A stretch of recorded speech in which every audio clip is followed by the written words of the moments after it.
In the realm of fate, the young Hu Feng unexpectedly acquired the nightmarish dragon's eye, rendering him unable to conceal his martial attributes. His technique's realm could pierce through all illusions with a single glance. He battled the proud and mighty, vanquished the exceptional, cleaved through myriad clans, and commanded chaos across the heavens.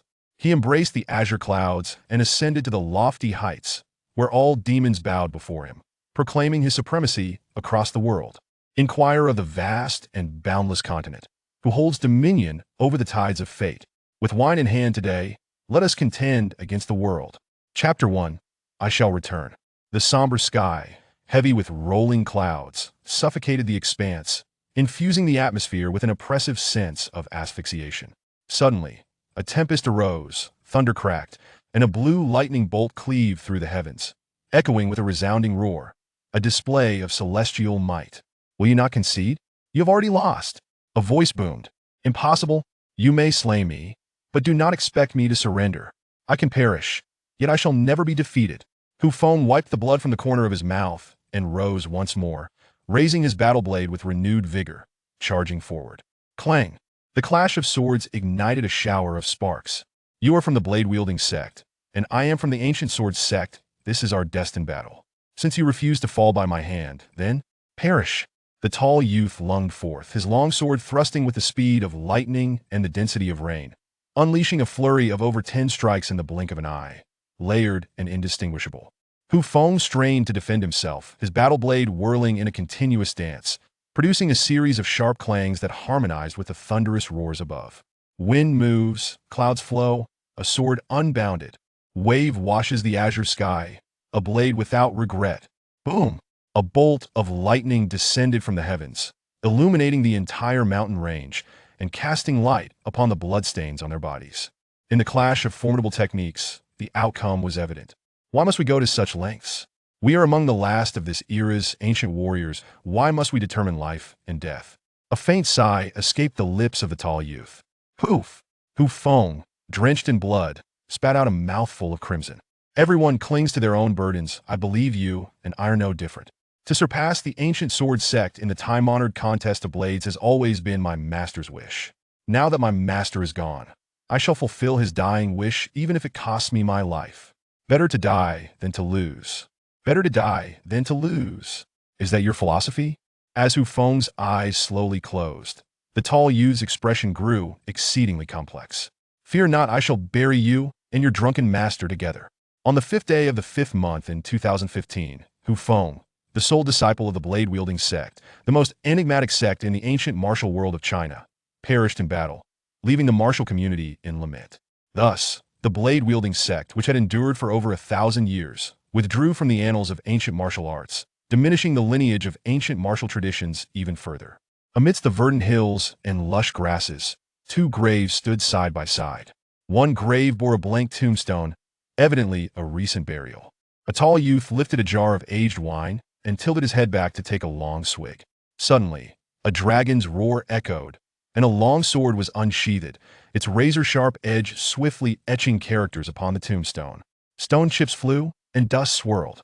Words began to emerge on the tombstone. 10 years sharpening the sword, honing the cold edge, the blade emerges, stirring the winds and clouds. A millennium of destiny settled by a single victory.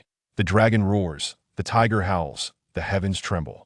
Bravely facing death to repay kindness, the path of the mortal realm stretches endlessly.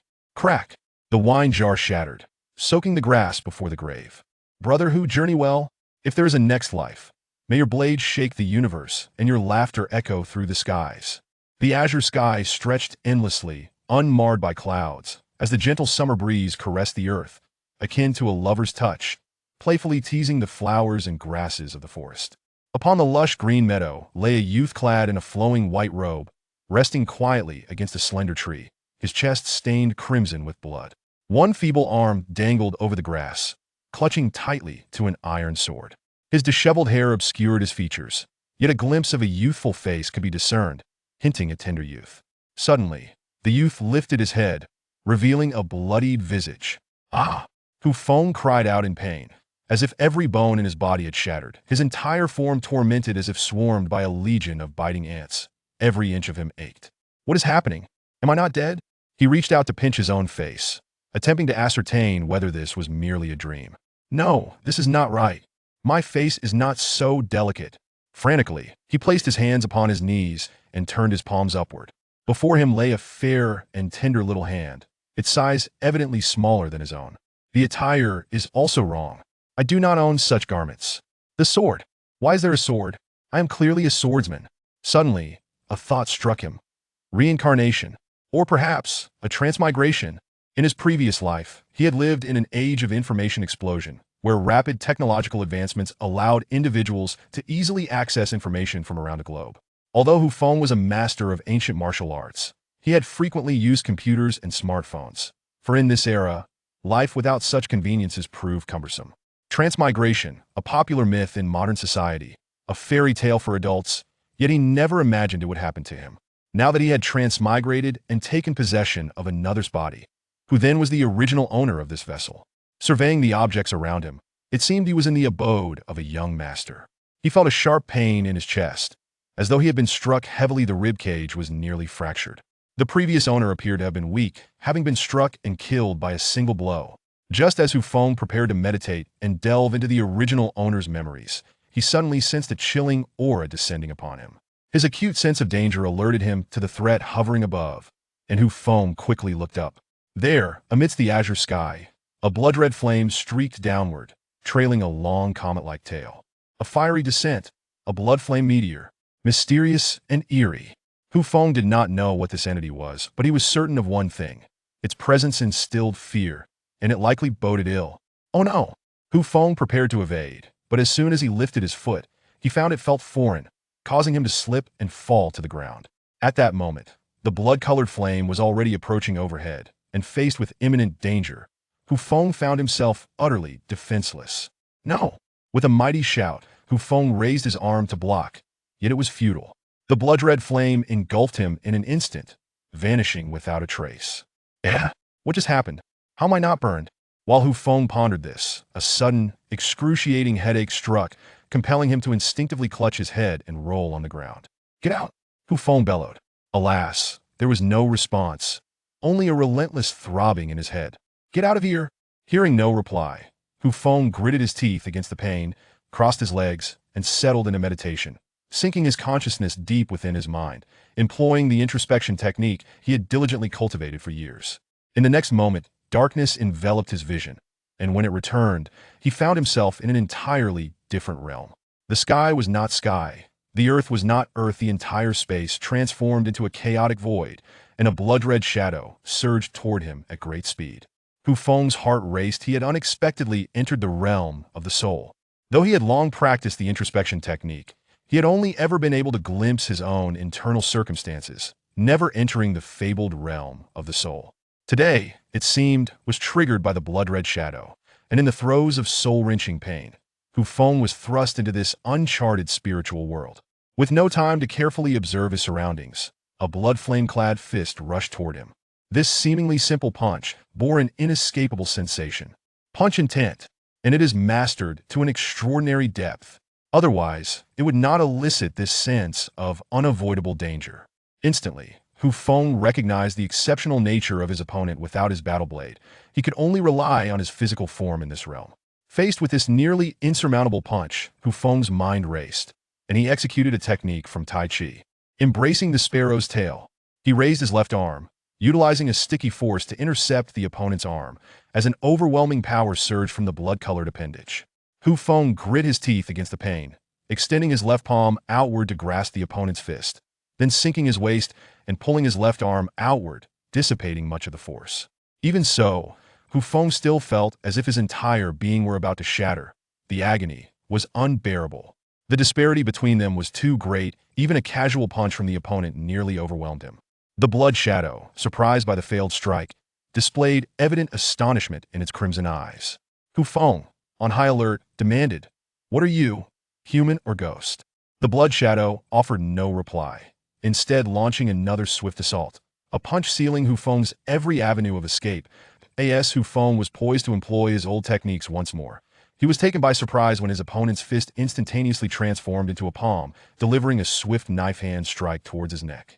Although Hu Feng sensed the change in his adversary's attack, the speed of his spirit body could not keep pace with his reaction, and before he could mitigate the force of the knife-hand strike, his neck was severed by the blow. Bang! In the instant that his head was cleaved from his body, Blood Shadow stepped forward, delivering a punch that shattered Hu Feng's spirit body into fragments. Just as Hu Feng felt his consciousness begin to fade completely, an unseen force surged into his soul, enabling the scattered shards of his spirit to rapidly reassemble. In a fleeting moment, his spirit body was restored. Only Hu Feng understood that although his soul had been revived, the fatigue within it had intensified once more, indicating that this restoration was not a complete rejuvenation, but rather a process that consumed some unknown essence of his. Damn it, you have already fused. How dare you seize my fate? You shall pay for this. Blood Shadow erupted in fury, unleashing his punches without restraint. A blood-red fist enlarged to the size of a house, hurtling towards Hu Feng with a deafening roar. What? Hu Feng was taken aback. The notion that a spirit could wield such power was beyond his expectations. The intent of the punch locked onto him, and the blood fist shattered the void. Undoubtedly, Hu Feng's spirit body was obliterated once again. Moments later, as he reappeared in this space, his eyes gleamed with newfound clarity. I see now. You too are a spirit body, yet this is my soul space, which allows me to continuously absorb the spiritual energy here to revive. You cannot defeat me. Blood Shadow's expression shifted dramatically, followed by a roar. You underestimate me far too much. I possess countless methods to make your existence a living hell. If you agree to submit to me, I shall grant you a chance at life. Huh? Do you think you can deceive me? I concede that you are far superior. I have never encountered a being as formidable as yourself. It stands to reason that you must have been a dominant force in your past life. If you could control me, why have you not done so until now? Instead, you seek to dispel my wariness? Hu Feng paused, then continued.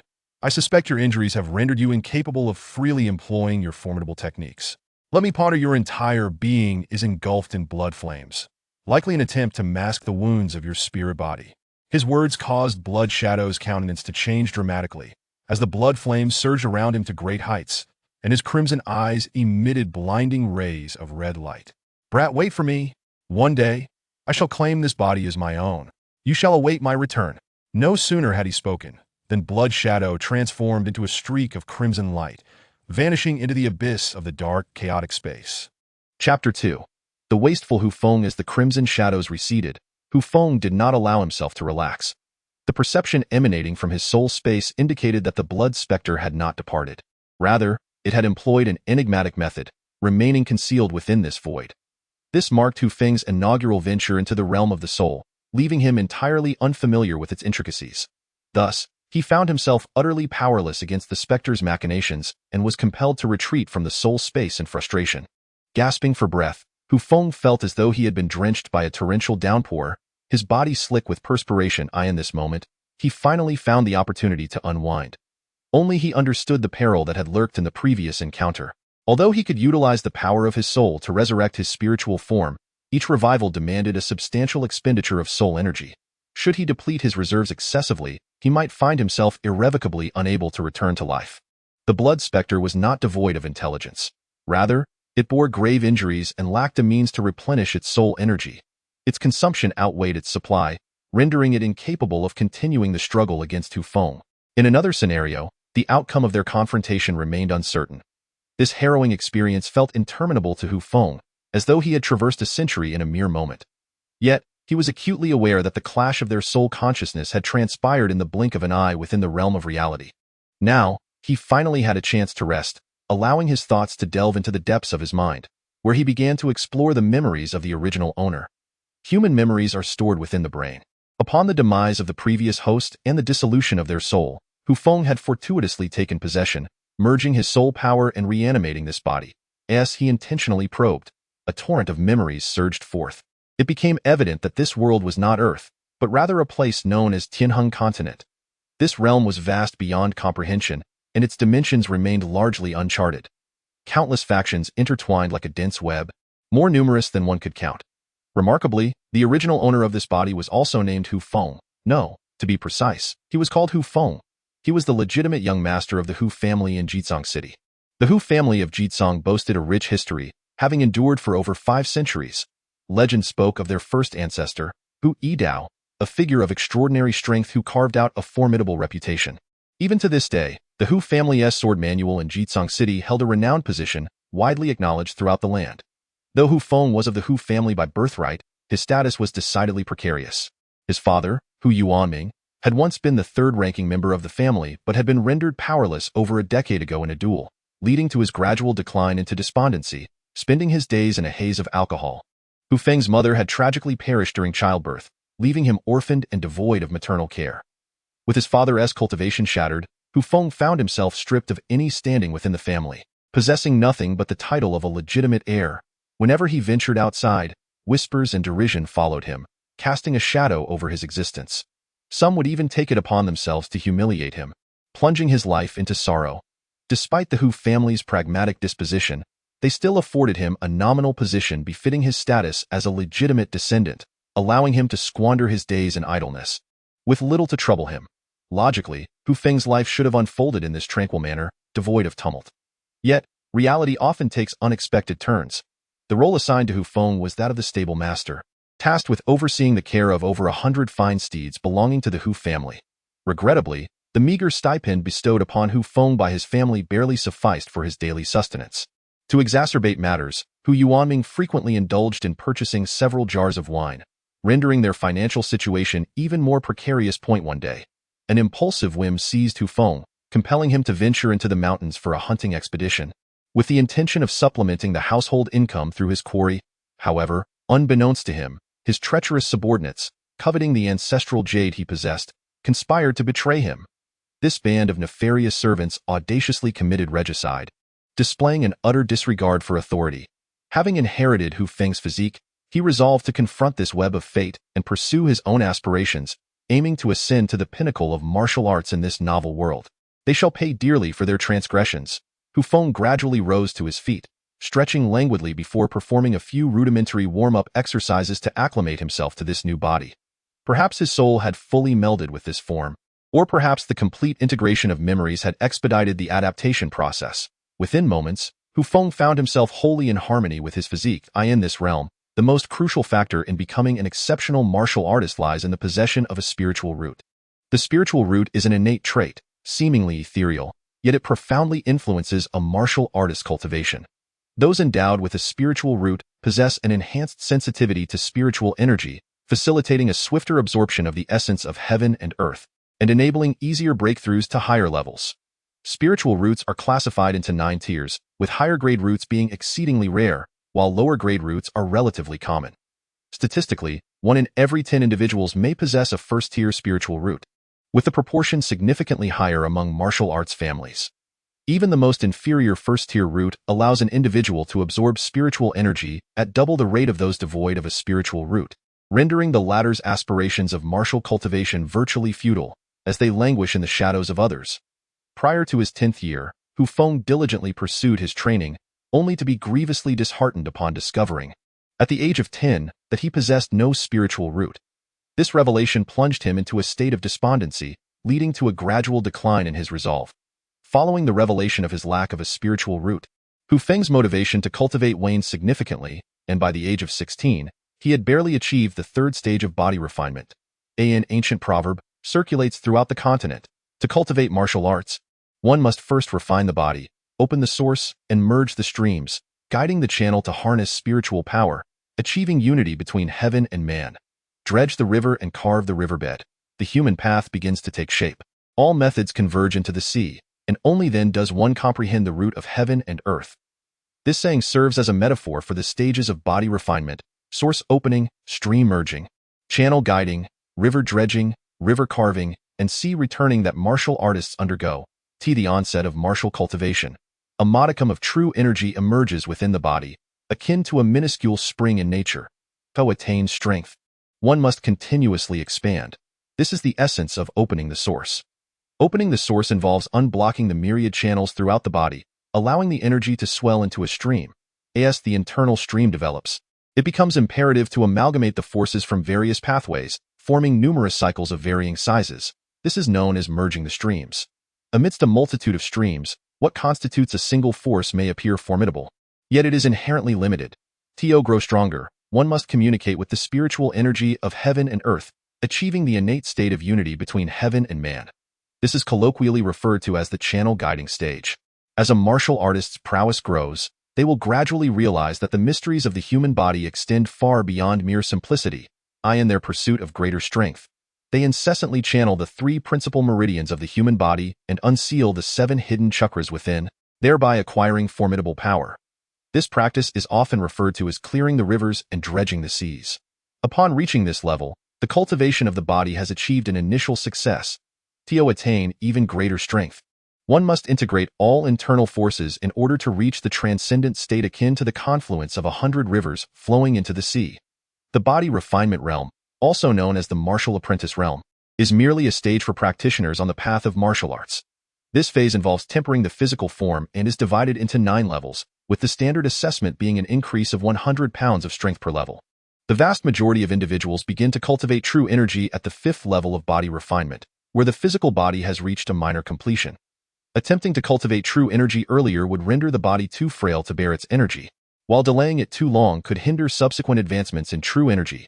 Hu Feng possesses the strength of a 3rd-level martial apprentice, which means his body can exert over 300 pounds of force. Although this is slightly lacking compared to his past self, it is still significantly stronger than the average person. Attaining the 5th level of body refinement allows for the cultivation of true energy, which is genuinely exhilarating. In his previous life on Earth, spiritual energy had long since depleted, rendering true energy cultivation impossible. Now, at last, there is an opportunity. Once he reaches the 5th level of body refinement, he too can cultivate true energy and break through the 100 meridians. Wait, the 100 meridians? The 100 meridians? Let me think. Hu Feng quickly recalled the martial knowledge possessed by the original owner on this continent. To cultivate true energy and break through the 100 meridians is referred to as opening the source. The continent records that the human body has 100 meridians, and if all are unblocked, one can attain fearsome strength. However, the precise locations of these meridians can only be sensed internally, apart from rare diagrams that depict them.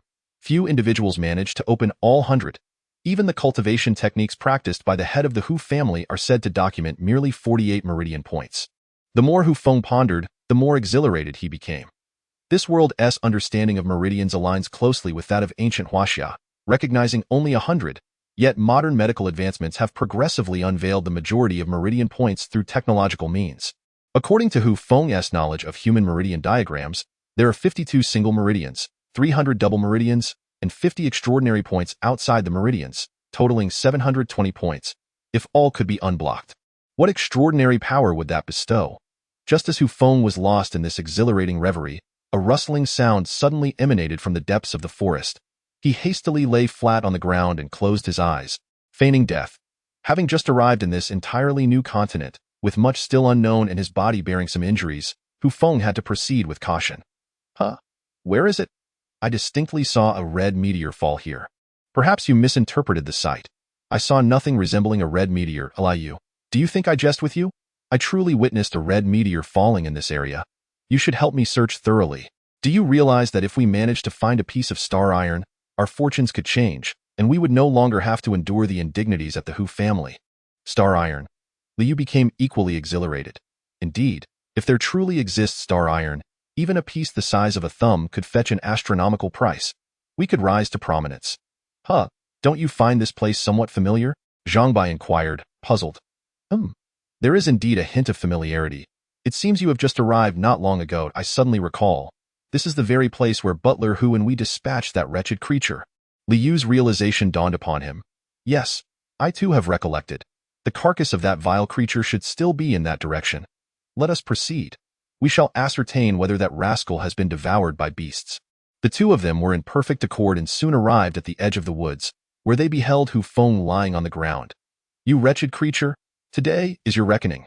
Liu scoffed as he approached, ready to spit upon Hu Feng's corpse. Wait! Zhangbai suddenly recalled something, his countenance shifting dramatically. At that moment, the corpse, which had long been presumed lifeless, abruptly opened its eyes, and in a swift motion, thrust its sword, piercing Liu's throat in an instant. Liu's eyes widened in disbelief, his face a mask of incredulity, yet he could utter not a single word. His head drooped, and his body slumped to the ground. You dare to kill Liu, you beast? Zhangbai seethed with rage. his eyes nearly ablazed. A traitor to the master deserves death. Humph. I never expected that after falling victim to the open stone hand, you would still survive. However, being able to kill you once means I can do so again. Fortunately, I discovered you were still alive. Otherwise, if this matter escalated, we would be doomed. Die. No sooner had the words left his lips than Zhang Bai lunged forward with his sword. Observing his clumsy swordplay, Hu Feng could hardly suppress a laugh. Such skill would likely only intimidate a worthless fool like Hu Feng. Although he was not adept with the sword, he was certainly proficient at countering sword techniques. In an instant, he conceived of more than 10 methods to neutralize Zhang Bai's attack. As the opponent drew near, Hu Feng swiftly sidestepped, leaning back as his sword pierced backward. Zhang Bai, who had just been evaded by Hu Feng, was unable to turn in time. His neck was pierced, and the sharp tip of the sword erupted in a spray of blood, bursting forth from his mouth. Zhang Bai, a mere fourth-tier martial apprentice, perished in the blink of an eye. Hu Feng had dispatched 2 vile servants with ease. There was no surprise here, as these 2 were lamentably weak, lacking experience and finesse, truly nothing but a pair of useless fools. This was merely the beginning. This affair was far from over. The principal perpetrator, Hu Yi, who had used the open stone hand to kill Hu Feng, still roamed freely, and Hu Feng would undoubtedly not let him escape unscathed. Chapter 3. The vile servants must die. From the memories of the useless Hu Feng, it was revealed that he had originally planned to hunt in the mountains for 3 days, only to be betrayed by this group of vile servants on the very first day. As for how much time had elapsed since Hu Feng's demise, he was not entirely certain. However, with 2 servants able to reach the scene of his death, it seemed that not much time had passed. The hunting in Fu Mountain should still be ongoing. Hu Yi had prepared himself as well, ready to return to the Hu family once the time was right, concocting a tale of having been lost in the mountains and slain by beasts or some other excuse to extricate himself from blame. After all, with no witnesses, he harbored no fears of suspicion. Hu Feng was merely an insignificant young master in the Hu family. The clan would not make a grand effort to meticulously investigate the matter's origins. At most, they would reclaim the body for cremation, scattering the ashes back into Fu Mountain. Such a worthless being did not even merit a place in the family ancestral hall. Following the route etched in his memory, Hu Feng arrived at a tranquil pond nestled within the dense forest. This place is known as Bai Botan, where the water is crystal clear, and drinking from it reveals a hint of sweetness. Hu Feng crouched by the water's edge, greedily taking a large sip, before splashing his face with refreshing water. It was only then that he began to scrutinize his own reflection in the pool. He appeared as a frail youth, clad in a blood-stained white robe, with disheveled hair. His youthful visage bore traces of valor. His high nose and slightly upturned lips conveyed a subtle smile, as gentle as spring rain, nurturing all in silence. A touch of innocence mingled with a thread of determination, a peculiar expression that could only be borne by one who had endured the trials of life and returned anew. In the mountains, hunting with excessive baggage is rather inconvenient. Thus people often seek out sources of water to camp nearby. This facilitates both nourishment and personal hygiene. The water pool was the rendezvous point agreed upon by Hu Feng and his companions before their departure. As for whether they would still arrive here, Hu Feng harbored uncertainty in his heart. He casually found a large tree nearby to climb and concealed himself within its canopy to rest. It was crucial to restore his spirits, for when night fell, he aimed to strike with precision and successfully eliminate those treacherous subordinates. After a while, footsteps began to echo in the vicinity. 2 household servants arrived at the water's edge, scanning the surroundings but finding no sign of anyone. They then proceeded to unpack their burdens and erected a makeshift tent. Before long, a middle-aged man, appearing to be in his 40s or 50s, arrived with 2 other servants. He wore a black melon-shaped hat, sported a tuft of goat-like beard, and his eyes glimmered like a fox in the night, exuding a cunning light.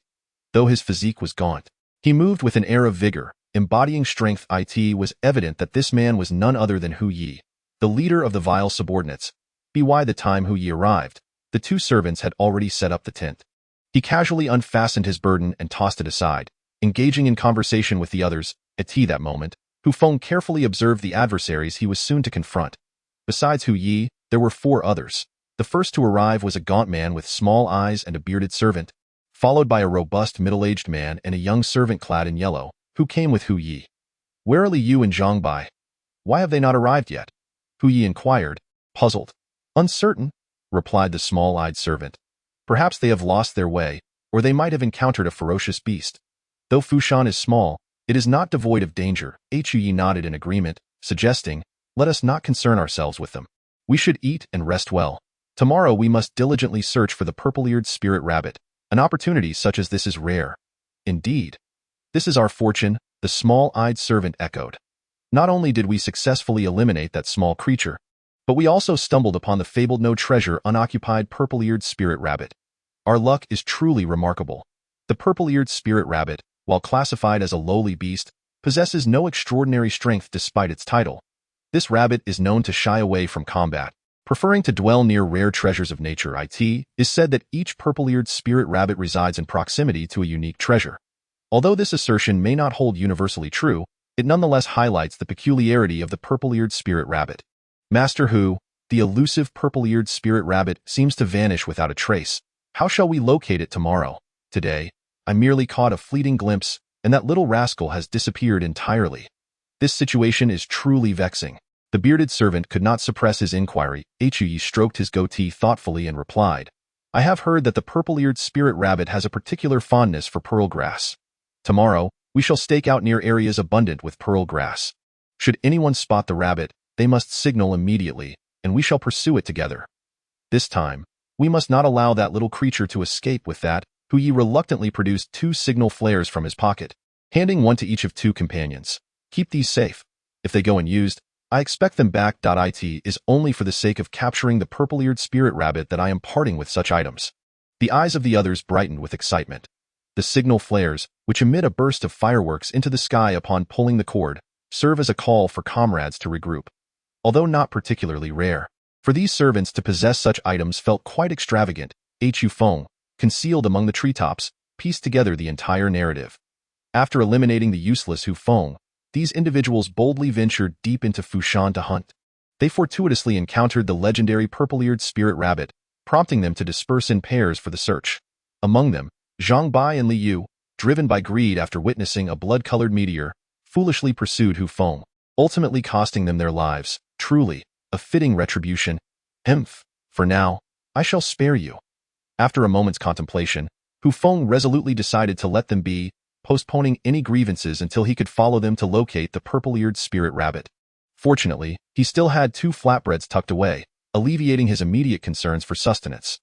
Otherwise, given his current state, venturing out for food might jeopardize his plans if they were to discover him. Night swiftly passed. The 5 ruffians formed pairs, with Hu possessing slightly greater strength, guarding a spot alone. With hearts brimming with exhilaration, they set off, blissfully unaware that a white figure was coldly observing their every move from a distance. In the woods, Xiao Yinjing and Dehuzi remained in their concealed position. 2 hours elapsed, and not a trace of the purple-eared spirit rabbit was found, not even a single hair. Although they felt a profound sense of monotony, they dared not make a sound, fearing that any noise might alarm the rabbit. Xiao Yinjing felt his eyelids growing heavy with drowsiness when, suddenly, a rabbit with purple ears appeared several paces ahead. His eyes widened in astonishment, fixated on the creature. The purple-eared spirit rabbit, as usual, approached a cluster of peculiar white-leaved grass, closed its eyes in rapture, inhaling the scent, then opened its mouth to bite off a portion of a leaf, savoring it slowly. After a considerable time, the little rabbit, having satisfied its hunger, blissfully rolled over and ambled leisurely back toward its dwelling. Above Fushan, a purple firework suddenly erupted, its thunderous sound startling those nearby. As Hu raised his head to behold the dazzling fireworks, he wasted no time and swiftly made his way towards the target. Several hundred meters away, in the shadows of the forest, the young man in a yellow robe stared in disbelief at his own chest, where a sharp sword was plunged directly into his heart. Beside him, a robust middle-aged man lay sprawled on the ground, a gruesome sword wound marring his neck. Both of these servants had been intently observing the movements of the purple-eared spirit rabbit, unaware that an assailant had stealthily approached them before the stout man could react. His throat was silenced with a single strike, and just as the young man in yellow drew a signaling arrow, he was pierced through the chest.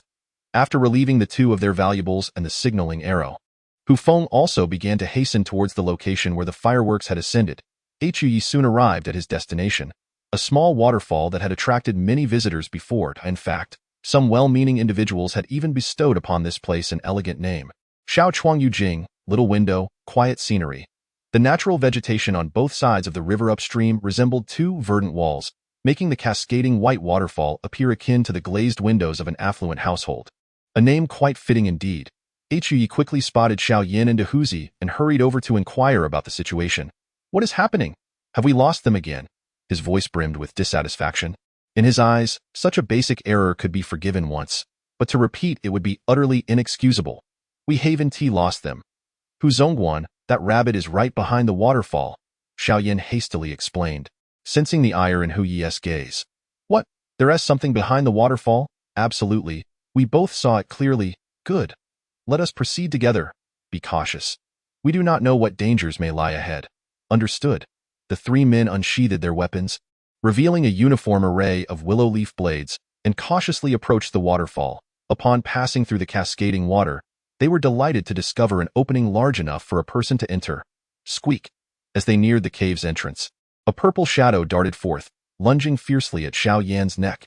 Xiao Yan, having just entered the cave and still adjusting to the dim light, was seized by the purple-eared spirit rabbit. Crunch! Before he could even struggle, he gradually succumbed to lifelessness. Scoundrel! Hu Yi slashed at the purple figure, but the agile creature evaded his strike, causing him instead to inadvertently strike Xiao Yan's chest. Although the purple-eared spirit rabbit was not particularly skilled in combat, being a mystical beast, its formidable incisors were not merely ornamental. They were one of its secret weapons. Caught off guard, Xiao Yan's demise heightened the wariness of the other two. Back to back, the two men ventured deeper into the cave. With each flicker of the purple figure, they swung their blades, and though their attempts repeatedly missed their mark, the purple-eared spirit rabbit began to grow fearful. Is Inxiang grass? Dehuzi exclaimed, as they ventured further in. He suddenly spotted a patch of seven-leaf grass blooming with delicate white flowers, and he gasped in astonishment. Inxiang grass, a rather ordinary herb found in many locations, possessed little value in its common form. However, aged specimens were quite different. Flowering once every century, this particular specimen had indeed reached a century in age, making it exceedingly rare. Hu Yi could not help but exclaim. Chapter 4. The Cave Within the Cave. Once in a century, this herb blooms. It is indeed a rare find from 100-year-old stock. Upon finishing his words, Hu Yi immediately stepped forward, preparing to harvest it. Suddenly, the purple-eared spirit rabbit, noticing Hu Yi's movement, pounced towards him. With a gaping mouth, it exhaled a plume of purple mist. It was the softening breath of the purple-eared spirit rabbit. He quickly held his breath. As Hu Yi spoke, he swung his blade, causing the rabbit to hastily evade and flee in a flash, never to return. The purple-eared spirit rabbit was not adept at combat. However, it possessed the innate ability to exhale a purple mist that could paralyze flesh and soften sinews. Yet, the rabbit's skills ended there. If its breath failed to subdue an enemy, it would often make a hasty retreat. 100-year-old Inxiang herb. Hu Zongguan, we have struck it rich this time. The small-eyed one's lips trembled with excitement. Herbs of such age are exceedingly valuable. Even the young master of the Hu family could only afford to use 10-year-old herbs for cultivation. This Inxiang herb is a remarkable tonic for consolidating one's foundation, allowing martial artists at the martial apprentice level to lay a solid groundwork, greatly benefiting their future martial path. Once harvested, there is no doubt it will fetch a splendid price. Indeed, that little wretch Hu Feng was a hindrance. Without him, we have stumbled upon great fortune. Yet, we must also thank him for bringing us here. Otherwise, how could we have encountered such luck? Yes, indeed, with that little wretch gone, all fortune has come our way. Enough talk, let us swiftly gather the Inxiang herb. Understood. Trembling with excitement, the small-eyed one moved forward, gently tugging at the fragrant Inxiang herb, which he grasped in his hand. Hu Zongguan, how much do you think this can sell for? Ah, a blade pierced from his back to his chest. I do not know how much it can sell for. I only know that all this money is mine. Do you understand? Hu Yi said fiercely. Since we are out hunting, any situation can arise. For the sake of the Inxiang herb, what is the harm in killing this servant? When the time comes, we will simply claim it was a fierce beast that did the deed, and no one would be the wiser. The small-eyed one wore a face of unwillingness, but alas, his heart had been pierced, and he could not utter a word before meeting his end. Hu Yi stepped on the small-eyed one's wrist. Causing the Inxiang herb to fall from his grasp, he bent down, reaching for the little plant. Suddenly, a flash of sword light surged towards him. Hu Yi was startled and hurriedly turned to defend himself. Bang! The clash of blade and sword rang out, and before Hu Yi could discern his opponent's face, he felt a sharp pain in his foot and could not help but scream. It turned out that Hu Feng had taken advantage of the moment Hu Yi was blocking the sword light to stomp heavily on his foot. The sudden assault, coupled with full force, left Hu Yi unprepared, resulting in 3 of his toes being broken. Ah! The anguished wail echoed, akin to a mourning cry. Before Hu Yi could retaliate, Hu Feng swiftly raised the hilt of his sword and struck it forcefully against Hu Ye's chin, shattering 2 of his front teeth. Years of combat experience ensured that once Hu Feng landed a hit, he would not grant his opponent another chance. The moment the hilt struck Hu Ye's chin, his right arm instinctively transformed into an elbow, delivering a powerful blow to Hu Ye's chest. Poof! A great spurt of blood erupted forth, and as a consequence of this assault, Hu Yi involuntarily bowed his head. His right arm, which clutched the knife, drooping limply, Hu Feng seized his head with both hands, forcefully stamping his left foot on the ground, while his right knee struck brutally against Hu Ye's forehead. With a thunderous impact, Hu Yi was propelled 3 or 4 meters away, and upon landing, he struggled a few times but found himself utterly immobile, devoid of any capacity for resistance. I am unaware of how much I could sell you for. All I know is that this money belongs to me. Do you understand? Hu Feng mockingly imitated Hu Ye's words, resting the blade of his sword against Hu Ye's throat. It was only then that Hu Yi discerned the identity of his assailant, and he spat out in outrage. Impossible! How could it be you, this little beast? I thought you were already dead? A flicker of cold light sparkled in Hu Feng's eyes, and the aura of murder seeped forth, causing Hu Yi to hastily amend his plea. Young master, spare my life? Young master, please spare me. As long as you let me live, I will do anything you ask. I have elderly relatives above and young ones below. Do not let my child be left fatherless, nor my father childless. Hu Feng wore an expression of helplessness, astonished that he would encounter such a scenario in this unfamiliar realm. However, he was no naive youth ignorant of the ways of the world. How could he fall for such tricks? Raising his sword, he prepared to sever Hu Ye's head. Do not, young master. If you kill me, you will forever remain in the dark about who truly seeks to harm you. Hu Feng's heart jolted, sensing an unsettling credibility in his words, and he furrowed his brow, demanding, explain yourself. Otherwise, you shall face death. Yes, young master. I am but a mere servant. How would I dare conspire against you? Do you not find it somewhat peculiar? What exactly is going on? These individuals are merely servants.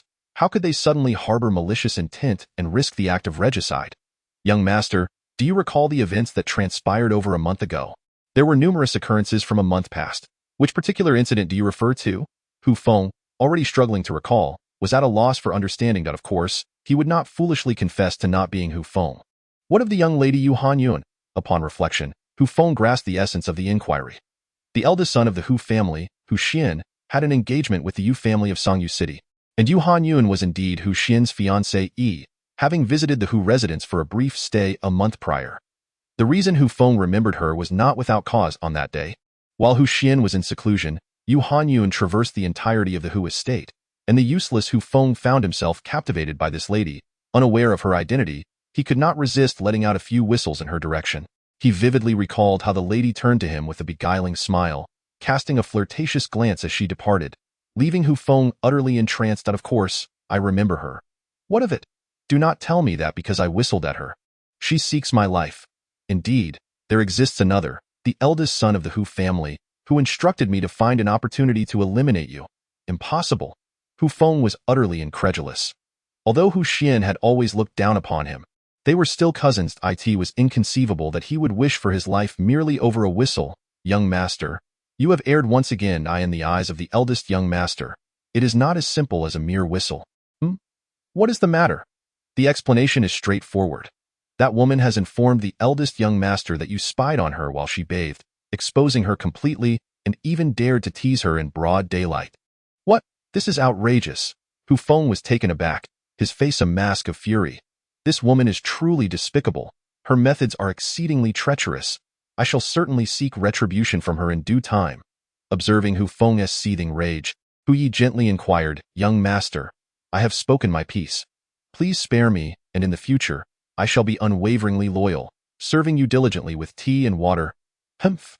In an instant, a cold glint of the sword pierced through Hu Ye's heart. Had you betrayed me but once, there might have been a chance for redemption, yet you are willing to sacrifice your own kin. How can I trust you?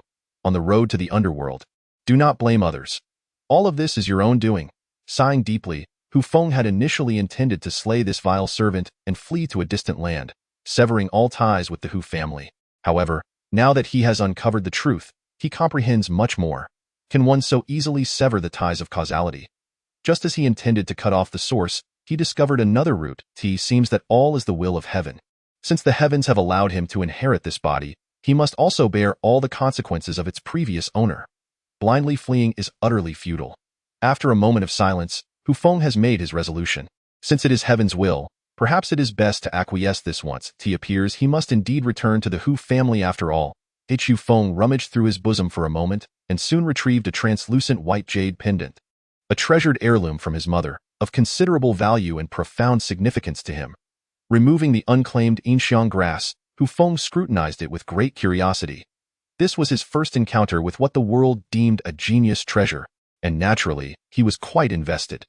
The Yinxiang grass bore little distinction from ordinary grass, yet its rich floral fragrance irresistibly infiltrated his nostrils. A gentle inhalation brought him immense relief, as if all 36,000 pores in his body had opened, greedily absorbing the surrounding essence. Truly a remarkable treasure. It is said that if one could locate an alchemist to combine it with other herbs, the effects could be enhanced several-fold, yet at present, there was no opportunity to seek an alchemist. Without hesitation, Hu Feng swallowed the entire Yinxiang grass. As the herb entered his stomach, it instantly transformed into a robust energy that coursed through his body. Waves of coolness emanated forth, touching Hu Feng's internal organs and instantly adhering to them. Hiss! The sensation was akin to suddenly biting into an ice cube on a scorching summer day, exceedingly refreshing. The injuries to his internal organs began to mend swiftly at that moment. In less than half an hour, Hu Feng felt an invigorating surge of vitality, his wounds fully healed. Remarkably, the Yinxiang grass had consumed only a tenth of its energy. The remaining pure essence, lacking a target, began to dart chaotically around Hu Feng's body. Sour, numb, painful, and itchy. Flowing through various regions, each brought forth a different sensation. The pure essence, balanced and steady, nourished him like gentle rain upon the earth, unbeknownst to him, enhancing his abilities in all aspects. Half a day later, accompanied by a long, piercing howl, Hu Feng sprang to his feet, delivering a powerful kick against the cave wall. In an instant, a flurry of stone debris erupted, revealing a half-inch deep footprint etched into the rock. Stretching his limbs, Hu Feng meticulously assessed his current condition, only to discover that every aspect of his being had experienced a notable enhancement. His physical form had become more robust, his organs fortified, and even his vision and hearing had improved. Indeed, it was a remarkable elixir. No wonder it was hailed as a foundational medicine, for it was essentially an artifact that augmented one's fundamental attributes across the board. Though the immediate increase in strength was not conspicuous, there was no doubt that his latent potential had ascended to a new level, granting him greater assurance in his pursuit of higher realms in the future. Wait, something feels amiss. The strength of my earlier kick wasn't particularly formidable, yet why did so many stones fall? Is this cavern made of paper? With a sense of bewilderment, Hu Feng kicked the wall once more, aiming for the spot where his footprint had been left. Boom! Another cascade of stone debris tumbled from above, prompting Hu Feng to swiftly evade. This sound is peculiar. Is this wall hollow? There must be something amiss behind it. With resolute determination, Hu Feng unleashed another kick against the wall with increasing force. Boom, boom, boom. Each strike resonated louder than the last, and even several basin-sized stones fell from above. Finally, after delivering his 13th kick, a resounding crack echoed as the entire stone wall fractured, revealing a black hole the size of a barrel. Chapter 5. Extraterrestrial civilization. Who could have imagined that such a hidden realm existed here? Hu Feng swiftly delivered a few more kicks, widening the opening enough for a person to pass through. He wondered whether danger awaited him. Gripping his treasured sword tightly, he steeled himself, taking careful, measured steps as he ventured into the cave. As Hu Feng entered the cave, he suddenly felt his footing slip, causing him to tumble to the ground. It turned out that the entrance slanted steeply downwards, and due to the incline, he was unable to control his descent. Hu Feng felt a searing pain in his back, as his slender frame scraped against the rough stones, akin to sharp daggers carving into his flesh. Undoubtedly, his skin had been lacerated. He had no idea how deep the cave was. It felt as though he had slid down for hundreds of feet, with his back likely a bloody mess, the pain causing his teeth to clench tightly. That moment, Hu Feng realized he had been too careless, but regretting it now would be futile. His back, thighs, and calves were becoming increasingly muddied with blood, flowing in greater quantities, leaving him feeling lightheaded. Am I going to die? He pondered, lamenting the squandered opportunity of his rebirth. His eyelids grew heavier, and his vision blurred until darkness enveloped him, plunging him into unconsciousness. In the chaotic realm of his soul, a blood-red figure suddenly stood suspended in the air, materializing within this space. Do you dare to return? Hu Feng's spirit roared defiantly. Humph! The crimson figure scoffed. Coward! A mere trivial injury has rendered you unconscious. You are unworthy of this body. It is not your place to reprimand me. Should you dare to take notice of me, I will ensure that you do not fare well. Humph! Mark my words, there will come a time when your spirit falters, and when that moment arrives, do not blame me for showing no mercy. With this ominous declaration, the shadow of blood vanished into the void, leaving behind the heavy-hearted Hu Feng. Indeed, this shadow has been lurking within the depths of my soul space, yet I am utterly unable to locate it. How infuriating! The soul space is shrouded in chaos, and Hu Feng remains oblivious to the current state of the outside world. Could it be that what the shadow spoke was true? Can one endure such a degree of injury? Doubt began to creep into Hu Feng's mind. Perhaps it is indeed possible. My limitations do not imply that others are similarly constrained. The shadow is formidable, undoubtedly possessing extraordinary capabilities. As his physical form plummeted into the chasm, he was acutely aware of the abrasions marring his body, and it was only when he could no longer withstand the pain and succumb to unconsciousness that his soul lost its connection to the external world. If such agony could be endured, then that individual must possess immense willpower. The origins of the shadow remain shrouded in mystery. By the standards of this continent, it is likely a master of the highest order, having opened 3 meridians and 7 wheels. How can I find solace in such a threat? It is unclear how long he remained in unconsciousness, but when Hu Feng finally opened his eyes, he was met with an abyssal darkness, unable to discern anything around him, nor could he ascertain his location. Memories of all that transpired during his unconsciousness began to flood his mind. That accursed shadow. I must grow stronger.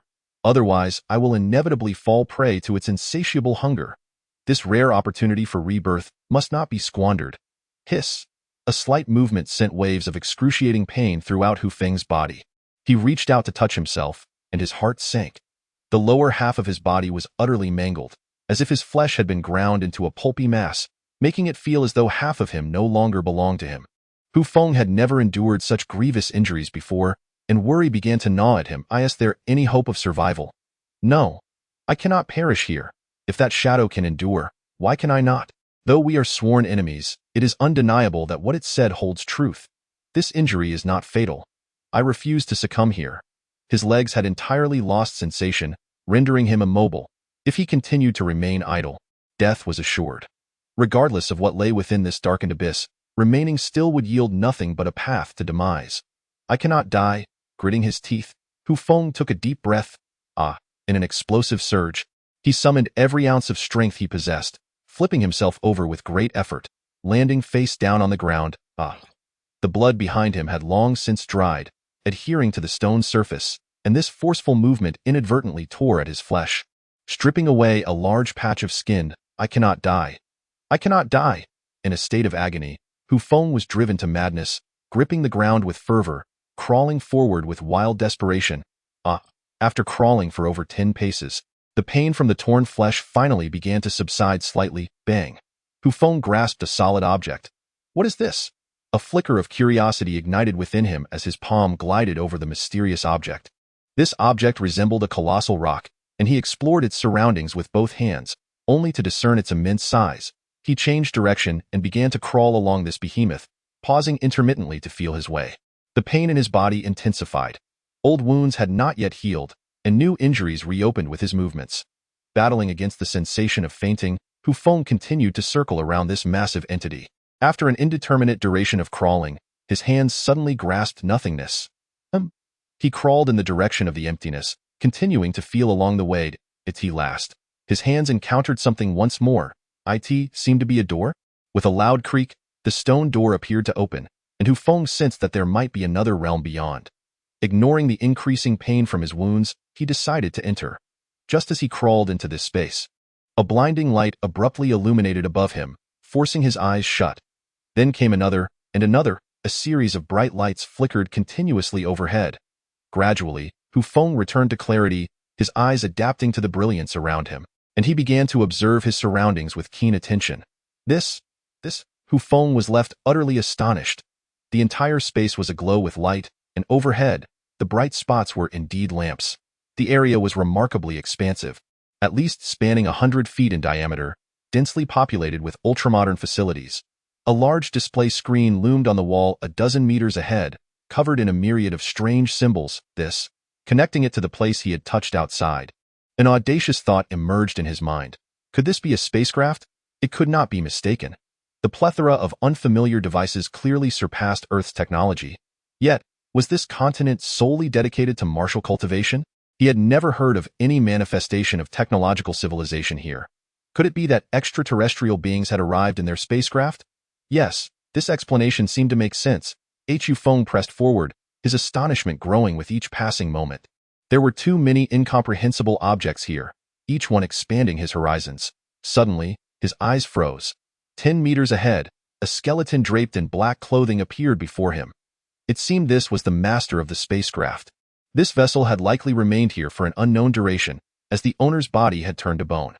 Since it was no longer a living being, Hu Feng felt reassured and slowly crawled toward the skeleton. The skeletal figure was diminutive, appearing even shorter than Hu Feng. It had a large forehead and short legs, markedly different from ordinary humans. A serrated alloy knife was embedded in its back, and its body lay prostrate on the ground. On its left wrist was an intricately designed metallic watch, while its right hand clutched a metal box the size of a plate. It seemed the owner of this spacecraft may have fled from their original planet while gravely injured, only to meet a tragic end here. Hu Feng quickly pieced together the facts, feeling a sense of relief wash over him. He feared the presence of extraterrestrial beings. Knowing the master had perished from wounds allowed him to ease his mind. As an aficionado of cold weapons, Hu Feng's gaze was instantly captivated by the weapon embedded in the back of the skeleton. Resembling a blade with a curved edge, it measured over a meter in length, boasting a robust spine and a serrated edge that glinted menacingly. Its design bore a striking resemblance to the ancient Eastern weapon known as the Wu Go, appearing quite fearsome. Grasping the hilt, Hu Feng pulled with all his might, yet it remained utterly immovable. A sharp intake of breath escaped him. This was undoubtedly forged from an extraterrestrial metal alloy, rendering it exceptionally heavy in his current state of injury. He dared not exert excessive force, and as a result, he could not budge the weapon an inch. As he realized he could not retrieve it for the time being, Hu Feng shifted his focus to the metallic box clutched tightly in the skeleton's grasp. Anything that the owner of this spacecraft clung to in their final moments must surely be of great value. With determination, Hu Feng yanked the box free from the skeleton's hand, exerting slightly more force than intended. Causing the skeletal arm to shatter, it seemed that time had taken its toll, rendering the bones fragile. Filled with exhilaration, Hu Feng opened the peculiar metallic box.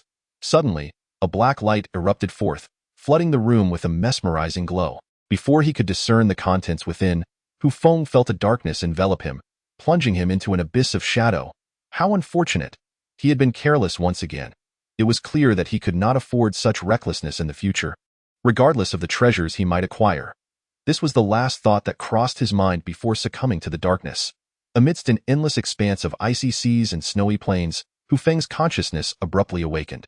A howl echoed through the air, shattering mountains and valleys alike. With a thunderous roar, countless icebergs fragmented, colossal chunks of ice soaring into the sky.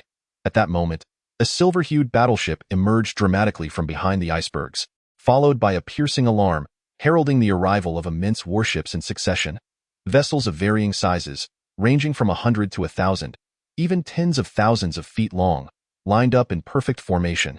Encircled by these behemoths was an enormous black dragon, adorned with a single horn and dual claws, its eyes firmly shut, while its massive tail billowed with a dense, dark flame of magic. The nightmarish Dragon King, having suffered grievous wounds from its battle with the six-winged heavenly tiger, was now at its last gasp. This was our prime opportunity to eliminate it once and for all. Troops, heed the command. Fire the laser cannons. Countless colossal barrels erupted with a brilliant violet glow, their energy coalescing into a palpable force upon the laser cannons, disturbing the very fabric of space itself. The atmosphere rippled like the surface of water, sending forth gentle waves. The dragon's majesty demanded reverence. A thunderous roar emanated from the great maw of the black dragon. Its previously shut eyes finally began to open. Countless bolts of lightning materialized. Silver serpents swirling chaotically, as thunderclaps resounded across the heavens, seemingly punishing this intolerable existence. With its eyes wide open, the mountains trembled. Accompanying its resounding voice, a transparent shockwave surged outward as the dragon's eyes blazed with electric energy. Chapter 6. The dragon's demonic eye. With its eyes wide open, the mountains trembled. An invisible shockwave rapidly spread throughout the space. Cracks echoed ominously as warships began to manifest a web of fractures. Steady yourselves, fire with all your might. Thousands of laser cannons have finally charged to their full capacity, unleashing beams of light that pierce the heavens and shatter the earth, wielding a might that commands the universe. The radiance of their gaze eclipses the sun and moon. A white beam of light, imbued with an aura that instills profound dread, emanates from the eyes of the nightmare dragon, its waves surging forth in an instant. Colliding with the countless cataclysmic laser beams, boom! The entire expanse of space crumples like a sheet of white paper crushed by a colossal hand, resonating with thunderous roars akin to divine retribution echoing across the realms. Though seemingly unremarkable, the gaze conceals unparalleled power. The myriad laser beams, converging the total energy of countless warships, gradually dissipate into nothingness. A single glance shatters dimensions. Another beam of light shoots forth from the nightmare dragon's eyes, swiftly engulfing the entire space. Boom, boom, boom. Warships are shattered without resistance, the cacophony of explosions rising and falling relentlessly. The entire fleet stands ready, self-destruct the warships, vow to slay the nightmare dragon. Faced with hopelessness, the leader of the towering warships issues a final command.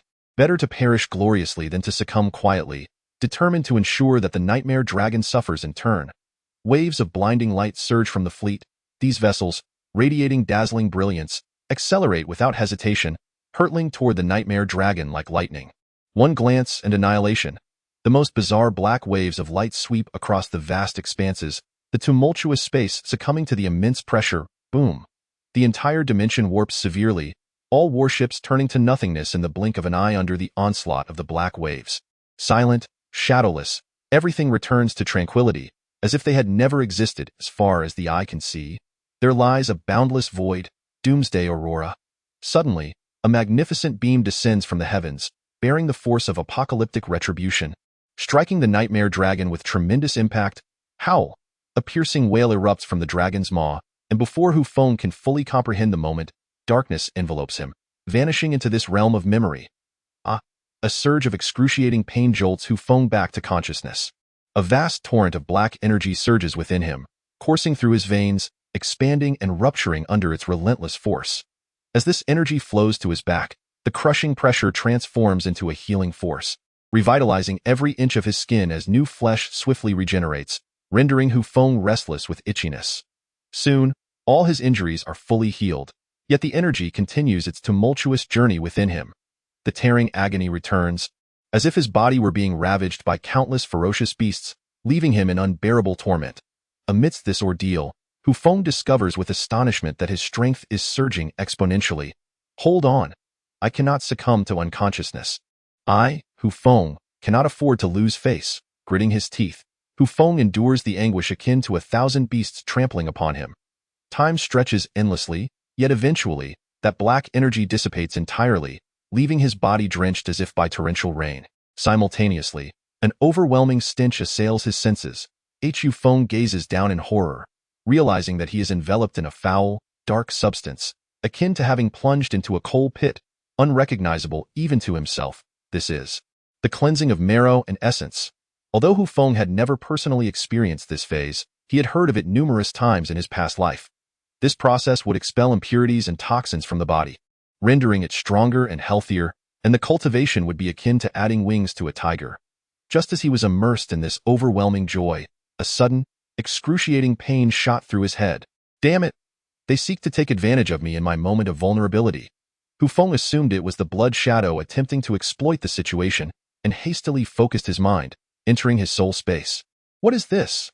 A colossal golden eyeball hovered in the center of the soul space, while the blood shadow, who had always prided itself on being the greatest, was unexpectedly cowering in a corner of the space. What the hell is this creature? The blood shadow wore a grave expression, retreating continuously as if facing a formidable enemy. Ding dong! A sudden, gentle chime resonated in Hu Feng's mind. Successfully bound to the host. Would you like to initiate a scan? The host? What is happening? Hu Feng was utterly bewildered, but upon glimpsing the enormous eyeball, he felt a vague intuition. That eyeball was unmistakably the eye of the nightmare dragon he had seen in his recent memories. Its gaze could shatter mountains and shake the sun and moon. With a single glance, it could rend realms asunder and obliterate illusions. The overwhelming might that suppressed the heavens and the earth remained vividly etched in Hu Feng's mind. Scan. Please choose between a comprehensive scan or a rapid scan. The crisp, mechanical female voice echoed once more. Hu Feng paused, then recalled the characteristics of antivirus software on Earth. Rapid scan. Heaven knows how long a comprehensive scan would take. It would be prudent to conduct a rapid scan first. Beep beep. Scanning in progress. Please refrain from moving your body. Beep beep. New settings detected. Would you like to load them? New settings? Hu Feng felt perplexed, yet answered, Load. Beep beep. New settings have been loaded. Scanning in progress. Please refrain from moving your body. Several minutes later, the clear voice returned. Scan complete. Please review. In the soul space, amidst the chaotic sky, lines of text suddenly shot forth. These were Chinese characters that Hu Feng recognized, likely the knowledge corresponding to the settings he had just loaded. Identity, human name, Hu Feng age, 16 strength, body refinement level 7 combat power, unknown spirit root, grade 7 golden spirit root techniques, none martial arts, 100 battles blade technique, breaking edge blade technique, breaking army blade technique, Yang 18 stances, Tai Chi, 8 extremes fist, Xingyi fist, Tongbi fist. Recommendation. Continue body refinement. This inexplicably appeared string of information left Hu Feng dumbfounded. Suddenly, he froze. His information was laid bare before him. Yet one detail puzzled him. Grade 7 golden spirit root. What is this about? Didn't the Hu family claim I lacked a spirit root? Where did this grade 7 spirit root spring from? Could it be a gift from the eye of the nightmare dragon? No, even if the nightmare dragon possessed such abilities, it didn't seem to be of the gold attribute. Hu Feng was at a loss, ultimately resigning himself to the mystery. Just as he prepared to conduct a comprehensive scan once more, he was informed by the mechanical voice that his energy levels were insufficient for scanning. Hu Feng suddenly recalled that the eye of the nightmare dragon had gradually withered away over countless ages, depleting an immense amount of energy, leaving only a smidgen available for use. To conduct a comprehensive scan, it was imperative to restore a certain level of energy. With his injuries healed, Hu Feng felt an explosive surge of power coursing through his body, as if he could cleave mountains and shatter stones. This physique had now surpassed his previous life strength by a considerable margin. As he surveyed his surroundings, he gradually discerned that the spacecraft had sustained catastrophic damage, with its energy reserves nearly exhausted, leaving only a faint glimmer of auxiliary lighting. It was evident that the vessel's owner had endured severe attacks while fleeing for their life. After a thorough inspection, he found little of value. Ultimately, Hu Feng removed the alloy serrated knife from the skeleton's back and casually pocketed the mechanical wristwatch from its arm. He rummaged through the spacecraft and discovered 2 alloy daggers and a flashlight, then nonchalantly exited. Before long, he located the opening through which the craft had descended. It was a passage created during the landing, now obscured by a small hill due to geological transformations over the years. Entering had been straightforward, yet exiting proved somewhat troublesome. Hu Feng secured the serrated knife to his back, strapped the flashlight to his arm, and wielded a dagger in each hand. He plunged one alloy dagger into the crevices of the stone and, using both daggers to alternate leverage, he began to crawl. That took him a full 2 hours of laborious effort before he finally emerged, breathless, at the mouth of the cave behind the waterfall. The next leg of his journey was considerably simpler, with Hu Feng's current strength at the 7th level of body refinement, enhanced by the bloodline of the nightmare dragon. His explosive power and physical prowess far exceeded that of an ordinary person. He dashed forward with remarkable speed, covering a 100-meter distance in less than 10 seconds with ease. Reaching Qingfeng Town at the foot of the Fuss Han took him less than 2 hours. When Hu Feng appeared in Qingfeng Town, his disheveled appearance nearly prompted the innkeeper's attendant to eject him. Fortunately, armed with ample silver, the attendant, who cared only for coins rather than appearances, graciously led him inside. Hu Feng tossed some coins to the attendant, requesting a few new garments, and then eagerly retreated to his room for a refreshing bath. As the moon ascended to its zenith, casting a radiant glow, Hu Feng sat by the window, scrutinizing his reflection in the bronze mirror with satisfaction. His once pallid complexion had gradually transformed into a sun-kissed hue, courtesy of the dark energy's influence. The youthful contours of his face, having endured considerable tribulation, now bore hints of maturity. His frail physique had become significantly more robust, with finely honed muscles akin to wrought iron. After grooming himself, his eyes sparkled with vitality, and his overall demeanor and elegance were now markedly different. Before venturing into the mountains, Hu Feng and his companions had entrusted their horses to a stable in the town. Originally a party of 8, he was now the sole survivor. The following morning, Hu Feng arrived early at the stable. In haste to continue his journey, he decided to sell the remaining 7 horses to the stable owner, retaining only a pure white steed. He wrapped the serrated long knife in white cloth, slinging it alongside his long sword across his back. With his left foot in the stirrup and a swift motion of his right leg, he mounted the white horse. "Giddy up!" the steed neighed loudly, rearing up on its hind legs before dashing forward at breakneck speed. Chapter 7. The dog's indulgence. At the entrance of the Hu family courtyard, 2 black-clad guards stood erect. Suddenly, a magnificent steed approached. Its coat as pure as freshly fallen snow, upon which sat a young gentleman clad in a dark silk robe, riding with a leisurely grace. The youth's countenance was strikingly handsome, his brows sharp as a sword, and his eyes sparkled with vitality and brilliance. His hair was elegantly tied atop his head, adorned with a white jade hairpin, while 2 white ribbons cascaded down his back, fluttering in the breeze with an ethereal grace. "What a dashing young master!" One of the black-clad guards, momentarily entranced, couldn't he help but exclaim in admiration. "Why does he seem so familiar?" pondered another guard nearby, only to suddenly recall, "I assent that the young Master Feng who raises horses." Indeed, it was. How infuriating it was that such fine steeds were ridden by a mere dog, and such splendid garments donned by a cur. Hu Feng, dressed in new attire and burdened with sword and blade, approached the entrance of the Hu residence. The architecture was both strange and familiar, and as he contemplated his impending integration into this foreign life, a torrent of emotions surged within him. Just as he prepared to ride into the courtyard, the guards at the gate obstructed his path. "Halt! No trespassers allowed in the Hu family courtyard." "No trespassers? Where are your eyes? Speak only after you've seen clearly." "I see perfectly well," retorted the guard on the right. "You arrive uninvited. Do you possess an invitation?" "An invitation? I am the 7th young master of the Hu family. Why would I need one?" At this moment, Hu Feng grasped the situation. The black-clad guard clearly bore a disdain for him and sought to embarrass him deliberately. "You claim to be the 7th young master, do you? I could just as easily claim to be the king of heaven," the guard scoffed. "Moreover, who doesn't he know that the 7th young master of the Hu family has always worn his hair loose? Your meticulously styled bun clearly reveals you as an impostor." Hu Feng's eyes narrowed. Those familiar with him would recognize this as a precursor to his fury. "How long have you been in the Hu family?" His voice was chillingly calm, devoid of any trace of anger. "Not long, merely 12 years, the black-clad guard replied, puffing out his chest with pride. 12 years, and you still can't discern what your master looks like?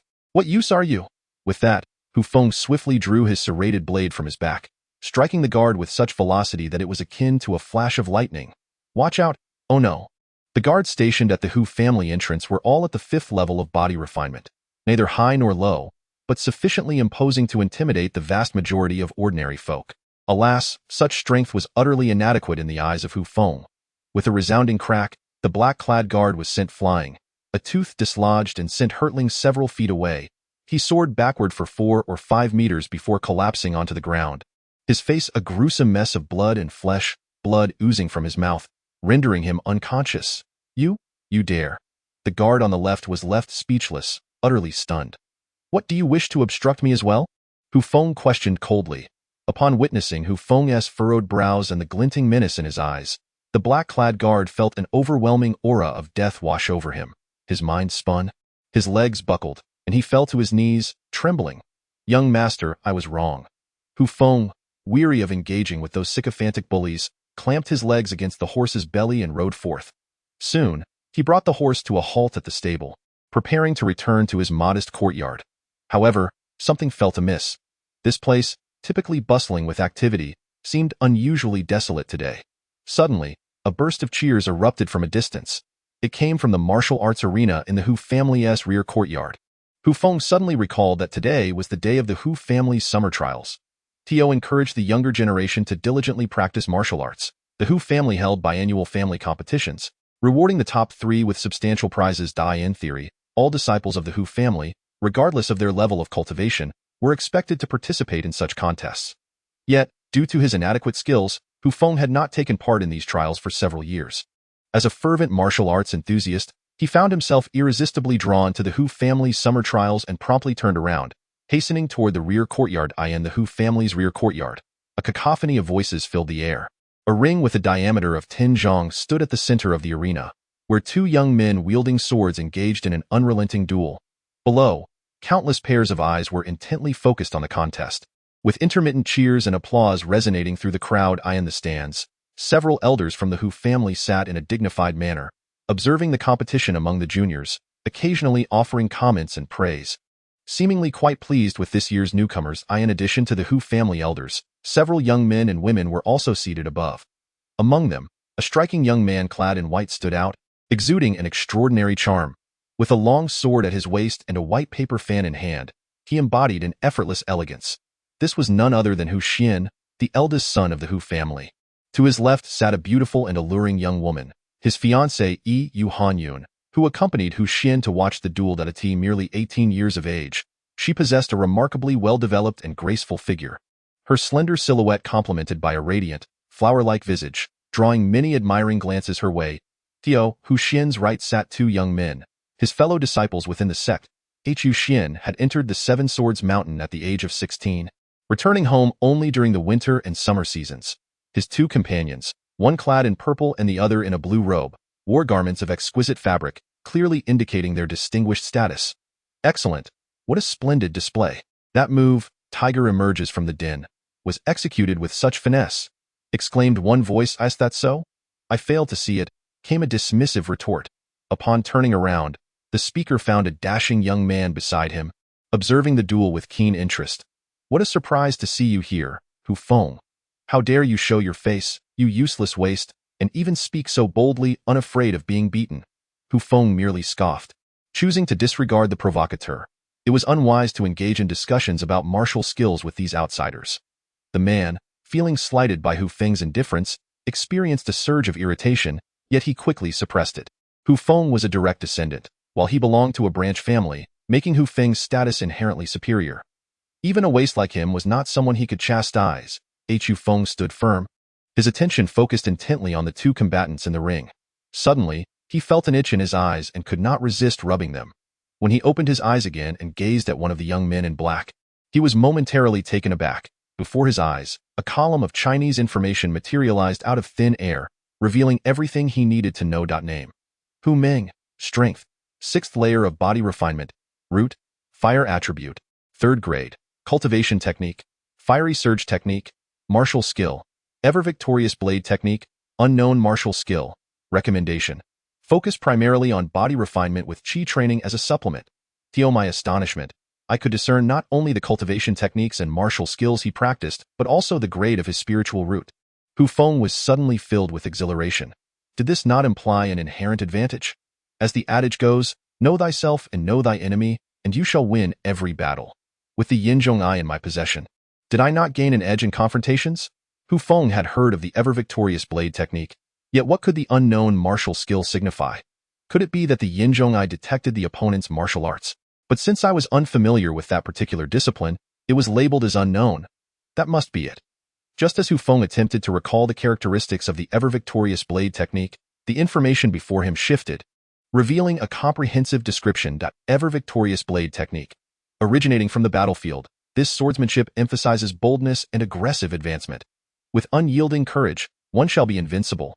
The goal was to master the 4th form, deception is key. Yet he had failed to cultivate a fearless heart, rendering its power limited. To think that one could even perceive the cultivation level of the opponent's martial arts. This was truly extraordinary. The more Hu Feng pondered, the more exhilarated he became. With this ability, no matter how vast the world, there would always be a place for him. Just then, a peculiar voice cut through the air from behind. Oh, isn't this Manager Ma? Why are you gracing us with your presence here instead of feeding your horses in the stable? Clearly, the moniker Manager Ma was a derisive appellation bestowed upon Hu Feng by a group of affluent scions, mocking him for his subservient role. Hu Feng, riding high on his excitement, found his mood soured by the interruption, and when he turned to see the speaker, his anger flared. It was none other than Hu Qing, a direct descendant of the Hu family, who was a year younger than Hu Feng but had already broken through to the 5th layer of body refinement. He often took advantage of his privileged father to bully Hu Feng. This is an adult matter. Children should refrain from meddling. You should go play elsewhere. Hu Feng, already incensed, had no intention of masking his displeasure. Scoundrel! Hu Qing, taken aback, was furious. He was accustomed to tormenting Hu Feng and could hardly believe the audacity of this waste to defy him in front of others. Surrounded by Hu family members, he felt utterly humiliated at just 15. Hu Qing was rebellious and could not tolerate being insulted. Unable to contain himself, he clenched his fist and lunged at Hu Feng. Unfortunately, the full force of his punch seemed like a mere child's play to Hu Feng, who effortlessly evaded it, seized Hu Qing's right arm, and with a swift trip, sent him crashing to the ground, landing in a most undignified position. Peh, scoundrel! I will kill you! Hu Qing was beside himself with rage, never anticipating such a humiliating fall, and found himself tasting the dirt. As Hu Feng toppled Hu Qing, he caught the attention of several onlookers from the Hu family. Now, with Hu Qing's loud outburst, the entire area was alerted, even drawing the gaze of the older generation of the Hu family on the platform. Among them, Hu Xian was engrossed in the spectacle when suddenly, a loud shout snapped his attention. Upon witnessing the two individuals grappling below the stage, his pupils involuntarily constricted, and his expression turned icy in an instant. Yu Hanyun also caught sight of Hu Feng, her gaze hardening with a glint of murderous intent. How dare this mere waste attempt to toy with me? Let us see how I shall bring about your demise. Suddenly, Hu Qing drew his knife and swung it at Hu Feng. Rather than retreating, Hu Feng advanced, seizing Hu Qing's wrist with force and twisting it sharply. A blood-curdling scream akin to that of a slaughtered pig erupted as Hu Qing, in agony, nearly shed tears, causing the knife in his hand to clatter to the ground. Hu Feng swept his right foot towards Hu Qing's legs, knocking him to the ground, head first, once again landing in a humiliating position. Bang! Just as Hu Qing attempted to rise, a foot landed squarely on his back, forcing him down once more. He struggled mightily, yet the weight of the foot felt as if it bore 1,000 pounds, rendering him unable to rise. Do you still refuse to concede? Call me big brother and I shall spare you, bastard. You shall not get away with this. If you dare, kill me. At this moment, the commotion escalated, drawing the attention of the entire venue. In the center, Hu Feng stood like a war god, firmly pinning Hu Qing down, his seemingly frail body exuding an unexpected, fierce aura. Stop! What are you doing? Is this how you treat your own brother? Chapter 8. Enraging Hu Xian with one foot firmly planted on Hu Qing, Hu Feng allowed him no chance to rise. Stop! As a direct descendant of the Hu family, how dare you oppress your own kin? Hu Xian strode forward, his voice booming in reprimand. Upon seeing Hu Xian's furious countenance, Hu Feng felt a wave of displeasure wash over him, recalling how this individual had instigated servants to secretly harm him. Deepening his scowl, Hu Qing, being an ignorant younger cousin, how can I, as his elder brother, fail to guide him properly? With his current temperament, should he venture out and be killed by others in the future, it would be too late to lament, Hu Feng stated calmly. Humph, such nonsense. You dare to beat your brother and yet offer flimsy justifications. Truly despicable. A young man in green, standing beside Hu Xian, spoke with disdain, even spitting on the ground afterward. Who are you, claiming to be a son of the Hu family? Hu Feng cast a sidelong glance at him, inquiring nonchalantly. Listen well. I am not one of you Hu family members. I am Qiao Yu, an inner disciple of the Seven Sword Sect. The young man in green declared proudly. Oh, so you are not of the Hu family? Hu Feng nodded, then bellowed. If you are not of the Hu family, what right do you have to speak nonsense within my household? You insolent wretch. I shall not let you escape unscathed. Qiao Yu, consumed by rage, instantly drew his sword. Hu Xian, witnessing the sudden escalation, quickly restrained Qiao Yu. Brother Qiao, do not act impulsively. This is Hu family territory. Your actions are inappropriate. Allow me to handle this. Qiao Yu's face burned with fury, but he ultimately relented, begrudgingly retracting his sword. You brat. Should I encounter you outside again, I will beat you every single time. Humph. If you lack the courage to act, then cease your incessant bluster. Enough. Hu Xian's thunderous voice interrupted their quarrel. Hu Feng, you have unlawfully assaulted a member of the family. Do you understand the consequences of your actions? Hu Feng disdainfully curled his lip, stating, I only know that self-defense does not constitute a violation of clan rules. Humph, do you still dare to argue? Hu Qing, upon hearing this, instantly became animated and hurriedly replied, It was him. He struck me first. Hu Feng, will you not admit your guilt? Hu Xian's chest heaved with anger, yet he was ultimately subdued by it. Who among you witnessed Hu Qing strike first? He queried multiple times, scanning the crowd, but silence prevailed.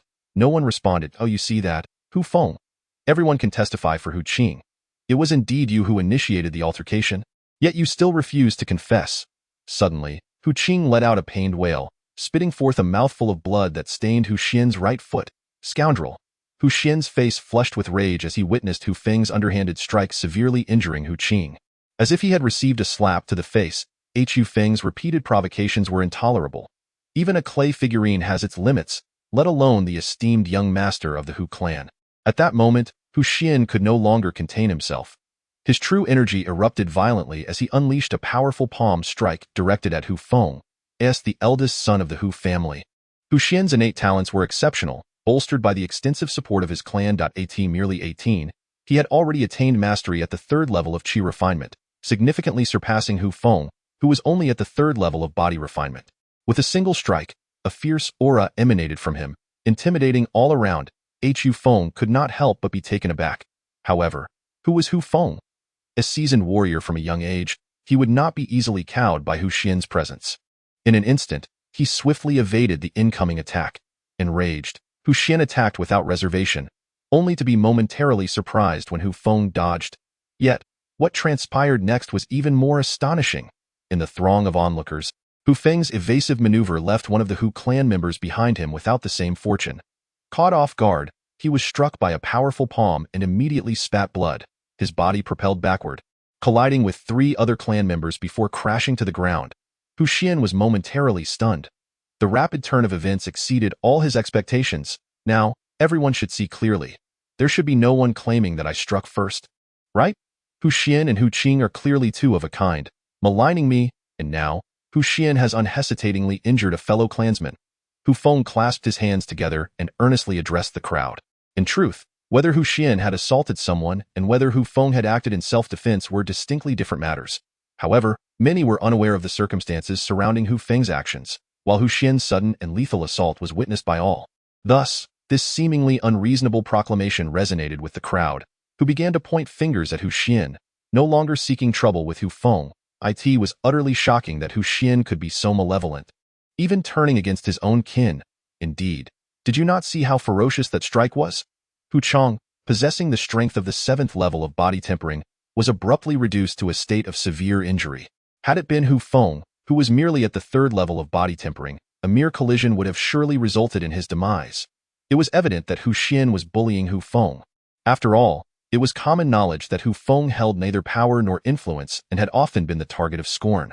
The whispers and pointed fingers of those around sent a chill through Hu Xian's heart. The carefully cultivated image of humility and courtesy he had maintained for years was now utterly tarnished, leaving him both ashamed and enraged. Silence! A resounding voice commanded, as an elder clad in black strode forth with a commanding presence. Tall and imposing, his dark robe flowed elegantly, while his feet were adorned with gold-threaded silver shoes. His weathered face bore a prominent scar, and his piercing gaze radiated authority without the need for anger. He was none other than Hu Lianhu, the patriarch of the Hu clan. Hu Lianhu examined Hu Chang, who had fallen unconscious after the altercation with Hu Xian, and upon discovering that his life was not in peril, he breathed a sigh of relief. He gestured for a law enforcement officer to swiftly carry Hu Chang away for treatment. Humph! This is absurd. His ribcage is fractured. You nearly caused a fatality, Hu Xian. Why did you use such excessive force? Elder, I did not intend to injure him. I am to strike Hu Feng. Are you implying that you wish to kill Hu Feng? His strength pales in comparison to Hu Chang's. Do you truly wish for his demise? Hu Lianhu's voice thundered with authority. Faced with the elder's overwhelming presence, Hu Xian found himself in a state of utter disarray, unable to articulate a coherent explanation. Someone, take Hu Xian away. Confine him for 3 days and let him reflect upon his actions. Hu Xian's expression shifted in alarm as he protested. Elder, you cannot do this. I have yet to participate in the summer trials. Shall I allow you to remain here to stifle the potential of the clan's youth? Take him away, Elder.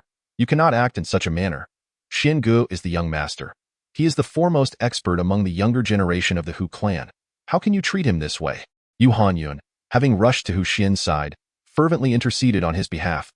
Humph! The rules of the Hu clan are not yours to teach me. Take him away? No. I am the young master of the Hu clan. You cannot strip me of my right to compete. Regrettably, the law enforcement officers paid no heed to his outburst. The enforcement team commanded by the elder possessed the authority to oversee the clan's affairs. Though their numbers were few, each member was at least at the 9th level of body tempering. They embodied the unyielding laws of the family, and those who erred would undoubtedly face appropriate consequences. Even Hu Xian, as the young master, dared not openly resist the enforcement team, as he watched Hu Xian forcibly escorted away. A smile finally graced Hu Feng's lips. "Go challenge me. You are still far too inexperienced. If I do not provoke you, how can I compel you to err? Without your mistakes, I find myself at a temporary disadvantage, and I might even fall victim to your schemes. However, the outcome is now inevitable. Even should you return, I have gained the leverage to confront you, for I possess the strength to do so." This conclusion had not been anticipated by Hu Feng, yet the result was serendipitously favorable. Although he no longer feared Hu Xian's prowess, the latter's influence within the Hu clan necessitated caution. Just as in the earlier incident, where Hu Xian audaciously proclaimed falsehoods, not a single individual in the crowd dared to refute him. This left Hu Feng feeling particularly constrained. However, everything has now been resolved. With Hu Xian out of the way, he can undoubtedly make a remarkable name for himself in the Hu family and elevate his status significantly. Should Hu Xian wish to harm him later, he would only become a source of ridicule. Observing Hu Xian being dragged away by the enforcement team, Hu Feng suddenly felt a premonition that a confrontation between the two of them would inevitably erupt again. And it would not be long before that happened. Suddenly, a cold gaze swept over, and upon turning to look, Hu Feng found it was the venomous stare of Yu Hanyun. He smiled faintly and chose to ignore her. A gentleman avenges himself. 10 years is not too late. He would take care of her when the opportunity arose. It's Yu Feng. I witnessed everything that just transpired. This is all Hu Qing's fault, but you have taught him a lesson. It is time to let him go, the Grand Elder remarked, shifting his tone as he addressed Hu Feng. Hu Feng promptly bowed his head, respectfully stating, "Grand Elder, your judgments are always fair and just. I will defer to your authority." Hu Qing had lost consciousness from the stealthy kick delivered by Hu Feng, but the latter's technique was exceptionally skillful, ensuring that no vital harm was inflicted, merely causing him some discomfort. Soon, Hu Qing was carried away by an enforcer to the family pharmacy. The Grand Elder scrutinized Hu Feng for a moment and inquired, "You have arrived late due to these matters and missed the summer trials. Are you now willing to participate?" Hu Feng was elated and nodded vigorously in agreement.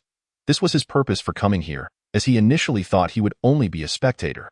Little did he know there was still an opportunity to compete, and it was said that the reward for first place was exceedingly generous, stirring his interest. Humph. The Hu family indeed has a unique way of handling affairs. They would punish their own young master for the sake of a waste. "I can hardly bear to stay any longer," Yu Hanyun exclaimed, angrily tossing her arm and storming away. "I shall not linger either. You may continue your games at your leisure," Xiao Yu remarked darkly as he pulled his fellow disciple away.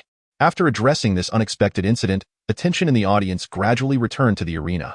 The earlier commotion had disrupted the ongoing competition, prolonging the match until the two Hu family disciples finally determined a victor and exited the stage. The Grand Elder, Hu Lianhu, returned to his seat in the center of the stands, where the second elder offered him a faint smile, saying, "Grand Elder, your handling of matters is truly impressive. Not a drop of water leaks through." Hu Lianhu settled comfortably, smiling in response, "Not at all. It is all for the family. How could I not devote my efforts? Indeed, now my Mingi and your Yulo finally have a chance at victory." The two elders exchanged knowing smiles, with unspoken understanding between them. Although Hu Xian held the title of the current family head's son, a young master, this did not guarantee that he would eventually become the head of the family. The Hu family's method of selecting a leader has always involved choosing 3 elite candidates from each generation, who would then undergo evaluations in literature, martial arts, and strategy, with the highest overall score becoming the next family head. As the son of the family head and the most powerful among the younger generation of the Hu family, Hu Xian was naturally one of the 3 elites. The other 2 elites were Hu Yulo, the grandson of the Grand Elder, and Hu Mingi, the grandson of the second elder. It was precisely for this reason that Hu Xian, as the young master, was caught by the Grand Elder for maliciously slandering a family disciple, leading to his forced removal from the summer trials and disqualification from participation. Regrettably, Hu Feng failed to notice the profound smiles exchanged between the Grand Elder and the second elder. Otherwise, he would undoubtedly have exclaimed, "Old ginger is indeed spicier." Chapter 9. A display of astonishing skill. Bang. The clash of blades echoed as the 2 combatants on the platform retreated a step each, only to launch into another fierce exchange. Hu Feng stood at the edge of the stage, scrutinizing the duel with a discerning eye, shaking his head intermittently. How abysmal! Their martial skills were utterly lacking. It resembled a mere child's play. Initially, Hu Feng had harbored great expectations for this summer trial, but it now appeared rather mundane. The competitors unleashed a flurry of techniques, brimming with variety. Alas, they were but a collection of empty postures, completely impractical. Many intricate maneuvers were executed haphazardly, igniting Hu Feng's ire. However, it soon dawned on Hu Feng that in the Tianheng continent, the cultivation of martial artists primarily revolves around true energy. The initial realm of a martial artist, the body refinement realm, is not a truly complete stage. Practitioners in this realm continuously refine their bodies in hopes of swiftly attaining the 5th level. If one's physical constitution is inadequate, the internal meridians struggle to withstand the flow of true energy. Many individuals, upon reaching the 5th level of body refinement and enhancing their physical attributes, begin to comprehend true energy and embark on its cultivation. Mastering true energy is a lifelong endeavor, often elusive to fully attain. Moreover, each significant breakthrough in true energy extends the lifespan of a martial artist, a benefit that martial techniques do not confer. Thus, comparatively, there is little time devoted to the cultivation of martial arts. This stands in stark contrast to Hu Feng's previous life on Earth, where spiritual energy had long since dwindled, rendering the common populace incapable of perceiving its presence. Only those martial artists who diligently honed their skills for decades possessed a modicum of inner strength. Most martial artists abandoned the ancient practice of energy cultivation, dedicating themselves entirely to the study of martial techniques and tirelessly honing their skills. Consequently, many ancient martial artists achieved remarkable martial prowess. With numerous talented individuals mastering multiple disciplines, Hu Feng was among the elite, having not only excelled in swordsmanship but also cultivated various forms of unarmed combat, amassing extensive fighting experience. These youths were mere adolescents, lacking genuine combat experience. Each displayed a visually appealing performance on stage, yet it was utterly impractical, rife with flaws in Hu Feng's eyes. Bang! A young man in white kicked the boy in blue, concluding this round of competition. Thus, the first round of trials for the Hu family had determined the top 17 contenders. Next up, Hu Chao versus Hu Feng.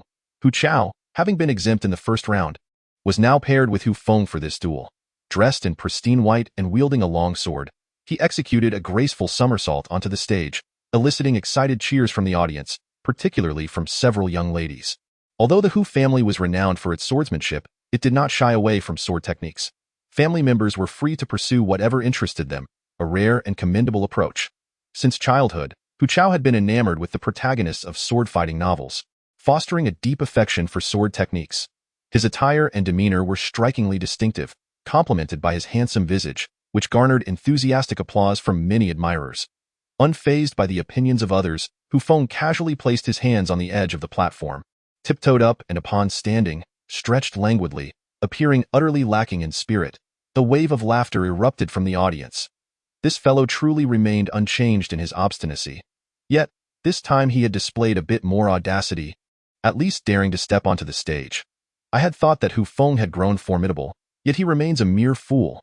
Naturally, isn't that fellow Hu Qing merely relying on herbal concoctions to reach the 5th level? In truth, his real prowess might not even match that of a 4th-level practitioner. Hu Feng must have been fortunate to encounter such a soft target to strut his stuff. Alas, he shan't have a second stroke of luck. Hu Chao has already attained the 6th stage of body tempering, and has even cultivated a trace of true qi. I doubt he will last more than 10 moves against Hu Chao.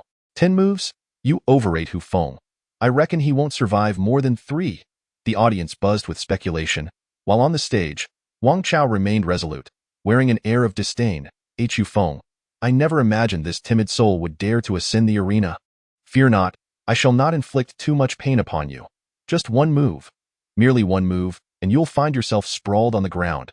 Hu Chao held his sword with both hands, casting a sidelong glance at Hu Feng. Exuding an aura of confidence, Hu Feng felt utterly drained by his boastful words, losing interest entirely, and yawned widely, witnessing this spectacle. The pretentious Hu Chao's lips twitched involuntarily, astounded to find himself facing such an exceptional opponent. Unable to contain himself any longer, he drew his sword in an instant. A tempest erupted from the ground. With a strike as sudden as spring thunder, he charged forth. Hu Feng narrowed his eyes slightly.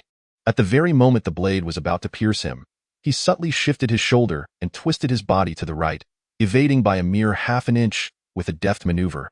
The sword missed its target by the same margin. Seizing Hu Chao's arm with both hands, Hu Feng applied force and flung him aside with a mighty heave. Boom! Hu Chao, caught off guard, was sent flying through the air, crashing heavily to the ground. The crowd was astounded. Countless mouths gaped in disbelief, their eyes nearly popping out. Good heavens, am I seeing things? It seems Hu Chao has fallen. How is this possible? He won with a single move against Hu Chao. Surely, it must be mere coincidence. It has to be. It must be a fluke. Hu Feng just happened to be positioned at the edge of the arena, causing Hu Chao to stumble off. Indeed, I saw it clearly. Hu Chao fell of his own accord. What terrible misfortune to encounter someone as cunning as Hu Feng, resulting in such an immediate defeat. Hu Chao, clutching his injured waist, rose once more, his face darkened as if it could drip with water. No, I have not lost. He resorted to trickery. With that, he attempted to ascend the steps again. Get down, barked the Grand Elder, his eyes blazing, a tremendous aura crashing down upon Hu Chao, forcing him to retreat several paces. Are you not ashamed? Stepping down signifies defeat. Do not seek excuses. The second elder reprimanded him. Hu Feng shook his head, disregarding Hu Chao's outburst, and began to descend the stage alone. Were it not for the final reward, he would hardly wish to continue. His opponent was far too weak, lacking any challenge. In the stands, several elders of the Hu family were engaged in fervent discussion. That move by Hu Feng was truly exquisite. With the strength of a third-level practitioner, he harnessed Hu Chao's own momentum to fling him off the stage. Simply marvelous. Praised the fifth elder, his beard adorned with 3 white tufts, in martial arts competitions. If one at the body-tempering stage does not utilize true qi, even the mightiest of warriors would struggle to discern the force exerted by another at the same level, as it lacks the discernible roots of true qi, which reveals the strength of its fluctuations.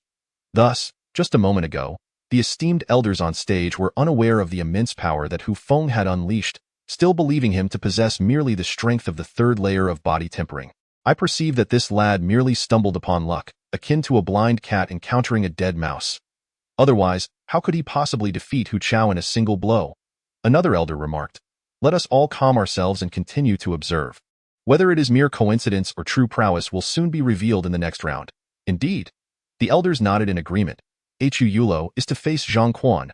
Zhang Quan's mother hails from a branch of the Hu family, while his father is the proprietor of an inn in Jizang City. In pursuit of a brighter future for their child, they entrusted him to the Hu family from a young age for diverse education. Many individuals of similar standing exist. Though they do not bear the surname Hu, they may still be considered half-members of the Hu family and are thus qualified to participate in the Hu family's summer trials. Observing the golden-robed youth ascend the steps, Zhang Quan's expression turned bitter. The disparity was immense. Despite his diligent training, he now only possessed the strength of the 7th layer of body tempering, while facing Hu Yulo, who had reached the 9th layer, left him with little hope. Hu Yulo is among the most outstanding members of the Hu family, second only to Hu Xian, and has devoted himself to the rigorous practice of the Golden Wind Sword technique. With a tall and slender frame, his lean physique conceals explosive power. At this moment, his expression was one of cold indifference, and his unremarkable visage bore a heavy aura of pressure, clearly indicating his profound mastery of vital energy. Surrender. Do not seek your own suffering, no.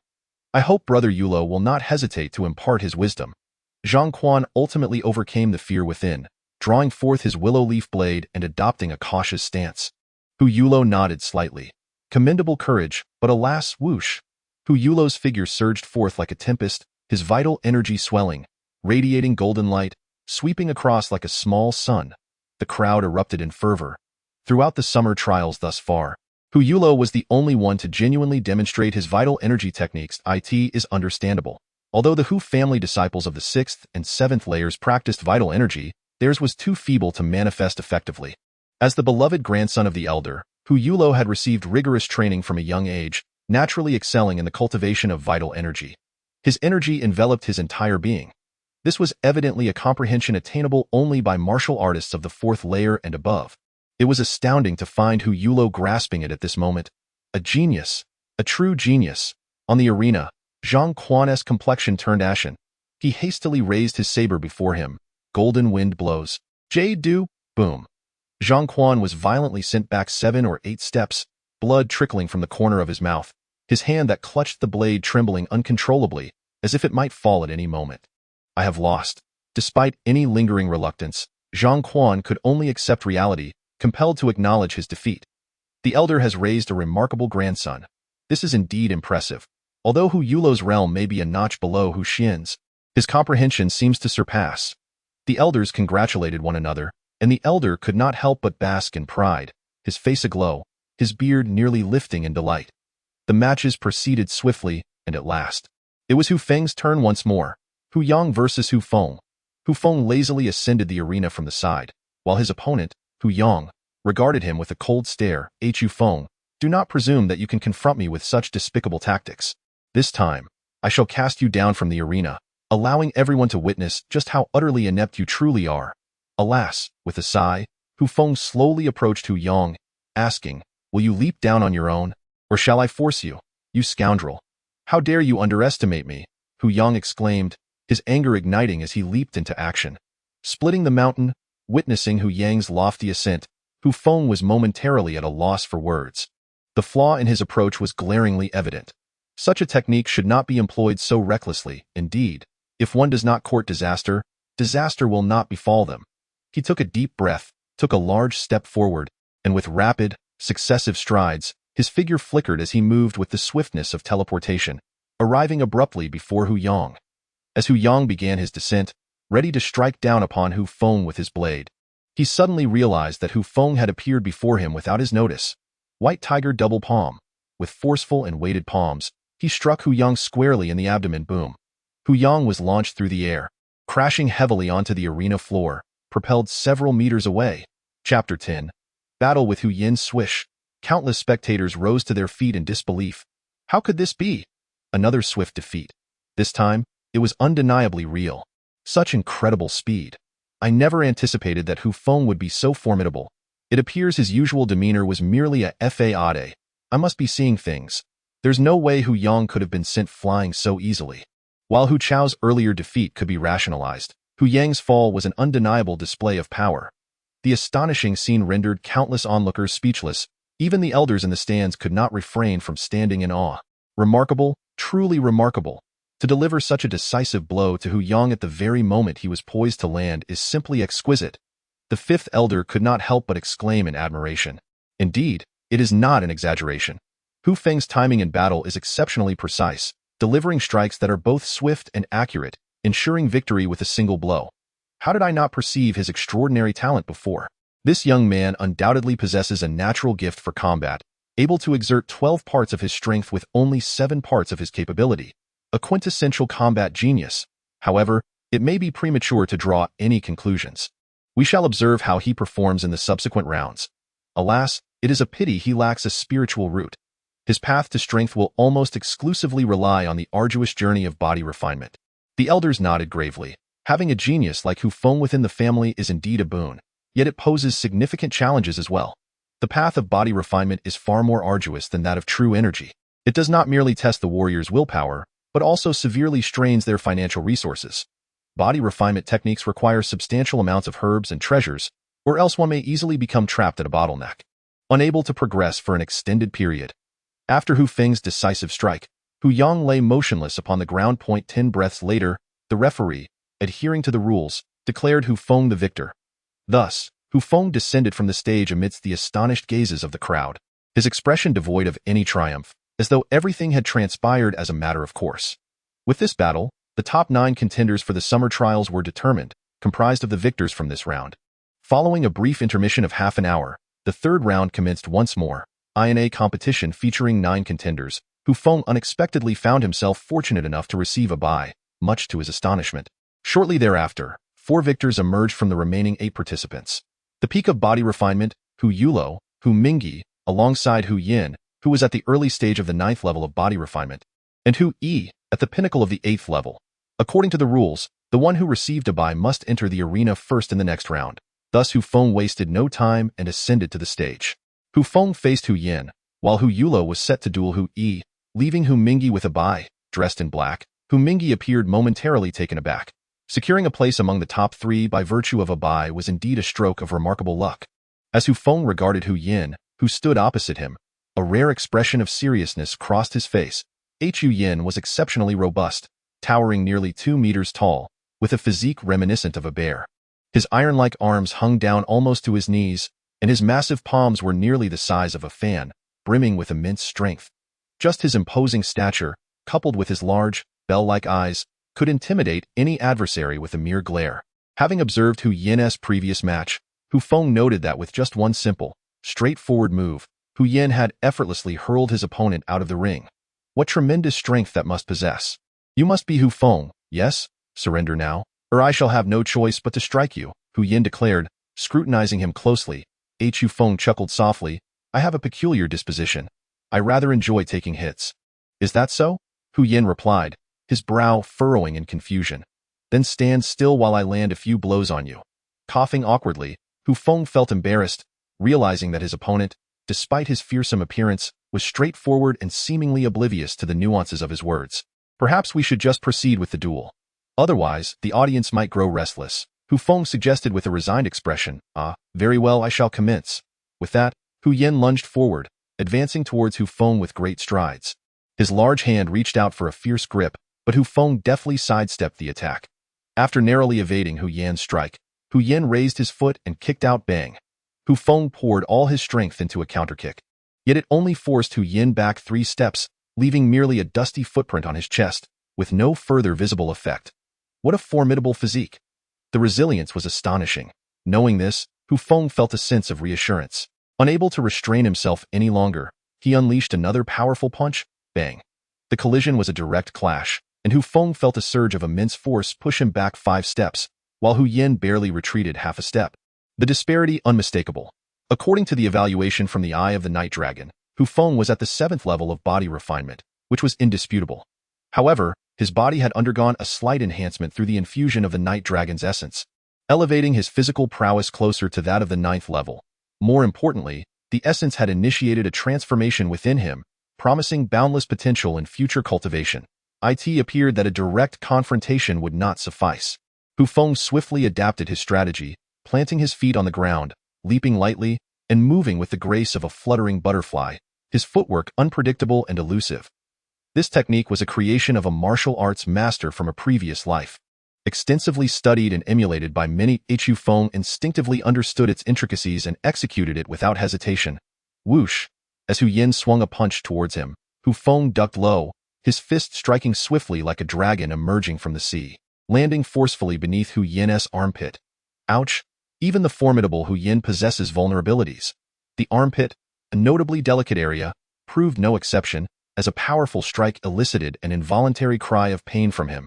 Hu Yin unleashed a barrage of heavy punches, his body spinning like a top, relentlessly assaulting Hu Feng.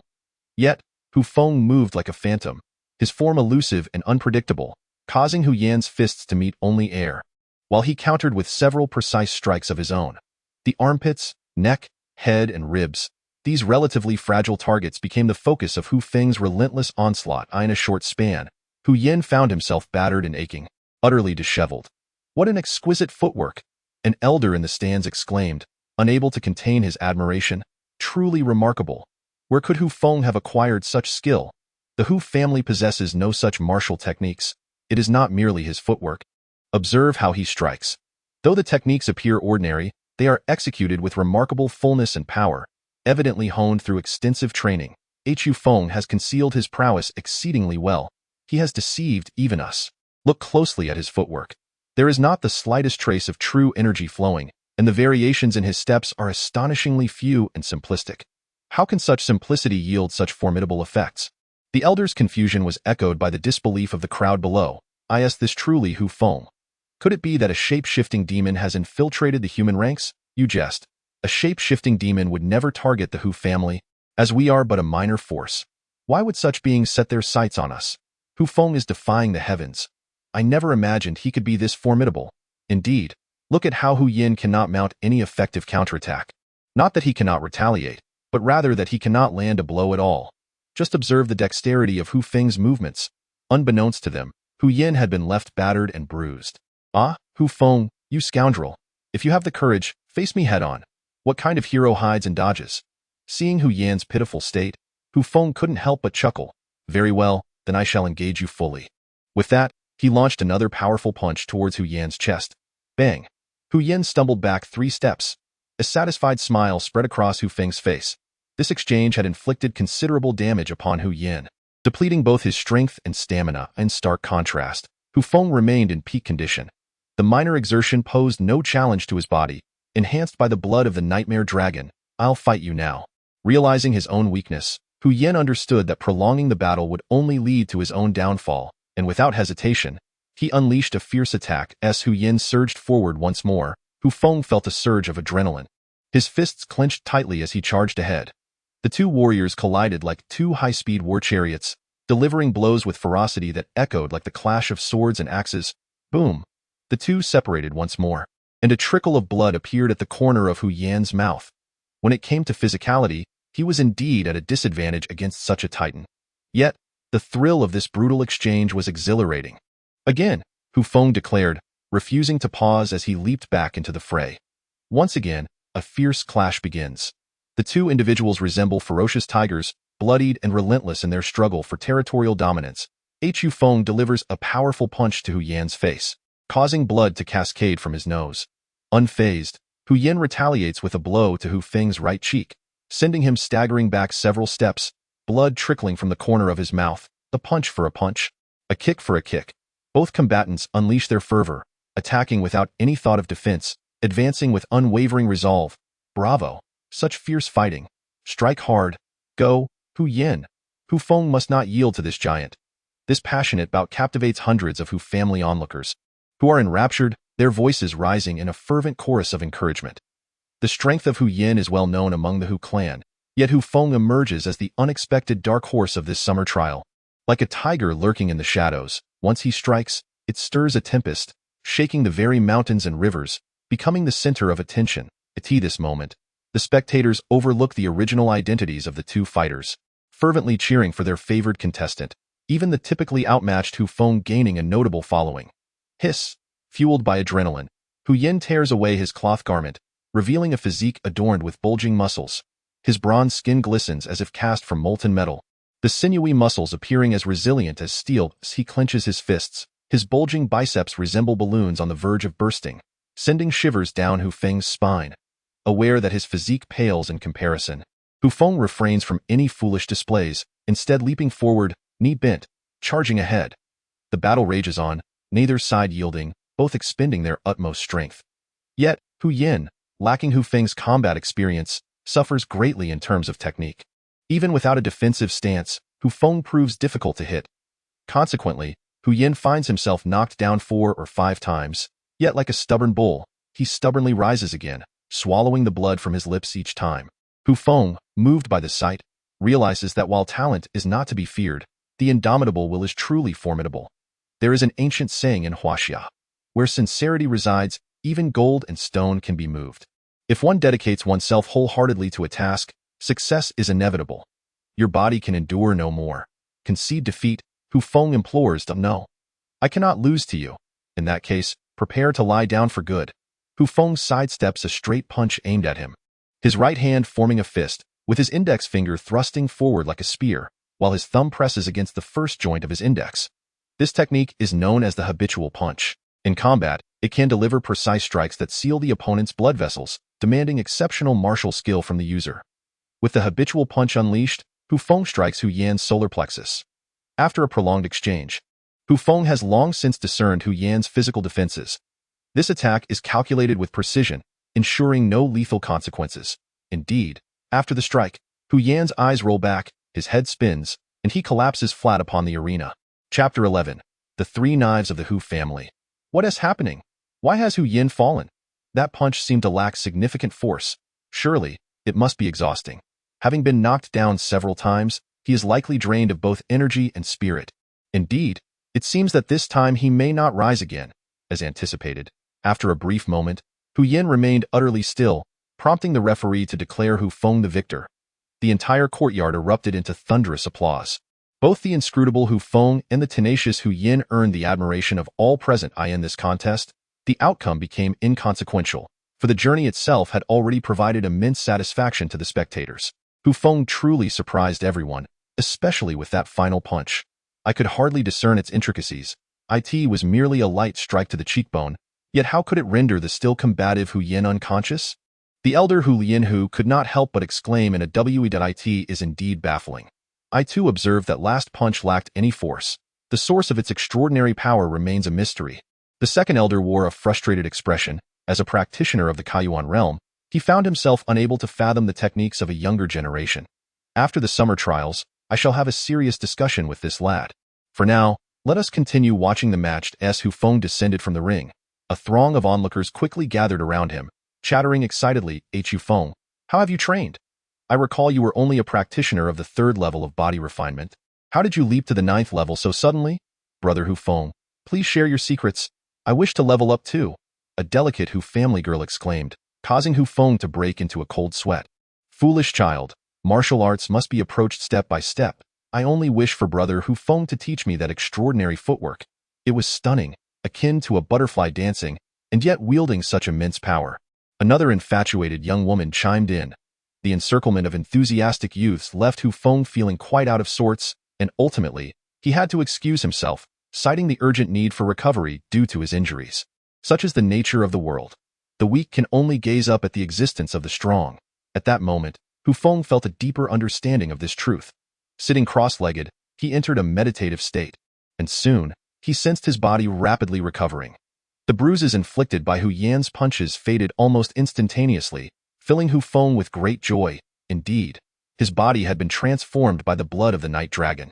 Having reached the 7th level of body refinement, Hu Feng possessed a physique far beyond the ordinary, which, by all accounts, allowed him to attempt cultivating true energy. At this moment of meditation, he could not resist the urge to try. His mind became as tranquil as still water, rendering the myriad phenomena of the world suspended within his consciousness. In his previous life, Hu Feng had attempted to cultivate true energy countless times.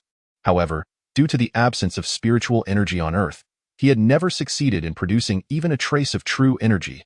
Yet now, upon entering meditation, he felt peculiar energies swirling around him, among which a striking golden energy stood out vividly amidst the colorful air. This is the energy of Gungjin, bearing a 7th-grade golden spiritual root. Hu Feng instantly discerned the origin of this energy. It could only be the energy of Gungjin. This energy exuded an aura of solidity and sharpness, characteristic of the metal element in the 5 elements. With focused intent, Hu Feng guided the strands of golden energy, swiftly drawing them into his body. Such astonishing speed! In his previous life, he had never been able to cultivate true energy. Yet at this moment, here he was, not only sensing the golden spiritual energy all at once, but also able to effortlessly guide it into his body without any hindrance, a feat beyond imagination. The memories of the useless Hu Feng informed him that for an ordinary person, the initial comprehension of spiritual energy often requires a considerable amount of time. Common individuals may take over 3 days, while a genius might only need a few hours. Moreover, in order to guide the spiritual energy into the body, one would typically need to invest several more days of effort. Yet, Hu Feng accomplished all of this in merely a few breaths. Of course, this was inevitably due to the extensive experience from his previous life and the significant advantage of possessing a 7th-grade golden spiritual root in this life, which made the process flow effortlessly. As the spiritual energy entered his body, a faint sensation of pain emerged, and Hu Feng understood it to be the sharpness of gold. Although cultivating true energy was not as excruciating as the path of body refinement, it still entailed its share of suffering. The martial arts path was inherently one of defiance against the heavens. How could it allow for ease? Furthermore, the cultivation of true energy was exceptionally taxing on the mind. A novice would feel dazed after a few hours of practice, necessitating a pause, lest they force themselves to continue and suffer unbearable headaches, or worse, fall into madness, risking serious injury or even death. Soon, the first wisp of true energy began to flow toward the Dantian, when suddenly an anomaly occurred. A tremendous sucking force unexpectedly emanated from his left arm, akin to a lion gaping its maw, a powerful pull that left this wisp of true energy with no avenue of escape. After darting about a few times, it was abruptly drawn into his body, vanishing without a trace. Hu Feng's expression changed dramatically. How could this happen? At that moment, he couldn't help but recall the scene from when he was 10 years old, participating in the spiritual root test. At that time, the spirit stone flickered a few times before ultimately disappearing, leading to Hu Feng being deemed devoid of a spiritual root, from which point he began to languish in despair. Could it be that my left arm concealed the source of my 7th-grade advanced spiritual root? If only I could use the Nightmare Dragon's Eye for a comprehensive scan. Otherwise, if I am unable to cultivate true energy, my achievements will ultimately be limited. It seems I must find a way to restore the level of the Nightmare Dragon's Eye. But alas, I am still utterly perplexed as to where to begin. Never mind, a path will surely reveal itself as the journey unfolds. For now, I should focus on restoring my body. Following the fierce duel between Hu Yin and Hu Feng, the contest between Hu Yulu and Hu Yi was comparatively lackluster. Hu Yulu, a peak body-refining martial disciple, held an advantage over Hu Yi, coupled with Hu Yulu's modest achievements in true energy cultivation, which allowed him to dominate the match from the outset. Within moments, Hu Yi began to cough up blood. After a quarter of an hour of excruciating perseverance, Hu Yi ultimately had no choice but to retreat in defeat. Hu Yulu emerged victorious. With this round concluded, the top 3 of the Hu family's summer trials had now all been determined. According to the rules, Hu Minghe, who had drawn the short straw last time, would take the stage first. The selection for the first opponent to face Hu Minghe would be drawn between Hu Yulu and Hu Feng. Hu Feng was the first to ascend the stage, possessing the privilege of priority in drawing lots. He approached the ballot box, drew a slip, and upon inspection, discovered it was his own name, eliciting a wry smile. What could one say about such luck? Fortunately, his constitution was remarkable, and having fully recovered, he felt no fear in facing anyone.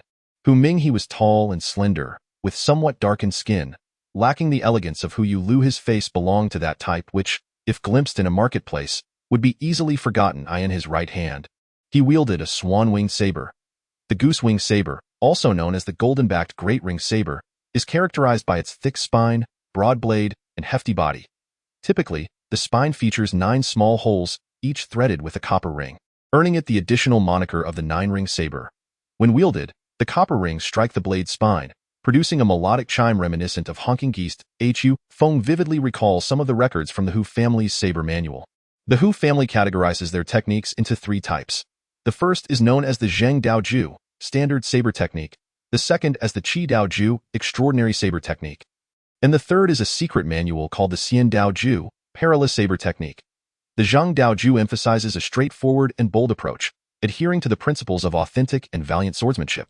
In the Hu family, practitioners of the Zheng Dao Ju often choose the goose-wing saber, as its robust design perfectly complements the advantages of this technique.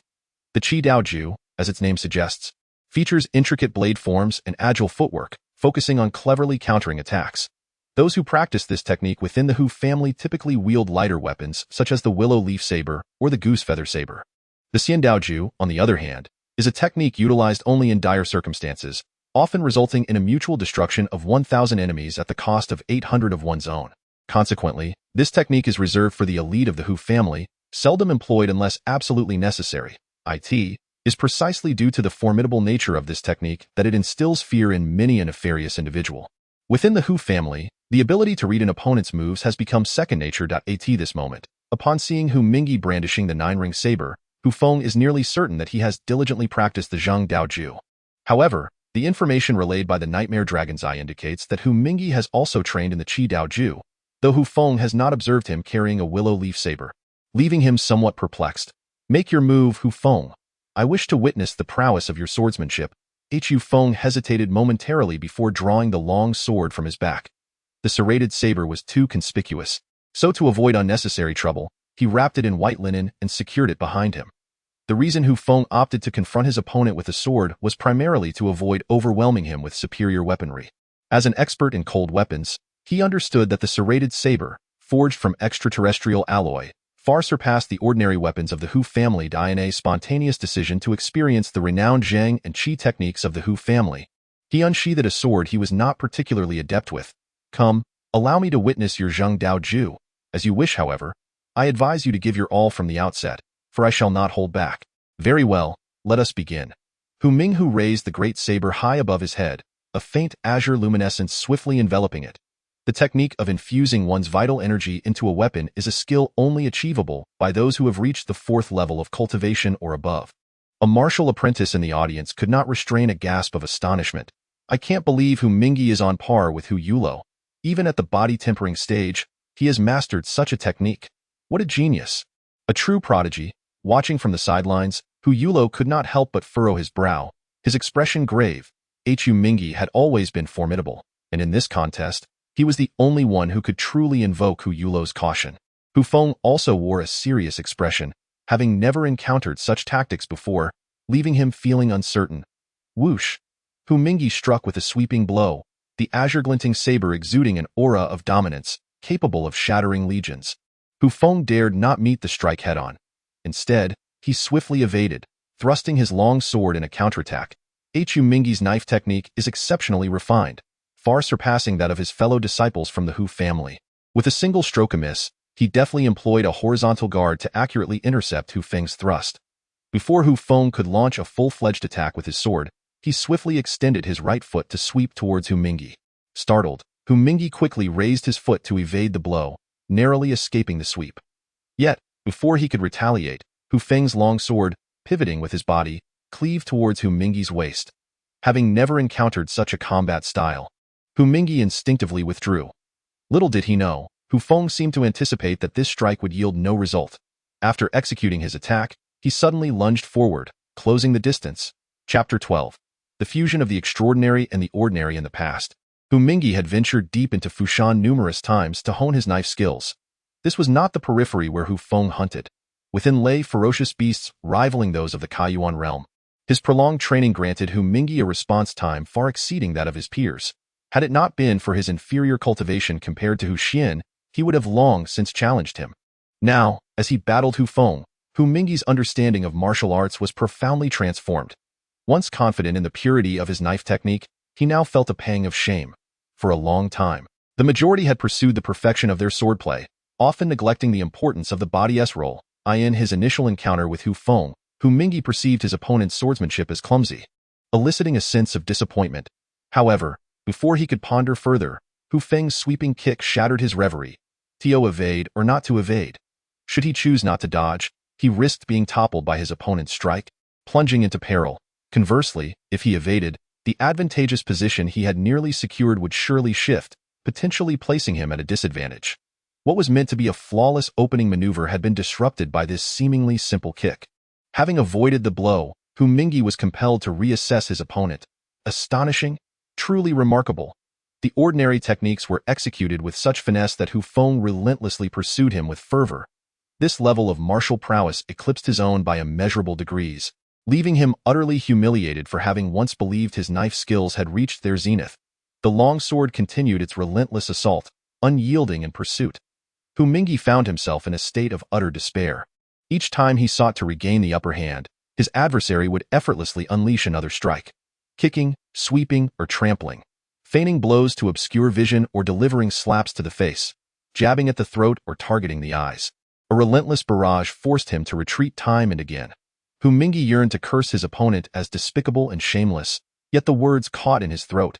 For he deeply understood that in true combat, opponents would resort to any means necessary, paying little heed to such trivialities. The audience, over 100 members of the Hu family, watched in stupefied silence, mouths agape, unable to articulate a single word. It must be said. Hu Feng's theatrical assault provided them with a vivid lesson in martial arts. Regardless of the outcome, this battle would be etched into their memories for a lifetime. Even Hu Yulo, who typically regarded others with disdain, found himself captivated, realizing that martial arts could be wielded in such a manner. Although it was somewhat underhanded, the way he utilized his footwork, seamlessly transitioning between sweeping, kicking, or stomping with the flow of his techniques was truly exquisite. Hu Feng was formidable.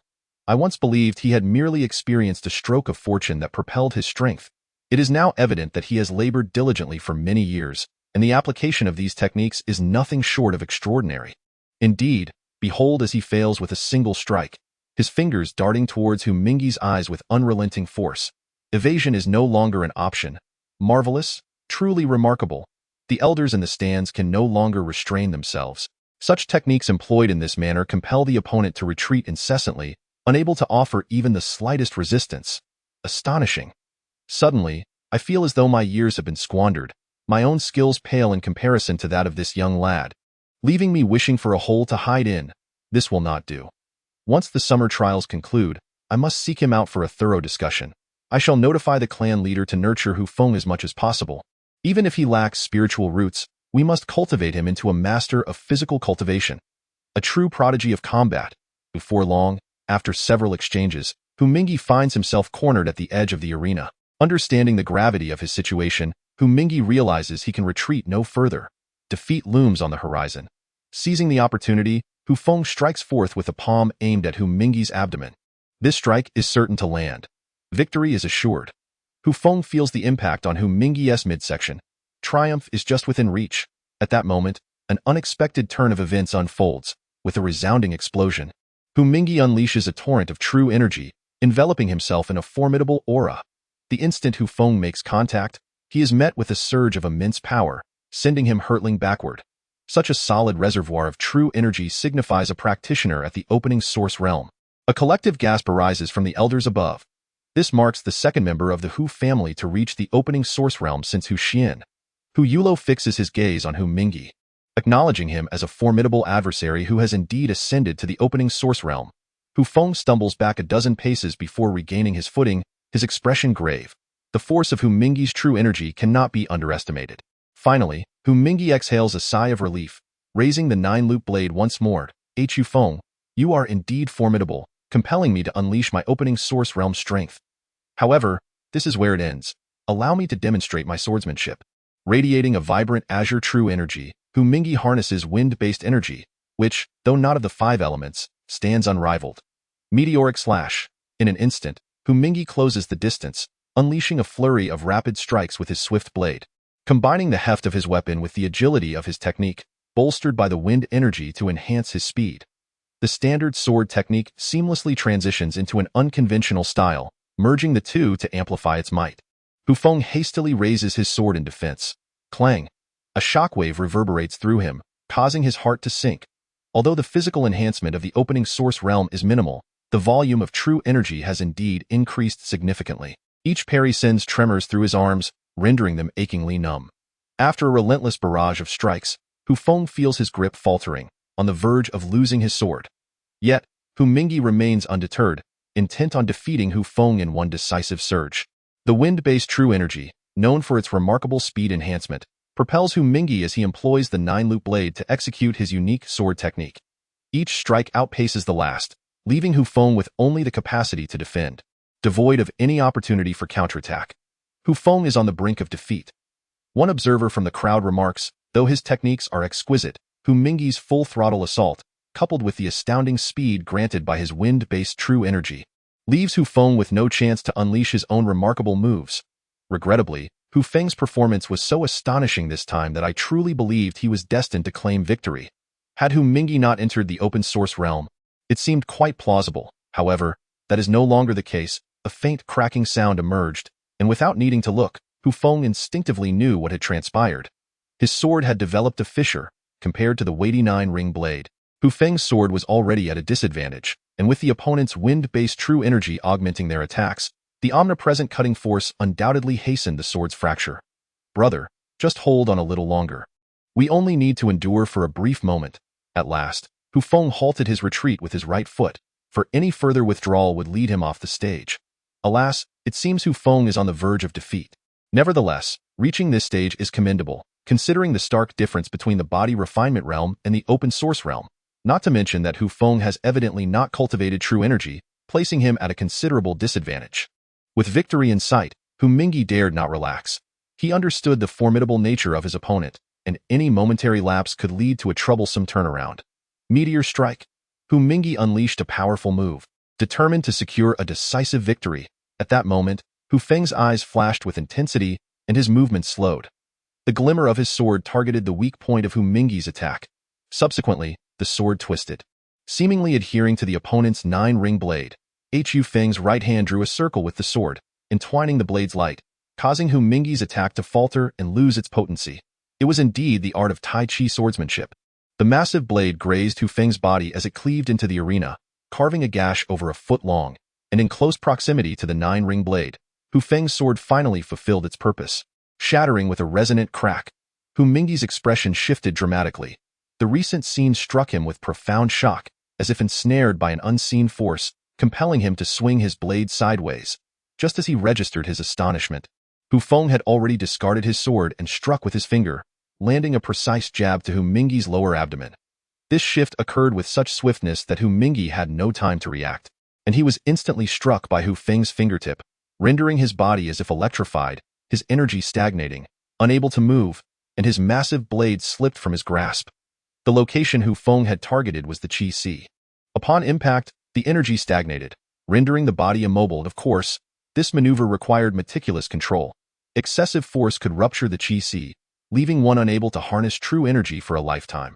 After striking, Hu Feng grasped Hu Mingyi's right arm and forcefully hurled him down. Hu Mingyi landed with a thud. The contest concluded with Hu Mingyi's defeat. Victoried, a spectator stammered, only then realizing the significance of the moment. Indeed, many others remained in a state of disbelief, including the nearby referee. Throughout the competition, the historically weak Hu Feng had astonished the onlookers time and again. Yet none more so than this moment. In a dire situation, he turned the tide. The sudden twist caught many off guard, including the elders on stage, who stood in awe, mouths agape. How is this possible? What just transpired? One elder voiced his confusion. I too am perplexed. How could such a potent final move, meteor strike, have been so poorly executed? Moreover, how could Mingyi have made such a grave error, allowing Hu Feng to throw him off like that in a moment of distraction? The second elder lamented. This grandson, burdened with high expectations, considers Hu Mingyi to be the foremost individual among the younger generation of the family, second only to Hu Xian. Were it not for Hu Xian's status that afforded him the opportunity to indulge in numerous rare treasures and talents, Hu Mingyi would undoubtedly surpass him in excellence. The unexpected defeat of such a prodigious grandson has left him profoundly disheartened. Due to the angle of observation, coupled with Hu Feng's stealthy and swift maneuver, the miraculous finger strike went unnoticed by these elder gentlemen, rendering them incapable of imagining that in a distant realm, there exists such a wondrous martial technique. Truly, Hu Feng is no ordinary individual. The Grand Elder, Hu Lianhu, lamented. This thought had already taken root in his heart. As Hu Yulo observed the prostrate Hu Mingyi, an inexplicable sense of crisis washed over him. If Hu Mingyi, whose strength was comparable to his own, had succumbed, then his upcoming battle would surely not be an easy endeavor. At this moment, Hu Mingyi, lying beneath the arena, finally regained consciousness. In truth, it was primarily Hu Feng's consideration for his well-being that led him to restrain his power, the finger strike being executed with such delicacy that it only lasted for a mere 10 breaths. Hu Mingyi's expression darkened, feeling a profound sense of absurdity at his inexplicable defeat. It was akin to being on the brink of soaring into the heavens, only to be abruptly yanked back to the ground. Standing tall, yet falling hard, at this moment, he truly comprehended this feeling. The frustration within his heart was a burden only he could fathom. Fortunately, he possessed a broad mind, and reflecting on the substantial benefits he garnered from this battle, he resolved to explore the boundless applications of the ordinary techniques, which would be his primary focus in the time to come. This period of study would significantly enhance his strength, instilling him with confidence to eventually triumph over Hu Xian. Chapter 13. Seizing victory half an hour later, accompanied by a resounding shout, the summer examination reached its final round. Hu Feng faced off against Hu Yulo. Draped in golden robes, Hu Yulo ascended the arena once more. Slightly shorter and slimmer than Hu Mingyi, his features were notably more delicate. Maintaining his haughty demeanor, he regarded Hu Feng with an air of indifference. Hu Feng, do not presume that winning against Hu Mingyi through trickery will secure your victory over me. I shall make you acutely aware of the disparity between us. Hu Feng disdainfully curled his lip. This individual was indeed brimming with arrogance. If that were the case, he would ensure a swift and decisive defeat. In Hu Feng's eyes, Hu Yulo's capabilities were transparently evident. At the first level of the opening source realm, he had merely honed the golden wind sword technique to the 5th level, devoid of any remarkable traits. In fact, he was even less formidable than Hu Mingyi, who adeptly wielded the dual blade technique, augmenting his wind-based true energy with greater threat. Enough of this banter. If you seek your own demise, then come forth, Hu Feng proclaimed with audacity. Shaking his body, he grasped the serrated long sword that had been resting behind him. With a vigorous flick, the white cloth that had been wrapped around the blade was instantly cast aside, revealing the terrifying serrated long sword in its entirety. The gleaming blade shimmered brilliantly under the sunlight, its sharp teeth resembling a gaping maw, utterly fearsome. What on earth is this sword? Why does it appear so menacing? A number of spectators furrowed their brows in silence, clearly finding the sword's appearance quite ghastly. Hu Yulo's eyes grew solemn as radiant golden light enveloped him, the robust true energy of gold enveloping his entire being. Such a powerful wave of true energy indicates that Hu Yulo has indeed entered the opening source realm. Indeed, Hu Yulo has always prided himself on being the second most skilled among the younger generation of the Hu family. Now that Hu Xian is no longer present, he simply cannot allow Hu Mingyi to outshine him. The golden wind sweeps through the Jade Tower. Hu Yulo executed a diagonal slash with his sword. This was the third form of Hu Yulo's golden wind sword technique. surpassing golden wind blowing rain and dew in prowess. Upon witnessing this move, Hu Feng did not flinch or evade. Instead, he boldly collided head-on with his serrated knife. Creak! The sword's edge became ensnared within the serrated teeth. Hu Feng's expression shifted, and with a powerful twist of his hands, snap! Hu Yulo's long sword was abruptly shattered by an overwhelming force, causing his countenance to pale dramatically. How could this? Before he could finish his sentence, Hu Feng seized the advantage, ruthlessly driving the hilt of his knife into Hu Yulo's chest. Boom! Hu Yulo staggered back several paces, blood spewing from his mouth. Before he could regain his footing, a menacing serrated long knife was already poised at his throat. The audience erupted in a frenzy. A single blow severed the sword. A single strike vanquished the foe. What kind of strength is required to so effortlessly crush an opponent? Such a feat occurring between those in the body refinement realm and the open source realm is nothing short of miraculous. Hu Yulo's face was ashen. This was a result he had never anticipated. He had adequately prepared himself before the battle, aware that he might face defeat. Yet he never imagined it would be so catastrophic. His weapon shattered in one blow, leading to his loss. Hu Feng, victorious. With the referee's resounding declaration, the champion of this competition was announced. The elder at the viewing stand wore a somber expression, his face reflecting despair as he lamented, "Alas, is this truly the will of heaven? With Hu Xin gone, Hu Feng has emerged. He'll be effortlessly defeated by someone in the body refinement realm. Yulo's heart may not withstand this blow." The second elder, observing the first elder's demeanor, could not help but offer counsel. "Accept your fate. My Mingi has also faced defeat. Sigh, had I foreseen this outcome, I would not have granted this little rascal the opportunity to compete. My words have truly led to my own downfall." Hu Feng sheathed his serrated knife, wrapping it once more in white linen, and rose to survey the crowd. Below, a sea of shadowy figures gazed up at him with eyes brimming with admiration, their faces alight with excitement, resembling fervent fans of a past life. The distinction between the strong and the weak lies precisely here. The strong can gaze upon the scenery from a height, while the weak can only look up in awe. This is the stark reality. Hu Feng's battle had concluded, yet the competition was not over. Hu Mingi and Hu Yulo were to engage in another contest to determine their rankings. As for the others, the weak would not garner attention. Even the fourth place would receive no reward whatsoever. Half an hour later, the match resumed. As Hu Feng had anticipated, the mixed techniques of Hu Mingi, now exponentially enhanced, easily triumphed over the disheartened Hu Yulo, securing the position of runner-up in the competition. Elder Hu Lianhu rose, proclaiming loudly, "The results of the Hu family's summer trials have been announced. The top three are Hu Feng, Hu Mingi, and Hu Yulo. Now, I invite these three to the stage to receive their awards." Amidst a chorus of applause from the audience, the three ascended the platform, receiving from the elder a red brocade box containing their rewards. Hu Yulo glared coldly at the brocade box cradled in Hu Feng's hands, his expression exceedingly grim in contrast. Hu Mingi exhibited a remarkable composure, engaging in casual conversation with Hu Feng, expressing a desire to seek his guidance in the future, devoid of any trace of arrogance. Subsequently, the elder delivered a lengthy discourse filled with words of encouragement, the specifics of which Hu Feng could hardly recall, as he often found himself drowsy in such situations. It was only at the conclusion of the gathering that he yawned and exited amidst the reverent gazes of the crowd. The cold, sinister gaze fixated on Hu Feng's departing figure. Without needing to turn around, Hu Feng was acutely aware that it was Hu Yulo glaring at him. This individual was excessively narrow-minded, having always held a position of superiority.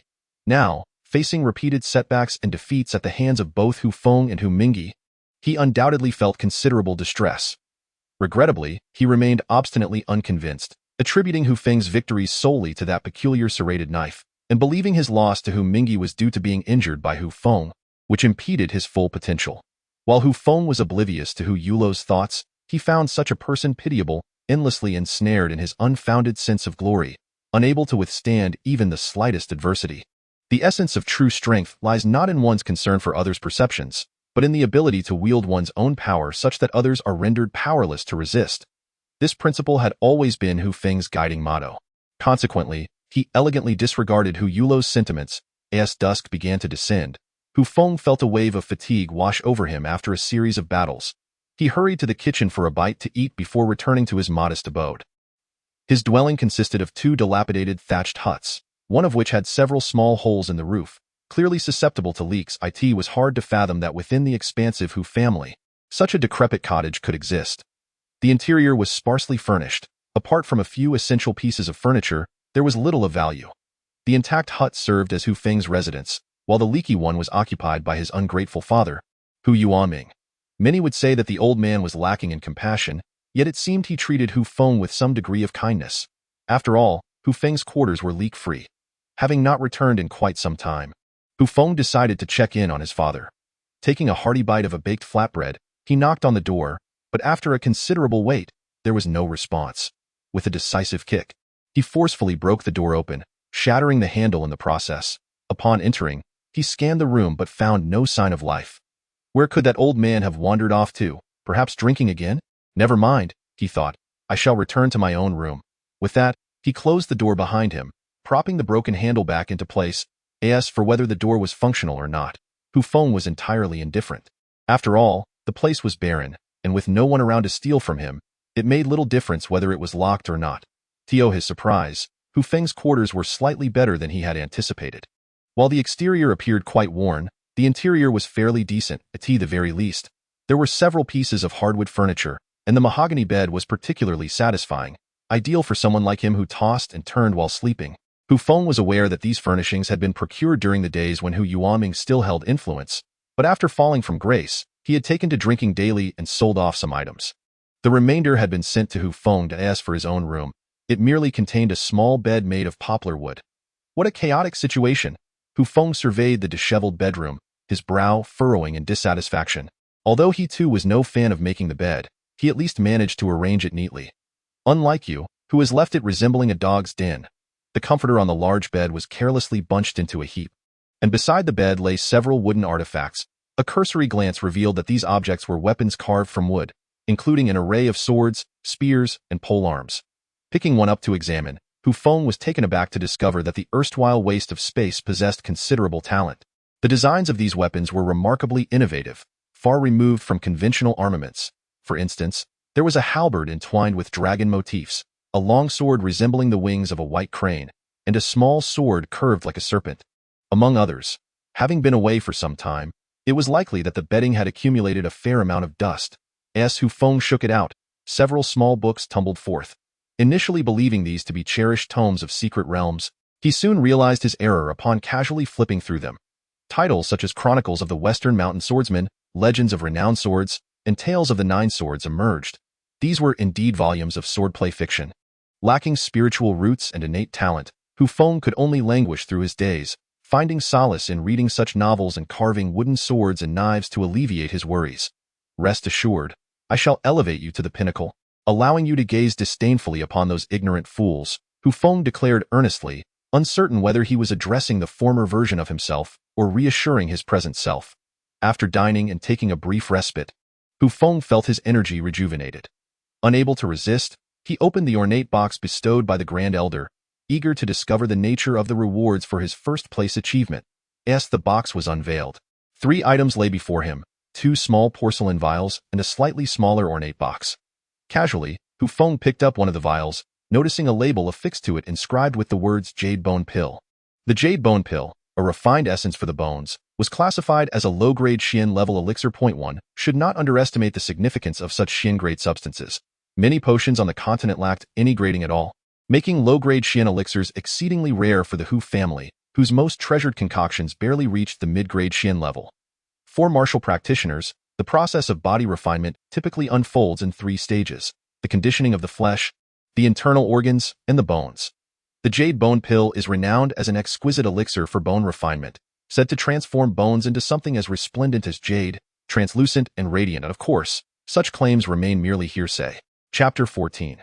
The enigma of the dreaming dragon clutching the Jade Bone Pill, which was about the size of a thumb, smooth and rounded. Hu Feng swallowed it without hesitation. The pill dissolved instantly upon entering his mouth, akin to consuming a sugary treat. A tremendous surge of energy erupted forth, spreading outward like a torrential flood. Soon, tendrils of energy made contact with Hu Feng's flesh, swiftly penetrating deep into his bones, rendering them increasingly heavy as if infused with lead. The wave of excruciating pain coursed through him, akin to having his bones torn asunder, a torment that pierced to the marrow. Gritting his teeth, Hu Feng, having endured multiple experiences of energy infusion, gradually acclimated to this agony, finding it at least more bearable than the searing pain of the dreaming dragon's blood coursing through him. As time trickled by, he felt as though his entire skeletal structure was elongating, his body heavier than usual. Yet, at the moment he clenched his fists, a distinct sensation of power surged through him. Undoubtedly, his strength had increased significantly once more. The skeletal structure resembles the levers of the human body. Only when these levers are robust can they lift heavier burdens. Evidently, the Jade Bone Pill has proved exceptionally effective this time. After 3-time intervals, a series of crisp sounds echoed. Congratulations to the host for breaking through to the 8th layer of body refinement. Hu Feng exhibited a satisfied smile, but at that moment, a tremendous force of attraction surged once more from his left arm. The unexhausted potency of the medicine swiftly coursed through his limbs to his left arm. This mysterious pull unleashed its peculiar strength again, akin to a shark with its mouth agape, devouring every fish in its vicinity without leaving a trace. Hu Feng's expression darkened. What was so extraordinary about this left arm that it repeatedly disrupted his cultivation? Sighing again, he lamented the troublesome nature of this appendage. If he remained ensnared by this left arm, when would he ascend to a higher realm of martial arts? The path of body refinement can generally be categorized into 3 stages: the refinement of flesh, internal organs, and bones. These categories typically progress sequentially, with flesh being the easiest to refine and bones the most challenging. Hu Feng had first relied on the blood of the dreaming dragon to complete the refinement of his internal organs, and now he had utilized the Jade Bone Pill to achieve bone refinement, taking a path entirely opposite to that of the average individual. However, this was of little concern. As long as all 3 categories were completed, it would signify success in body refinement. Generally, individuals tend to ease off on physical training after reaching the 5th layer of body refinement, leading to most early-stage strength being far from 1,000 pounds.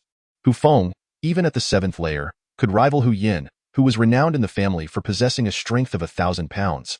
Now that he had ascended a level, his strength was undoubtedly amplified. Of course, he was uncertain about the exact extent of this increase.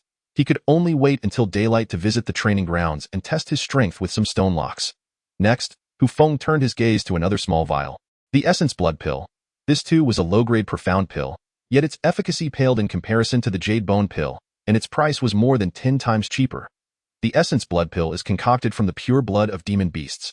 It serves to refine the body while also enhancing true qi, and crucially, it can replenish vitality when injured. It can be regarded as one of the most practical pills invented over millennia and a formidable tool for humanity in their struggle against the demon race. Allegedly created by the legendary Pill Saint, one of the 5 great legends on this continent, aside from humanity, the demon race, evolved from demon beasts, constitutes a significant force that has long threatened human safety.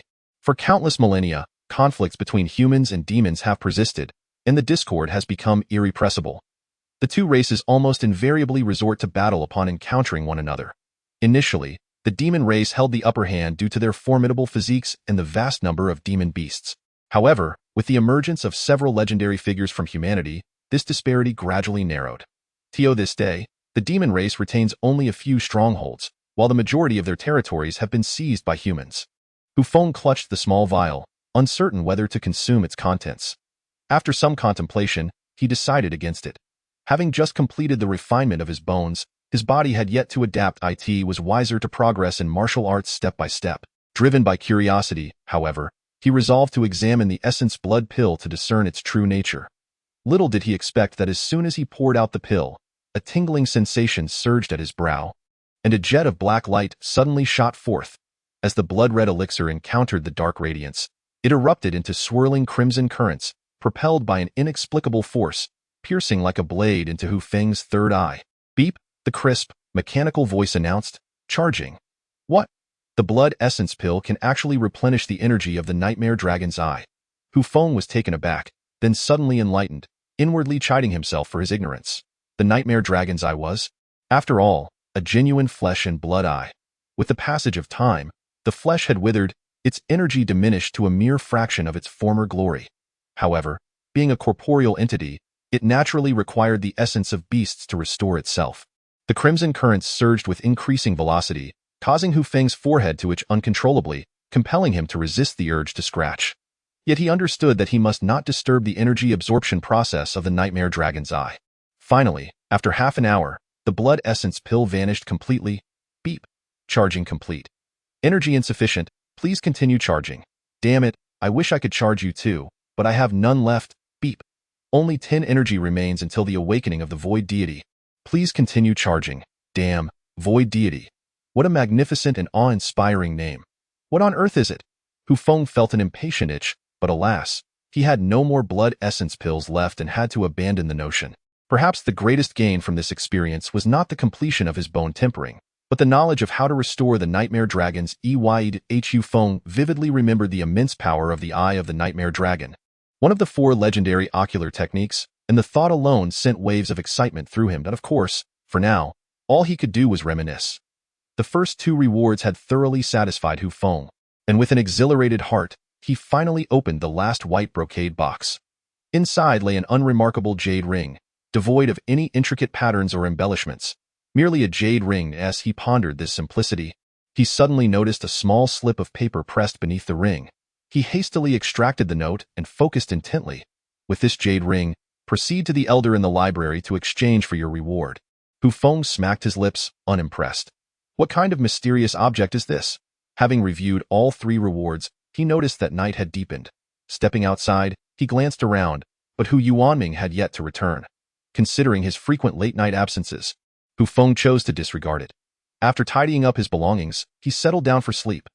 This marked the first peaceful slumber Hu Feng had experienced since arriving in this world. Previously, while at the inn, he had been burdened with worries and rose early. Now, with the turmoil subsiding, he finally relaxed his mind. Nestled beneath the gentle moonlight streaming through the small window, breathing in the uniquely fresh air of this world, he slipped soundly into the realm of dreams. At the break of dawn, Hu Feng awoke early, quickly freshened up, and took his serrated knife, wrapped in white linen, to the door. The tranquil courtyard was kissed by a gentle breeze, the air imbued with a refreshing dampness that was quite pleasant. Hu Feng recognized this as a sign of morning dew, indicating the best air quality of the day. Indeed, a day's plan lies in its morning. With the spring breeze caressing him and the flowers glistening with dew, Hu Feng began to dance with his knifed eye in that moment. He was not practicing any superior blade techniques, but rather performing a warm-up routine adapted from the Yang Dao sect, known as the Yang Dao dance. Although the dance with the blade appears simple, it is imbued with elegance and captivating beauty. Hu Feng's meticulously honed movements, clad in a dark garment, flutter gracefully like a sprite in the wind or a celestial being amidst the snow. Within its softness lies a distinct masculine vigor, and amidst its elegance is a hint of a man's formidable presence. As the blade glides and his form shifts, an intense battle spirit simmers just beneath the surface. Suddenly, Hu Feng strikes swiftly with his long knife, unleashing an invisible wave of blade energy that forcefully bursts open the wooden door at the courtyard's entrance. This formidable aura, born from the fullness of his sword intent, is termed blade energy, yet it is not true qi. Outside, a middle-aged man wearing a gray melon hat breaks into a cold sweat. He cautiously steps inside, followed by a slender young girl. Master Ma, what brings you here? Hu Feng inquires, sheathing his serrated knife with a casual tone. Young Master Feng, this young lady is named Xiaotsue, and she has been sent to serve you. Please feel free to command her as you wish. Master Ma replies, pulling Xiaotsue forward. Hu Feng furrows his brow, scrutinizing the girl named Xiaotsue. Her hair is styled in 2 playful pigtails, with a fringe of about an inch framing her forehead. Her large, glistening eyes and tightly pursed cherry-like lips reveal her evident nervousness. Clad in a slightly fitted green dress, she showcases a graceful figure, undeniably a beauty. Seeing Hu Feng's hesitation, Master Ma, fearful of incurring punishment should he refuse, hastily urges, Young Master Feng, your health is robust, and whether or not you require assistance is of little consequence. However, Master Yuanming's health is deteriorating, and accepting Xiaotsue would greatly benefit him, allowing him to enjoy some peace. Initially, Hu Feng had no intention of accepting any attendance. It was not that he lacked an appreciation for feminine beauty, but rather that the presence of others disrupted the tranquil environment essential for his cultivation. Yet, as Master Ma rightly pointed out, Hu Yuanming was aging and suffering from injuries that left him in poorer health than most. Having someone to attend to him would indeed be advantageous. Though he internally acquiesced, Hu Feng feigned defiance. What do you mean? Who says I, the young master, do not need anyone to serve me? Hu Xian is not weak. He has 3 or 5 maidens attending him. Is there something wrong with him in that regard? Master Ma quickly apologized, slapping himself twice in exasperation. Wiping the cold sweat from his brow, he respectfully stated, Young Master Feng, We recently discovered that your residence is somewhat dilapidated and unsuitable for living. Thus, the elder has specifically instructed us to invite you to reside in the east courtyard. Oh, how efficient you are. Only just discovering my house is in disrepair and already wanting to relocate me.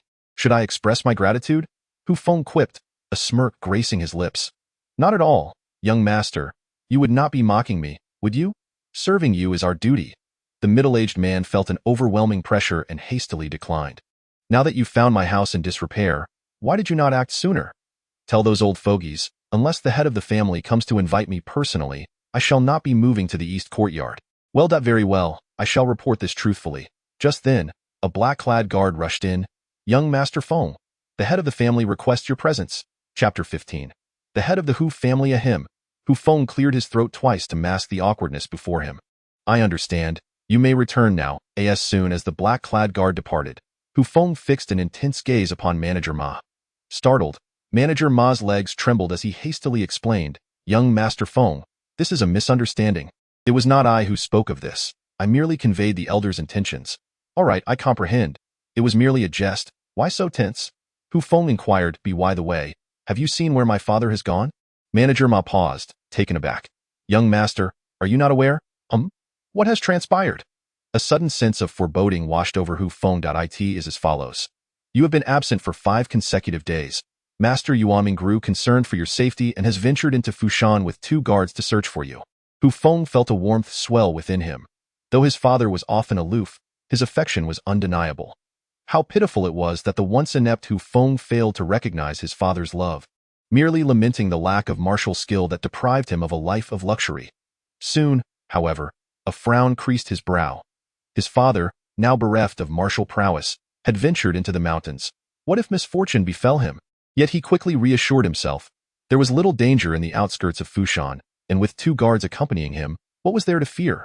Surely, after a few days of searching, he would return. Very well. I understand. You may depart. I must first meet with the family head. In the expansive courtyard, lush green grass carpeted the ground, flanked by ancient trees. Playful wisteria cascaded over the marble corridor, each delicate purple blossom seemingly opening its charming petals to welcome Hu Feng's arrival. The entire Hu family courtyard resembled a verdant park, adorned with flourishing flowers and trees. A breathtaking sight indeed. As Hu Feng strolled through, he was quickly spotted by the keen-eyed members of the Hu clan. In the past, they would have ignored him entirely, but times had changed. Yesterday's extraordinary display of prowess had captivated all, and they now gathered around him without hesitation. Brother Feng, who would have thought to see you here? Brother Feng, do you have a moment? I wish to seek your guidance on a few martial techniques. Go on.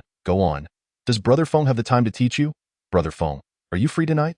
How about we visit Jinula for a few drinks? Brother Feng, I can't seem to master several techniques. Could you spare some time to assist me? These eager men and women buzzed around Hu Feng, leaving him utterly overwhelmed. Silence. Everyone, please quiet down. The family head wishes to see me. May we discuss your matters another day? Upon hearing him invoke the family head, the crowd understood the urgency of the situation and reluctantly parted to grant him passage. Though their reluctance was evident in their eyes, in the study of the Hu family, Hu Feng stood quietly at the center of the room. Opposite him, reclining in a bamboo chair, was a middle-aged man with a pale complexion, deeply engrossed in a slightly yellowed ancient scroll. This man was none other than Hu Xian's father, the head of the Hu family, Hu Yuanshi. Adorned with a silk cap and clad in a simple robe made of the plainest fabric, his countenance bore the pallor of a terminally ill patient, yet his eyes sparkled with the brilliance of stars in the night sky. After a prolonged silence, he gently closed the tome in his hands, his right middle finger rubbing his temple. Only then did he reopen his eyes, a gaze that was both unsettling and electrifying, akin to a thunderclap, momentarily stunning Hu Feng, who had remained indifferent until now. Hu Feng felt a bead of cold sweat form on his forehead for the first time, a sense of unease creeping in. Are you not weary? Please, take a seat. This is your own home. There is no need for restraint. The deep, resonant voice that emerged from his lips was soothing, akin to rain nurturing the parched earth, instilling a sense of tranquility. Hu Feng casually chose a bamboo stool to sit upon, his mind swirling with questions. The information relayed by the Nightmare Dragon's Eye indicated that Hu Yuanshi possessed merely the strength of the 9th layer of the open source, practicing the low-tier Shin level technique, the Shadow Forest art, along with the 3 formidable knife techniques of Zhang Qixian. Yet, why did he feel such an oppressive weight? Could it be the aura of a higher authority? It is worth noting that the martial arts on the continent are categorized into 4 grades: Xian, Ling, Shang, and Shun, with Xian being the most rudimentary of the mainstream techniques. Nevertheless, when compared to many obscure techniques, it holds a distinct advantage. It is said that Hu Feng's ancestral lineage boasted a remarkable master whose prowess with the 3-knife techniques once commanded great respect. However, they have never possessed a superior martial art, leading to a gradual decline in the achievements of each subsequent generation, with the low-tier Xin-level technique now representing the pinnacle of the Hu family's martial arts. Having visited Busan, what are your reflections? How is life beyond these confines? Hu Yuanshi inquired casually, as if engaging in friendly banter with a younger relative. Only the faint glimmer of a morbid calm in his eyes betrayed his indifference to such matters. It is indeed more intoxicating than the air here. Ah, and what of the servants? Hu Feng hesitated briefly. They have perished. Did they encounter any demonic beasts? Not at all. I killed them. All 7 servants had vanished. And while the possibility that they were slain by demonic beasts existed, Hu Feng himself would not escape unscathed should such a scenario arise. The Hu family's leaders are not fools, even without evidence. They would undoubtedly harbor suspicions against him. Now that Hu Feng had gained fame through his recent exploits, he believed his current standing within the Hu family warranted the patriarch's attention. Oh, the dead are of little consequence. Their families must be consoled. We cannot allow those who serve the Hu family to feel disheartened. Hu Yuanshi's tone remained consistently measured, as if the sky itself could fall, and it would bear no significance in his eyes. The more he maintained this demeanor, the greater the inexplicable pressure Hu Feng felt. Your father has gone to Busan. Are you aware? Hu Yuanshi suddenly asked. Yes, I am aware. If he does not return in a few days, I shall go to Busan to seek him out. Hu Yuanshi nodded. I am well informed of the situation. Xian Er was at fault, and I have already reprimanded him. Regardless of the circumstances, your brothers? There is no need to let trivial matters escalate. Hu Feng was slightly taken aback. Having anticipated that Hu Yuanshi would advocate for his son, he was surprised to find him instead chastising Xian Er to ease his own concerns. Understood. If he does not provoke me, I shall refrain from antagonizing him. Hu Yuanshi nodded. If there is nothing else, you may return for now. Deal well this evening. Indeed, there is no longer a need to visit the horse stables. You should focus on your cultivation. Leaving behind this cryptic remark that left Hu Feng utterly bewildered, Hu Yuanshi issued a dismissal order, leaving Hu Feng alone in a state of confusion. As Hu Feng stepped out of the study, he exhaled a long, relieved sigh, only then realizing that his back was already drenched in cold sweat. The most terrifying adversaries are those whose intentions remain inscrutable. He could not fathom whether Hu Yuanshi was sincere or disingenuous, and an unsettling feeling lingered in his heart. Forget about him for now. What is meant to come will surely arrive. When the cart reaches the mountain, a path will undoubtedly appear. It is far more pragmatic to head to the library to claim my reward. Within the study, a figure gradually emerged from the shadows. Clad in white, with a handsome visage, it was none other than Hu Xian, the young master of the Hu family. Do you dissent? Hu Yuanshi observed his expression and discerned his emotions. Humph, it is my oversight. I was deceived by Yu Hanyun, my anger clouding my judgment. Yet, I shall never yield to him. The ability to triumph over the strong despite being weak, having defeated both Hu Mingyi and Hu Yulo of the Kaiyuan realm. His victories were not mere strokes of luck. Sooner or later, I shall challenge him. Suit yourself. Hu Yuanshi remained unfazed by the matter. By the way, I have already prepared to withdraw from the marriage proposal with the Yu family. What? Hu Xian's countenance changed. What's the matter? Are you reluctant? Not at all, Hu Xian replied softly, yet it was evident that he felt a tinge of reluctance. Today, one can sow discord between you and Hu Feng. Tomorrow, he will likely incite strife between the Hu family and others, and my family does not lack such women, I understand. Chapter 16. 3 types of rewards. The library was situated in the southwestern corner of the Hu family estate, an unassuming 2-story building. Upon his arrival, Hu Feng found the door securely locked. Beneath a century-old ginkgo tree in front of the door, an elderly man, appearing to be in his 70s or 80s, reclined leisurely in a bamboo chair, dozing peacefully. His mouth moved rhythmically, releasing a symphony of snores that even shooed away a few persistent flies buzzing around his face. The tranquil atmosphere almost led Hu Feng to believe he had wandered into the wrong place. In his mind, the library should resemble a bustling library from a past life, filled with a constant flow of visitors. To his surprise, it was so quiet here. It seemed that no one would come for several days. The old man was unfamiliar to Hu Feng, presumably an elder of the Hu family. Given that the man was sound asleep, Hu Feng felt hesitant to disturb him and chose to stand patiently in the shade nearby. Feeling somewhat bored, Hu Feng could not resist employing the eye of the dreaming dragon to probe the old man. Name. Unknown strength. Host level too low to ascertain spiritual root. Unknown cultivation method. Unknown martial skills. Unknown recommendations. None. Hu Feng was slightly taken aback. He had not anticipated that the eye of the dreaming dragon was not infallible. It could not discern the details of those whose power far surpassed his own. The old man's strength immediately captured his attention. Whereas he could easily identify the Grand Elder Hu Lianhu as being at the 9th level of the Kaiyuan realm, this elder appeared to possess at least the prowess of a martial master at the Convergence realm. The body refinement realm merely denotes a martial apprentice, while the Kaiyuan realm signifies the initial threshold of a martial artist. Reaching the Convergence realm indicates one has become a martial master. Fortunately, the slumbering elder did not keep Hu Feng waiting for too long. In less than a quarter of an hour, he yawned, rose to his feet, and curiously scrutinized Hu Feng. "Are you here for a reward?" he inquired. "Ah, young lad, have you disturbed the elder? Do you have the token?" Hu Feng hastily produced the jade ring and handed it over. The elder glanced at it nonchalantly, nodded, and remarked, "In light of your apparent respect for the elderly, I shall make an exception and grant you an additional opportunity, providing you with 3 types of rewards. 3. Hu Feng felt as if he had just won the lottery. It seemed he could no longer underestimate these seemingly lethargic old fellows. Clearly, the elder had already discerned his arrival and was testing him. "Oh, not get too excited, young man. You only have 3 options, yet you may select but one." Hu Feng nearly choked on his surprise. Was this a jest at his expense? What a cunning old rogue. Naturally, such thoughts remained unvoiced, and he maintained a respectful demeanor, expressing gratitude. "Thank you very much, elder." The elder led Hu Feng into the library, casually gesturing towards various sections as he began to introduce them. Over there lies the sword techniques, and beyond that, you will find some martial theory. Those shelves are filled with various forms of hand-to-hand combat. Young lad, do not gawk. The manuals of blades and martial arts are on the 2nd floor. Feeling slightly embarrassed, Hu Feng cleared his throat and asked, "Elder, which 3 rewards are you referring to?" The elder stroked his white beard thoughtfully and explained. "Your initial reward consisted of but one choice, to select a martial technique or skill of your liking within half an hour. Now, I offer you 2 additional options. Firstly, I could impart a martial art set to you. Secondly, you could remain in this library for 3 days. You may only choose one from these 3 options. The decision is yours to make." Furrowing his brow, Hu Feng found himself ensnared in a dilemma.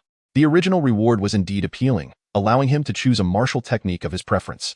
However, since the elder had provided additional options, there must be a rationale behind it. Quickly, Hu Feng deduced 2 points. First, the elder's knowledge likely surpassed what was archived in the library, and the martial arts he possessed were certainly of a higher caliber. The only uncertainty remained the type of martial art. Was it a technique or a skill? Should it turn out to be an esoteric form involving axes or halberds, he would surely be disheartened. Second, given that the elder mentioned the possibility of spending 3 days in the library, it was evident that there were other secrets concealed within its depths. Otherwise, the difference between staying for 3 days and half an hour would be negligible. There must be something obscure that required time to uncover, and 3 days might afford him a chance to discover it. Though he gradually formed a conclusion in his mind, Hu Feng refrained from making a hasty decision and, mustering his courage, inquired, "Elder, do you have any hints?" "Humph. If you cannot reach a decision after half a stick of incense, you may as well leave without selecting a martial technique." No need to ponder further. I choose the 3rd option. Although the elder's martial techniques would undoubtedly be formidable, they might not necessarily suit him. In terms of martial arts, he already possessed an abundance from his previous life, many of which he had yet to master. After spending 3 days in this library, he had his own plans, though the specifics remained to be verified. "What a clever lad, full of ambition. Take your time, my dear fellow. I shall return to my slumber." With that, he yawned and drifted back to the recliner at the door to resume his nap. Hu Feng gazed at the towering bookshelves before him, feeling somewhat dizzy. The 1st floor boasted 10 rows of shelves, each laden with hundreds of tomes. If the 2nd floor was similar, how many could he possibly read in 3 days? Most importantly, where exactly lay the secrets concealed in unknown corners? Patience is a virtue. One must consume food 1 bite at a time. He casually pulled out a volume with a blue cover and, upon closer inspection, discovered it was titled A Compendium of Blossoms. He then extracted another book from the shelf, The Art of Horse Breeding. Goodness! No wonder there were so many books. An array of peculiarities awaited him. Although a tinge of frustration lingered in his heart, Hu Feng's curiosity compelled him to leaf through the pages. The compendium of blossoms was adorned with illustrations of various flowers, accompanied by succinct descriptions in fine print. Suddenly, a beeping sound resonated in Hu Feng's mind. Beep, beep, new data detected. Would you like to scan? Hu Feng was momentarily taken aback, then elated, responding without hesitation to confirm. Beep, scan complete. He swiftly picked up another book. Thus, he continued to flip through the pages at an astonishing pace. In just over 10 seconds, he had scanned an entire volume. At this rate, he could feasibly scan over 1,000 books on the first floor in half a day. Several hours later, having effortlessly completed the first floor, Hu Feng ascended to the second. Upon entering, he noted the stark emptiness. Only a solitary bookshelf stood in the center. He casually opened a black-bound tome, which turned out to be the true blade technique, but a rush of excitement coursed through him as he eagerly perused the text. With the blade as one's courage, a swordsman must embody a heart of valor, unyielding and fearless, advancing boldly amidst 1,000 troops. Without fear, one can conquer all adversaries. The opening passage presented a doctrine of swordsmanship. The more he read, the greater his delight. The author of this treatise shared a resonance with his own beliefs. A swordsman should indeed forge ahead relentlessly. Realizing he had no time for a thorough examination, Hu Feng hastily scanned the book before closing it. It wasn't until half an hour later that he stretched and stood up, marveling at the immense bounty he had reaped from this endeavor, far surpassing the selection of martial arts techniques. Yet, the secret subtly hinted at by the elders still eluded him. Chapter 17. The first follower Hu Feng swiftly traversed the entirety of the first floor, yet he found no trace or clue, even re-scanning a few dusty, forgotten volumes. But to no avail, he engaged in rapid contemplation. What exactly was this secret? Was it a martial technique, a divine weapon, or perhaps another object? All of these could fall under the category of tangible items. Alternatively, it was possible that this room concealed some form of information or a rarely known peculiarity, which would categorize it as an abstract secret. Employing the simplest method of elimination, Hu Feng meticulously investigated each possibility. If this room possessed any extraordinary characteristics, he ought to have sensed them, unless they manifested only during specific intervals, such as the night. For the time being, this aspect can be set aside. He meticulously surveyed his surroundings. The arrangement of the bookshelves exhibited no discernible pattern, and the walls and ceiling bore no distinctive designs. Even the wooden boards supporting the bookshelves were scrutinized thoroughly. With the absence of anything abstract, it could only be a tangible object. Finding nothing in the vicinity, it was highly probable that it lay beneath the ground. Hu Feng gently rose on his toes, stepping delicately from stone slab to stone slab. However, after traversing the entire expanse of the stone floor, he yielded nothing. Each footfall produced a heavy sound. The stones were solid, and there was nothing concealed below. Impossible. Where could he have overlooked? Suddenly, Hu Feng's gaze fixated on the wall. It seemed he recalled something. The sole distinction between the first and second floors was that the first floor's walls were adorned with 4 pieces of calligraphy and paintings, while the second floor stood starkly empty. Hu Feng hastened to the wall, gently lifting one of the artworks. His hopes quickly dashed as he found nothing unusual. Undeterred, he tapped on the wall. It was solid. Refusing to relent, he moved to the next, and just when he was about to concede, an unusual sound emanated from behind the 4th piece of artwork. The stone brick appeared indistinguishable from the others, except for the surrounding area that bore no trace of mortar, clearly a later addition to block it with excitement. Hu Feng pried off the stone brick, revealing a folded square parchment made of sheepskin. As he slowly unfurled the sheepskin, a series of bizarre characters emerged, rendering Hu Feng momentarily speechless. He recognized none of them. The characters seemed highly irregular and difficult to memorize, reminiscent of ants scuttling across the paper. Suddenly, he recalled that this was known as ant script, an ancient form of writing with scarce remaining records. Beep, beep, unique martial arts detected. Would you like to scan? The term unique martial arts appeared for the first time in the Magic Eye system, leaving Hu Feng no time to ponder. Scanned, beep, scanning complete. Would you like to begin decryption? To his astonishment, a decryption function existed. How considerate of the system! Hu Feng's face lit up with joy. Ancient martial arts sounded grand and illustrious. Beep, insufficient data, decryption impossible. What? Hu Feng was utterly dumbfounded. He had not anticipated this outcome, truly a case of heaven and hell residing in a single thought. Higher expectations led to greater disappointment. It seemed he would have to devise a way to gather more information for decryption in the future. Although he could not decipher the content of the ant script, he could comprehend the illustrations on the sheepskin. It depicted 9 images, each featuring a small figure with various patterns etched upon different parts of its body. Hu Feng had no idea what they represented, only able to speculate that they were totems or runes. Thus, he had unraveled all that there was to know about the library, and he casually tucked the sheepskin away as he exited. This artifact was the secret subtly promised by the elder. It would be foolish not to seize it. As for the books on the shelves, he had scanned them all and naturally would not pay them any further heed. Upon stepping out of the library, the sun was nearly setting, and reflecting on how he had forgotten to eat all day, he couldn't help but feel a touch of resignation, as the elder remained in deep slumber upon his departure.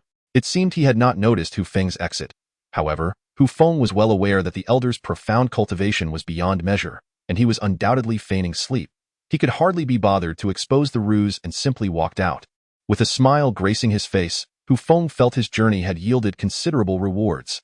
Just as he prepared to reflect on the contents he had scanned earlier, he was struck by a blankness in his mind. Realizing he could not recall any of the material from the books, he racked his brain, yet the memories eluded him. With a wry smile of resignation, he finally comprehended the situation. It seemed that knowledge was akin to a storage card, stored within the eye of the nightmare dragon. Alas, he found himself unable to access this storage card, meaning the repository of information remained beyond his reach. Upon returning to the small courtyard, Hu Feng found two figures waiting expectantly. "Uncle Jio, what brings you here?" The newcomer, named Hu Jia, was affectionately addressed as Uncle Jio by the younger generation. He was Hu Yan's father, belonging to a branch of the Hu family, with a relatively low status. "Xiao Feng, you seem rather busy these days. Have you eaten?" "I've already eaten, Uncle Jio." "What brings you here?" Hu Feng, not having dined, sensed that the inquiry was merely a formality, and he preferred to get straight to the point. "Xiao Feng, Hu Yan is my adopted son. Ever since he lost to you in the arena, he has been eager to learn martial arts from you. However, he is rather slow-witted and fears saying something that might upset you. Thus, I have come as a mediator, hoping you might be willing to teach him." Hu Feng glanced at Hu Yan, whose face was filled with anticipation, and raised an eyebrow. He was accustomed to solitude and preferred not to have anyone trailing behind him. "Uncle Jio, I possess no martial skills to share. I merely strike aimlessly. Besides, with Hu Yan's talent, he is bound to become a master in the open source realm in a few years. He hardly requires my guidance." "Ah, Xiao Feng, you are unaware. There are others in the Hu family without spiritual roots, not just you. My son Hu Yan is one of them. He was diagnosed with the absence of spiritual roots from a young age. Yet, his tenacious nature drives him to train relentlessly, and he has only just reached the 9th layer of body refinement at the age of 18.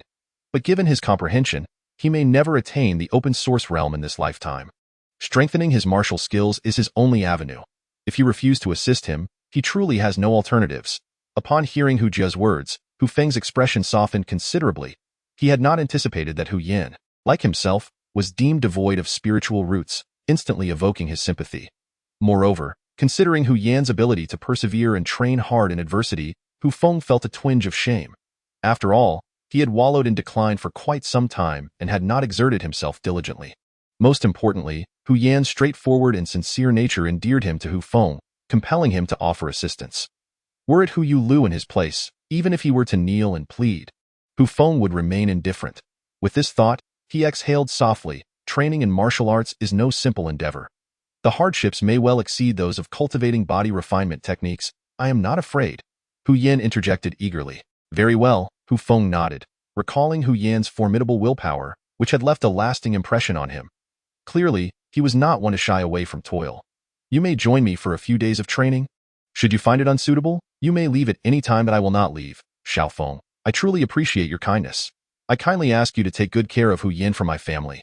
After bidding farewell to Hu Jio, Hu Feng finally exhaled with relief, completely disregarding Hu Yan standing beside him as he hurriedly dashed into the house. "Xiao Chui, is there anything to eat?" "Ah, young master. You haven't had your meal?" "Of course not. Is there still food available?"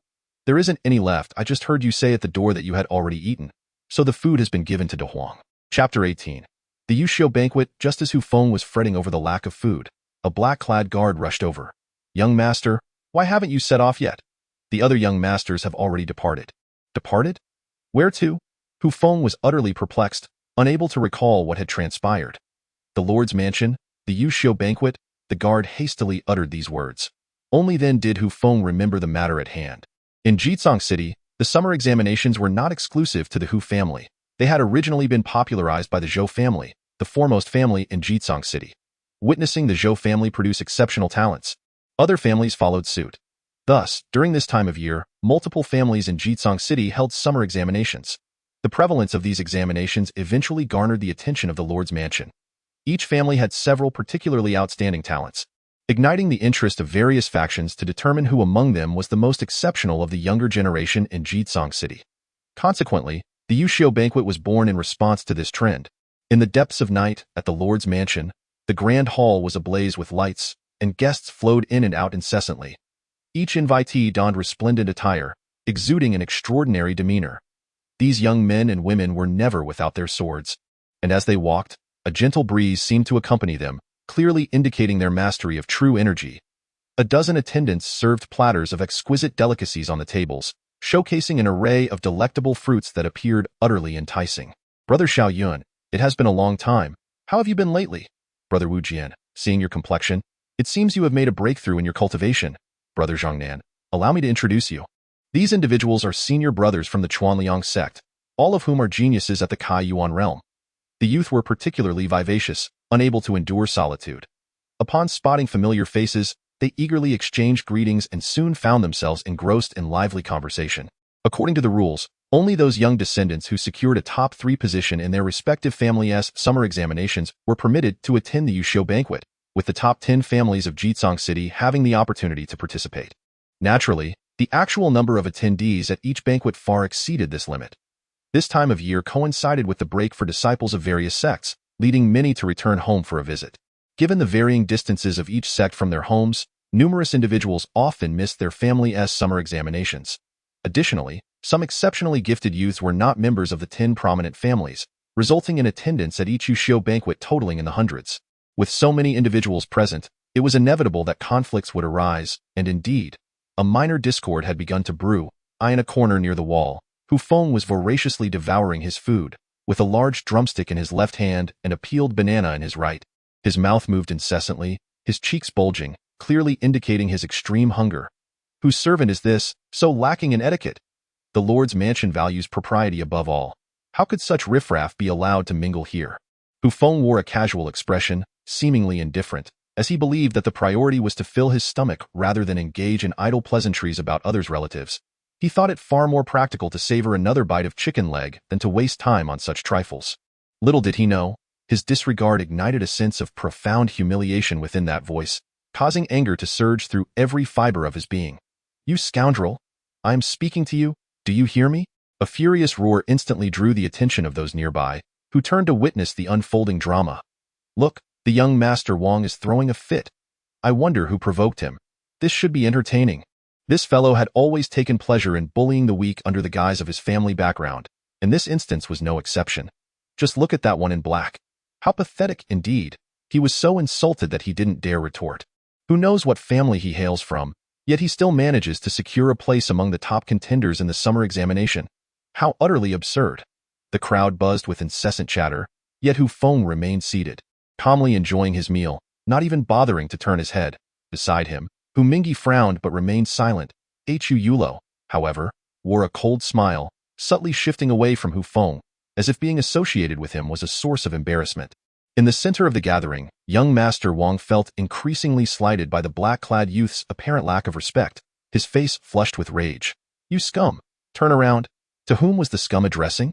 Hu Feng finally responded with a hint of nonchalance. The scum is clearly calling you. Laughter erupted around them. This lad has guts. I like him. Wong, the young master, was indeed a talented youth, even managing to insult himself with such finesse.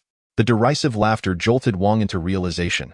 In his fury, he had inadvertently ensnared himself in nonsensical rhetoric, effectively berating his own character. You bastard. Go die. Wong had never endured such a profound humiliation, coupled with his naturally arrogant disposition.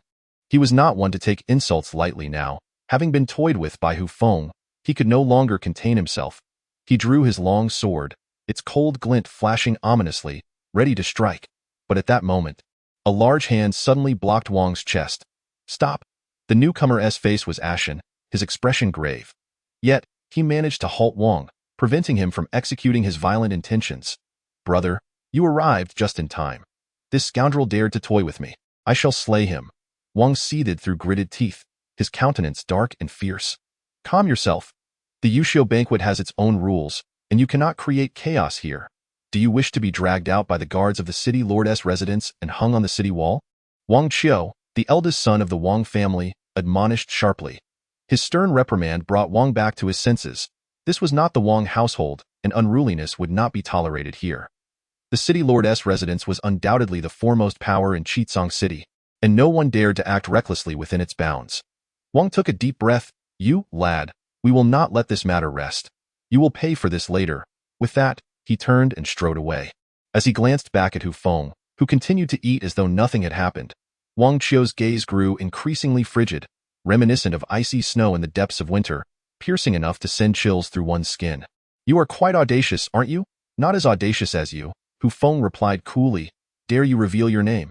You compel me to speak against my will, which is rather disconcerting. Humph, a coward. There is a saying in my hometown, a barking dog does not bite. I once doubted its veracity, but now I find myself compelled to believe it. Hu Feng appeared quite contemplative, sighing as he spoke. The phrase implies that a dog that barks is unlikely to be aggressive. It is evidently a veiled insult directed at Wang Qiu, suggesting he can only bark like a dog without the courage to act. Wang Qiu's complexion shifted between shades of green and white, his teeth grinding audibly, fists clenching with a cacophony reminiscent of firecrackers. Ultimately, he simply let out a cold huff and turned away. Did you notice that? Hu Feng suddenly pivoted to address Hu Mingyi. What? Hu Mingyi, still reeling from Hu Feng's earlier arrogant remarks, found himself perplexed by this unexpected question. What use is that? His utterance, though succinct, resonated with remarkable clarity, even within the crowded hall of over 100 people. To Wang Qiu's ears, this remark struck like a thunderclap. Boom. The ground beneath Wang Qiu suddenly fissured, fierce winds swirling and startling the crowd into retreat. Chapter 19. A smile that captivates the city. This lad possesses true grit. Just moments ago, I presumed him to be feeble. I never anticipated he would dare utter such words. Now, the two young masters of the Wong family are likely to be driven to the brink of madness. It wouldn't be surprising if they challenge him by name at the banquet. Observing Wang Qiu, who finally constrained his fury to find a seat, Hu Mingyi remained speechless for an extended period. The once exceedingly timid subordinate had vanished, replaced by an audacious youth seemingly oblivious to the gravity of his situation. With your current prowess, why bother with someone like young Master Wang Er? You could easily dispatch him with your abilities. Hu Mingyi could not help but remark. Hu Feng responded with a subtle smile. If a dog bites you, must you retaliate? Hu Mingyi shook his head. Then why engage in pointless banter and toy with him? Do you not find it amusing to tease a dog when you are bored? I am increasingly at a loss with you. Just then, a loud call resonated from outside. The young city lord has arrived. The hall fell into a hushed silence as a young man clad in a white robe and draped in a purple cloak strode in. He was exceptionally handsome, with a visage like jade and fair-skinned. A slight smile played upon his lips, carrying a hint of mischief. We have the honor of meeting the young city lord. Young city lord, may you be well. The crowd surged forward to greet him, and the young man appeared exceedingly courteous, nodding in acknowledgement to those who approached. He was Ji Chu, the young city lord of Qizang City. Possessing the cultivation of the fourth layer of the Kaiyuan realm. It was rumored that 2 years prior, he had bested all the guards of the city lord's mansion and subsequently faced off against the top disciples of the 3 prominent families, reputedly the foremost young expert of Qizang City's current generation. Aware that Hu Feng did not recognize this individual, Hu Mingyi took it upon himself to provide an introduction. Rumors are merely rumors. This young city lord may not possess the prowess attributed to him. Hu Feng scoffed in response. What do you mean by that? Do you not trust my words? I trust you, but I do not place my faith in others. If those of the fourth family could truly overpower the Lord's manner with their prowess, then the Lord would no longer bear the surname Ji. Furthermore, the heirs of the 3 prominent families are fully aware that he is the sole son of the Lord. How much strength would they truly exert in a contest against him? Hu Mingyi's spirit surged, and he suddenly comprehended the situation. This was a matter that should have been easily understood, yet having heard the rumors repeatedly, he found himself believing them. The Hu family ranks 4th among the 10 great families, and their chief guardian possesses the cultivation of the 6th layer, not to mention the guards of the Lord's manor. It is inconceivable for the disciples of the 4 families to best the Lord's son in open confrontation, as they naturally bow to the Lord. Go triumph would be to slight the Lord's dignity, provoking his ire and inviting trouble. Wow! So beautiful! A discordant exclamation broke the air. Unable to resist, Hu Mingyi turned to look, instantly rendered speechless. The multitude of men present wore expressions of rapture, their eyes unblinking, fearful of missing even a fleeting moment. Even Ji-Chu, standing at the center of the hall, was momentarily entranced, his gaze fixated upon the newcomer, as if a raging fire burned within his eyes. A group of 5 entered the hall with measured grace. At the center stood a woman clad in white. Her long hair cascaded like a waterfall, her crescent-shaped brows framing a pair of captivating eyes reminiscent of autumn waters, drawing souls into their depths. Her delicate nose was perfectly sculpted, her face, a porcelain visage, radiant as jade, with cherry lips that were dainty and untouched by powder, her skin as tender as snow, ethereal in beauty. She resembled a fairy amidst the snow, or a divine maiden from a painting, standing gracefully, wholly unlike the ordinary world. Upon entering, the woman parted her crimson lips, uttering an apology. "The Su family arrives late. May the young lord grant us pardon." Her voice was like celestial music, as clear as a mountain oriole's song, soft and smooth as pearls falling onto a platter, truly enchanting. That moment, Ji-Chu regained his senses and replied, "It is of no consequence, just in time. The Yushio banquet has yet to commence." The woman's exquisite gaze swept across the assembly, and the young talents she beheld stood tall, brimming with vigor. Yet one individual stood apart. Hu Feng seemed oblivious, preoccupied with his meal, completely disregarding the world around him. When her gaze fell upon Hu Feng, her previously tranquil eyes suddenly sparkled with life, and a charming smile graced her lips. Instantly, numerous talented men were struck dumb, their hearts racing, as if electrified, rendered momentarily senseless. "Oh, you have come as well," she said with a smile, gracefully gliding towards Hu Feng. Her slender waist and ample curves formed a breathtaking sight. Drawing all eyes upon her, Hu Feng continued to gnaw on his chicken leg, yet he could not ignore the peculiar atmosphere around him, and he glanced up. Upon seeing such a beauty approach him, it would be a lie to claim he felt nothing. His heart began to race, and his blood surged with fervor.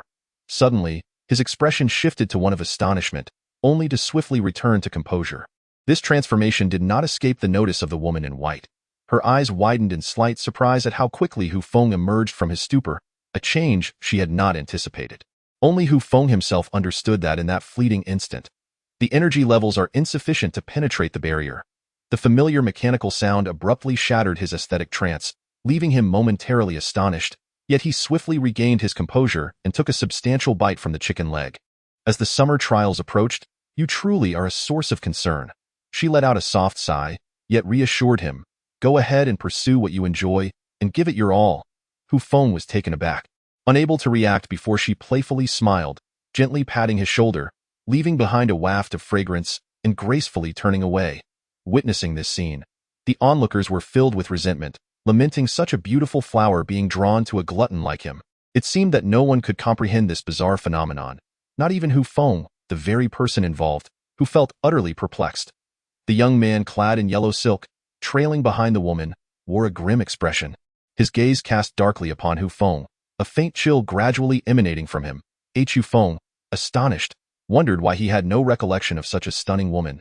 "Hu Mingi, do you know her? I have never seen her before." Hu Mingi also bore a puzzled expression, questioning why such an unusual woman would show interest in Hu Feng, the glutton. Could it be that she too is a food lover?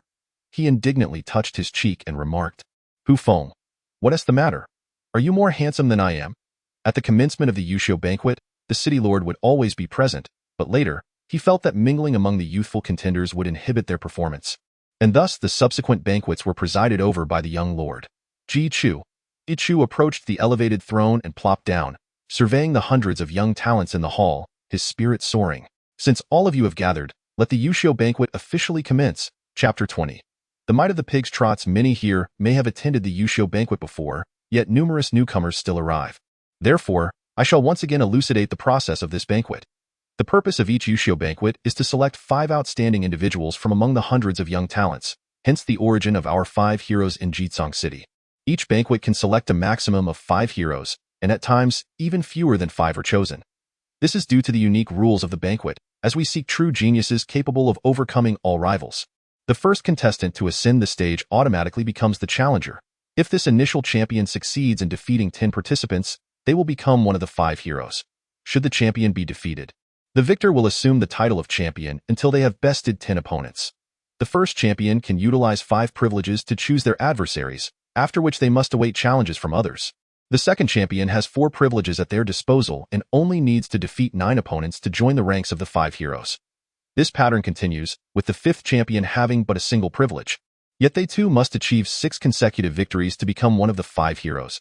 If there are no further inquiries, let us commence. The first contestant to take the stage has the privilege of selecting their opponent. Moreover, the rewards for achieving a title afterwards are quite substantial. The crowd below immediately erupted into fervent discussions. Each iteration of the Yushio banquet introduces a multitude of fresh faces, and in pursuit of securing titles and rewards, many individuals meticulously deliberate their order of appearance. Quite intriguing. Hu Feng couldn't help but express his admiration. Indeed. Hu Mingyi nodded, noting that while it may seem increasingly effortless as one progresses, this is far from the reality. Having participated in the Yushio banquet twice, I can attest that the later rounds become progressively more challenging, for by that stage, the weaker contenders have largely been eliminated, leaving only the most formidable. Observing the crowd's incessant chatter, it became apparent that no one had yet volunteered to ascend the stage. Ji Chu clapped his hands together, prompting 2 attendants to enter the hall bearing a brocade box. The rewards for each title are provided collaboratively by the City Lord's mansion and the 10 prominent families. This time, the reward for the first place is none other than the famed sword, Bihai, and an essence bone. Wow! A wave of excitement swept through the crowd. The famed sword Bihai is the prized weapon of the Zhou family, capable of slicing through iron as if it were mud. Truly exceptional. The essence bone is an even more coveted treasure. An essence bone is formed from the concentration of a demon beast's essence at the moment of its demise, bearing a resemblance to the legendary relics known as Shirizi from Hu Feng's past life. Refining an essence bone can enhance one's cultivation and may even provide a faint chance to comprehend the skills of the demon beast. Regardless of the location, essence bones are exceedingly rare, as the beasts capable of producing them are among the most powerful of their kind within their respective tiers. Suddenly, a figure leaped forward, standing boldly in the center of the hall. Han Wei of the North Wind sect is here. Who dares to challenge me? Wealth beckons spirits, treasures stir the hearts of the enlightened. With newfound motivation, the crowd quickly swelled in number, as a young man sprang into the arena. Liao Wei of the Flying Feather sect. Clang, clang. The clash of blades soon ensued, as the 2 combatants engaged in fierce combat. Han Wei of the North Wind sect is adept with a dagger, wielding a nimble short blade with the swiftness of the wind. Liao Wei from the Flying Feather sect brandished a 3-foot-long sword, moving with a disciplined grace, truly remarkable. Those standing here are not only the elite from the top 3 of their respective sects, but also disciples descending from the Yen family. No ordinary practitioners among them. As their energies surged and winds howled, the spectacle was nothing short of extraordinary. Both the North Wind sect and the Flying Feather sect are considered minor factions, yet it is surprising to witness even their common disciples possessing the prowess of the 9th layer of body refinement. Truly, the strength of these sects is exceptional. Hu Mingyi couldn't help but exclaim in admiration. Hu Feng nodded in agreement. He was familiar with these sects, and they indeed rank as minor factions. This world is governed by various powers of differing ranks, with a clear hierarchy and strict tiers. The entire land of Shichu is enveloped by 3 major forces, Chuan Yun Hall, Overlord Ridge, and the Great Chu Dynasty, collectively referred to as royal-level powers, representing the pinnacle of authority over the people of Shichu. However, within this region spanning thousands of miles, the dominant force is the public-level power, Baiyun sect. Beneath the clouds of Baiyun, 3 notable sects have emerged, achieving marquee-level status: Qijian Mountain, Huangsong Valley, and Yuanling Gate. Beyond these royal, public, and marquee factions, numerous other sects, such as Chuanliang sect, North Wind sect, and Flying Feather sect, are deemed inconsequential. Before long, the victor was determined. Liao Wei of the Flying Feather sect proved to be superior, disarming Han Wei of his dagger and standing triumphantly in the center of the arena. Liao Wei of the Flying Feather sect is now the reigning champion. May I inquire if young Master Liao wishes to select his next opponent? A captain of the City Lord's Guard exclaimed that he would serve as the judge for this Yushio banquet. No need, Liao Wei replied, fully aware of his own capabilities. This venture was merely to validate his knowledge and skills. If any talented individuals wish to offer their guidance, please step forward. Humph, I shall teach you a lesson. A figure leapt into the arena, brandishing a long sword that pointed directly at Liao Wei.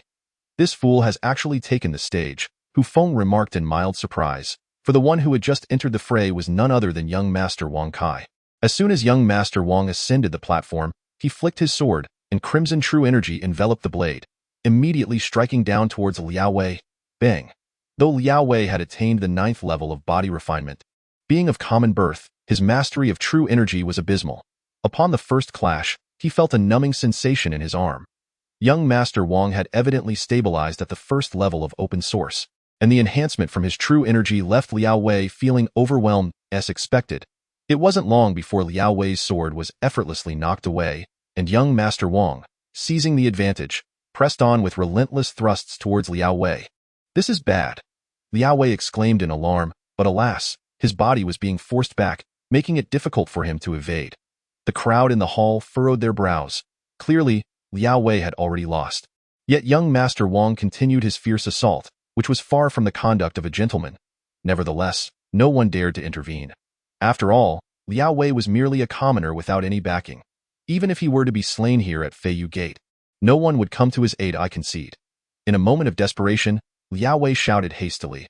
According to the rules of the Yushu banquet, it was strictly forbidden to attack those who had surrendered. Yet, it was evident that young Master Wong held this rule in disdain.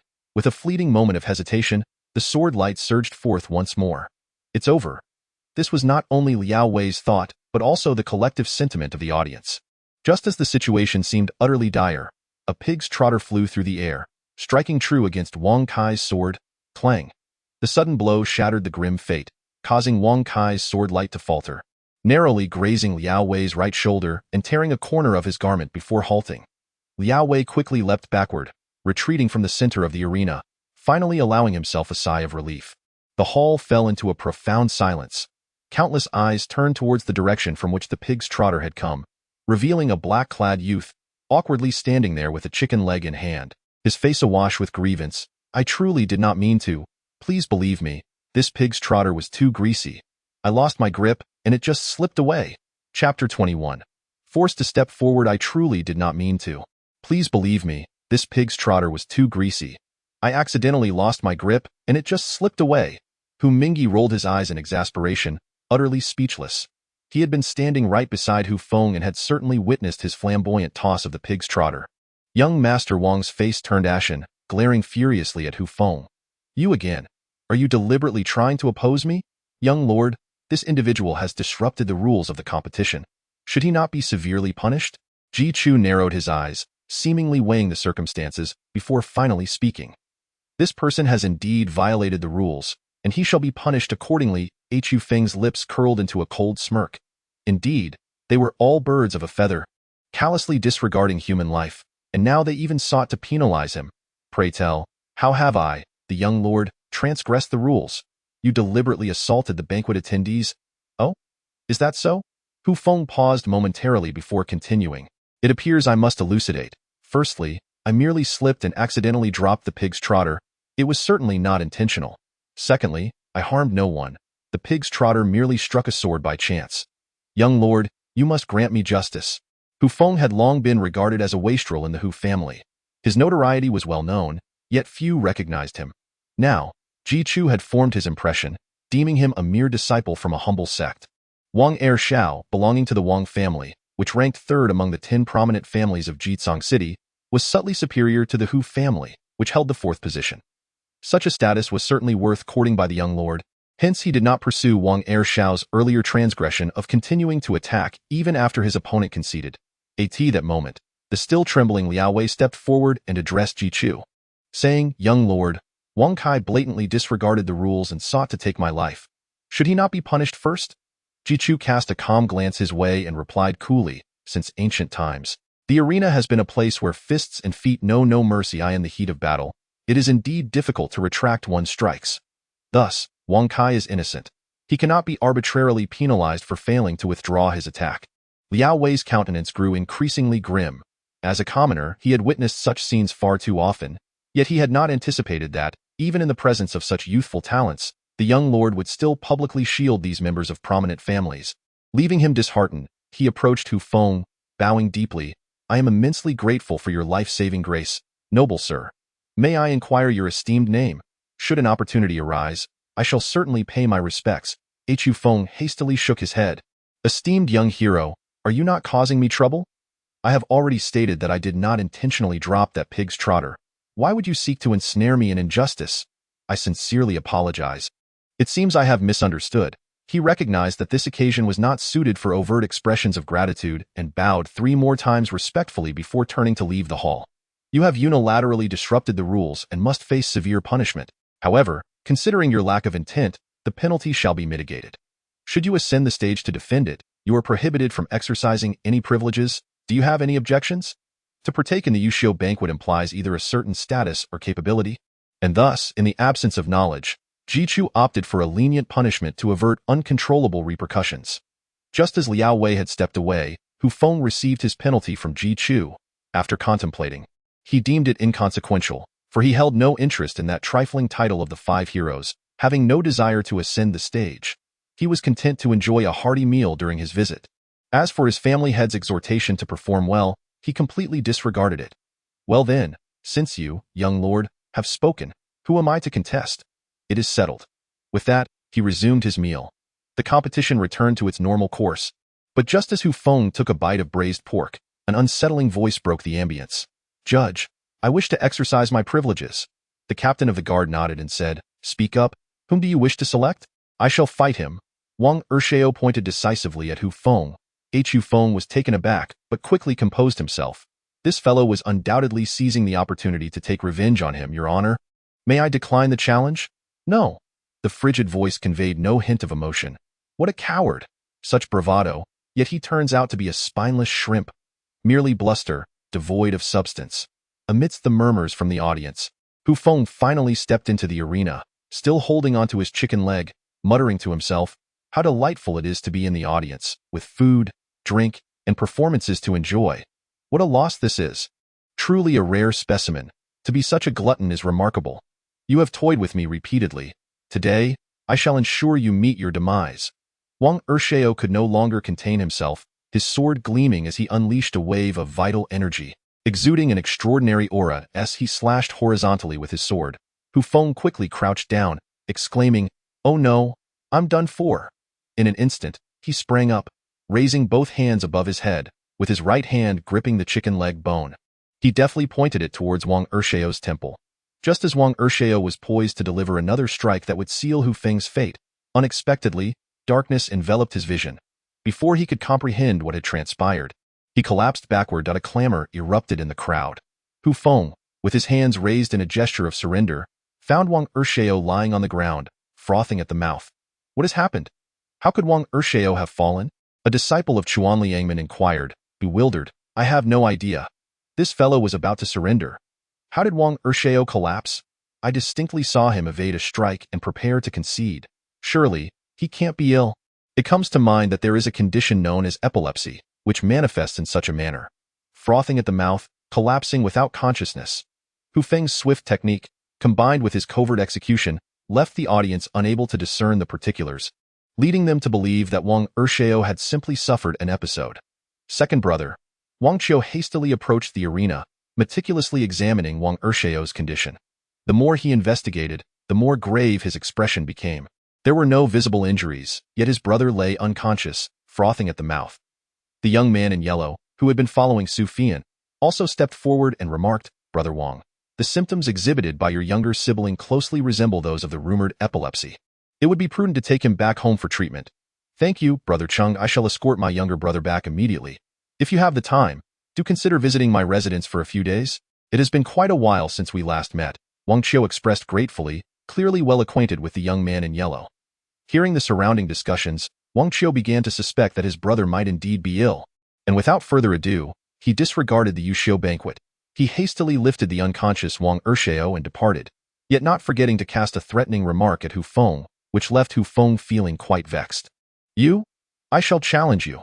No sooner had Wang Qiu left than a tall youth rushed over, his demeanor fiery and impetuous in his eyes.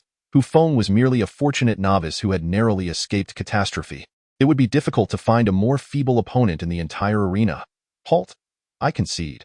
Hu Feng bore no grudge against her and had little interest in the reward, so he resolutely chose to forfeit. You? The young man felt a wave of frustration wash over him, akin to a powerful punch landing in thin air, his face reddening with suppressed emotion. Dear referee, I was penalized and cannot select an opponent. However, it was never stated that I could not forfeit, right? If there are no further issues, I shall take my leave. With a playful grin, Hu Feng sauntered back to his seat. That moment, an unexpected occurrence unfolded as a woman, as beautiful as a celestial being, sat gracefully in his place, offering him a gentle smile. Even with Hu Feng's composure, he couldn't help but be momentarily entranced. Chapter 22. She is your betrothed, what's this? Am I not welcome?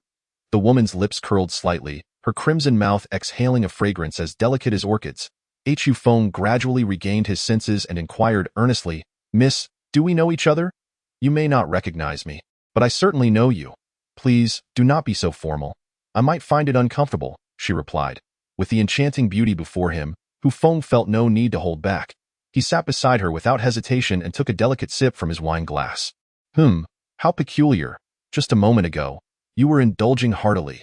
Now you seem so refined, he remarked, a hint of awkwardness creeping into his smile. I wouldn't dare let the lady find me lacking in decorum. Perhaps I should maintain a more genteel demeanor. A faint, alluring fragrance wafted into Hu Feng's nostrils, bringing him a sense of tranquility, stirring feelings he had long suppressed. In his previous life, he had been consumed by martial arts, never having even a girlfriend. Even now, he felt much the same. Were it not for this woman approaching him, he would never have pursued even the most beautiful of women. With a stunning beauty by his side, sipping wine lightly while observing the martial contests, it truly was a splendid affair. I am Hu Feng, the seventh young master of the Hu family. May I inquire your esteemed name, milady? Taking a small sip of her tea, which bore a subtle fragrance, she replied, I am Su Feng, the eldest daughter of the Su family. Su Feng. That name seems familiar, he pondered. What, you are Su Feng? Before Hu Feng could react, Hu Mingyi leaped up in astonishment, exclaiming. Hu Feng cast a puzzled glance at him. Was it really such a remarkable name? Yet, it did indeed ring a bell. Hu Feng, have you not realized? She is your betrothed. What? Hu Feng's heart skipped a beat, his chicken leg falling from his hand in shock. Finally, he recalled that 6 months prior, an elder had approached him with news of a marriage proposal. He had paid little heed, knowing only that the other party was the eldest daughter of the Su family and significantly older than himself. Understanding his own lack of power and influence, he felt quite content with the match, despite never having had the chance to meet her. He only knew her name was Su Feng and that she was 24 this year. The moment he grasped that this woman was his betrothed, Hu Feng's mind became a flurry of confusion. Regardless of the thrilling contests unfolding before him, he found himself lost in thought. According to their agreement, in just 6 months, their wedding day would arrive. Despite her ethereal beauty, Hu Feng remained hesitant. Truth be told, he had no intention of marrying. Being thrust into such an arrangement did not appeal to him. His true passion lay in the pursuit of martial arts, the exploration of swordsmanship, and unraveling the secrets that lay beyond the pinnacle of achievement. Now, as the discussion of marriage arises, it is still premature for him. Despite the brilliance of the Yushio banquet, Hu Feng remained largely indifferent, his mind consumed with deep contemplation and struggle. He needed to devise a strategy to buy some time, for that was the prudent course of action. While lost in thought, the referee's voice suddenly echoed through the air. The third candidate had been determined, as the young master of the Zhou family, Zhou Yujia, triumphed over his peers, earning the title of one of the 5 heroes. Next came the selection for the 4th outstanding individual, potentially the last spot of this session, as the competition had been fierce, leaving only a handful of talented individuals yet to take the stage. To defeat 7 opponents consecutively would be an arduous task, thus the rewards for this round were exceedingly generous. A clear heart jade, a snow silkworm silk garment. The audience was stirred. This reward surpassed even that of the first round. The clear heart jade, as its name implies, allows one to cultivate with a tranquil mind, preventing the emergence of inner demons, and slightly accelerating the speed of cultivating true energy, a rare and invaluable treasure. The snow silkworm silk garment was even more extraordinary, crafted from the silk of white silkworms that emerge from the snow-capped mountains, requiring the silk of dozens of silkworms over a decade to create a single garment. Hence, such a piece is seldom seen in a century. The fabric, as white as snow, glimmered with a silver sheen, exuding an unparalleled elegance. The snow silkworm silk possesses the remarkable ability to remain unstained, requiring no maintenance or washing. This treasure not only boasts exceptional defensive capabilities, but is also remarkably comfortable to wear. I am quite fond of this snow silkworm silk garment, Su Feng exclaimed with a hint of excitement. Oh, what a pity that I have already forfeited my chance. I cannot assist you, Hu Feng sighed, shaking his head. You need not concern yourself. The items I desire will naturally come to me with that. She gracefully strode toward the arena. Su Feng of the Baiyun sect challenges. Who will come forth? Her calm words carried an unspoken dominance, infused with an unparalleled confidence. Indeed, her proclamation stirred a commotion throughout the venue. This woman was a disciple of the Bayun sect. No wonder she possessed a beauty akin to a celestial being. The Bayun sect was truly a place of great talent, a disciple of the Bayun sect. The unrivaled dominator within a radius of 10,000 miles, truly remarkable. Hu Feng, it turns out, was also of the Su family, which explained why those Su family disciples followed closely behind her. It appears that the Su family is on the rise, blessed with such a promising young woman. What rise? Ultimately, every woman must marry. What use is that? Yet the Su family, originally ranked 9th, might indeed elevate their status now. The reputation of the Bayun sect was overwhelmingly resounding. As Hu Feng made her entrance, she once again became the focal point of the gathering. Li Yunsu of the Li family has come to seek guidance from the young lady. A young man stepped forward slowly, his sword-like brows and starry eyes marking him as a striking figure.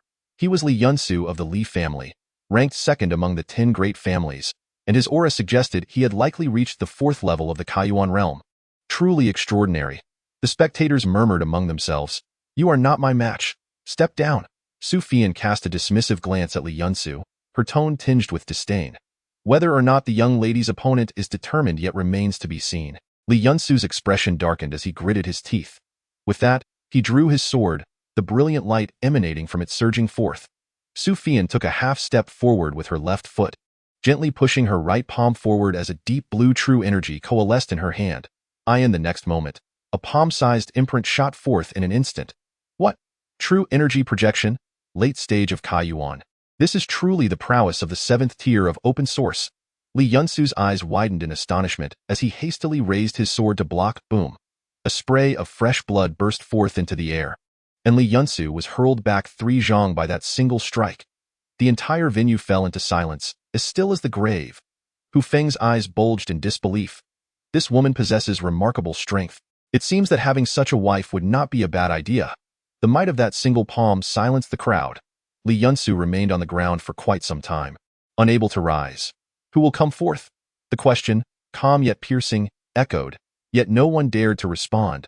Above, in the throne, Ji Chu's expression was complex, tinged with bitterness. He had always considered himself the foremost genius of Qizang City, but today he realized there are greater talents beyond his kin. This woman, whom he had never seen before, possessed the strength of the late stage of open source, leaving him utterly astounded.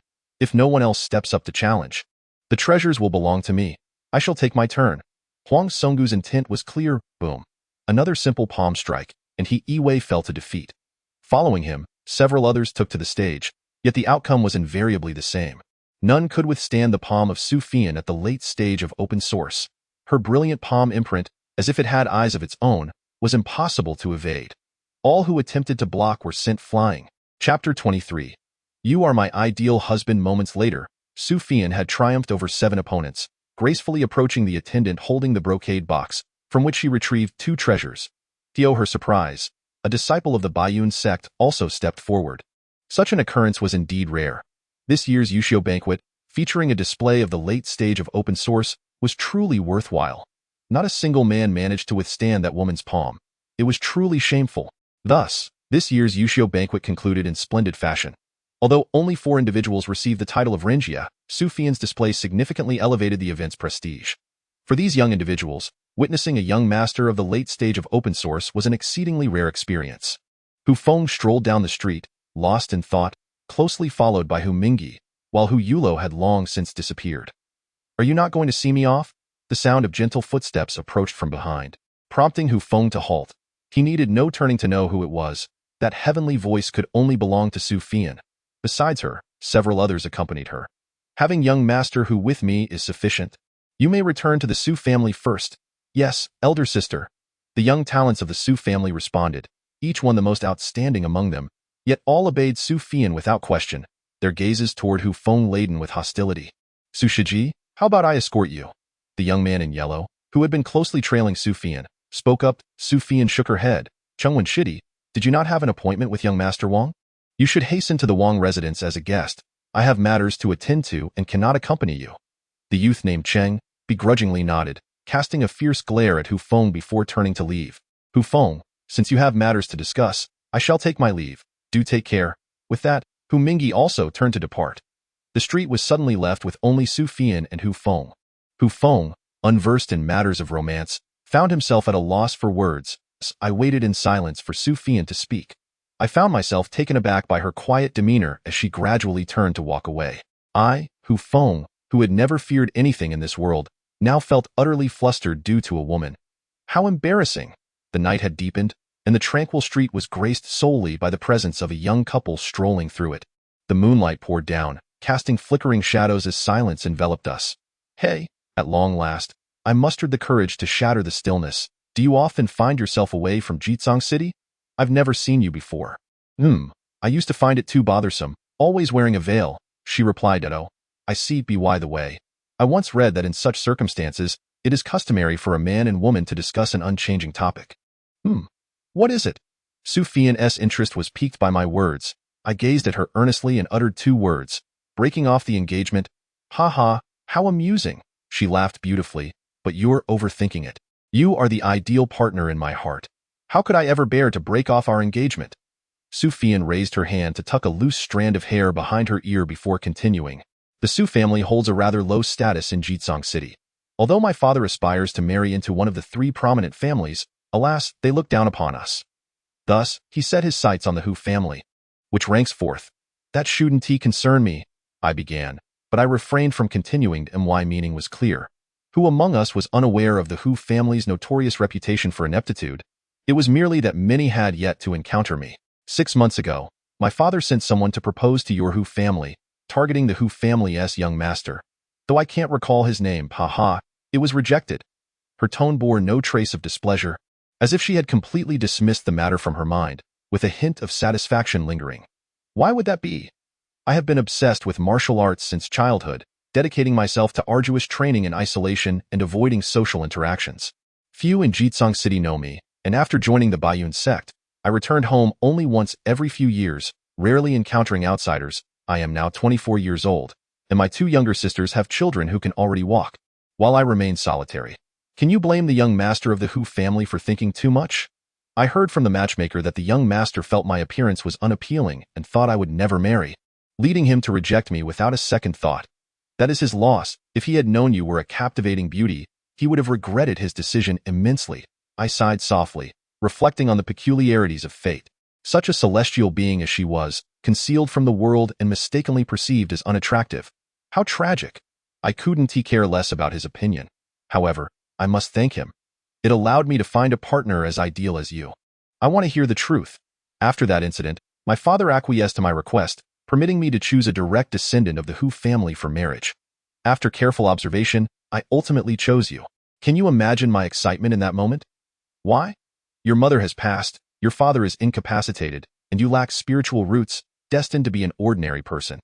Everything aligned perfectly with my expectations, when I find myself unable to choose the fate of my own marriage.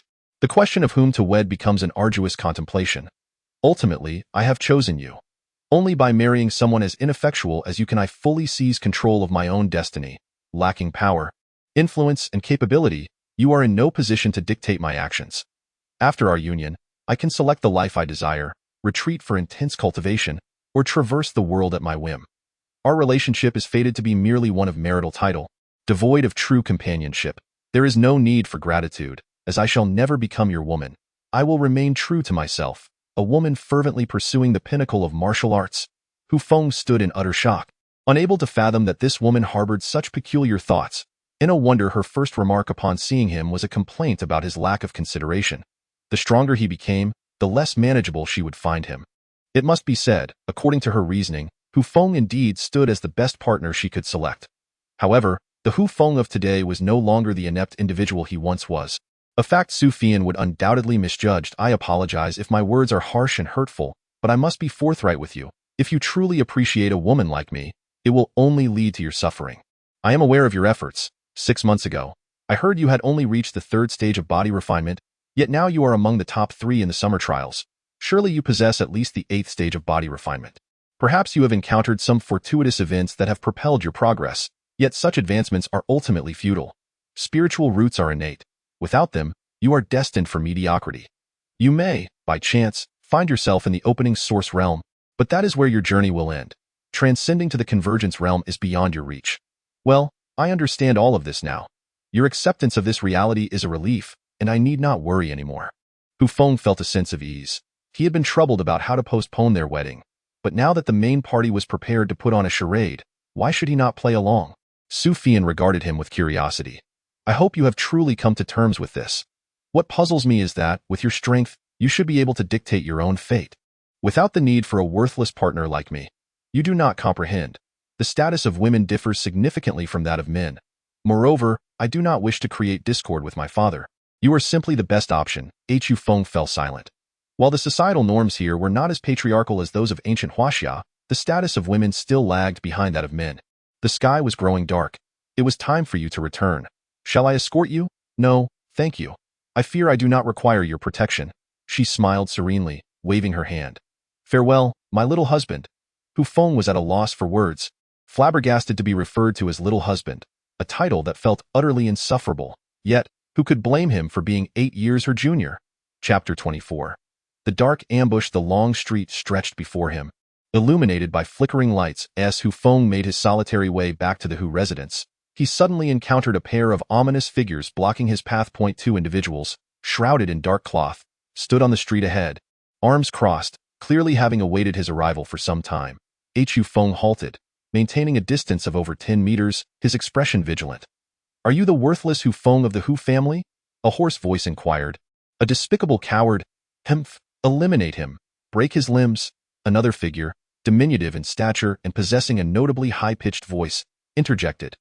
The tall man clad in black nodded, unsheathing a long sword from his waist, and thrust it towards Hu Feng. Is this all you've got? Hu Feng scoffed, shaking his head dismissively. The sword's glint approached with alarming speed. Yet Hu Feng swiftly brought his palms together, trapping the blade. A flicker of astonishment flashed in the black-clad man's eyes as he urgently attempted to withdraw.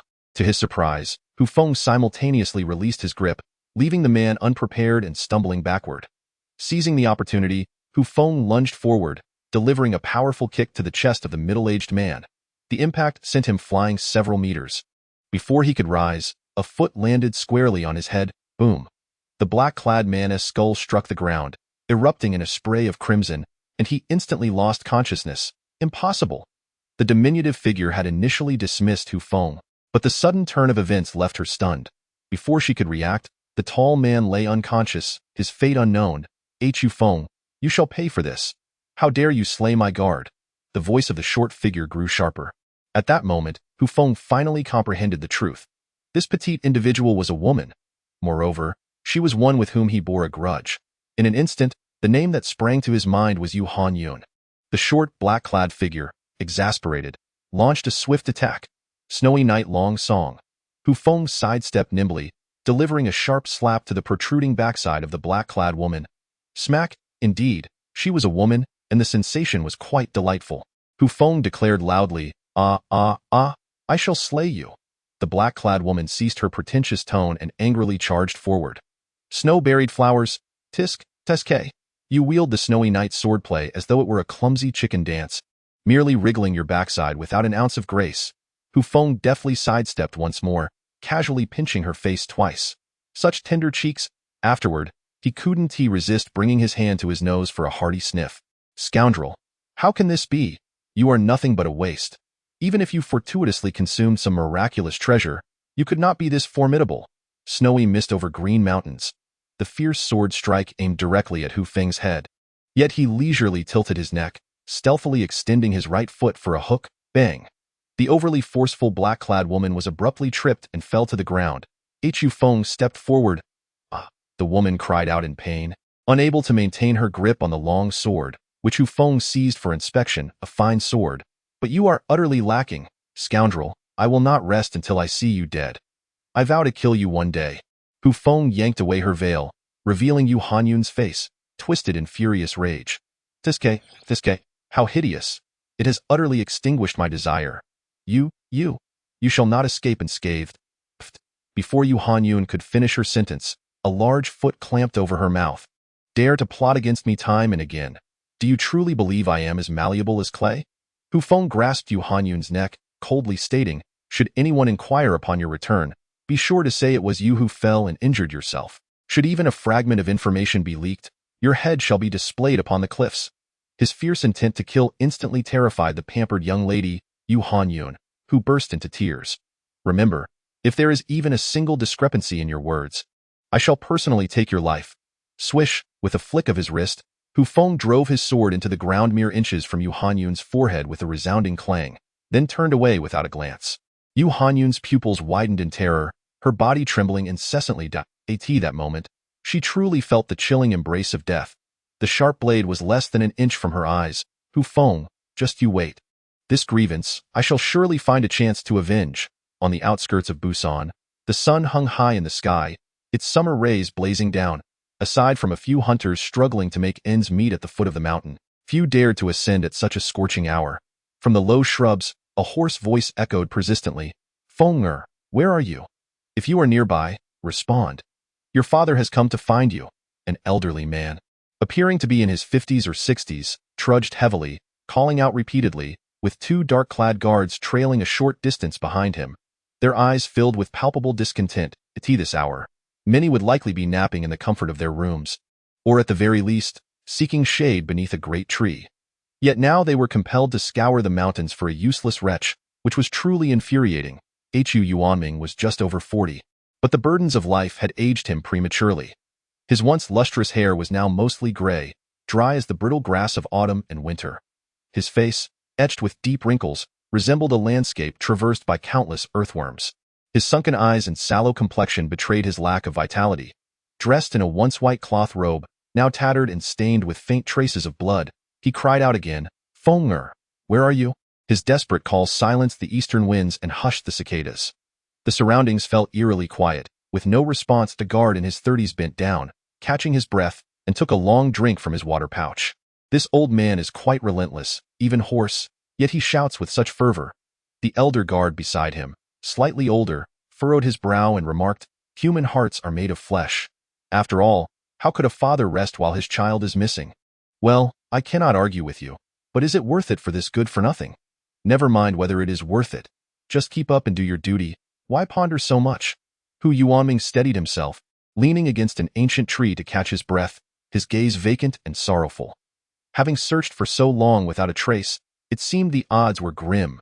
Suddenly, his pupils constricted, and his eyes sparkled with new-found life. That is the Ziluo Su Shanghua. On a nearby low cliff, a pink flower swayed in the breeze, its blossoms the size of a fist, adorned with swirling purple patterns that danced in the gentle wind, making it remarkably conspicuous. Hu Yuanming felt a surge of excitement. How many years had it been? He had never felt such exhilaration as he did at that moment. The Ziluo shushing flower, a rare and extraordinary herb, serves as the principal ingredient for the crafting of the spiritual-grade medicine known as the Ziwen Shumaidan. Although this elixir is classified as a low-tier spiritual-grade potion, its worth surpasses even that of mid-tier spiritual-grade concoctions, owing to its miraculous properties, revitalizing meridians and replenishing the dantian. It has the power to restore those whose cultivation has been rendered null, granting them a second chance at cultivation. While the Hu family is incapable of refining the Ziwen Shumaidan, even consuming the Ziluo shushing flower directly offers a 30% chance of reconstructing one's meridians and restoring the dantian. With this flower, there lies the possibility of rejuvenating my cultivation and perhaps even the chance to reunite with Aksu. After being rendered impotent for many years, Hu Yuanming could hardly contain his excitement at the prospect of hope being so near. Senior brother, look, that flower on the edge of the cliff, a young man shouted. Those who cultivate possess far superior vision compared to ordinary folk, and given the immense size of the Ziluo shushing flower, it was visible even from a distance. It is the Ziluo shushing flower. Come, fellow disciples, let us hasten to gather this flower. Its value is beyond measure. Chapter 25. Appraising martial talent. The morning air is always intoxicating, as was his custom. Hu Feng rose early, only to find an unexpected figure in the courtyard. Hu Yin was lifting a stone lock, repeatedly raising and lowering it. He was drenched in sweat, his face flushed, indicating he had been training for some time. Hey, training in martial arts is not done like that. No wonder your techniques are so lacking. Upon hearing his voice, Hu Yin set down the stone lock. Then how should I train? While it is said that a single strength can surpass 10 techniques, this notion falls short when facing opponents of similar prowess. One would only suffer great losses. You have consistently focused on training your strength, resulting in ample power but insufficient agility. Your footwork and speed are your weaknesses, while the variability of your techniques is your flaw. What do you suggest I do now? Go chop some firewood. Chop firewood. Indeed, quickly, fine. Although Hu Yin was not particularly bright, he was obedient and complied with Hu Feng's command without hesitation. Soon, he returned with several thick logs and began chopping them with the large ring knife strapped to his back. A quarter of an hour later, Hu Feng took the firewood he had chopped and drove each piece into the ground. Before long, the area within a 10-foot radius was dotted with stakes. Each stake protruded about 15 centimeters from the ground, with a mere 40 centimeters between them. Hu Feng clapped his hands and called Hu Yin over. From now on, you shall practice your sword techniques among these stakes. Your eyes must not be fixed on the ground, and your feet must not touch the stakes. Hu Yin gazed at the dense arrangement of stakes, a sense of trepidation washing over him. Frustrated, he remarked, "These stakes are not sturdy. I fear I might break one with a single kick." Hu Feng chuckled and replied, "No worries. Should you break one, you owe me 100 taels of silver, until you can no longer afford it." Are you robbing me? Will you practice or not? I doubt I will practice. With a resigned expression, Hu Yin cautiously began to step through the stakes, practicing his sword techniques. Hu Feng observed him for a moment before shaking his head in disapproval. The swordsmanship of Hu Yin is truly a sight that is hard to bear. Like a toddler taking its first steps, he merely knows how to sweep horizontally and chop vertically. As he initially practiced in this manner, Hu Feng could not help but notice his frequent stumbles, rendering his swordplay utterly chaotic. Your steps must be light. You are putting too much force into your footing. The momentum of the blade needs to be heavy. Are you swatting at mosquitoes? Your movements should be steady. Are you dancing? Hu Feng spared no harsh words as he critiqued Hu Yin, leaving him in a state of frustration. Despite possessing a strength akin to 1,000 pounds, his feet were too gentle, while his hands wielded the blade with undue force. It was exceedingly uncomfortable to have a light lower body while exerting strength in the upper half. Watching Hu Yin gradually find his footing, Hu Feng nodded slightly. Although Hu Yin lacked exceptional talent, his patience was commendable. Hu Feng recalled the first time he trained in such a manner, feeling an urge to explode from the pent-up frustration. It was indeed rare for Hu Yin to endure. Suddenly, a series of urgent knocks echoed from the wooden door. Hu Feng furrowed his brow, uncertain of the situation. As the door creaked open, 3 young boys squeezed in. "Ah, Brother Feng." One of the boys exclaimed with delight upon seeing him. "Brother Feng, please guide me in my martial arts." Another boy looked on with eager anticipation. Hu Feng scanned the room and recognized them as Hu Quan, Hu Yu, and Hu Xing, members of the Hu family branch, each possessing strength around the 6th level of body refinement. Surrounded by them, Hu Feng felt a tinge of helplessness. Indeed, fame brings its own burdens. As they clamored for his attention, Hu Feng struggled to maintain composure and quickly raised his hands for silence. "You, Hu Quan, practice the wind and cloud sword technique, do you not? After such a long time. You have only mastered the 3rd move, winds rising and clouds gathering. You must be slacking off." Hu Quan looked astonished. He had not even introduced his martial arts, yet Hu Feng seemed to know. The other 2 boys were equally stunned, soon displaying expressions of delight. If Hu Feng possessed such keen insight, surely he could provide them with precise guidance. Brother Feng, it turns out you have been paying attention to me. It's not that I've been lazy. The 4th move is simply too difficult to master, and I can never seem to grasp the rhythm," Hu Quan explained with a bitter smile. "Difficult? You are simply on the wrong path. The most fundamental aspect of the wind and cloud sword technique is the initial stance, gathering winds and clouds. If you do not master this move, you will only be able to practice the first 3 moves. How long have you been practicing this?" "Ah, so that's it. I've always wanted to learn the more powerful moves that come later, so I never focused much on this initial stance." Hu Quan felt increasingly awkward as he spoke, yet his eyes sparkled with newfound clarity. Understanding the root of the problem made future breakthroughs seem simpler. Hu Feng's words instantly alleviated the burden Hu Quan had carried for months. He promptly bowed several times to Hu Feng, then hurriedly bid farewell to his 2 brothers, rushing back with great urgency to practice the foundational moves. With the aid of his dragon dream eye, Hu Feng's perception was astoundingly sharp. He quickly addressed the misunderstandings in Hu Yu and Hu Xing's training, instantly earning their admiration and utmost respect. Beyond the humble courtyard of Hu Feng, nestled within the expansive canopy of a grand tree, 2 elderly men huddled closely together, their eyes fixated intently on Hu Feng's direction, their faces betraying profound astonishment. How has this young man achieved such prowess? Could it be that he has inherited the legacy of some esteemed martial arts master? Even a martial arts master would not possess such remarkable insight, able to discern another's advancements in martial skills without external guidance. This level of discernment is simply unbelievable. Regardless of the circumstances, Hu Feng's presence is undoubtedly a boon for the Hu family.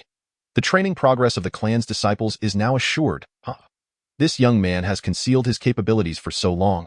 This time, he must be taught a lesson. Indeed, it seems that Hu Quan will soon gather everyone here.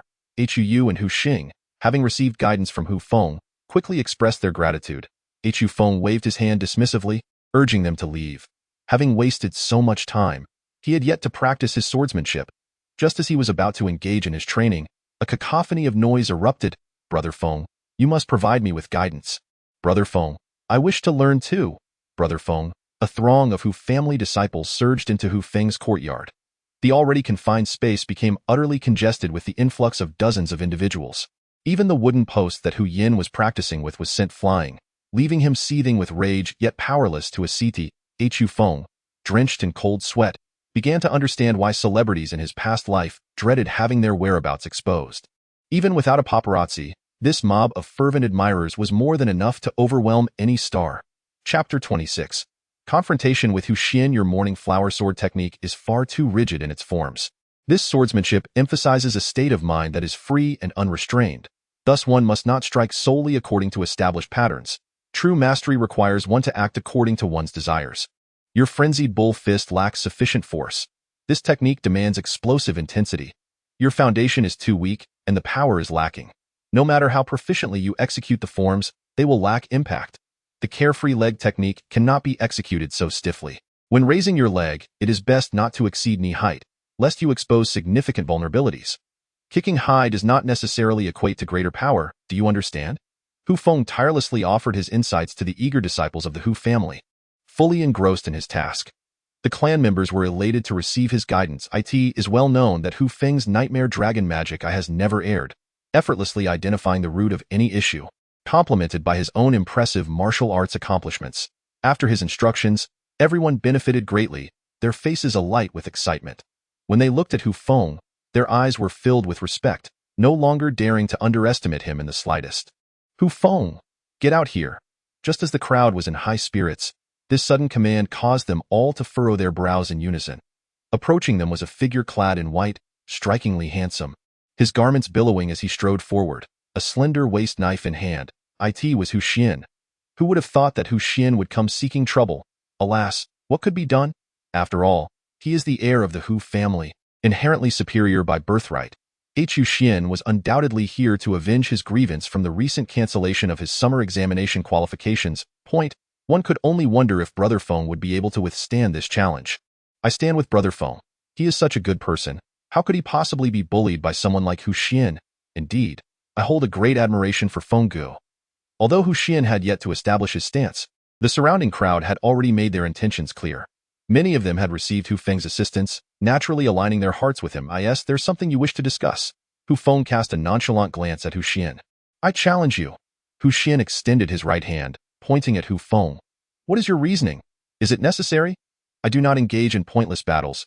Hu Xian raised an eyebrow, coldly retorting, my disdain for you suffices. When? Now? Where? Here? Wait. Hu Feng raised a hand, interrupting him. Is there any further nonsense? Hu Xian expressed his dissatisfaction. The defeated must agree to an irrevocable condition set by the victor. Otherwise, this battle holds no significance for me. Very well. If you prevail, the position of the Hu family's heir shall be yours.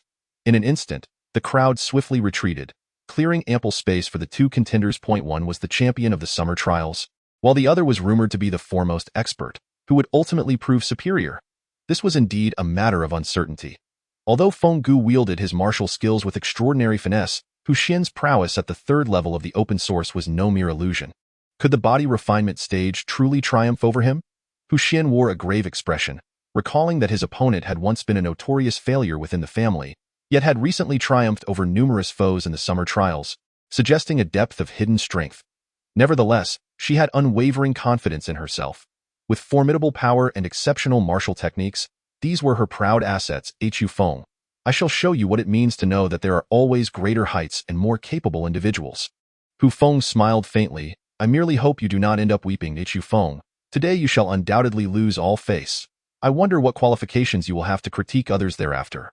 As soon as Hu Xian uttered these words, his blade was drawn, its slender edge striking with ruthless intent.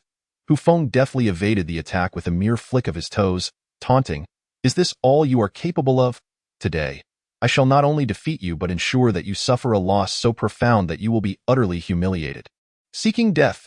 Anger flared on Hu Xian's face as his blade moved with the swiftness of a meteor. Each strike aimed to bring his opponent to ruin. In contrast, Hu Feng remained composed, lightly stepping and twisting his waist, effortlessly dodging the lethal blade as if dancing among the lotus blossoms. His graceful posture and serene expression captivated the onlookers, leaving them entranced. "Your blade is far too slow. The reputation of the 13 styles of wind slashing is being tarnished by you. Where is your wind? Why do I only witness the brute force of an ox, devoid of the elegance and fluidity of the wind? You hold back in your strikes, with such full force. Are you not afraid of receiving a slap in return?" While evading, Hu Feng's verbal jabs continued, at last. After a brief moment, Hu Xian could no longer contain his fury. His blade became erratic, and a tempest of rage surged forth, stirring dust throughout the surroundings. Hu Feng's eyes narrowed slightly, a hint of a smile gracing his lips, at last. A flaw had been revealed. To be fair, Hu Xian's swordsmanship was indeed commendable. He balanced offense and defense, exhibiting both power and speed without flaw, and having practiced diligently for years, he wielded it with remarkable proficiency. Given Hu Feng's current strength, it would indeed be challenging to counteract. However, the martial arts duel is not merely a clash of bodies. Inflicting psychological blows upon one's opponent is indeed a significant secret. Hu Feng evidently possesses a profound understanding of this principle, opting for this strategy when physical prowess was insufficient. Hu Xian, being young and accomplished, along with his status as the young master, naturally harbors an inflated sense of pride. He finds it particularly difficult to endure the disdain and insults of others compared to the average person. The ferocious Hu Xian is both fearsome and simultaneously the most vulnerable. When he unleashes his full fury, significant flaws appear in his defense. Hu Feng seizes the opportunity, deftly shifting his position to slip behind him, and with a swift motion, his right palm transforms into a blade, striking forcefully at Hu Xian's nape. Bang! Hu Xian is struck hard, staggering forward a few steps. As he turns around, he is met with a fist that crashes violently against his chest. Hu Xian is sent flying 4 to 5 meters, barely attempting to rise when a long knife wrapped in white cloth is pressed against his neck. Despite the 3-tiered opening of his energy, it cannot alter the reality that Hu Xian's physical capabilities fall short of Hu Feng's. His innate energy, which cannot spontaneously shield him, proves ineffective against such a sudden assault and a fit of madness. Hu Xian has utterly lost this duel. Hu Xian has actually lost. Whether it be the elder hiding in the trees or the crowd of onlookers, all are astonished, their mouths agape. The apparent disparity between the two has surprisingly manifested in a one-sided display of dominance. Hu Feng has indeed accomplished what he set out to do, not only defeating Hu Xian but also ensuring that he is left utterly humiliated. Hu Xian's face is a picture of despair. He is lost, truly lost, and moreover, has done so without his opponent even wielding a weapon. After years of arduous cultivation, he ultimately falls short of Hu Feng, who has long been regarded as a waste. What does he signify now? In his relentless pursuit to live up to the title of young master, he has toiled day and night. Yet, to face such a dismal defeat now brings a sting to his eyes, threatening to spill over with unshed tears. Those glistening droplets embody his defiance and, more poignantly, his unwillingness to accept defeat. Whether by life or death, let it be as you wish. I, Hu Xian, am not one to shy away from loss. Hu Feng shook his head, lifting the fallen Hu Xian, and leaned in to whisper in his ear. I truly admire your ability to reach the 3rd tier of opening energy so swiftly with a 2nd-grade golden spiritual root. Hu Xian was taken aback, his complexion shifting dramatically. It was a blend of surprise and shock. He did not anticipate that Hu Feng would set aside their enmity and refrain from continuing their bitter struggle. The fact that Hu Feng could uncover the secret he had buried deep within his heart was even more astonishing. Achieving the 3rd tier of opening energy at 18 is indeed a commendable accomplishment, even regarded as a talent in Jitsong City. Many wonder why the illustrious young master of the Hu family does not pursue further training at Baiyun sect, but instead ventures to the Seven Sword Mountain, a place famed for its swordsmanship. It is not that Hu Xian does not wish to. Rather, it is beyond his grasp. Few in the Hu family are aware that the illustrious young master is merely an ordinary 2nd-grade golden spiritual root. In an ordinary family, this would be considered adequate, yet within the Hu family, it signifies mediocrity. Though I, Hu Xian, may lack skill, my words are never to be dismissed as mere folly. The position of young master is yours. Hu Feng shook his head, stating that matters of legacy cannot be trifled with, urging him to remember the promise he owes. Very well. A conflict has ultimately transformed into accord. For the members of the Hu family, this may well be the best resolution. It's the window on the second floor. A figure gazes upward into the distance, lost in thoughts that drift to unknown realms. Behind him, a shadowy, ghostly figure approaches silently. You have conveyed all the fundamental truths to Hu Xian. Why then must he be allowed to challenge Hu Feng? From beneath the ghostly shadow emerged a voice, aged and resonant. One must come to terms with oneself and also be recognized by others. The calm voice of Hu Yuanshi conveyed an unequivocal message. It is his son, Hu Xian, who must gain self-awareness, while the enigmatic Hu Feng is the one who requires recognition from others. Are you increasingly beset by melancholy? Perhaps fearing the brevity of your lifespan? Before death, one often yearns to leave something behind in this world. I too have been pondering what legacy to bequeath. Have you come to a clear understanding of what to leave behind? Cruel! The shadow trembled, and the voice was abruptly silenced. In a world devoid of perfection, only through learning to endure and adapt can one thrive amidst its inherent cruelty. Chapter 27. Exceptional equipment. Since vanquishing Hu Xian, Hu Feng's prominence within the Hu family has surged. Conversations among people along the roadside frequently revolve around Hu Feng and his mysterious ability to discern martial techniques with a mere glance. Among the younger generation of the Hu clan, Hu Feng has subtly become a figure of extraordinary significance. In the courtyard, Hu Feng sat cross-legged, palms facing the heavens, continuously absorbing the ethereal energies of the universe. As his opponents grew increasingly formidable, Hu Feng became acutely aware of his own inadequacies. Without true energy, progress is nearly impossible. Thus, whenever he found a moment, he tirelessly endeavored to cultivate his true energy once more. Waves of rich spiritual energy swiftly flowed into Hu Feng's body, the rapid circulation causing a slight ache throughout his form. Not enough. It must be faster. Sensing the dissipating energy being drawn into his left arm, Hu Feng once again intensified his gathering speed. The spiritual energy around him surged chaotically, forming a small whirlwind that spiraled incessantly in his vicinity. Should a master of the open-source realm witness this scene, they would undoubtedly feel a profound sense of shame, for the rate at which he absorbed spiritual energy was nearly at the pinnacle of the open source's latter stages. A portion of the energy entering Hu Feng's body raced toward his left arm, while another part spun rapidly within, striving to flow toward his dantian. Alas, his aspirations were thwarted, as the left arm's pulling force remained an insurmountable barrier. Thus, this continued for over half an hour, the high-speed circulation of energy causing Hu Feng's meridians to throb with discomfort, prompting him to finally pause for a moment of respite. Cursed be this left arm. What is its affliction that continually hinders my cultivation of true energy? No, I must devise a means to procure some essence blood pills soon. Without restoring the nightmare dragon's magic eye, I shall never comprehend the state of my own body. Yet, perhaps certain sects might possess some remedies. Not far away, Hu Yin diligently practiced alone, his movements fluid as he wielded his blade. The ground was dotted with concentric circles of wooden stakes. With each step he took, the wind surged around him, yet he never once collided with the stakes beneath his feet. It appeared that after 2 days of training, Hu Yin had become quite adept and was soon ready to progress to the next phase of his training. After confirming Hu Yan's condition, Hu Feng instinctively glanced at his wrist, only to break into a wry smile. It dawned on him that he had been preoccupied with other matters and had yet to adjust the time on his watch. This was not the realm of the spaceship's master, and so the time indicated on the watch was inaccurate. This mechanical wristwatch is an extraterrestrial technological marvel, vastly differing from the styles of Earth in previous epochs. Hu Feng scrutinized it from every angle for an extended period, yet he could not discern where to adjust the time. Just as he was on the verge of surrendering, he suddenly caught sight of a petite icon on the right side of the watch, resembling a wrench. How intriguingly similar it is to the function settings button on earthly mobile phones. Without hesitation, he extended his finger and pressed it. Click! The exquisitely crafted timepiece abruptly transformed, swiftly assembling into the form of a mechanical hand, its silvery fingers extending with razor-sharp nails aimed directly at Hu Feng's wrist. Startled, Hu Feng hastily attempted to pry the mechanical hand away, but alas, it was too late. A vivid crimson streak immediately marred the gleaming surface of the mechanical appendage. A sharp pain shot through his wrist, and suddenly, a torrent of information surged into his mind. The watch, now reverted to its original form, revealed itself as a remarkable treasure.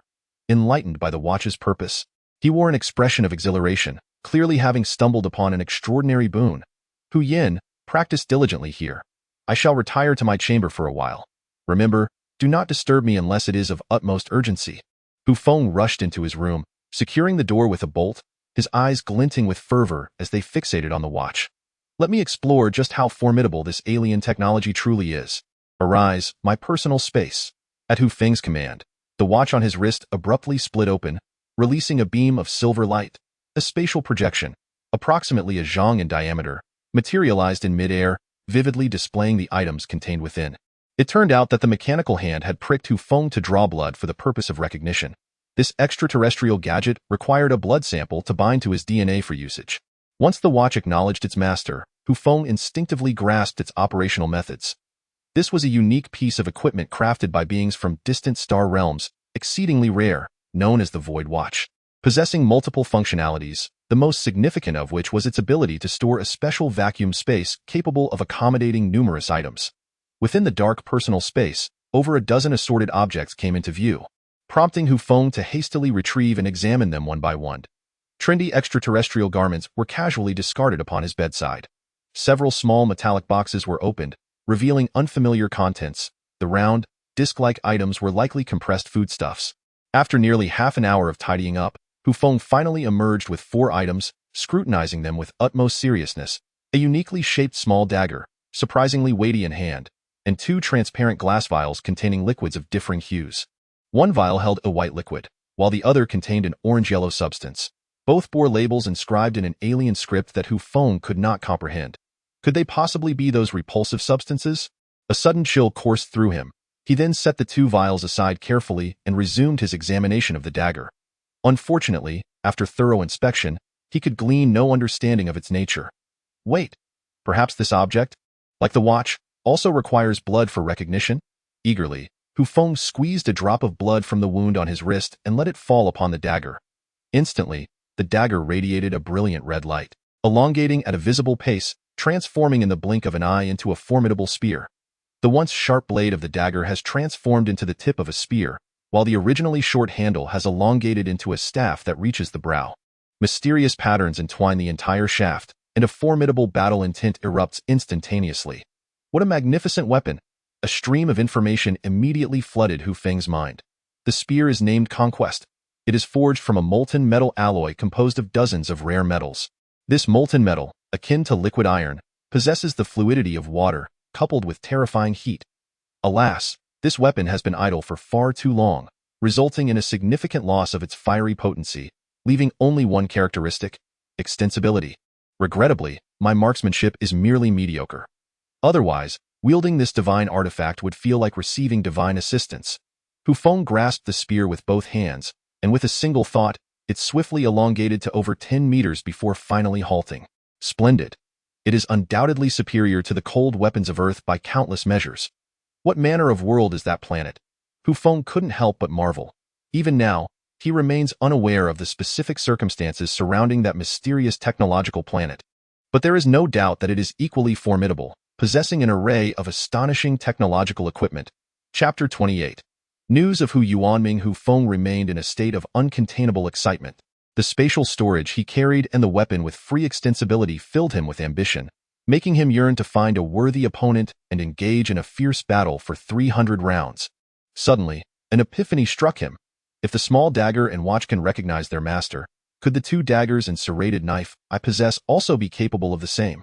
Without hesitation, Hu Feng squeezed out a few drops of blood once more, applying the beads of blood to each dagger, yet they responded with no reaction. Furrowing his brow, Hu Feng quickly comprehended the situation. It seems that equipment capable of recognizing its master is indeed rare on that technological planet. However, the serrated knife, which was able to pierce the back of the spaceship's owner, must belong to an extraordinary individual. Its weaponry is undoubtedly formidable. In truth, Hu Feng had long harbored doubts. Although the serrated knife appeared fierce and imposing, it was not particularly effective. The menacing serrations may work wonders against slender blades, potentially trapping and breaking an opponent's weapon, but against heavy weaponry, it offers little advantage. Instead, the scraping of the serrations disrupts one's own rhythm of attack, which is its most fatal flaw.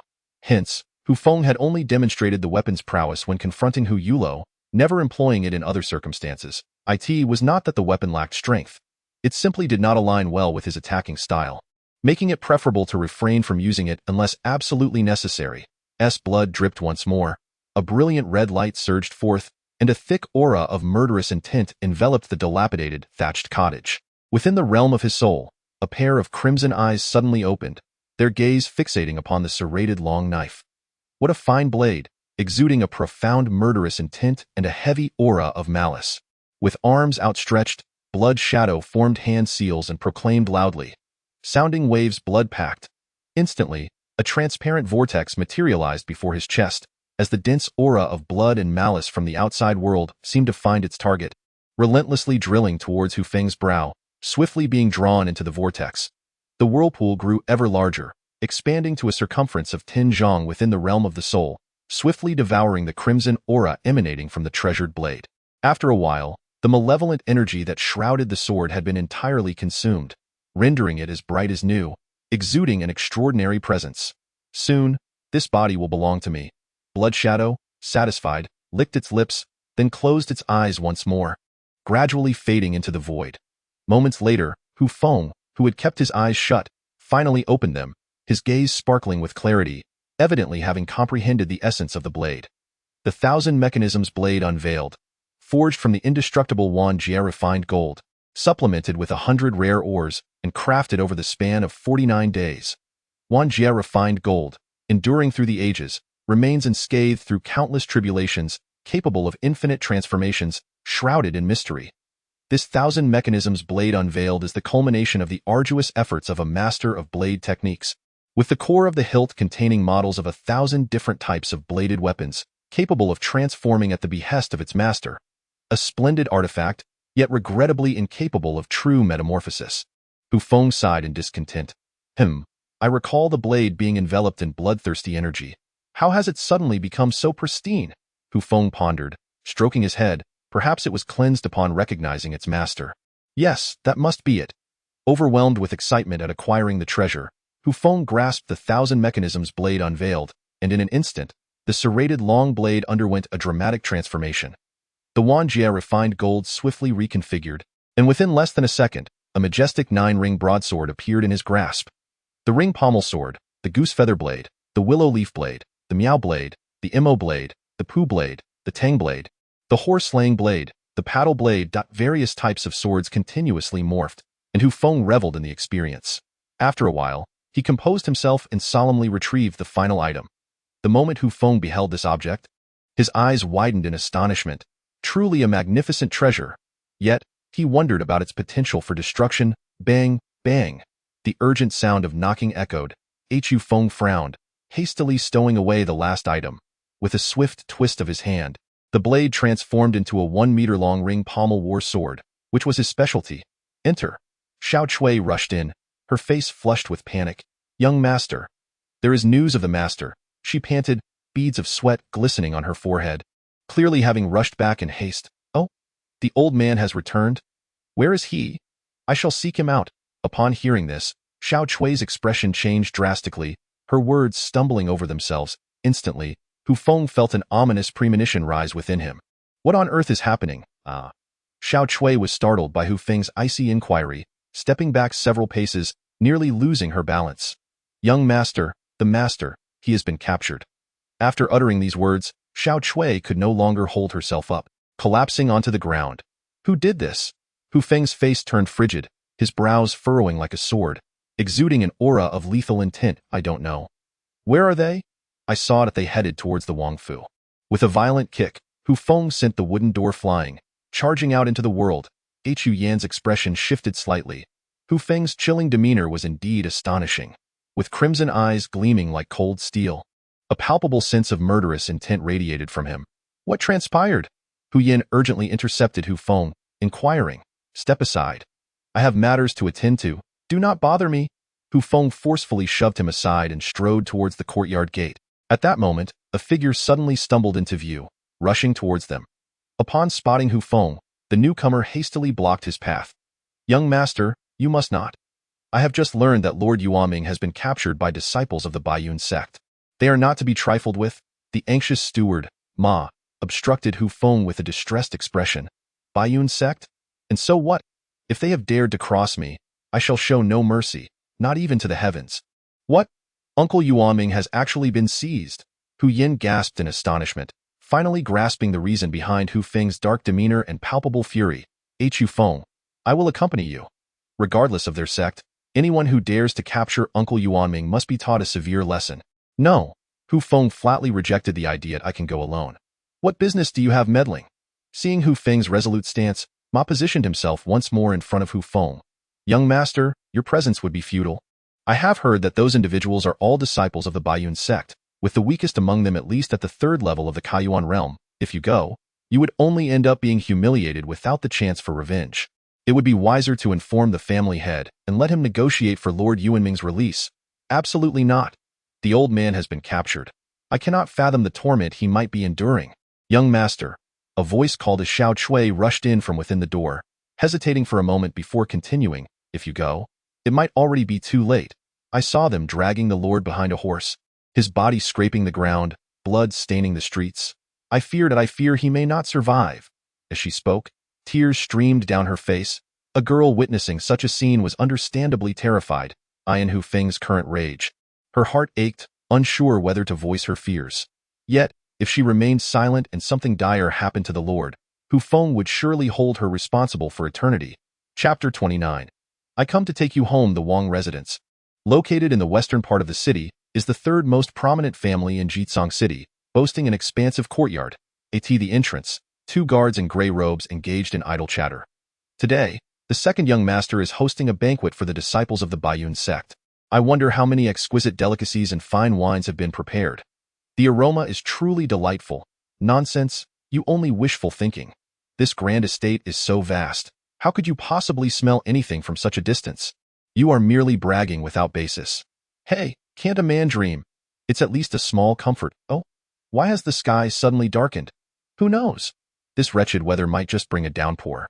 Dark clouds gathered, and the sky grew increasingly dim. At that moment, a rider came galloping from the distance, clad in black, astride a white steed, dust swirling in his wake.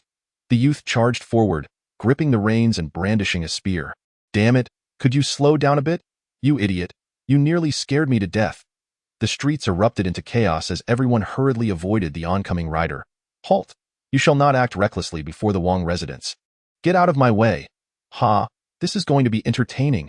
Alas, just now, I was utterly terrified. This must be retribution for daring to provoke the Wong residence. This audacious young man truly possesses a boldness that borders on recklessness. Hu Feng, indifferent to the chaos around him, raised his spear with a swift motion, striking down with a force akin to a battering ram. One of the gray-robed guards, caught off guard, was instantly felled by the blow. Another, witnessing this, hastily unsheathed his sword to engage. Yet, Hu Feng, with a deft twist of his spear, turned and swung it with tremendous might. The overwhelming force, exceeding 1,000 pounds, sent the guard, merely at the 5th level of body tempering, hurtling several yards away, bending even the iron sword he had just wielded to defend himself. A rapid sequence of gongs and drums reverberated through the air. The well-trained guards of the Wong family rushed towards the courtyard entrance. Hu Feng, wielding his spear like a tempest, swept through all who dared obstruct his path, vanquishing them with a thunderous strike. Although still at the 8th level of body tempering, his formidable physique had long surpassed the peak of the 9th level. In his fury against these 5th and 6th level minions, he was unstoppable, as if traversing an uninhabited realm. Where is Hu Yuanming confined? Hu Feng demanded, having knocked down another guard, his spear poised threateningly at the man's throat. In the east courtyard, stammered the gray-robed guard, trembling in fear, unable to conceal the truth any longer. Bang! Hu Feng unceremoniously struck him unconscious. Reluctant to cause harm unless absolutely necessary, he recognized that the true adversaries were those disciples of the Baiyun sect. These guards were merely fulfilling their duties. Within the east courtyard, the atmosphere was lively with clinking cups. Wang Kaisher, the second young master of the Wong family, had returned to his usual demeanor, raising a goblet as he engaged in animated conversation with a group of young men clad in black garments, adorned with white cloud patterns. It is truly a privilege for the Wong family to host you all, especially with the capture of Hu Yuanming by you esteemed brothers, which brings great relief to me. Come, allow me to toast to each of you. Oh, does the second young master harbor a grudge against Hu Yuanming? Inquired a disciple of the Baiyun sect, named Lin Hong, whose imposing stature suggested he was the leader of the group. I bear no ill will towards that old scoundrel, but I certainly have a deep-seated vendetta against his son. That scoundrel has humiliated me on numerous occasions. He truly deserves his fate, Wang Kaishe retorted through clenched teeth.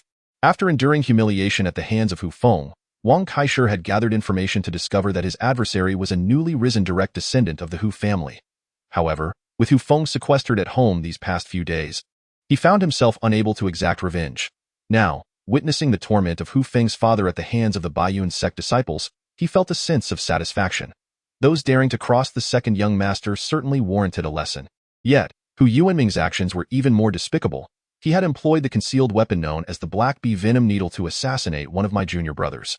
Once my brother Cheng Hui arrives, we shall undoubtedly confront the Hu family to demand reparation, and perhaps seize this opportunity to settle the score with that Hu Feng.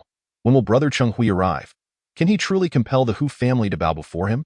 After all, the Hu family is not significantly weaker than the Wong family.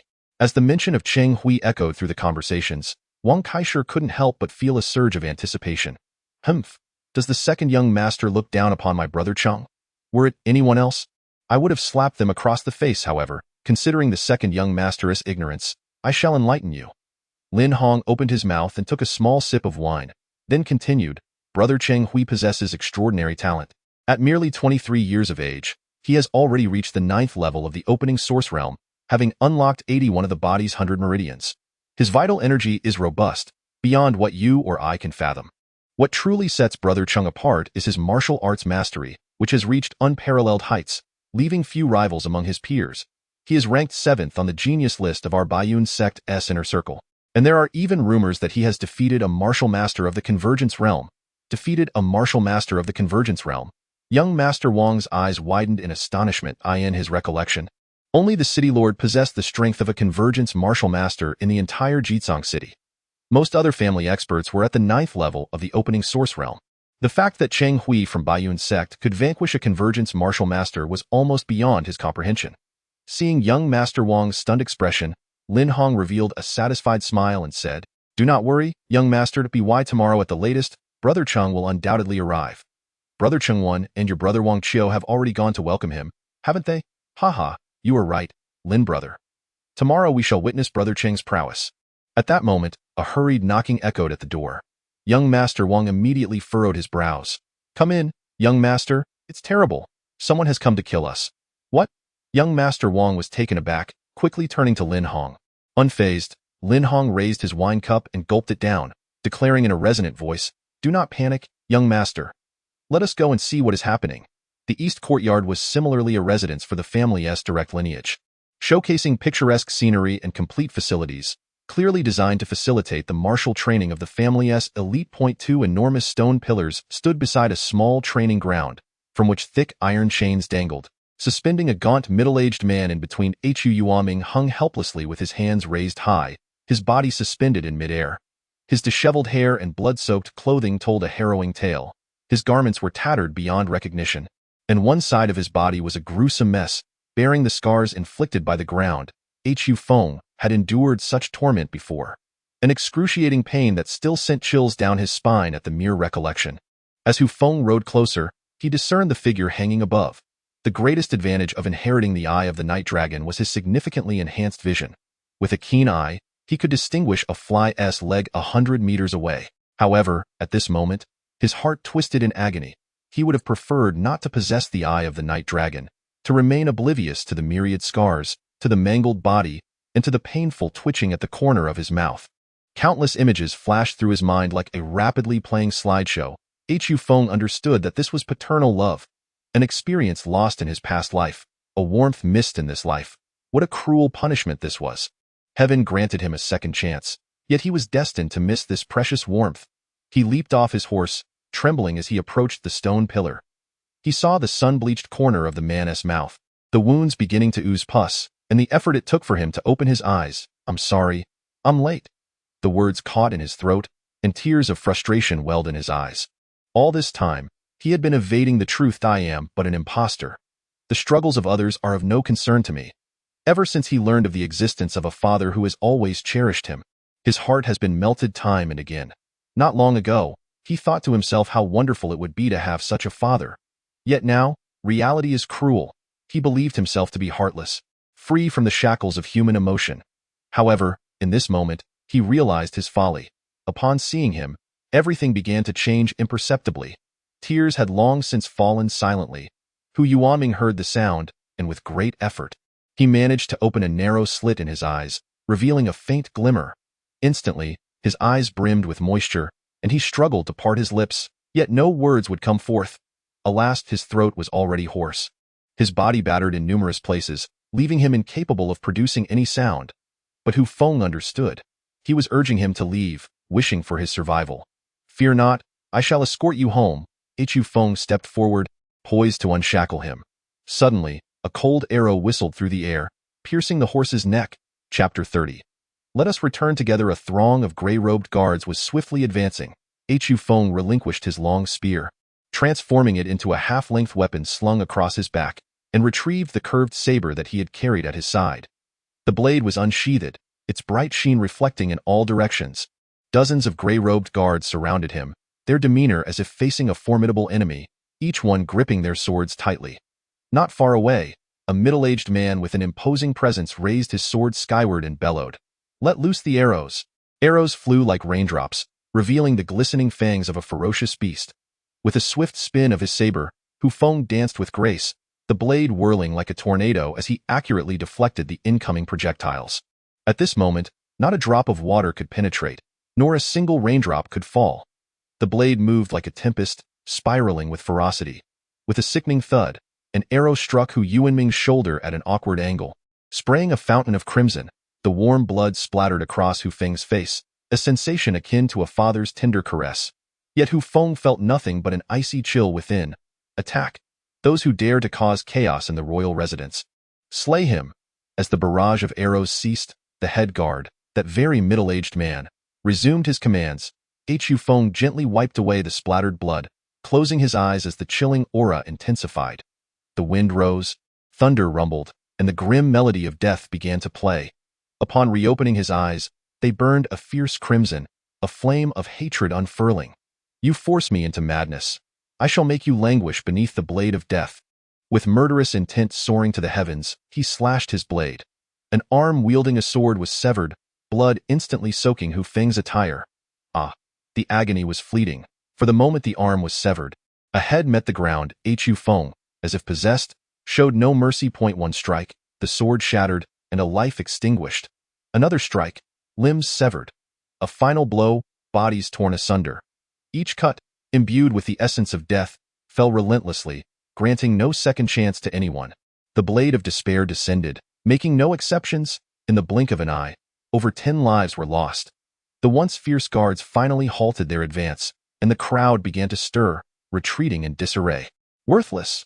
The middle-aged captain of the guard unleashed a blade of energy that sliced through the air, only to be met by Hu Feng's sword, which he raised in defense. The immense force sent him staggering back several paces before he could regain his footing. He was merely a practitioner of body refinement. "Charge! Let us vanquish him together. Whoever dares to retreat, I shall not show mercy." The crowd surged forward once more, and the burly man began to wield his long sword, launching an assault. The swirling blade energy and the dense onslaught of attacks left Hu Feng momentarily at a loss, forced to retreat again and again until he found himself beneath Hu Yuanming, who was suspended. Got a faint, hoarse whisper reached Hu Feng's ears. It was Hu Yuanming's voice. Hu Feng's body trembled, and his resolve solidified. "Rest assured, we shall return together." The long blade was raised anew, the sword sang like a dragon, and when it fell, it roared like a tiger. Thud! A massive head was cleaved from its body. Simultaneously, Hu Feng's left arm, which had remained unscathed until now, was struck by a sword. Die! Hu Feng kicked away a guard who lunged at him, toppling several others in the process. At that moment, the middle-aged man, still clinging to the fight, thrust his sword once more. Whoosh! Hu Feng unexpectedly unleashed a peculiar maneuver, swinging his sword towards the burly man. In the same breath, he leaped into the air, lunging at the man. The captain of the guards, caught off guard, was astounded that Hu Feng would dare to hurl his weapon while surrounded. In that instant of surprise, he nearly fell victim to the flying blade. Clang! His long sword barely deflected this perilous strike in the nick of time. Before he could catch his breath, he saw a figure soaring towards him. In midair, Hu Feng bent his right knee, delivering a flying knee strike that forcefully impacted the captain's chest. The guard captain, unable to evade, was struck squarely, causing him to cough blood and collapse. Swoosh! A sharp dagger pierced through the captain's right ear, the tip protruding from the left.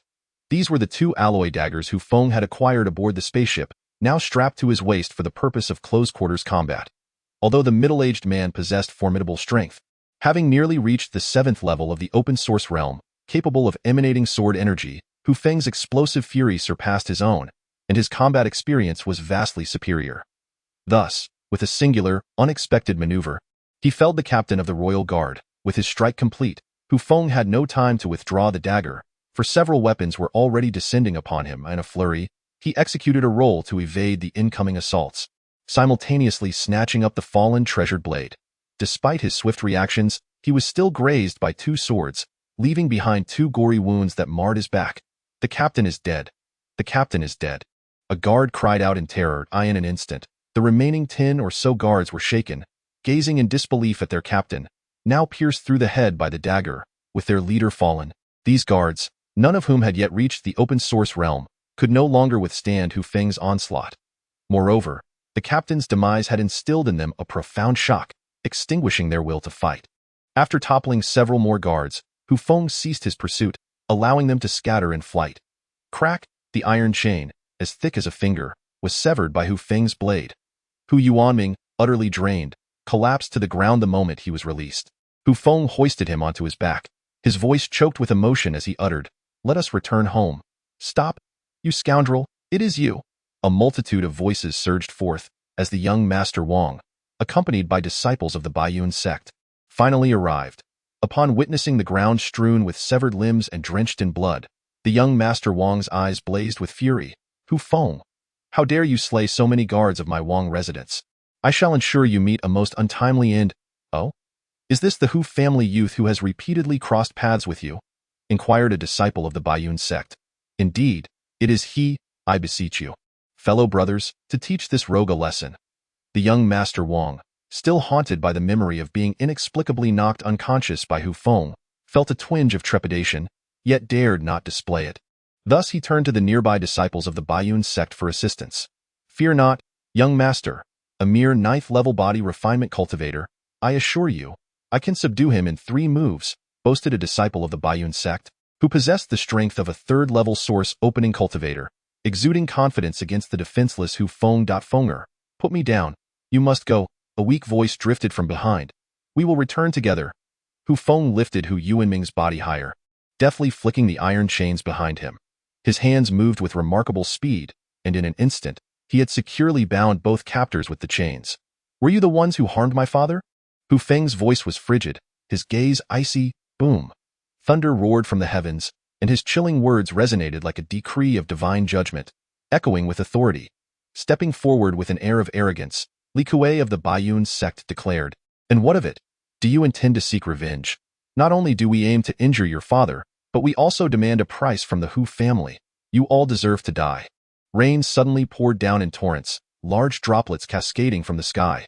Hu Feng wiped his blurred cheek with his left hand, while his right hand gripped the dagger with increasing intensity. The Qinji blade sensed its master's will, the blade's edge compressing, and compressing once more. "Boy, perish!" Li Kuei unleashed his true energy, sweeping his sword toward him. Unflinching, Hu Feng advanced directly, raising his dagger high above his head, channeling every ounce of strength into a single downward strike.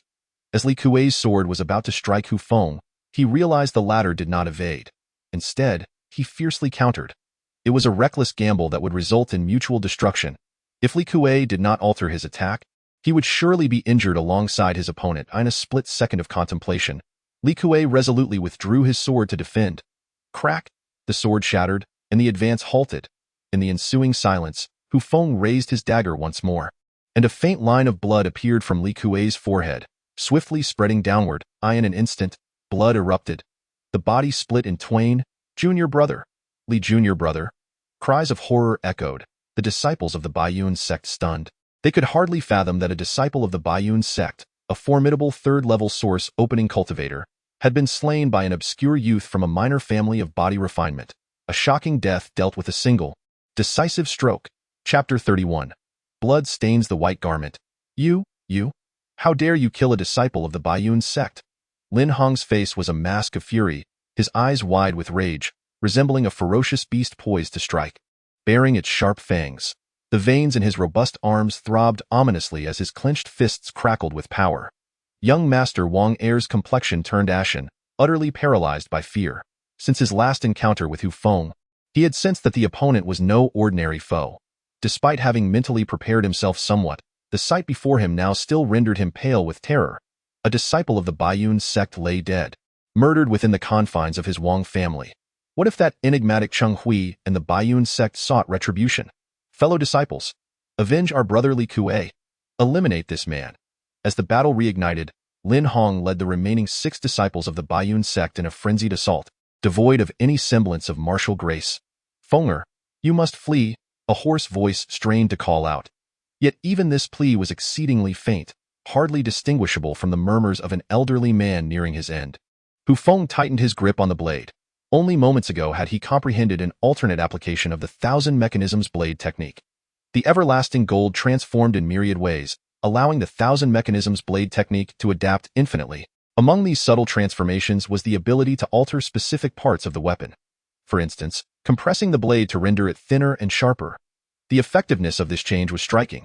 Just moments ago, he had cleaved the haplessly Kue, at the 3rd level of the Kaiyuan stage, in twain with a single stroke. You cause me anguish, and I shall bring you to ruin, die. One disciple of the Baiyun sect lunged forward with reckless abandon. Hu Feng stood his ground, delivering a diagonal slash with his blade. This disciple, bold in spirit, showed no signs of retreat in the face of such a mutually destructive strategy. The long sword struck true, piercing Hu Feng's chest to a depth of half an inch, blood gushing forth. However, that was where it ended. A swift and decisive strike severed the assailant's head. The severed head tumbled, mouth agape, leaving only regret behind. Had the sword struck just a fraction of an inch sooner, the enmity would have been avenged. Another fell, and the disciples of the Baiyun sect were beside themselves with rage as Lin Hong surged forward. Sword drawn, Hu Feng quickly retracted his left hand, tapping twice on his chest to temporarily stanch the flow of blood. His right hand continued unabated, clashing with Lin Hong's sword in the heat of the moment. Hu Feng found himself lacking strength, only managing to carve a notch in his opponent's blade while being forced to retreat under the sheer force of the impact. Lin Hong of the Baiyun sect possessed a cultivation level of the 5th stage of Kaiyuan. However, he had always boasted a physique beyond the ordinary. Even upon entering the Kaiyuan realm, he did not forsake his body training, instead finding time to refine his physicality. Now, his strength was a staggering 1,800 pounds. Surpassing Hu Feng's 1,300 pounds by a significant margin, Hu Feng's retreat was relentless.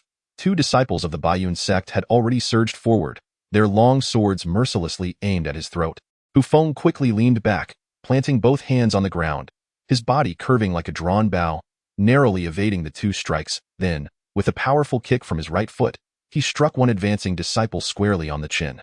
The impact caused the lower jaw to collide with the upper, shattering 2 front teeth in the process. With both hands firmly gripping his blade, Hu Feng pushed himself up, regaining his footing, and swung the hilt down mercilessly toward the head of another Baiyun disciple. You insolent wretch! How dare you? A disciple behind shouted urgently, attempting to avert the impending tragedy. Regrettably, the furious Hu Feng showed no mercy whatsoever. Any means that could result in death sufficed. With overwhelming force, he struck mercilessly upon the head of the Baiyun disciple, a spray of crimson blood erupting instantaneously, mingled with fragments of red and white. The sanguine liquid splattered across Hu Feng's visage, and as the rain cascaded down, his entire face became drenched in a vivid scarlet hue.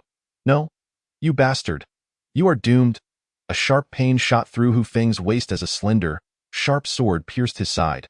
With renewed vigor, he raised his long knife, intent on cleaving his adversary before him. At that moment, Lin Hong unleashed a formidable swordlight, crashing into Hu Feng's blade and forcing him to stagger back several paces before he could regain his footing. Suddenly, a piercing whistle echoed, causing Hu Feng's expression to shift. He turned towards the source of the sound. Young Master Wong, clutching a bamboo whistle, retreated while blowing it with all his might. This whistle served as a warning signal for the Wong family's direct descendants. Its sound indicated that the direct lineage faced a life-or-death situation. Even the elders, typically indifferent to minor matters, would hasten to the scene. Hu Feng's eyes narrowed, and he swiftly pursued young Master Wong. Halt! Stop right there. Upon sensing Hu Feng's pursuit, young Master Wong trembled and quickly turned to flee. Despite Hu Feng's formidable physique, he was encumbered by Hu Yuaming on his back, hindering his movements. Yet, the relentless pursuer was akin to a parasite. Closing in rapidly, whoosh, a glimmer of cold light shot forth from Hu Feng's hand, striking just behind young Master Wong, causing him to stumble and fall to the ground. Covered in mud, a sharp dagger had embedded itself deeply in his back. The very last one remaining at Hu Feng's waist, Lin Hong swung his sword toward Hu Feng, the gust of wind chilling the back of Hu Feng's head. Without a glance, Hu Feng decisively bent his legs and lowered his body, evading the horizontal sweep of the sword. With a sudden surge, he thrust the hilt of his knife backward. Lin Hong was caught off guard, clutching his abdomen as he retreated several steps. Yet, Hu Feng advanced with great strides, delivering a powerful downward slash. The force of his strike was akin to splitting Mount Hua. Lin Hong hastily raised his sword to block, but alas, the already battered blade could no longer withstand the assault. Shattering under Hu Feng's onslaught, and Lin Hong met his demise in that moment, cleaved in two sizzle. A ray of sword light pierced Hu Feng's left shoulder, while Hu Feng's right arm, wielding the knife, struck the opponent's sword-wielding arm. At the instant the arm flew into the air, Hu Feng intended to continue his assault, only to suddenly sense a sword thrusting toward his back. He had no choice but to withdraw, for directly behind him stood his father. As he turned, a sword pierced Hu Feng's lower abdomen. The Baiyun disciple's lips curled into a faint, cold smile. Suddenly, the expression on that person's face changed drastically as he attempted to retract his long sword. A black flash erupted from Hu Feng's left hand, piercing through the man's chest with lightning speed, sending him hurtling 3 to 4 meters away before he finally fell. The spear retracted sharply, and the corpse plummeted heavily to the ground. Ding, ding, ding. The resounding chime of a bell suddenly echoed, ringing 7 times. This was the Wong family's response upon hearing the distress signal from the direct descendants. Such a warning was issued only in the event of significant casualties within the family, typically indicating the presence of a formidable enemy. At this juncture, only 2 of the 7 Baiyun disciples remained alive, one of whom had but a single arm, rolling helplessly in the mud. The remaining disciple of the Baiyun sect was none other than the individual who had earlier lost a tooth to Hu Feng's kick. Upon witnessing the tragic demise of his fellow brothers, his face drained of color, and he turned to flee. Suddenly, a black spear surged forth like a dragon emerging from the sea, instantly extending 10 meters and piercing through his heart from behind. The disciple of the Baiyun sect, who was rolling in the mud, could not escape his grim fate either, as Hu Feng's spear pierced him. Leaving no chance for survival, blood flowed incessantly, and a wave of dizziness washed over him. Yet Hu Feng understood that he could not succumb at this moment. He temporarily sealed the wound, pressing against his bleeding abdomen, and gradually approached the struggling young master Wong who was crawling through the mire. The dagger had penetrated deeply but had not struck a vital area, allowing Wong to continue his desperate struggles. Please, don't kill me. I'll give you anything you desire. I beg you. Spare me. Hu Feng shook his head. The blood covering him was a testament to his murderous intent. At this moment, there was no room left for negotiation between the 2 families. Chapter 32. Bloodshed at the gate of the mansion at the entrance of the Wong residence. A throng of pedestrians gathered, umbrellas congesting the area, yet they dared not draw too close, fearful of the impending chaos. What had transpired? Why had the Wong family sounded the alarm? A figure, filled with confusion, pondered. In his view, the Wong family was one of the most formidable clans in Jitsong City. Who would dare to provoke them? I wonder if the top 3 families are at war.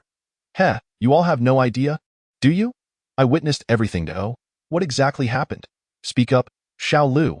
Not long ago, a black-clad youth had ridden in, brandishing a spear, recklessly charging through, injuring the Wong family's guards, and forcefully making his way inside. Impossible. Which family's youth possesses such audacity? Even the young master of the Zhou family would likely not dare. Before he could finish, his eyes widened in disbelief. Indeed, he was just a youth. Hu Feng, bearing Hu Yuaming on his back, held a short gun in his left hand and a battle knife in his right. Thus, he strode out of the Wong residence with unwavering steps amidst the torrential rain. His cheeks were stained crimson, his long robe soaked in blood, and his sharp gaze coldly surveyed his surroundings.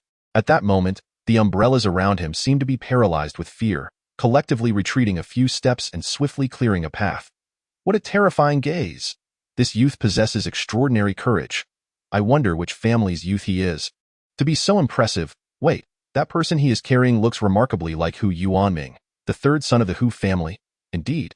I just recalled, this youth is Hu Yuanming's so-called useless son, rumored to have been born without a spiritual root. How could it be? A waste like him cannot possibly be so formidable. Even the Wong family has sounded the alarm. Could there be a hidden master behind him? At that moment, heavy footsteps rushed out from the Wong residence, and the foremost figure, upon seeing Hu Feng, shouted, "Seize him!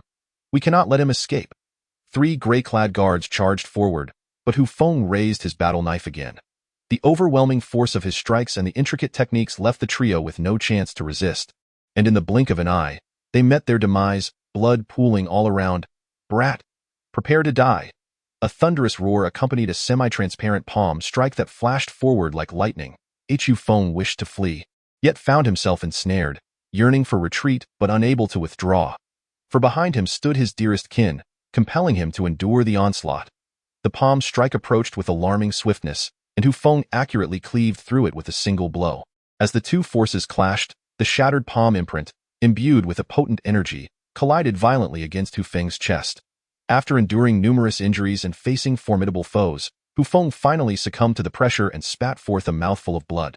Following this crimson expulsion, his complexion rapidly deteriorated, rendering his countenance pallid as a ghost. "Why did you slay my grandson? Why did you murder the guards of the Wong family?" The elder who had unleashed the attack, his face a mask of fury, was none other than Wang Yu, the third elder of the Wong clan and grandfather of Wang heir Shaoai in the city of Jitsong. The wealth of the Wong family was not vastly different from that of the Hu family. However, the Wong clan maintained dominance due to the presence of 3 elders at the 9th level of the Kaiyuan realm, 2 more than the Hu family. While the Hu family had only the clan leader and the eldest elder at such strength, the Wong family, though slightly stronger, had recently suffered a decline in their lineage, with only Wang Qiu and Wang heir Shao remaining as direct male descendants. The murder of Wang heir Shao sent shockwaves through the Wong family, and at that moment, both the first and second elders hastened to Wang Yu's side. "You all shall perish." Hu Feng coldly uttered 5 words, standing resolutely against the gathering adversaries without a hint of fear. Upon witnessing Hu Yuanming's tortured state, reduced to a mere shadow of life, Hu Feng had already condemned these Wong family members to death in his heart. Their collusion with the Baiyun sect to inflict harm upon Hu Yuanming was an affront he would never forgive. You deserve death." Wang Yu, frantic with rage, unleashed his full power at the 9th level of the Kaiyuan realm, his overwhelming presence causing onlookers to recoil in terror. Sangshui Lingyun, a single strike. The ferocious shadow of his palm sliced through the air, conjuring a vortex of heavenly water and energy within his grasp. The force of his palm surged forth, the technique of Sangshui Lingyun an unstoppable force. Though even Wang Yu could not typically manifest such a formidable martial skill, exceptional circumstances had bestowed upon him a tremendous boon, propelling this strike beyond his usual limits. The water sphere, half a meter in diameter, hurtled towards Hu Feng with a translucent trail. A bitter smile graced Hu Feng's lips as he braced himself with his blade. Boom! The water sphere burst apart, blood sprang forth, and the wounds he had managed to staunch could no longer be contained. In an instant, Hu Feng was engulfed in a torrent of blood, his life flickering like a dying candle. In the chaotic void of his spiritual realm, a crimson silhouette materialized. "Young one, your time is up. Hurry and beseech this lord. Should I claim your body, I shall undoubtedly aid you in avenging your grievances." Hu Feng's soul cast a fleeting glance at the spectre, disregarding it entirely. "Do you not realize that your death will bring ruin upon me?" The blood shadow, suddenly incensed, wore an ominous expression. "I shall never be your pawn. You will come to regret this." Abruptly, a dark figure dashed forth from the side, shouting, "Hu Feng, mount your steed." Hu Feng focused his gaze, spotting a black horse racing towards the battlefield. Upon the horse sat a towering figure, resolute and commanding, exuding an aura of authority. None other than Hu Yin. "Quickly, intercept him." Wang Yu's expression shifted, commanding his guards to impede the advance while he himself rushed towards Hu Feng, intent on capturing him for brutal interrogation. Hu Feng hastily unshackled the chains, exerting every ounce of strength he possessed, and flung Hu Yuanming towards Hu Yin. With the strength of an ox, Hu Yan's formidable hands gripped Hu Yuanming securely, preventing him from falling. "Hurry, get out of here. Don't worry about me," Hu Feng shouted. However, time was of the essence. "If we don't leave now, it may be too late." Upon witnessing Hu Yuanming being caught, Wang Yu's expression shifted dramatically, and he unleashed a palm strike aimed directly at Hu Yin. The Grand Elder and Second Elder, noticing the sudden change in circumstances, rushed forward, simultaneously executing 2 palm strikes towards Hu Yin. Leave now. If anything happens to the old man, I will not spare you. Fine. If you wish to harm him, you must first eliminate me. In this dire situation, Hu Yin ceased his resistance and galloped away. Suddenly, 3 palm strikes soared towards them. Gritting his teeth, Hu Feng leaped into the fray, bracing himself against the oncoming assaults. Boom. Hu Feng was propelled a considerable distance, crashing heavily to the ground, his body trembling uncontrollably. Unable to rise as the hooves of the horses faded into the distance, Hu Yin cast a furious glance at Hu Feng, who lay in the rain. Just you wait. I'll return with reinforcements. Severely injured and drained of energy, Hu Feng felt a wave of dizziness wash over him, as if he might collapse at any moment. Suddenly, a stream of revitalizing energy surged from deep within him, a pure and tranquil essence coursing through his body, restoring his strength and rapidly healing his wounds. What is this? Yingxianko. Hu Feng realized with clarity that the potency of this herb had not yet been fully expended. It had remained undetected due to its gentle nature. Now, pushed to his limits, this medicinal power naturally emerged, continuously mending his injuries. Seize him. Wong Yu commanded, as over a dozen guards advanced menacingly. The scene of bloodshed began to draw to a close, leaving the onlookers in a state of reflection. Such a pity for a devoted son, they lamented. Who would have thought that the rumored Hu Feng possessed such formidable strength? The conflict between the Wong and Hu families is bound to escalate into chaos. Several guards approached Hu Feng, dragging iron chains behind them. Just as the chains were about to ensnare him, an unexpected turn of events occurred. Chapter 33. Boundless pride as the chains threatened to ensnare him. A transformation abruptly unfolded. Hu Feng sprang to his feet, his battle blade sweeping in a wide arc, severing 3 lives in one stroke. Rolling swiftly, he seized the opportunity as 2 nearby guards were still reeling from shock, and he swiftly dispatched them as well. In the blink of an eye, 5 guards lay dead, the remaining ones finally reacting and launching their assault. With a portion of his strength restored, Hu Feng fought like a vengeful deity. Each ruthless strike surpassing the last, his venomous gaze keenly discerning the slightest flaws in his adversaries, dispatching them with lethal precision. What a remarkable lad, exhibiting such formidable combat prowess. It seems we cannot allow you to live today. Wang Yu's eyes glinted coldly, already condemning Hu Feng to death in his mind. This man must die? Leaning heavily on his battle blade, Hu Feng gasped for breath, surrounded by the fallen bodies strewn haphazardly in the puddles. He appeared utterly exhausted, each breath causing his body to shudder involuntarily. With so many wounds, he was surviving solely on an intense will to live. The vastness of the ocean is boundless, and with a single strike, a formidable wave of energy stirred the surrounding moisture, conjuring a transparent wall of water that surged through the air. A fierce gust of wind met Hu Feng's face, tousling his long hair as he found himself powerless to withstand such a potent assault. With a grave expression, Hu Feng slowly retrieved an object with his left hand, murmuring, "Your fate lies in your hands." It was a compact handgun, exquisitely crafted with a gleaming silver body. Unlike earthly firearms, this pistol lacked a magazine. Its transparent chamber housed a mysterious blue liquid, an indication of its advanced energy technology. Bang! A brilliant blue beam erupted from the metallic muzzle of the gun. The azure light shot forth like a dart, radiant and mesmerizing, trailing a long plume of white smoke as it effortlessly pierced through the wall of water. What? Suddenly confronted with an unforeseen turn of events, Wang Yu's face contorted in shock, his mouth opening to scream. The beam was so swift that it vanished in the blink of an eye. Before Wang Yu could finish his words, he began to collapse, and behind him, a guard stationed over 10 meters away fell simultaneously. A closer examination of their bodies revealed gaping wounds, charred as if seared by a fireball. Third brother. The remaining 2 elders rushed forward, supporting the staggering Wang Yu as they gazed into his wide, unblinking eyes. A wave of sorrow washed over them, and their eyes instantly reddened. The power displayed was truly terrifying, far surpassing their expectations. Cough, cough. Hu Feng coughed twice, fresh blood seeping from the corner of his mouth. This silver handgun, once cherished by the spaceship's owner, was indeed formidable. The elder at the 9th level of the opening source had not even had a chance to resist before being struck down. Regrettably, the weapon consumed energy at an alarming rate. After this single shot, the energy liquid in the chamber was reduced by half. This meant only one more opportunity remained before the handgun would become obsolete. For Hu Feng had no means to replenish its ammunition. What could that be? Such terror! the third elder of the Wong family, at the 9th level of opening source, was slain with a single blow. This was utterly horrifying. Could it be a spiritual treasure? The crowd around them buzzed with discussion, marveling at such a divine artifact, which seemed utterly invincible. A spiritual treasure is defined as a device infused with the essence of the heavens and earth by a master of formations, capable of unleashing all its energy in a single, powerful attack. Not only are spiritual treasures exceedingly rare, but their one-time use limitation deters many from pursuing them. Few among smaller families would spend lavishly on something that could only be employed once, unless it were for personal protection by those traversing the continent. The patriarch of the Wong family wore a face ashen with fury, his eyes blood-red. "Thief! Come and take your punishment." He shared the common belief that Hu Feng had merely invoked a spiritual treasure, and now he was utterly devoid of any means of resistance.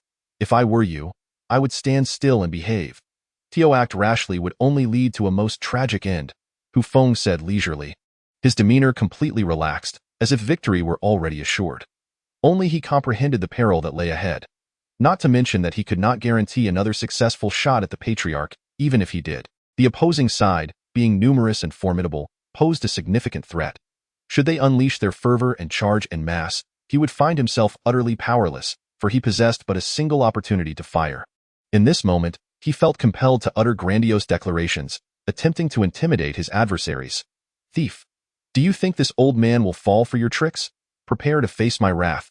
The Grand Elder's sword sliced through the air, its blade's energy hurtling forth, aimed directly at Hu Feng's chest.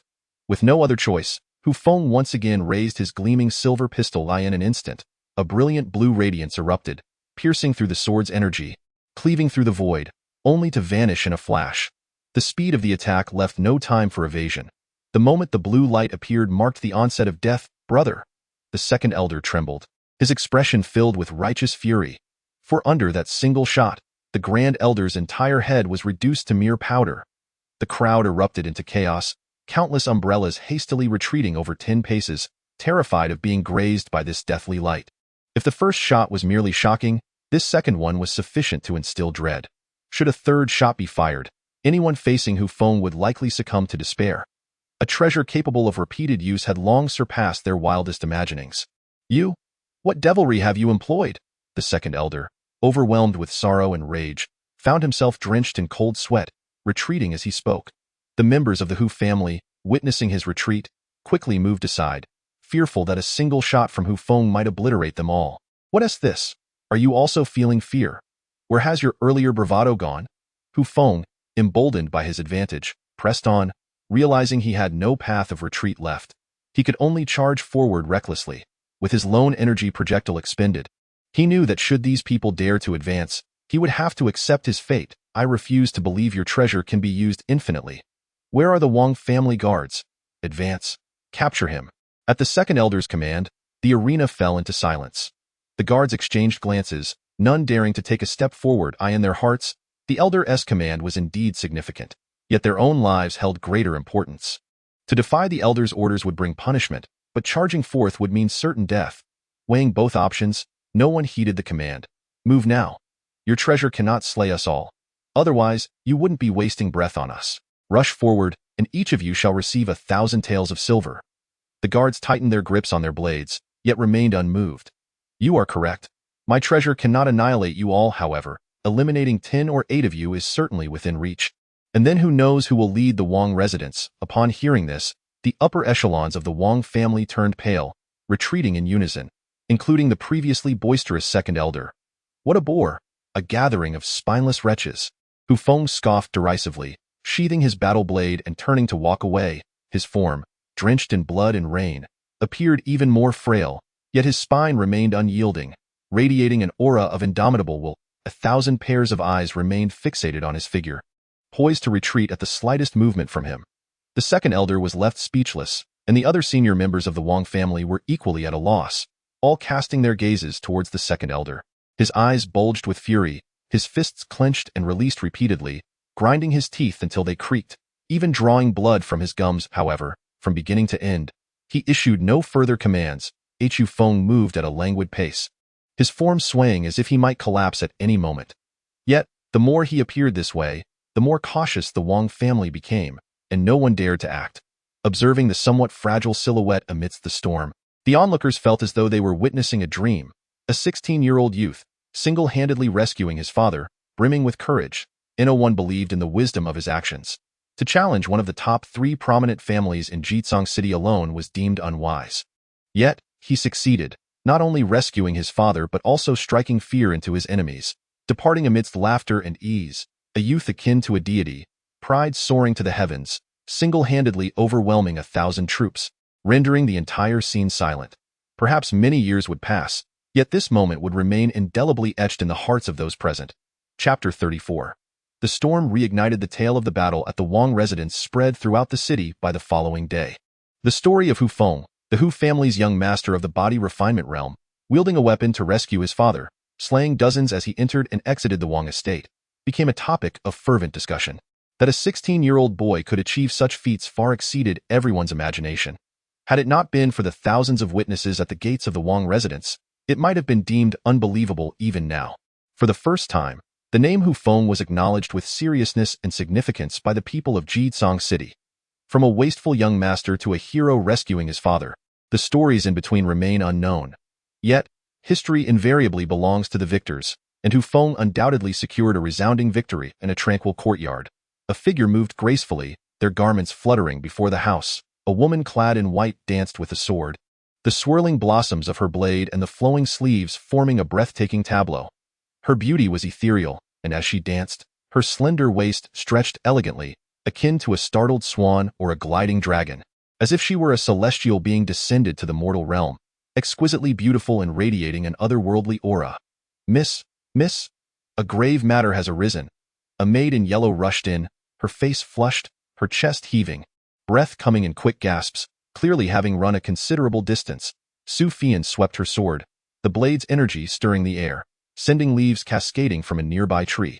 She exhaled a cloud of white breath, concluding her training, before turning to inquire. After a moment, her brow furrowed, lost in thought.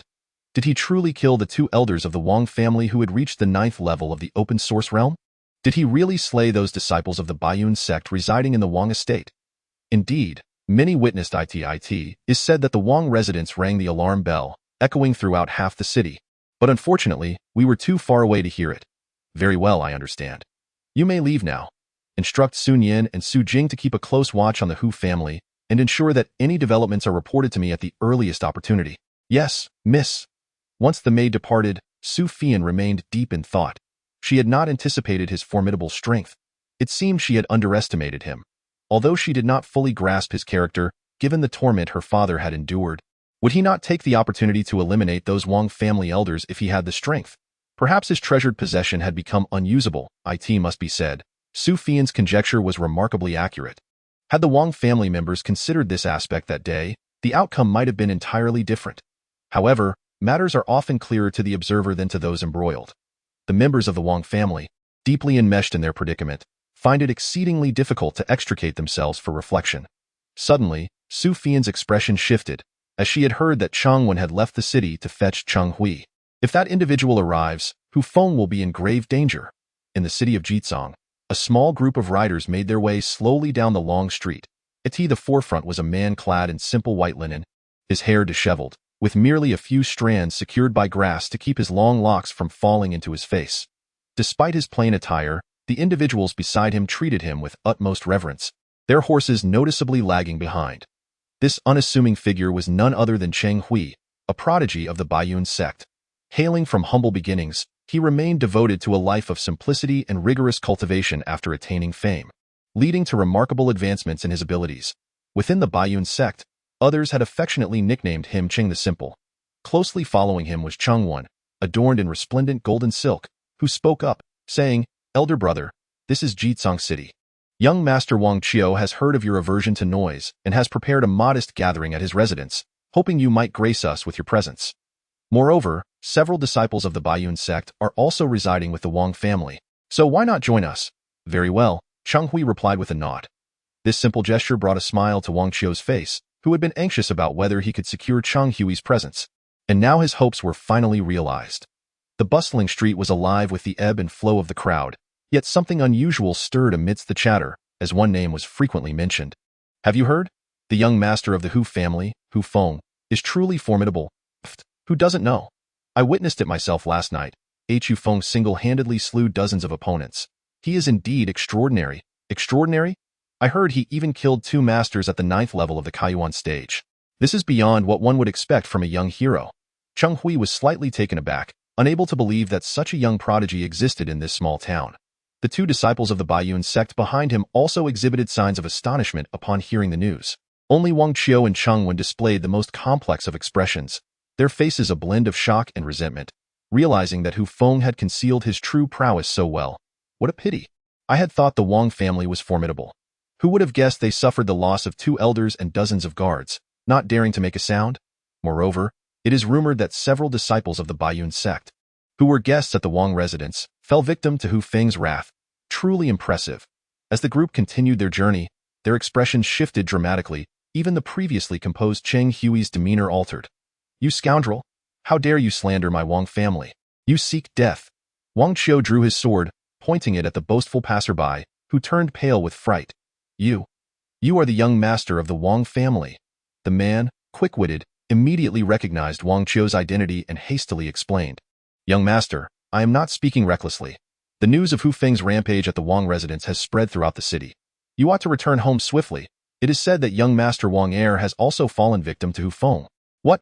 Wang Qiu's face blanched, disregarding any need to reprimand the man as he hurriedly spurred his horse towards the direction of the Wong residence.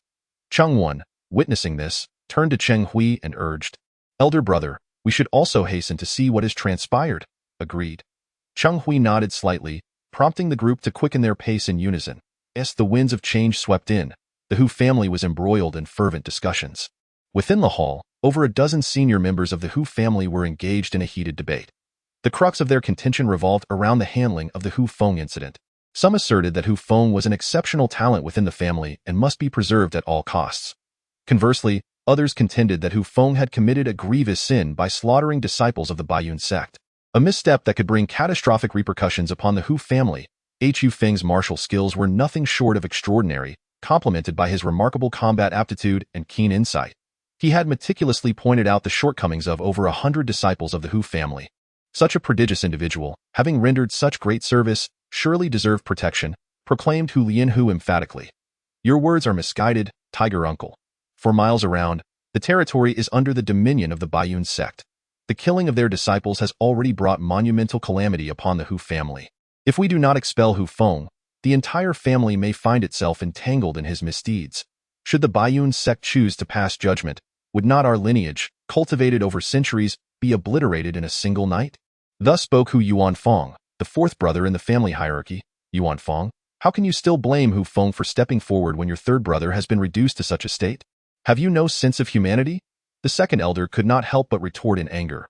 Hu Yuanfeng, though visibly embarrassed, remained resolute in his decision, firmly believing that Hu Feng should be expelled. After a lengthy dispute, with neither side swaying the other, Hu Yuanshi, seated at the head, suggested, let us vote. The assembly nodded in agreement, and soon each cast their ballots. After a brief interval, Hu Yuanshi began to unveil the final slip of paper, announcing the results of the vote. To preserve Hu Feng, 8 votes. To expel Hu Feng, 6 votes. The expressions of the Grand Elder and the 2nd Elder brightened instantly, while Hu Yuanfeng and his allies appeared despondent. However, Hu Yuanshi swiftly altered the course of the discussion, stating, as the head of the family, I cast all 3 of my votes in favor of expelling Hu Feng. What? The declaration sent a shockwave through the assembly. Chapter 35. The arrival of Cheng Hui following the torrential rain. The skies began to clear. The sun emerged early, casting a golden ray through the window of the dilapidated abode. The brilliant sunlight streamed unimpeded onto the face of a handsome youth, who lay there, gradually awakening from his slumber. You're awake. I thought you would sleep for several days. Your recovery ability is astonishing, truly a freak of nature. A pair of curious eyes regarded the youth on the bed. The speaker, unable to resist delivering a playful jab, Hu Feng rubbed his dry eyes, slowly becoming aware of his surroundings. His body was swathed in bandages, and remnants of medicinal powder were evident. It appeared his injuries had been tended to. Not far from him, Hu Mingi lounged against the wall, reclining on a stool, his right hand diligently polishing his 9-ringed blade with a white cloth. It was then that Hu Feng recalled the events leading up to his unconsciousness the previous night. When he and Hu Yin had once again departed from the Hu residence, rescuing him from the brink of collapse. Thank you, no need for gratitude. You would have survived without me. Your life is remarkably resilient, truly a calamity that endures through the ages. Coughing awkwardly, Hu Feng replied, How did I become a calamity? Your disposition is rather malevolent. You seem to revel in feigning ignorance to bully others, which could hardly be deemed anything but a calamity. Poor Wong that dashing and elegant young man, has already been led to the gates of the underworld by your machinations. Faced with such a formidable opponent, Hu Feng found himself at a loss for words and hastily shifted the topic. How is my father faring? He has been taken away by the clan leader for treatment. His injuries are grave, yet there should be no imminent danger to his life. Hu Feng breathed a sigh of relief. The thought of Hu Yuanming's wounds reignited his ire, and he felt a strong desire to chop those rascals from the Wong family into pieces to feed the dogs. What about Hu Yin? He is waiting outside. After a brief exchange, the two fell into silence once more. Hu Feng was not one for idle chatter, and his acquaintance with Hu Mingyi was rather superficial, merely appreciating his upright demeanor. Just as the atmosphere turned frosty, a loud shout pierced through from outside. Hu Feng, get out here! The resounding voice echoed powerfully. Within the confines of the room, Hu Feng heard it distinctly. This was a sound transmitted through genuine energy, indicating the arrival of someone formidable, likely a figure at the later stages of the Kaiyuan realm. Don't move. I'll go take a look. Be cautious, and if it gets dangerous, retreat. They are targeting me. Rest assured, I am timid. I will be the first to flee if peril arises. Hu Mingyi smiled faintly and flung open the wooden door. Darting outside. Stop! Who are you? Bang! The house servant attempting to obstruct them was predictably sent flying. Dressed in white mourning garb, Cheng Hui charged forth with several companions, wreaking havoc. Halt!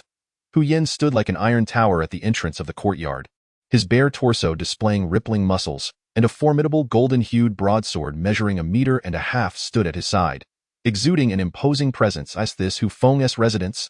Chu Gui, a disciple of Baiyun's sect, inquired sternly. Indeed, quickly summon him. He must pay with his life for daring to slay a disciple of Baiyun's sect today. Impossible. You are not welcome here. Get out. Chu Gui's countenance darkened, and he retorted furiously. You are asking for death by being so insolent. In an instant, a flash of sword light erupted, and Hu Yin raised his weapon to parry. Clang! Hu Yin was forced back several steps, his hands stinging from the impact. Chu Gui, being in the company of Cheng Hui, naturally possessed some strength, already achieving the 5th level of the Kaiyuan realm at a young age. Had Hu Yin not been endowed with exceptional physical prowess, he might have been defeated in that one exchange. Chu Gui, taken aback, exclaimed, To withstand my strike without defeat at the 9th level of body refining is indeed commendable. Unfortunately, you are still doomed to die. No sooner had he spoken than the sword light surged, brimming with murderous intent. The crimson fire-infused true energy coiled tightly around the blade, each slash forcing Hu Yin into a defensive position. After a barrage of 7 or 8 strikes, Hu Yin's body bore the marks of injury, purple and black bruises marring his skin. Die! Chu Gui seized an opportunity, delivering a kick to Hu Yin's chest that sent him crashing into the courtyard. Just as he prepared to advance and deliver a fatal blow, a blade suddenly sliced through the air from an unexpected angle, prompting him to swiftly redirect his sword to block the surprise attack. Hey, didn't your mother teach you to mind your manners when visiting others? As Hu Mingyi retracted his 9-ring blade, he momentarily ceased his offensive. Seeking death, Chu Gui, consumed by fury, thrust his sword towards Hu Mingyi. Yet, with remarkable composure, Hu Mingyi sidestepped, unleashing the blade with ferocity, cleaving through the heavens and tearing apart the air. Employing the bizarre and unpredictable techniques of Zhengqi's mixed usage, Chu Gui's expression hardened, and he could no longer afford to be careless. His long sword danced rapidly, wielded with effortless grace. One wielded a blade with swiftness and strength, while the other moved with agility and elegance. Though their realms differed, their prowess was strikingly similar. The two engaged in a fervent exchange of rapid attacks, battling for dozens of rounds without a clear victor emerging. You possess some skill. To contend with me at such a level despite being at the 2nd layer of Kaiyuan is quite impressive.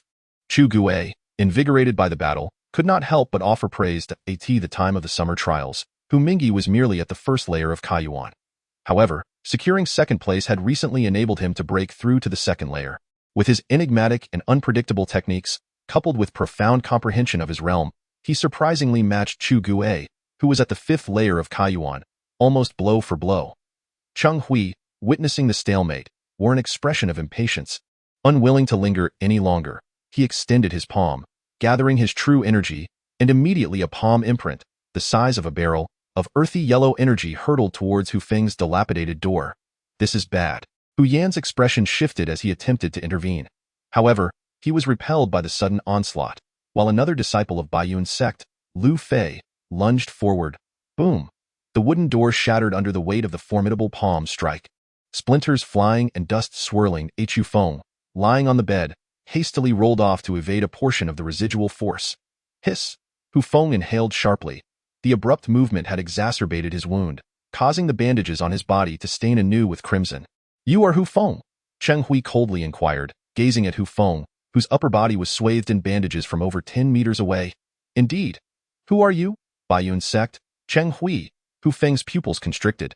He had never anticipated the enemy would arrive so swiftly.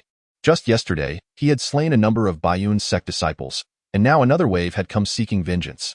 Cheng Hui, observing Hu Feng's countenance, formulated a plan in his mind. It seems I have not wronged you. Since you are indeed the culprit, you shall descend to the underworld to atone for my junior brothers. Hu Feng, you have murdered my brother and harmed my kin. Your crimes are utterly unforgivable. Wong also drew his long sword, intent on charging forward. You dare commit murder on my territory without seeking my permission? A haughty voice echoed, a figure clad in white, resembling snow, with brows as sharp as a cold blade, appeared in a flash of lightning. The slender blade was unsheathed in an instant, lunging towards Wong. Ah, it is you, Hu Xian. Very well, we have our grievances. Today, let us settle the score with that. He immediately raised his sword to meet the challenge. These two were the heirs of the Hu and Wong families, both at the third layer of Kaiyuan, renowned talents in the outside world, known for their feats of overcoming stronger opponents in their clash. They were indeed equals, a meeting of formidable minds. Each maneuver met with a counter, neither willing to yield. Observing Hu Xian rushing to assist him, Hu Feng's expression grew complex. This proud individual had unexpectedly come to his aid today. Indeed, I did not expect you to have such connections within the Hu family. I wonder if there will be anyone else to aid you. Cheng Hui remarked nonchalantly. His audacity in openly confronting Hu Feng at the Hu residence revealed not a trace of apprehension. Proceeding entirely at one's own pace, one is either endowed with formidable strength or possesses an absolute arrogance. It is evident that he leans towards the former. Suddenly, the sound of hurried footsteps echoed from outside the courtyard, as a short, middle-aged man hastily burst in. How dare you come to cause a ruckus at the Hu family? Regardless of who you are, this matter cannot simply be overlooked. The newcomer cast a swift glance over the battlefield before his gaze quickly settled on the beleaguered Hu Yan. His eyes widening with urgency. It goes without saying that this man was Hu Yan's adoptive father, Hu Jie. Upon hearing of an intruder seeking trouble in Hu Feng's small courtyard, he hurried over, deeply concerned for his foster son. Cheng Hui's eyes scanned the scene, and Cheng Wen immediately understood the cue. With a swift motion, he unsheathed his long sword and charged forward. Allow me to experience the strength of the previous generation of the Hu family. You scoundrel, dare you harm my son? Hu Jie's face twisted with fury as he drew a short blade from his waist, intending to engage Lu Fei. Unfortunately, Cheng Wen would not allow him to fulfill his desire, and the two soon became embroiled in combat. Is there anyone else to assist you? With me, it is sufficient. Hu Feng deftly kicked up the Qinji knife that had fallen to the ground, regaining his grip on it. He tore off a section of bandage and tightly wrapped it around the blade. Come, let me witness your true capabilities, as you wish. Chapter 36.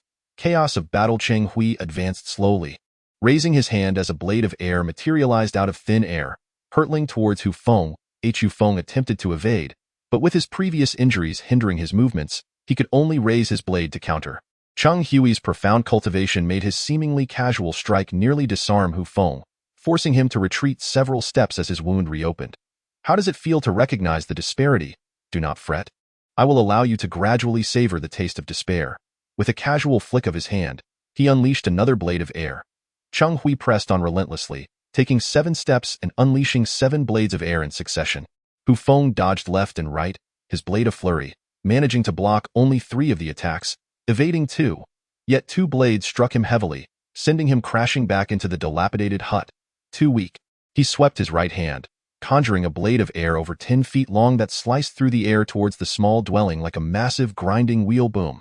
The ancient wooden structure could no longer withstand such an assault. Instantly shattering into fragments, wooden planks flew, and thatch rained down.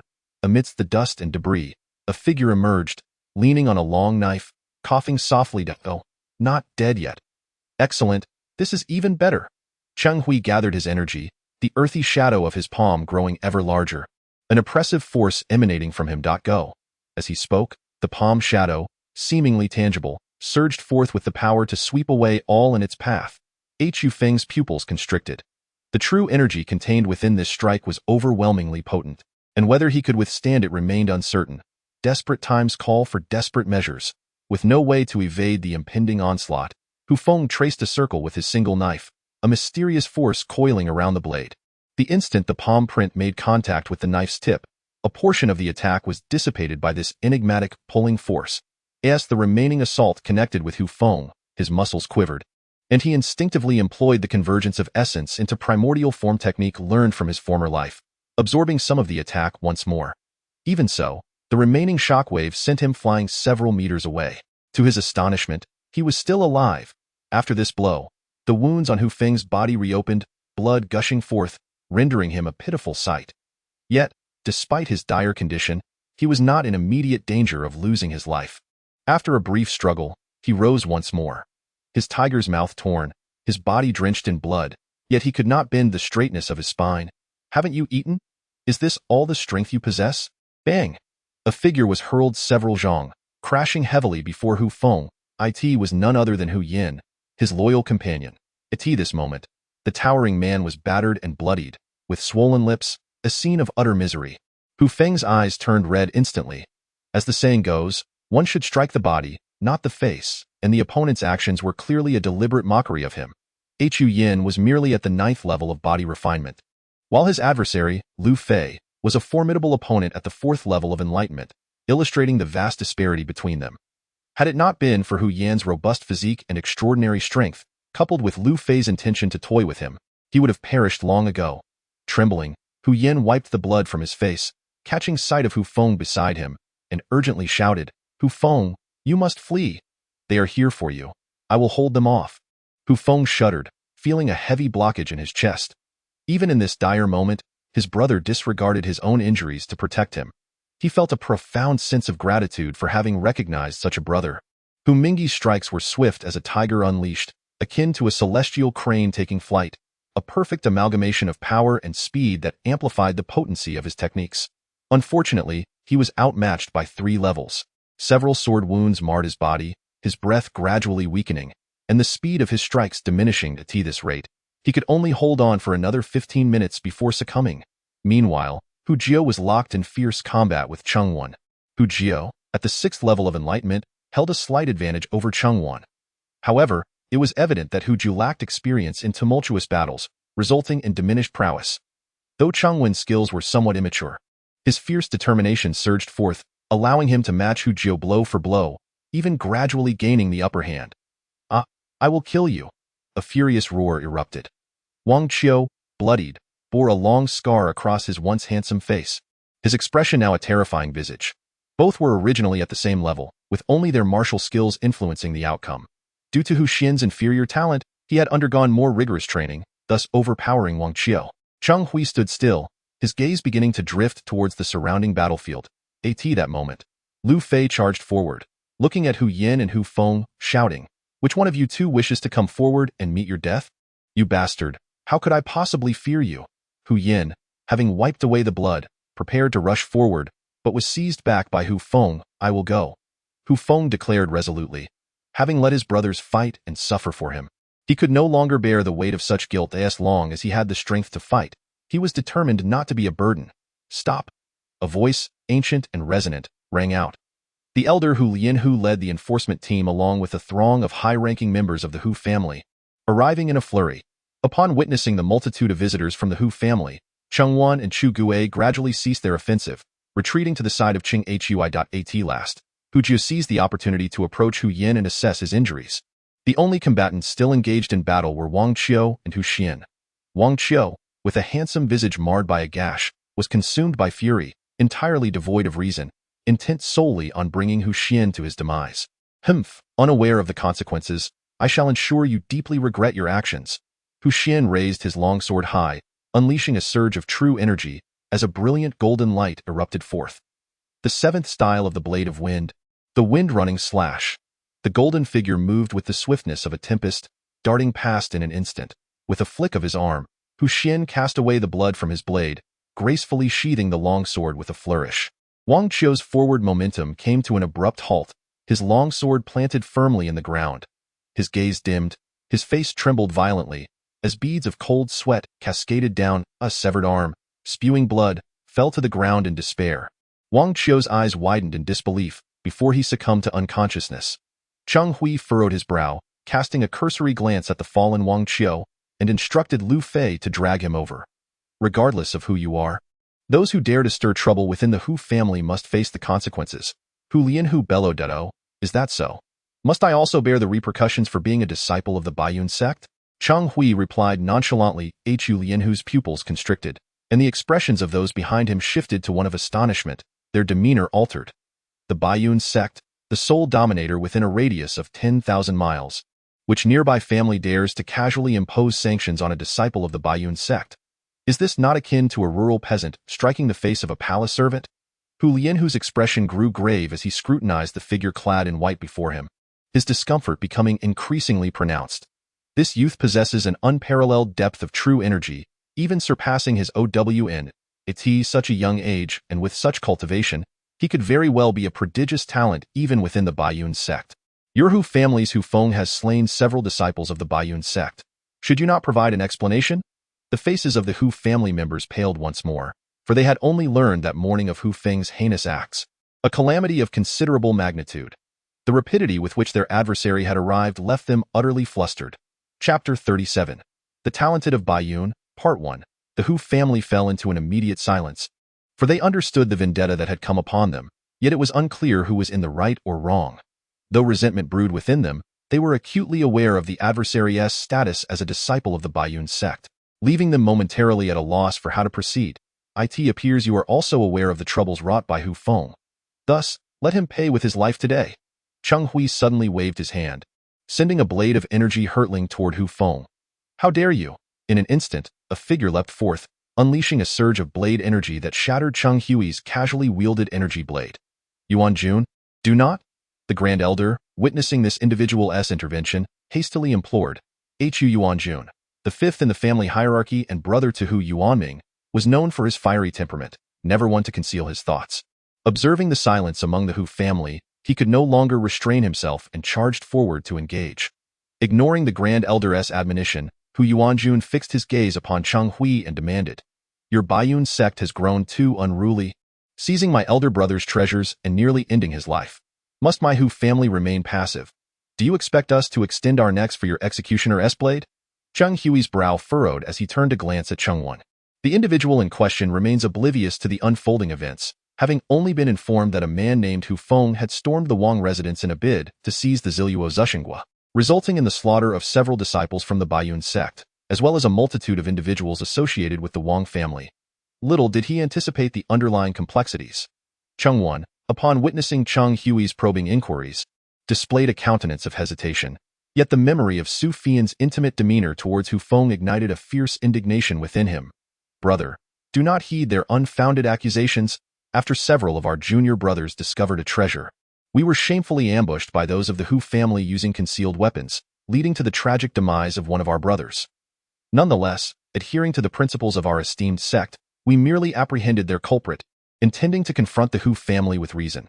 To our astonishment, the Hu family retaliated with a covert assault, resulting in the deaths of several Baiyun sect disciples, and even 2 elders from the Wong residence were slain by Hu Feng while attempting to rescue our brethren. The more Cheng Hui listened, the more his fury intensified, his expression darkening with each revelation.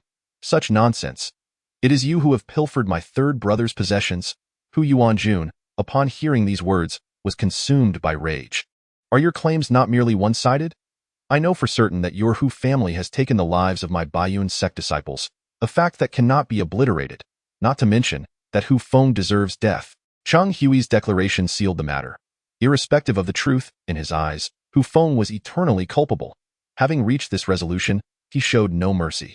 With a swift draw of his sword, a surge of sword energy erupted forth. Hu Yuanjuan's countenance shifted, and he bellowed in outrage, hastening to defend himself.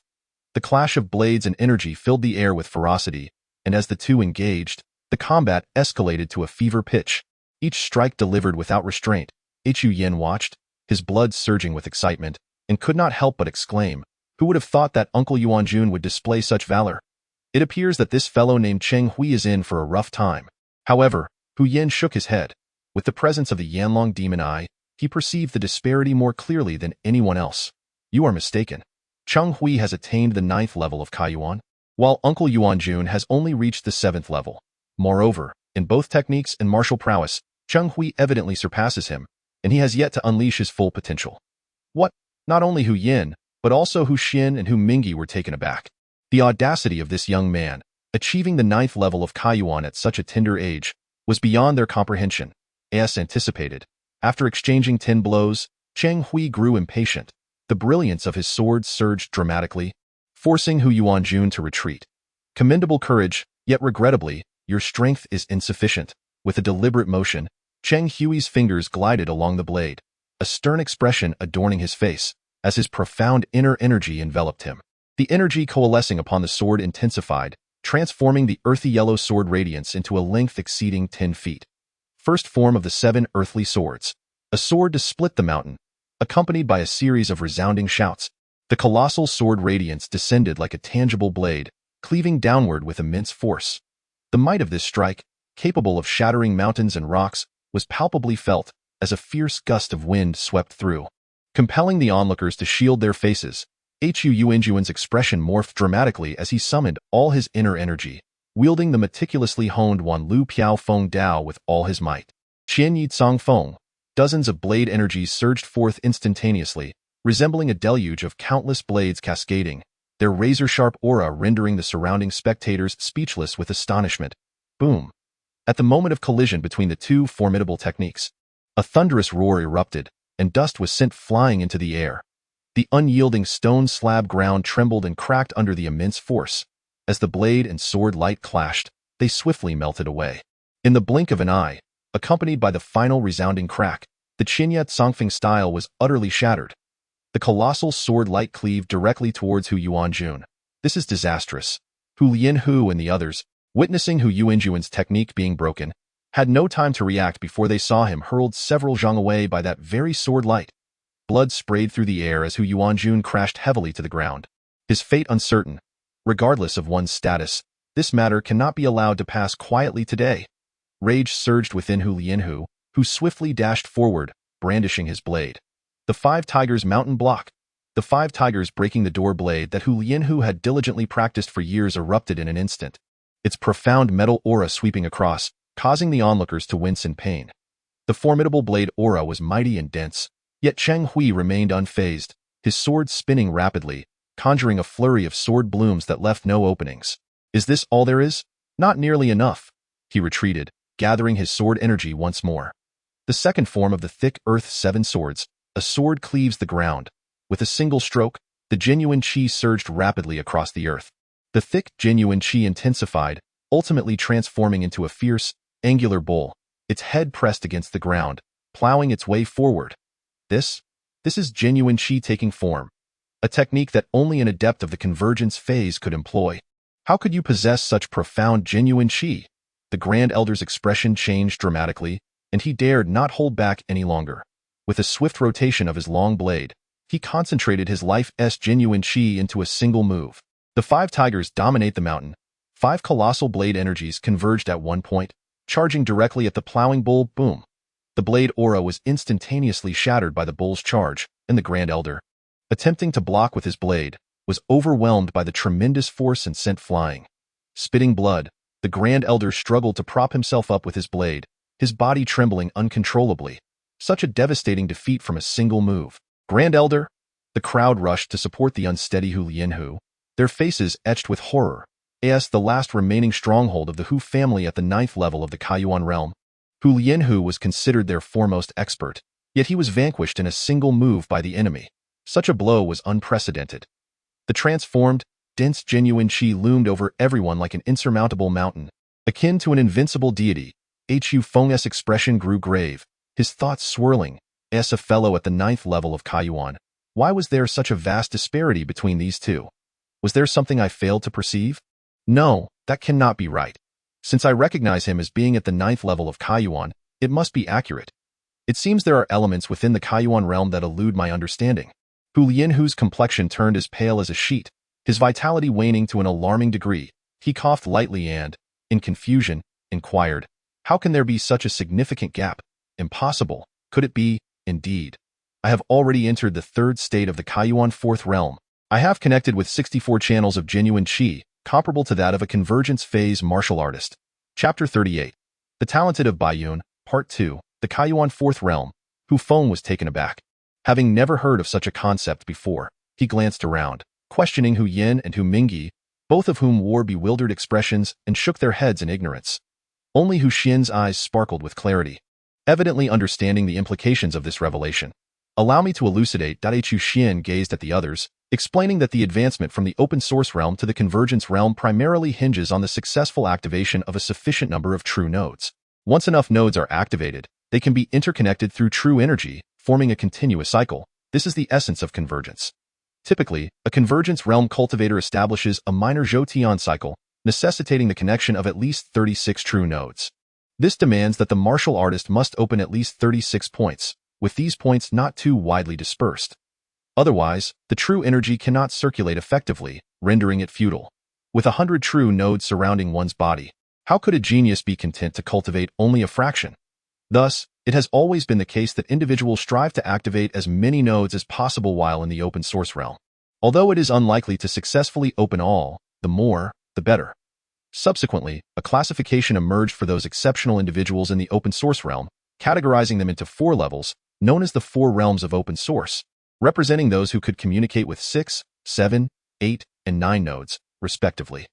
Given that Cheng Hui has already established connections with 64 true nodes, it appears he has opened at least 70 true nodes within him, a remarkable feat indeed. The members of the Hu family were taken aback upon hearing Cheng Hui's assertion, each one struck with astonishment. This individual had already reached a level comparable to a convergence martial master, leaving them in disbelief. In their recollection, the strongest among them was none other than the family head, Hu Yuanshi, who was merely at the 9th level of the open source realm. The Grand Elder trembled slightly, his expression a blend of shock, fear, and uncertainty. After a moment, he raised his right hand and proclaimed, "Martial artists of the late open source realm from the Hu family, unite with me to drive away this formidable foe." At those words, the crowd collectively changed color. So they resort to overwhelming numbers when they cannot win. Cheng Hui chuckled with amusement and remarked, "Very well. Let me enlighten you, and no matter how many ants there are, they remain ants. Charge." Hu Lianhu bellowed, leading the charge. The members of the Yuan generation, including Hu Yuanxian and Hu Yuanding, immediately followed suit, along with the 2 late open source 9th and 10th elders, who also rushed into battle. The 5 launched a coordinated assault, their blades creating a tempest of energy. Amidst the flurry of countless strikes, Cheng Hui stood undeterred, his figure almost ethereal, as attacks whizzed past him, seldom managing to graze his form. Even when a stray attack fortuitously approached him, he effortlessly deflected it. What an astonishing technique! What martial skill is this? This individual, relying on such agility, dares to face 5 opponents without faltering. Hu Xian could not help but exclaim in astonishment. The others, too, were taken aback. Cheng Hui truly lived up to the title of a prodigy from Beiyan in terms of agility, martial skills, true energy cultivation, and combat awareness. He surpassed all expectations. The amalgamation of these advantages rendered him virtually invincible at this level. Sweeping the field with ease, this is troubling. This individual is exceedingly powerful. Stay here. I will summon the family head. Hu Jiu hastily dashed out. This is a predicament. Given his prowess, even the family head might find it challenging to defeat him. He has transcended what can be overcome by someone at the open source realm. Hu Mingyi could not help but comment, "Hu Feng, you should leave the Hu family at once. We will hold him off." Hu Yin suddenly interjected. Hu Feng furrowed his brow, his gaze fixed intently on the unfolding battle. Oblivious to Hu Yin and the others' words, "Hu Feng, have you heard? You must leave at once. We will handle things here." Hu Mingyi advised similarly, "Be quiet." Hu Feng suddenly retorted, "Cheng Hui employs the skylight cloud shadow step, a technique of unpredictable nature, making it exceedingly difficult to counter. I scanned over 1,000 tomes in the library that day, yet not a bit of knowledge proved useful afterward." Hu Feng had always believed that endeavor to be of little significance until he recently unearthed its profundity. The moment Cheng Hui executed the skylight cloud shadow step, the nightmare dragon's eye abruptly reacted, and a piece of information sprang forth. It was then that Hu Feng grasped the might of the nightmare dragon's eye, which could discern martial techniques directly based on the characteristics documented in the texts. There was no need to understand the cultivation method of the technique. One could comprehend its operational principles and perceive its flaws. It was truly formidable. What? This technique? Hu Xian exclaimed in astonishment. I have perused the records in the library.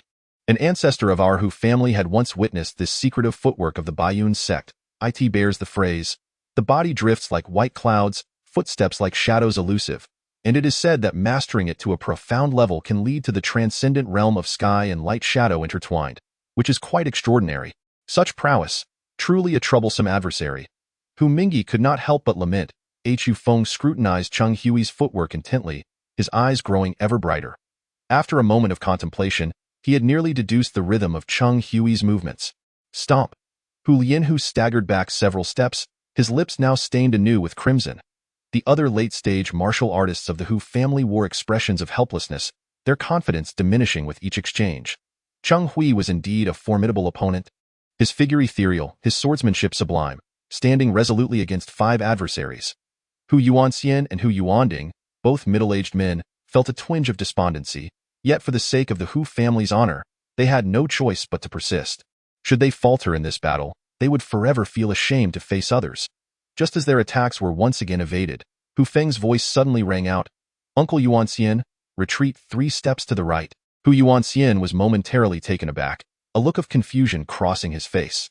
However, he swiftly recalled the recent rumors surrounding Hu Feng's extraordinary abilities. It was said he could unravel the mysteries of numerous martial techniques, effortlessly identifying the weaknesses of martial artists, akin to a seasoned martial arts appraiser.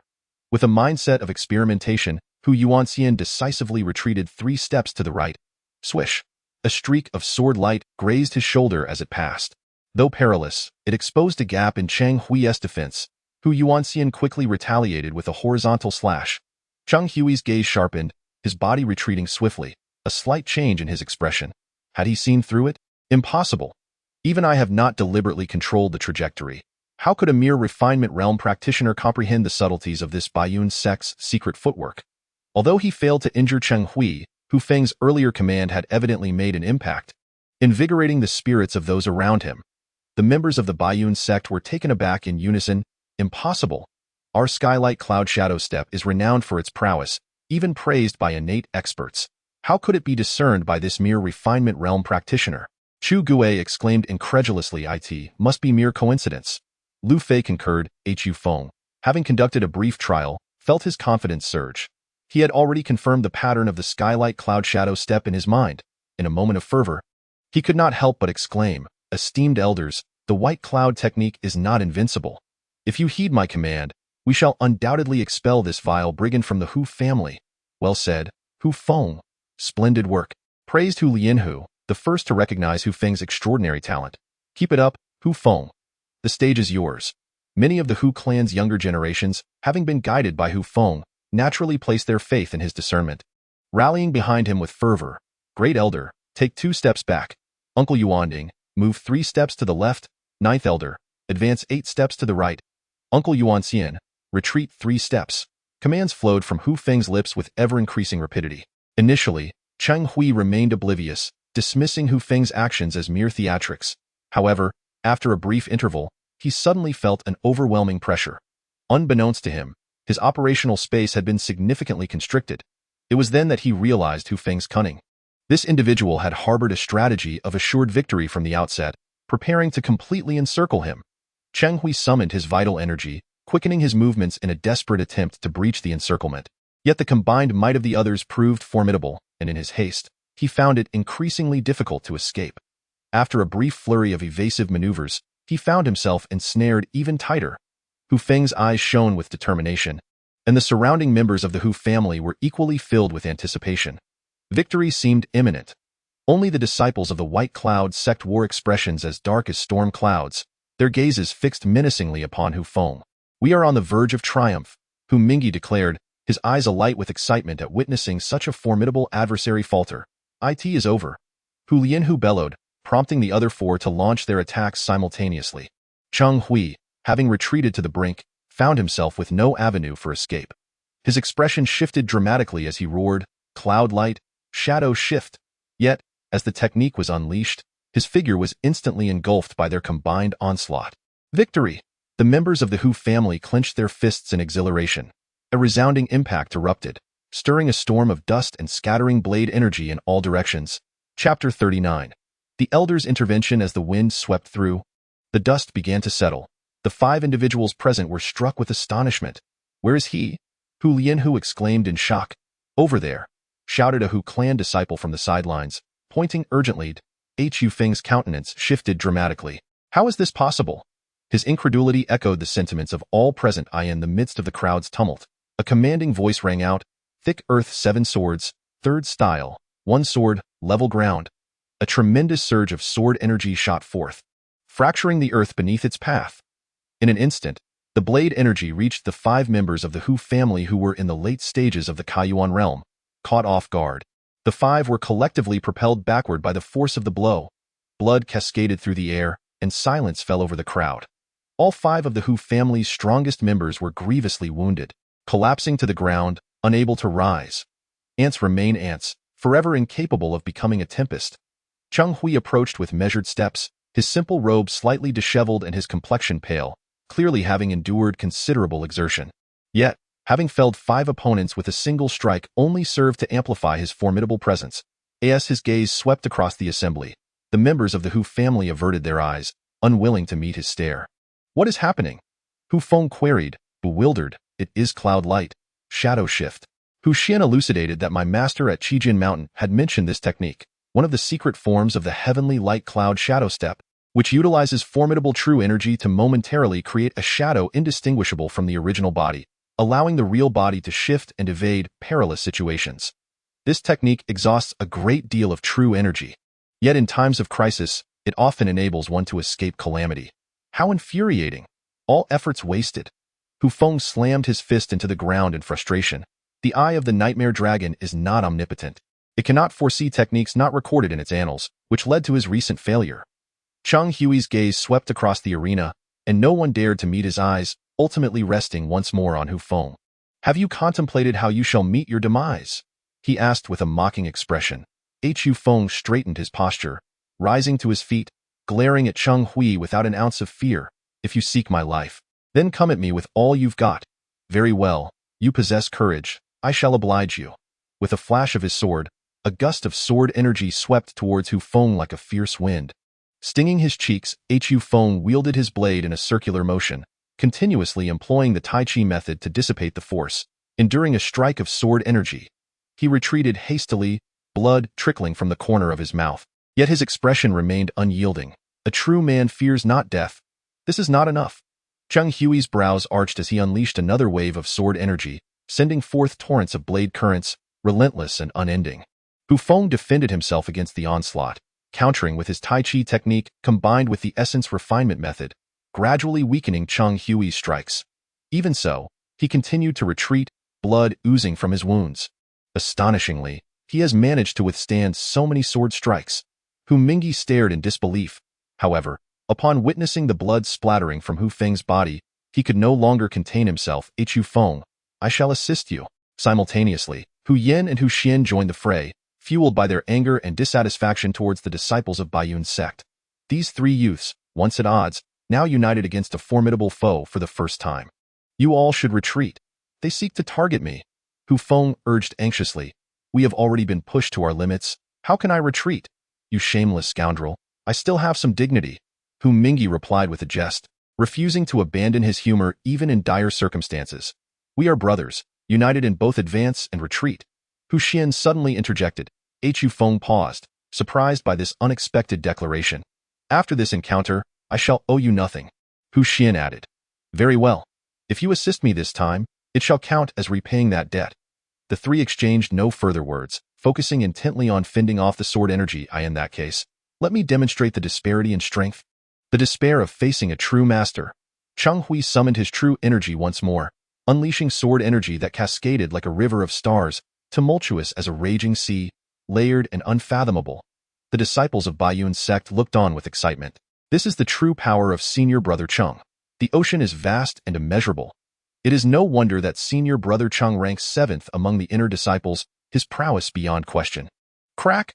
A blade of sword energy shattered upon impact, causing Hu Mingi to stagger back 3 steps, his right arm tingling. Damn! How can Hu Feng withstand so many of such formidable sword strikes? The astonishment was not limited to him. Hu Xin fared slightly better, retreating only a step after receiving a blade of energy, yet his complexion was equally grim. Hu Yin fared even worse, retreating 5 steps after blocking a single strike.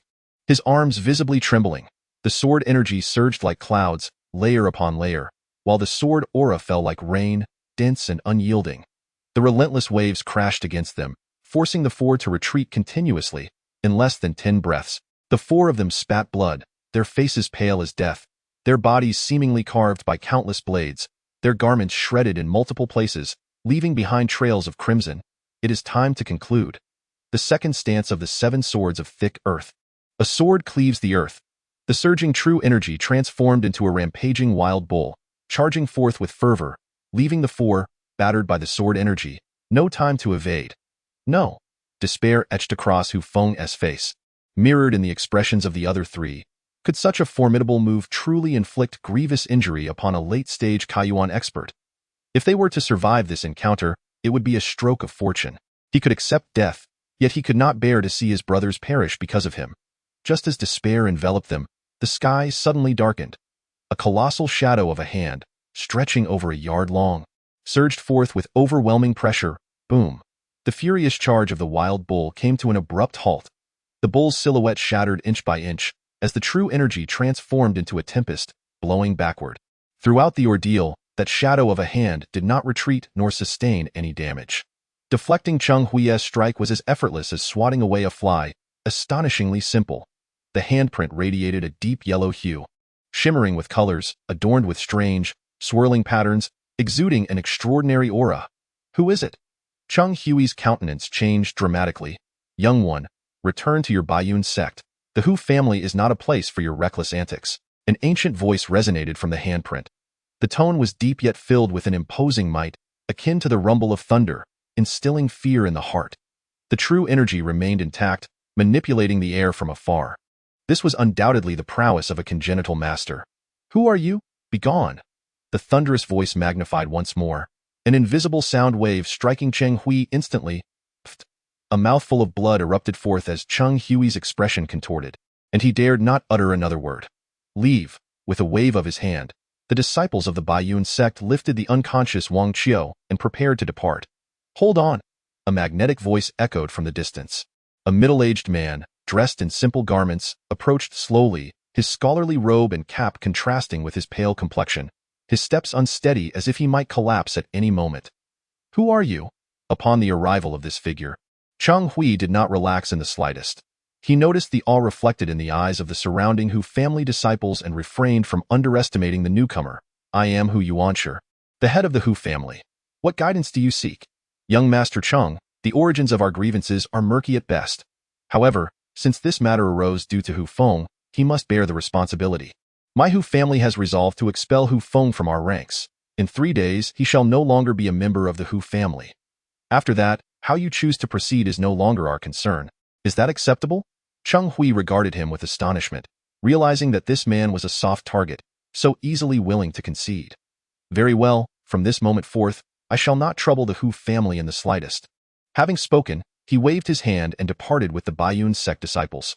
Only then did the members of the Hu family breathe a sigh of relief. Head, this matter is ill-advised. Several Hu family disciples hastily urged. Having greatly benefited from Hu Feng, they were naturally unwilling to see him cast out.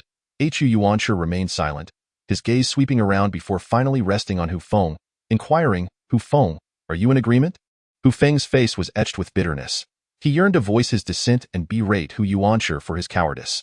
However, upon witnessing the grievous injuries sustained by Hu Yin, Hu Mingi, and Hu Xian, he found himself utterly incapable of uttering a single word of opposition. Were it not for his actions, these individuals might not have found themselves ensnared in such peril, had the mysterious expert not intervened. It was likely that they would all have met their demise today. I willingly accept my punishment, he declared, nodding emphatically, offering no further explanation. Brother Feng, please don't. Brother Feng, We have never blamed you, the crowd urged in unison. Yet, Hu Feng resolutely closed his eyes, choosing to remain silent. Hu Feng, come forth. I have something to discuss with you.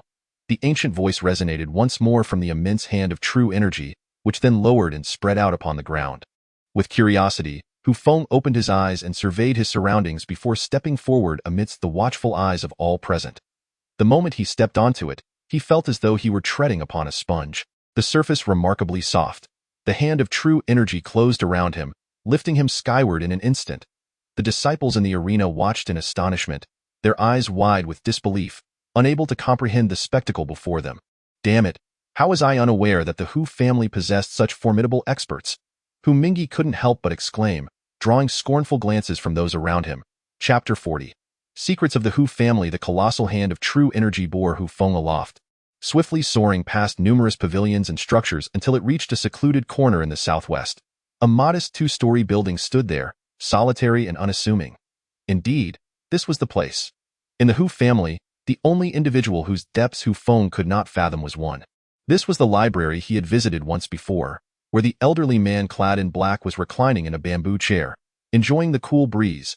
As the hand imprint touched down, the true energy dissipated without a trace.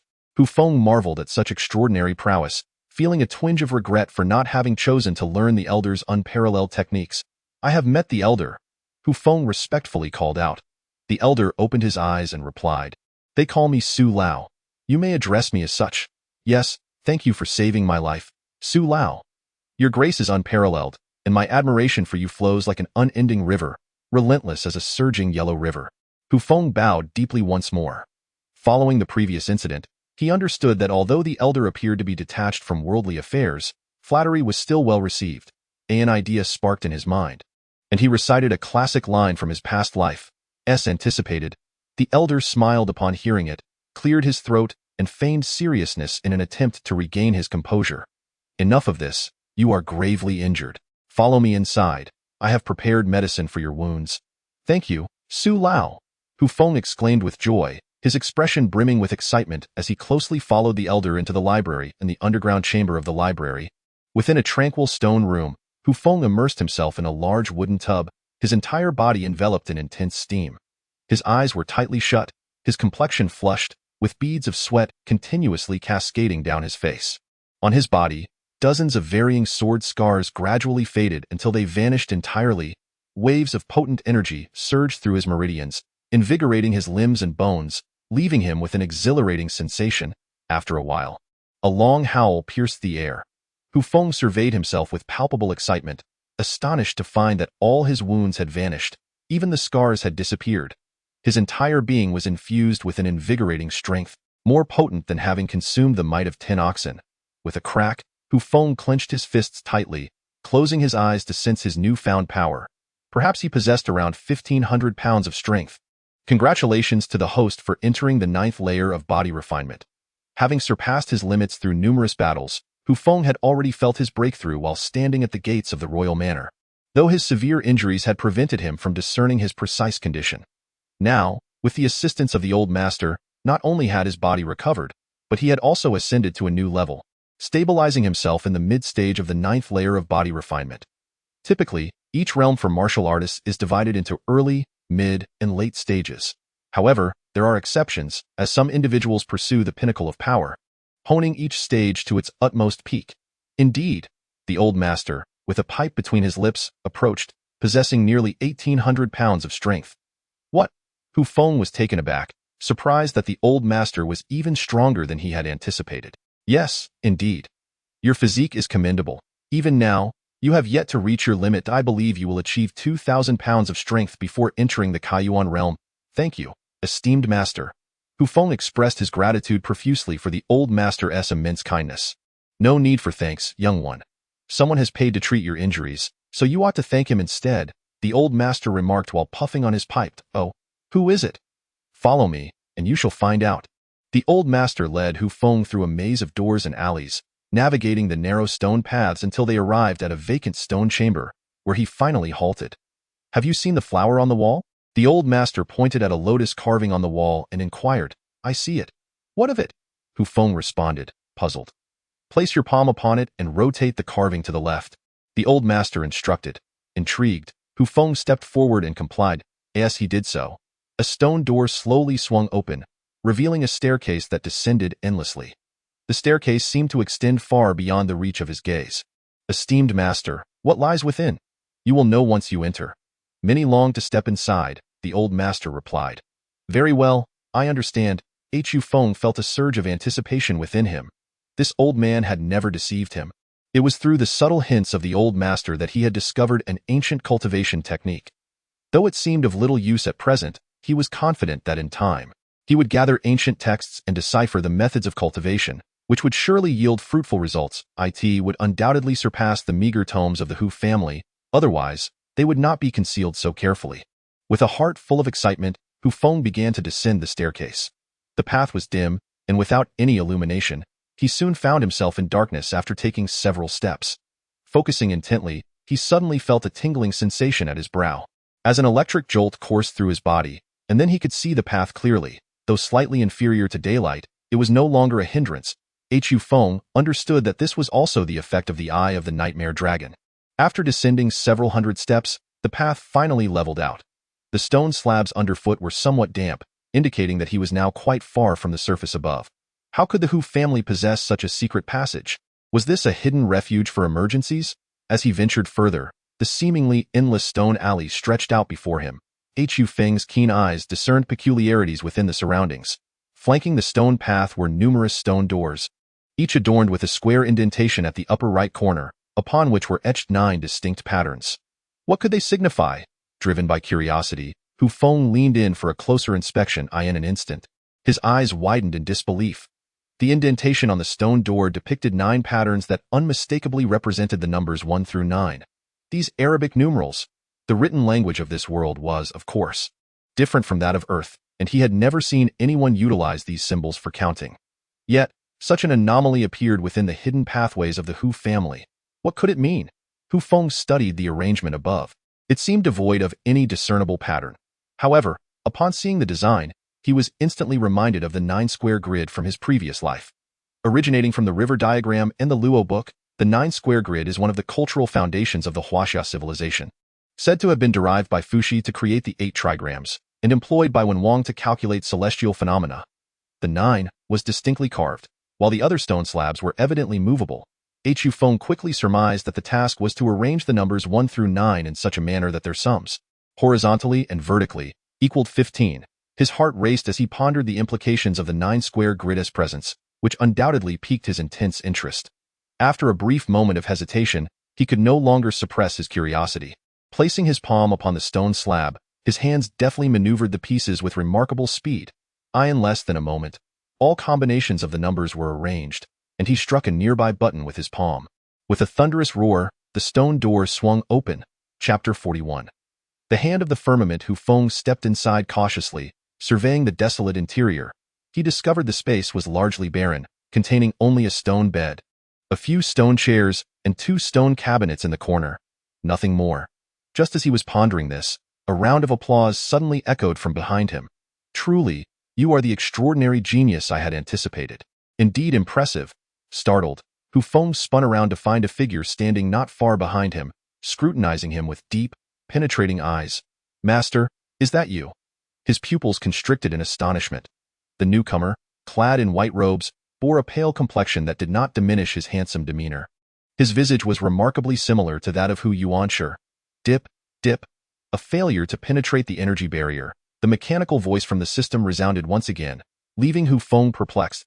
He had distinctly observed Hu Yuanshi's strength previously, which was merely at the 9th level of the open-source realm, yet he could not discern anything about this individual, who seemed even more formidable. If you wish to speak thus, I have no objections. The figure replied with a sly smile and a peculiar expression. May I inquire your esteemed name? Hu Feng asked cautiously. Hu Yuanshi.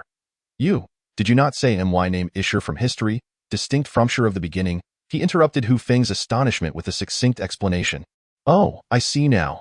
Hu Feng finally grasped the situation. I never imagined that upon your first visit, you would unravel the family's cryptic message.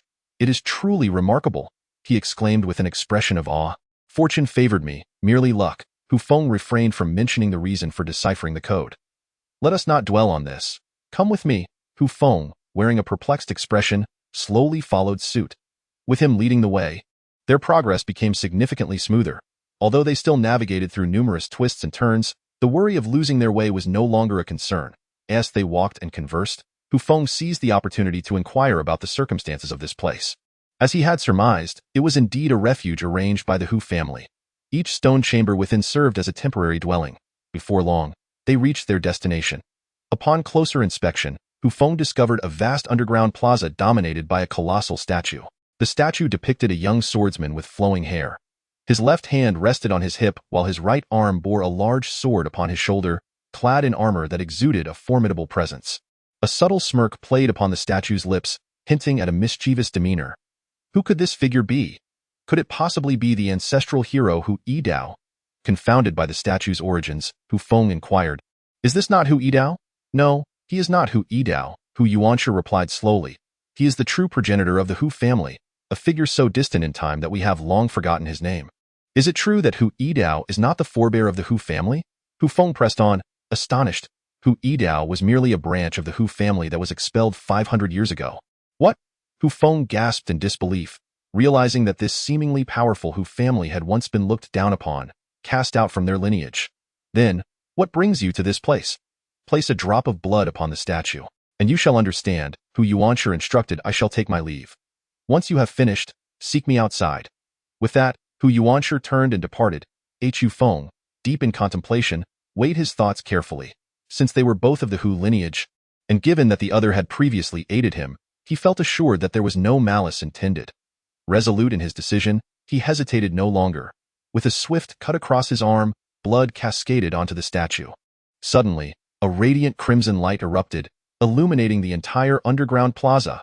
In the midst of his musings, Hu Feng was struck with an intense headache. Darkness enveloped him, and his consciousness was swept into an infinite void. Where was this?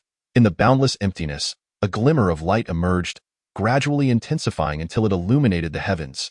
A sun. Countless orbs of varying sizes swelled larger until they transformed into resplendent stars. This was a celestial expanse, a virtual depiction of the cosmos. Though Hu Feng had previously encountered such imagery in other materials, the breathtaking spectacle before him now evoked a profound sense of awe. The magnificent vista of the starry sky, a scene of indescribable beauty, unfolded as stars traversed their celestial paths, while swarms of meteors drifted through the void and mysterious storms roamed the expanse in a lifetime. To behold such a sight, Hu Feng's heart raced with exhilaration. If given the chance to traverse this vastness, what unparalleled grandeur that would entail. At that moment, a colossal hand appeared in the distant sky, towering like a pillar that supported the heavens, sweeping majestically across the void. The hand, infused with true energy, ascended further into the distance, its scale increasing exponentially in an instant. It seemed to cast a shadow over an entire planet. Upon the palm, true energy swirled, and the peculiar patterns danced ceaselessly. With a slight exertion of its 5 fingers, a thunderous roar erupted. The immense star was crushed as if it were naught but a fragile shell. Hu Feng felt as though his heart was about to leap into his throat, overwhelmed by such formidable power and might, an experience unlike any he had ever encountered. The presence, as if a singular hand could obscure the heavens, appeared to be executing divine justice on behalf of the celestial realm. The ancient legends spoke of miraculous abilities, bestowed by the heavens themselves. In the name of the heavens, he was enacting divine will. This phenomenon was termed heavenly mandate and miraculous powers.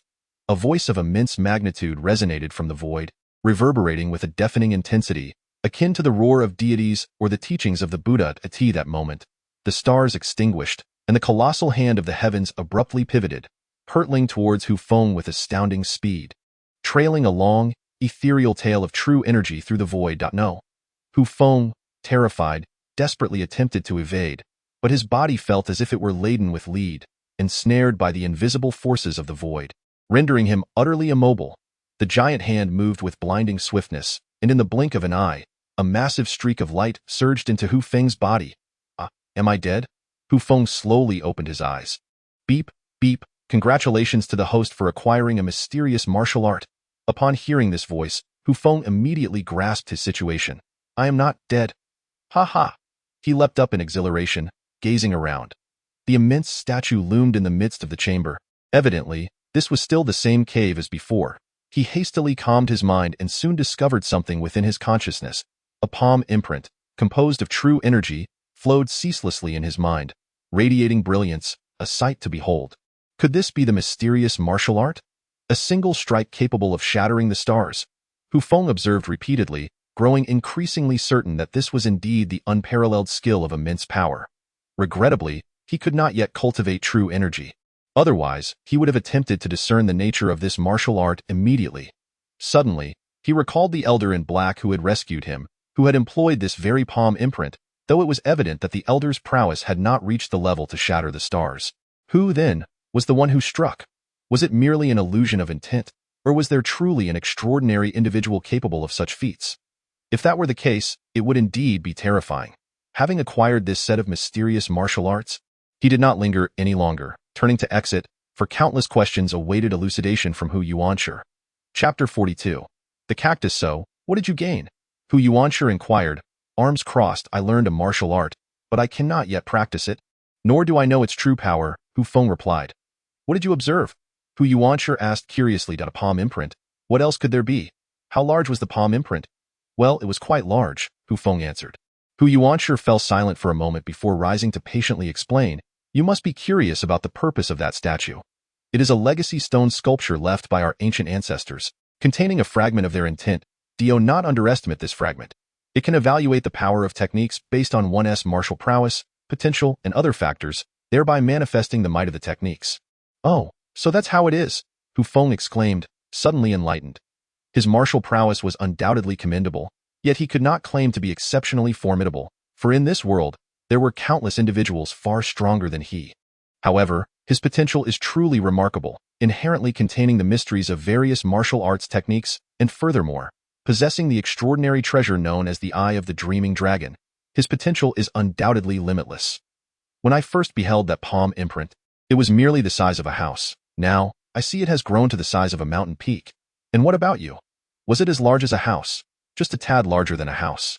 Hu Feng felt somewhat reluctant to dampen his spirits and humbly remarked, well, that's not too bad. It is worth noting that Elder Su is currently so formidable.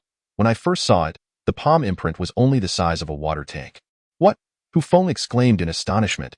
Elder Su has become so powerful now, yet at that time, he was deemed worthless by the ancestral stone carving. This illustrates just how discerning that stone carving was. Hu Feng felt a surge of excitement within him. Since he was rated so highly by the stone carving, it seemed that this technique would undoubtedly become formidable in his hands in the future. Don't be disheartened. Your potential is considerable. If you train diligently, you will surely become a master in your own right, he said, patting Hu Feng on the shoulder. Hu Feng nodded in agreement, suddenly inquiring, by the way, I still don't know the name of this technique. Cactus. Hu Feng nearly choked on his own breath. What did you say? This technique is called cactus. Have you ever heard of such a grandiose name? Hu Yuanshi replied with a face full of pride. Hu Feng was left speechless. Such a powerful technique bore such an eccentric name. It was truly absurd. This technique was named by our distant ancestor, meaning the palm of the immortal. You surely do not know what immortal means, do you? Indeed, not just you, but even the other great powers on the continent are unaware. Our ancestor once stated that there exists a type of person in this world, one who shares the same lifespan as heaven and earth. When heaven and earth are born, they are born, and when heaven and earth decay, they remain immortal. That is the immortal, existing eternally, undying through the ages. It turns out that there were no legends of immortals on this continent in the past. Yet, who exactly was the ancestor of the Hu family to possess such knowledge of immortals? Was it mere coincidence? Hu Feng pondered silently. Alas, Hu Yuanshi suddenly sighed. Although this technique is powerful, it demands an exceedingly high level of comprehension. It is rare for even one person from the Hu family to master this technique in a century, and even if they do, they often struggle to cultivate it to a profound level, making it difficult to unleash its full might. Enough of this talk. Let us hasten back. Go see your father. Pack your things and leave promptly. You cannot remain in the Hu family any longer. Elder Su, enigmatic and unfathomable, you are indeed so. Are you truly afraid of the Baiyun sect? The Baiyun sect, with its millennia of heritage, do you think it is so easily dealt with? If something were to happen to Elder Su and me, the Hu family would be equivalent to annihilated. We cannot gamble on that. Hu Yuanshi said curtly. Hu Feng fell silent. Every family that manages to endure must possess certain means. The Hu family's reliance must be on Elder Su and this individual, Yet he wondered what other families depended upon, and just how formidable the mysterious Bayun sect truly was. Even now, I remain unaware of your true identity, senior. Are you the brother of the family head? What does a child need to know all this for? Hurry and leave. Do not disturb my meditative practice. He pushed and shooed Hu Feng out. Before the spacious wooden bed, Hu Yuanshi remained reclined on a bamboo chair, leisurely fanning himself. Upon the bed lay a man, his upper body bare, entirely wrapped in bandages. The pallor of his complexion and his emaciated form revealed that he was Hu Feng's father, Hu Yuanming. Creak. Hu Feng pushed the door open and stepped inside, his gaze immediately drawn to the figure on the bed, his eyes gradually welling with tears. He approached the bedside, gently caressing Hu Yuanming's cheek with his right hand, speechless for an extended moment. How is he? Hu Feng turned and inquired. The external injuries have largely healed. However, his dantian has long been rendered useless, and his constitution is inferior even to that of an average person. After enduring such torment, his vitality is severely depleted. At this rate, he is unlikely to survive beyond 10 years. The gravity of this revelation left both men in silence. Is there any way to save him? Yes, but it is exceedingly difficult. Tell me, I will do whatever it takes, unless you can procure the Nirvana Rebirth pill. This pill not only extends life but also allows for a complete transformation, repairing injuries and replenishing the dantian with ease. However, crafting this pill requires a spirit-tier alchemist, and I do not possess the formula. You will need to seek it out yourself. Hu Feng fell silent, contemplating the esteemed status of a spirit-tier alchemist, a rarity even within the Bayun sect. Regardless, I shall exert every effort. If he awakens, inform him that I have departed. He should not worry. I will take good care of myself. Rest assured and depart. I will look after him well. Thank you, clan leader. Hu Feng clasped his hands in gratitude and took his leave. Regardless of the harshness directed at him, from the perspective of the clan leader, Hu Yuanshi had committed no wrongdoing. Hu Feng was not one to harbor resentment, merely feeling a tinge of dissatisfaction. Before dawn, the courtyard was enveloped in silence. Hu Feng discreetly packed a small bundle and slowly made his way towards the exit. At the entrance of the courtyard stood a figure as imposing as an iron tower. I will accompany you. Hu Yin declared resolutely. Hu Feng clenched his fists, wavering. He did not wish to burden anyone further. It is perilous to follow me. I have never feared danger. At worst, I would lose a worthless life. Hey, have you forgotten about me? Hu Mingi approached, shouldering a massive blade, striding with a swagger reminiscent of a rogue.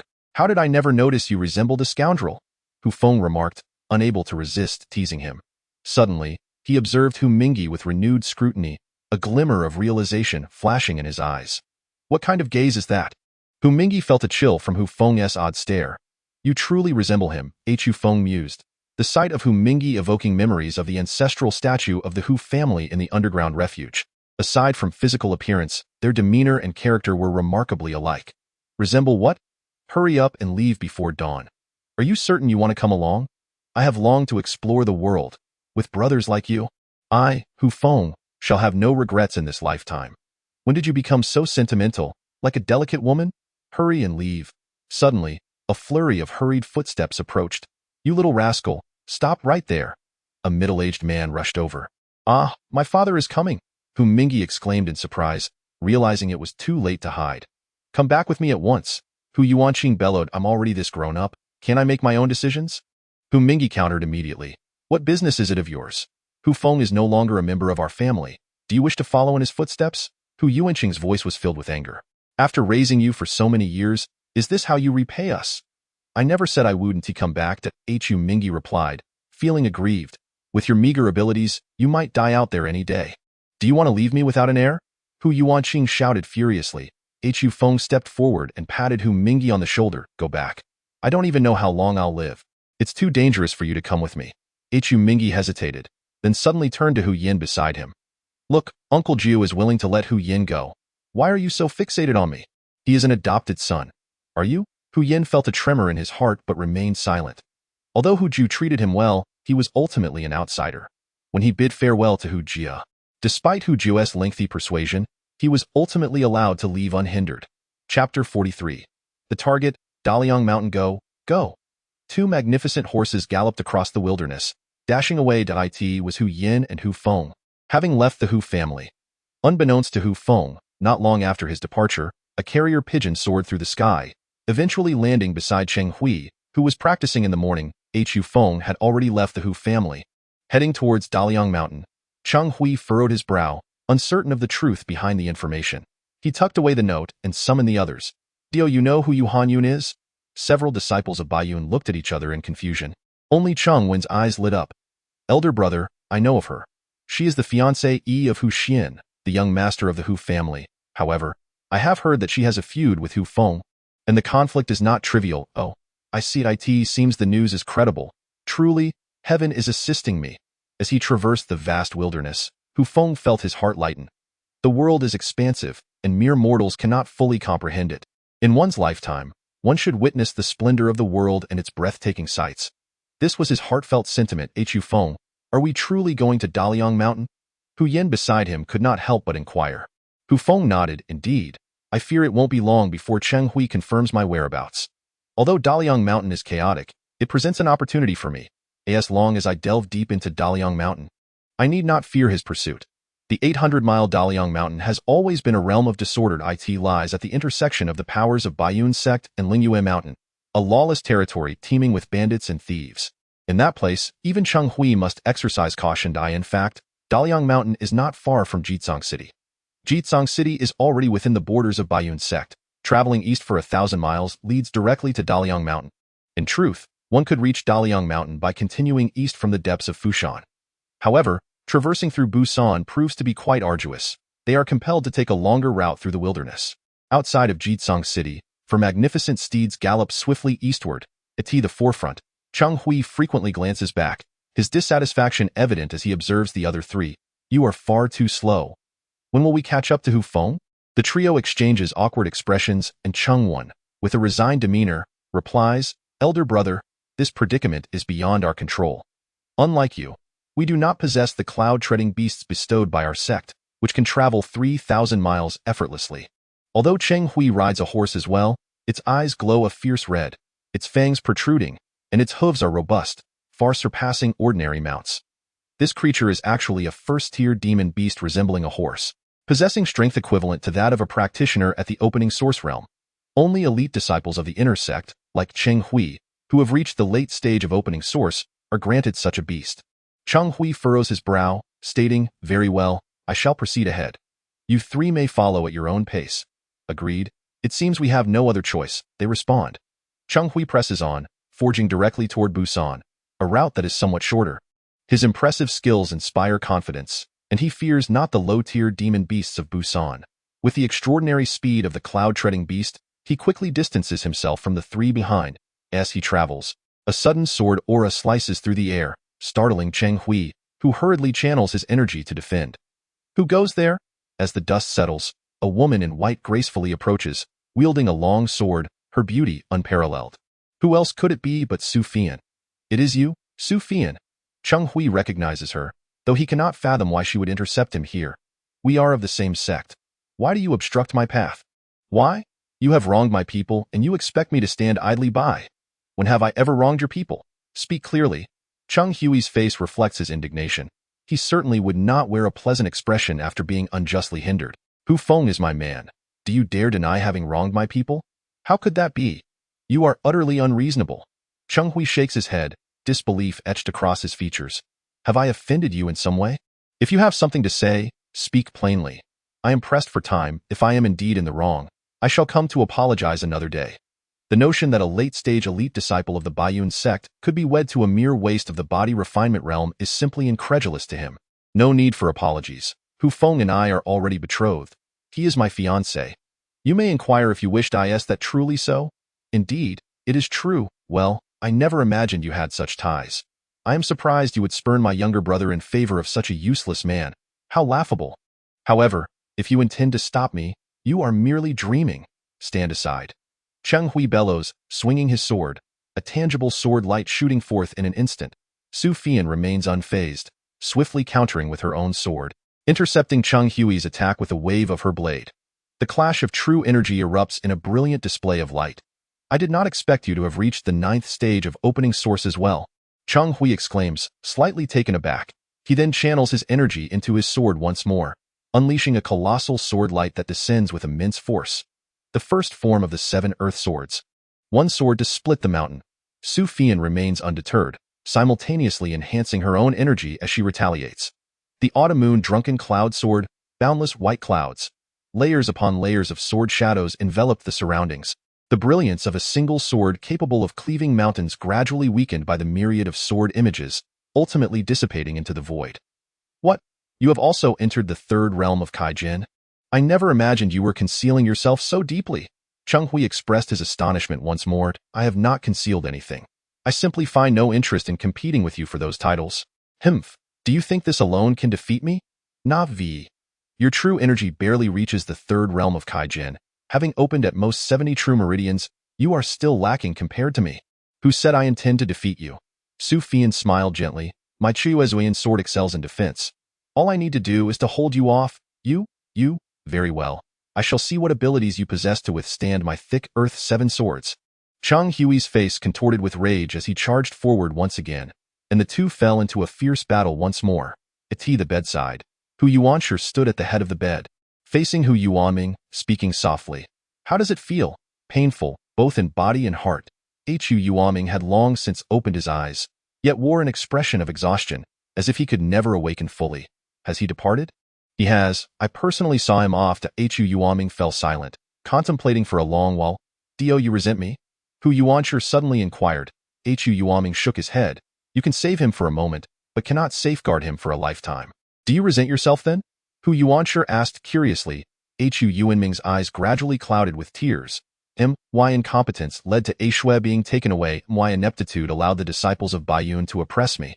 Implicating my son and family, my weakness compelled me to close my eyes and feign ignorance, silently allowing my son to flee for his life. He sobbed, tears flowing uncontrollably. A man does not shed tears lightly. Yet it is not yet the time for sorrow. Having lost a wife, a son, and rendered himself incapacitated, how many could endure such a fate? Do you believe in your son? I believe in him. Hu Yuanming's eyes suddenly sparkled. That day when he was carried on my back, I knew my son had grown. He had become capable, responsible, and accomplished.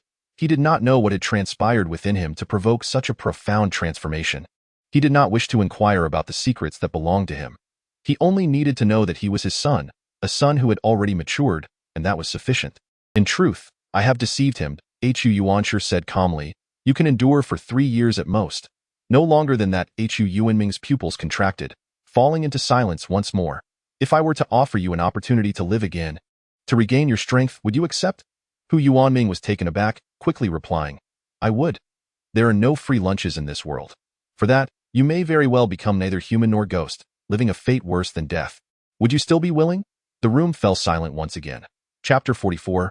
Bandits block the way. Daliang Mountain, stretching 800 miles, a continuous range of mountains with approximately 1,000 peaks.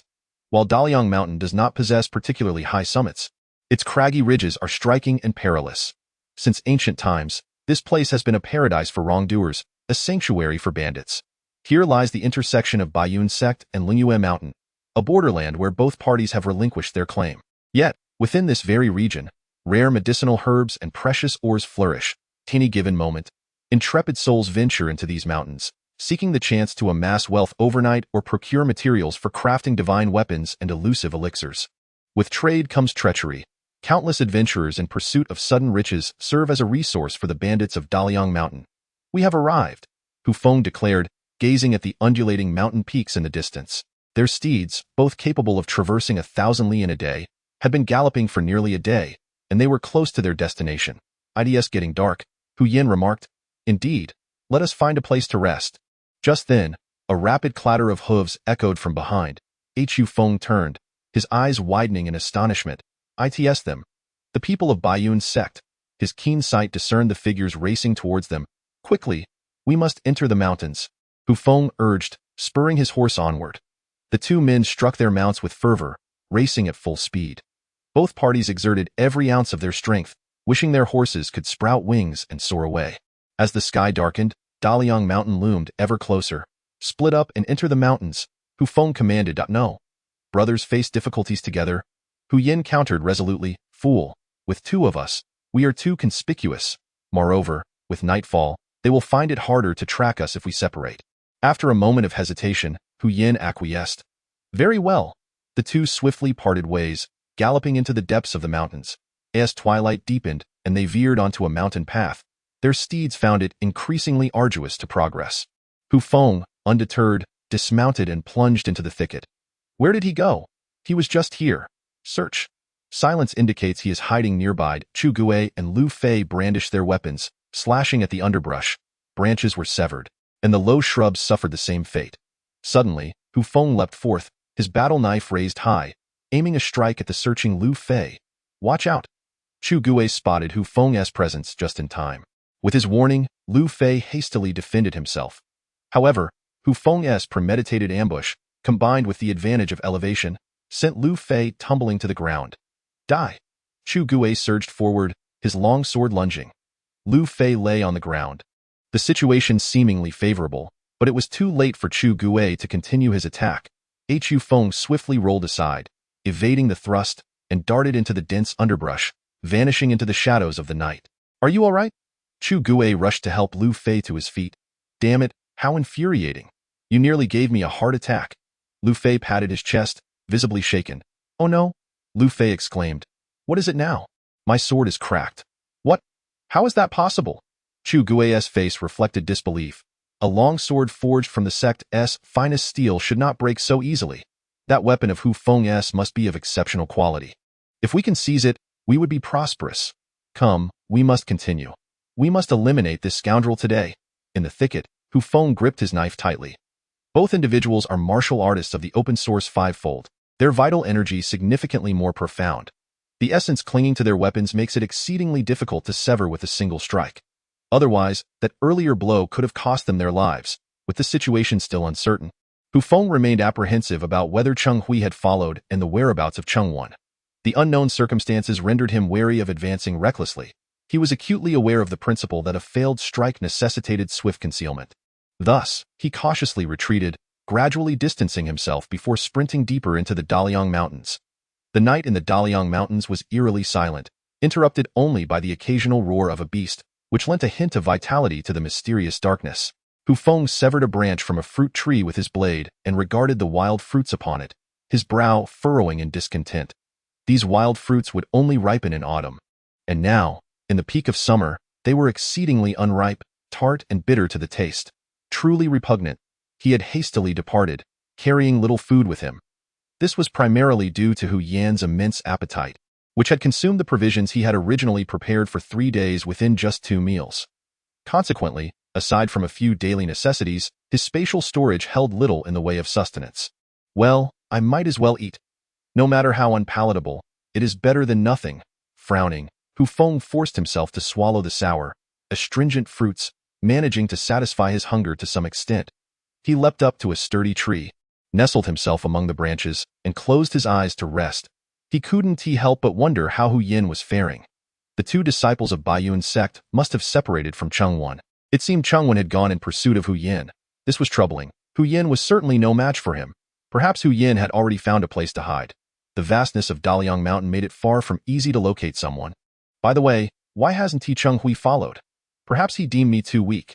His absence was fortuitous. If Cheng Wan was also absent next time, I shall directly eliminate those 2 ruffians. Overwhelmed by myriad thoughts, Hu Feng found himself unable to sleep for quite some time, even losing track of how long it took before he finally closed his eyes in a haze.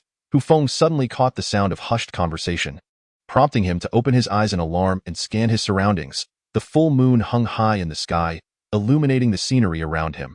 What a stroke of misfortune! Why must there be night patrols at such an hour? A lean, middle-aged man wielding a torch passed nearby, the firelight illuminating a 2-inch scar etched across his face.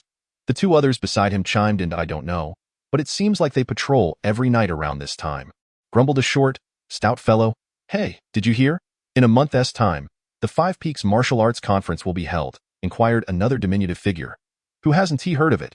I've watched it for many years now. I wonder how many will meet untimely ends this time. The lean man boasted with pride. Only then does it become thrilling. Without death, who would bother to watch? The stout fellow exclaimed excitedly. Suddenly, there was a thud. Ouch! Who has such poor character to throw fruit pits around? The stout fellow exclaimed as he slipped and fell. The diminutive figure, quick-eyed, spotted the discarded pits and couldn't help but curse.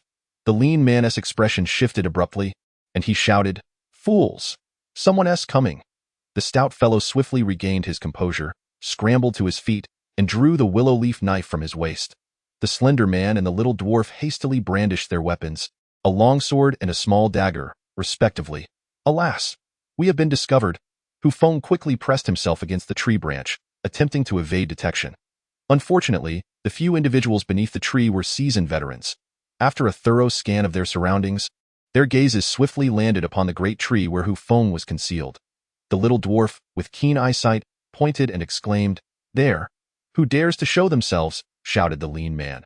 Having already been exposed, Hu Feng ceased his attempts at concealment and swiftly descended from the tree. "Gentlemen, please do not misunderstand. I am but a humble hunter from the foothills, who, having lost track of time while hunting, sought refuge in the tree for the night," Hu Feng hurriedly explained. Although Daliang Mountain is notorious for harboring bandits, there are still some farmers and hunters residing at the nearby foot of the mountain. The mountain brigands, who do not engage in cultivation, have grown accustomed to the wild game of the mountains, yet occasionally yearn for the grains of the farmers. Farmers are typically impoverished, lacking any substantial wealth. The brigands, who have thrived on plundering martial artists, are often disinclined to trouble the farmers, resulting in a state of uneasy coexistence. As long as one claims to be a farmer from the foothills, the brigands are unlikely to pose any difficulties. Moreover, it is prudent to avoid unnecessary conflict, and Hu Feng naturally wished to evade any discord with these individuals. As a newcomer to Daliang Mountain, he was not well versed in the local circumstances. Should this group belong to a formidable bandit faction, taking their lives would render his own existence perilous. A hunter? Who are you trying to fool? The slender man retorted. Hurry up and confess the truth. Brother, I would never dare deceive you. I truly am a hunter. Hu Feng feigned innocence, putting on a convincing act. Hunter, where are your bows and arrows? Did you tear them apart with your bare hands? Quite impressive. The little dwarf could not help but mock. Well, I am accustomed to using a machete instead. My eyesight is poor. And I am not accurate with a bow and arrow, Hu Feng quickly clarified. Where is your machete? Let me see it. Reluctantly, Hu Feng retrieved his ring-headed knife from behind, discreetly transforming it into a machete for their inspection. Why is your machete so long? It resembles a cleaver. The slender man questioned, perplexed. A longer blade facilitates the hunting of prey. I have heard that an inch longer is an inch stronger, so I specifically sought out a blacksmith to have it extended. Indeed, you are quite the hunter. The slender man momentarily relented. Hu Feng felt a surge of awkwardness. His person was laden with solid silver ingots, lacking any loose change. Should he reveal this, his ruse would surely be exposed. I ascended the mountain in haste and have no silver on me. May I inquire which band you gentlemen belong to? I shall personally deliver it to you later, if that pleases you. This question was skillfully posed, allowing him to buy time while discreetly probing their identities. Humph, it is of no consequence to divulge. We are from the middle finger peak of Wuzhou Peak, the little dwarf declared proudly. The middle finger peak of Wuzhou Peak. Is that not the legendary 10,000 Men Peak? Hu Feng had specifically researched the major factions of Daliang Mountain and had not encountered any mention of the middle finger peak of Lungzhua Peak. However, exercising caution, he continued to inquire. It is said that on Daliang Mountain, there exists a saying, why engage in martial rivalry? In the 1,000-man stronghold, at the 10,000-men peak, is not life eternal in this realm? What necessity compels one to engage in life-and-death struggles within the realm of martial arts, residing within the 1,000-man stronghold or the 10,000-man peak, when one could simply enjoy an extended life of joy among mortals? The 1,000-man stronghold and the 10,000-man peak are mere euphemisms for the formidable forces of Mount Daliang. The 10,000-man peak, representing the pinnacle of power within Mount Daliang, boasts legions of bandits, each peak housing no fewer than 10,000, rivaling that of a minor sect in strength. The 1,000-man stronghold, though slightly lesser in scale, still commands a formidable presence with at least several thousand members. Apart from these two, other factions within Mount Daliang are considered insignificant forces. When Hu Feng inquired whether they were affiliated with the 10,000-man peak, the three bandits displayed a hint of embarrassment. Ahem. The lean one cleared his throat and continued, though we may not belong to the 10,000-man peak, our Dragon Claw 5 peaks surpass the average 1,000-man stronghold in might. Oh, I see, Hu Feng replied, finally feeling relieved. As they were not under the banner of a major force, there was no concern about offending them. I'll send a few gifts to you brothers another day and won't intrude on your patrol. Halt! The lean one bellowed. Do you think you can deny it? If you can't produce proof now, we may have to search you ourselves. Humph! Hu Feng could no longer contain himself, his gaze turning cold. If you seek death, then so be it. In an instant, His machete transformed, and the battle blade was unleashed with deadly precision. The sudden turn of events caught the three bandits completely off guard. The short one was unable to evade in time, and was cleaved in two. These three were merely at the body-tempering stage, and Hu Feng regarded them with utter disdain. The other two bandits were taken aback, and the squat one rushed forward with his blade. Die! Hu Feng swiftly countered, severing the squat one's weapon and slicing through his arm in one fluid motion. Suddenly, a piercing whistle echoed through the air. Hu Feng's expression shifted as he spotted the lean one blowing the whistle. He had never anticipated such a swift reaction, summoning aid so quickly. In the nearby woods, two disciples of the Baiyun sect, who were searching, suddenly looked up. "Let us check over there," Chu Gui suggested. In the distance, Changwen stood tall, his sword stained with blood. A towering figure lay at his feet, riddled with wounds, convulsing uncontrollably. "Dare to oppose the Baiyun sect? I shall make you experience a fate worse than death." Changwen's face twisted with malice as the sword tip descended slowly, aligning with Hu Yan's dantian. "No, please, Dong." Hu Yan's expression was one of terror. Though he lacked a spiritual root, he had no desire to lose his dantian. Losing it would mean losing all hope for life. "Beg me. Plead for mercy." Changwen cackled madly, startling the birds from the bushes. "No. Kill me if you dare. You won't get away with this," Hu Yan shouted in desperation. "Ha! Dream on. I want not just your death, but to watch you perish in despair, piece by piece." With a thrust, the sword pierced deep, penetrating the dantian. "Ah!" Hu Yan's anguished wail echoed through the mountains. Suddenly, the sharp whistle resounded again. Changwen was startled, but then a smile crept across his face. "I'll go check the situation over there. You can struggle here at your leisure. May it be that no wild wolves devour you, so that you may endure until my return." Ha ha ha. At this moment, several miles away from Hu Feng, 5 low hills stand in parallel, resembling a beast's claw. This is what is referred to as the 5 peaks of the dragon claw. Atop the central and tallest hill, a drowsy sentry suddenly jolted awake, lifting his gaze toward the source of the alarm. "These rascals couldn't have encountered a formidable opponent again, could they?" muttered a bearded man. "Perhaps so. Last time, these 3 scoundrels dared to rob a captain of the Wanren Peak team, and they were thoroughly beaten."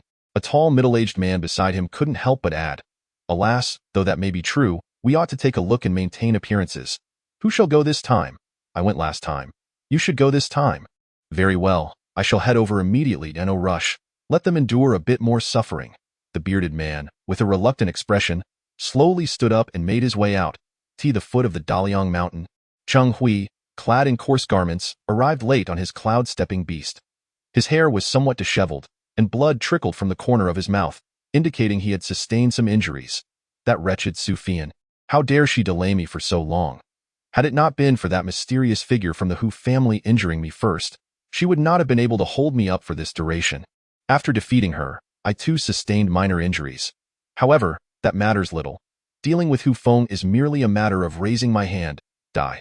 All of Hu Feng's strength, a staggering 1,800 pounds, erupted forth, and the thin man had no resistance against this strike. He was cleaved in two along with his weapon, deprived of even a chance to wail. Hu Feng wore a sullen expression, never anticipating that the act of eliminating these 3 worthless beings would become common knowledge throughout the mountains. This world is truly unforgiving.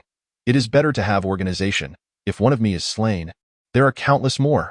He shook his head, casting aside the impractical thoughts for the moment, preparing to leave this place post-haste. Who knows when the enemy reinforcements will arrive? Hu Feng, where do you think you're running? Chu Gui and Lu Fei charged forward, their faces twisted with rage. Hu Feng turned to regard them with disdain. "Just the 2 of you. If Changwen were here as well, I might have to exercise some caution. But with just the 2 of you, prepare to meet your end." The battle blade rose once more, carrying with it the momentum of thunder and wind, swift as lightning and fierce as a storm. Chu Gui and Lu Fei, unwilling to be outdone, unleashed a flurry of flashing sword lights, each strike faster than the last. "Is that all you have? You are sorely lacking in skill." Bang. Hu Feng sent Chu Gui flying with a single strike. Even with Chu Gui channeling his energy into his weapon, he was still at a disadvantage. "You arrogant brat."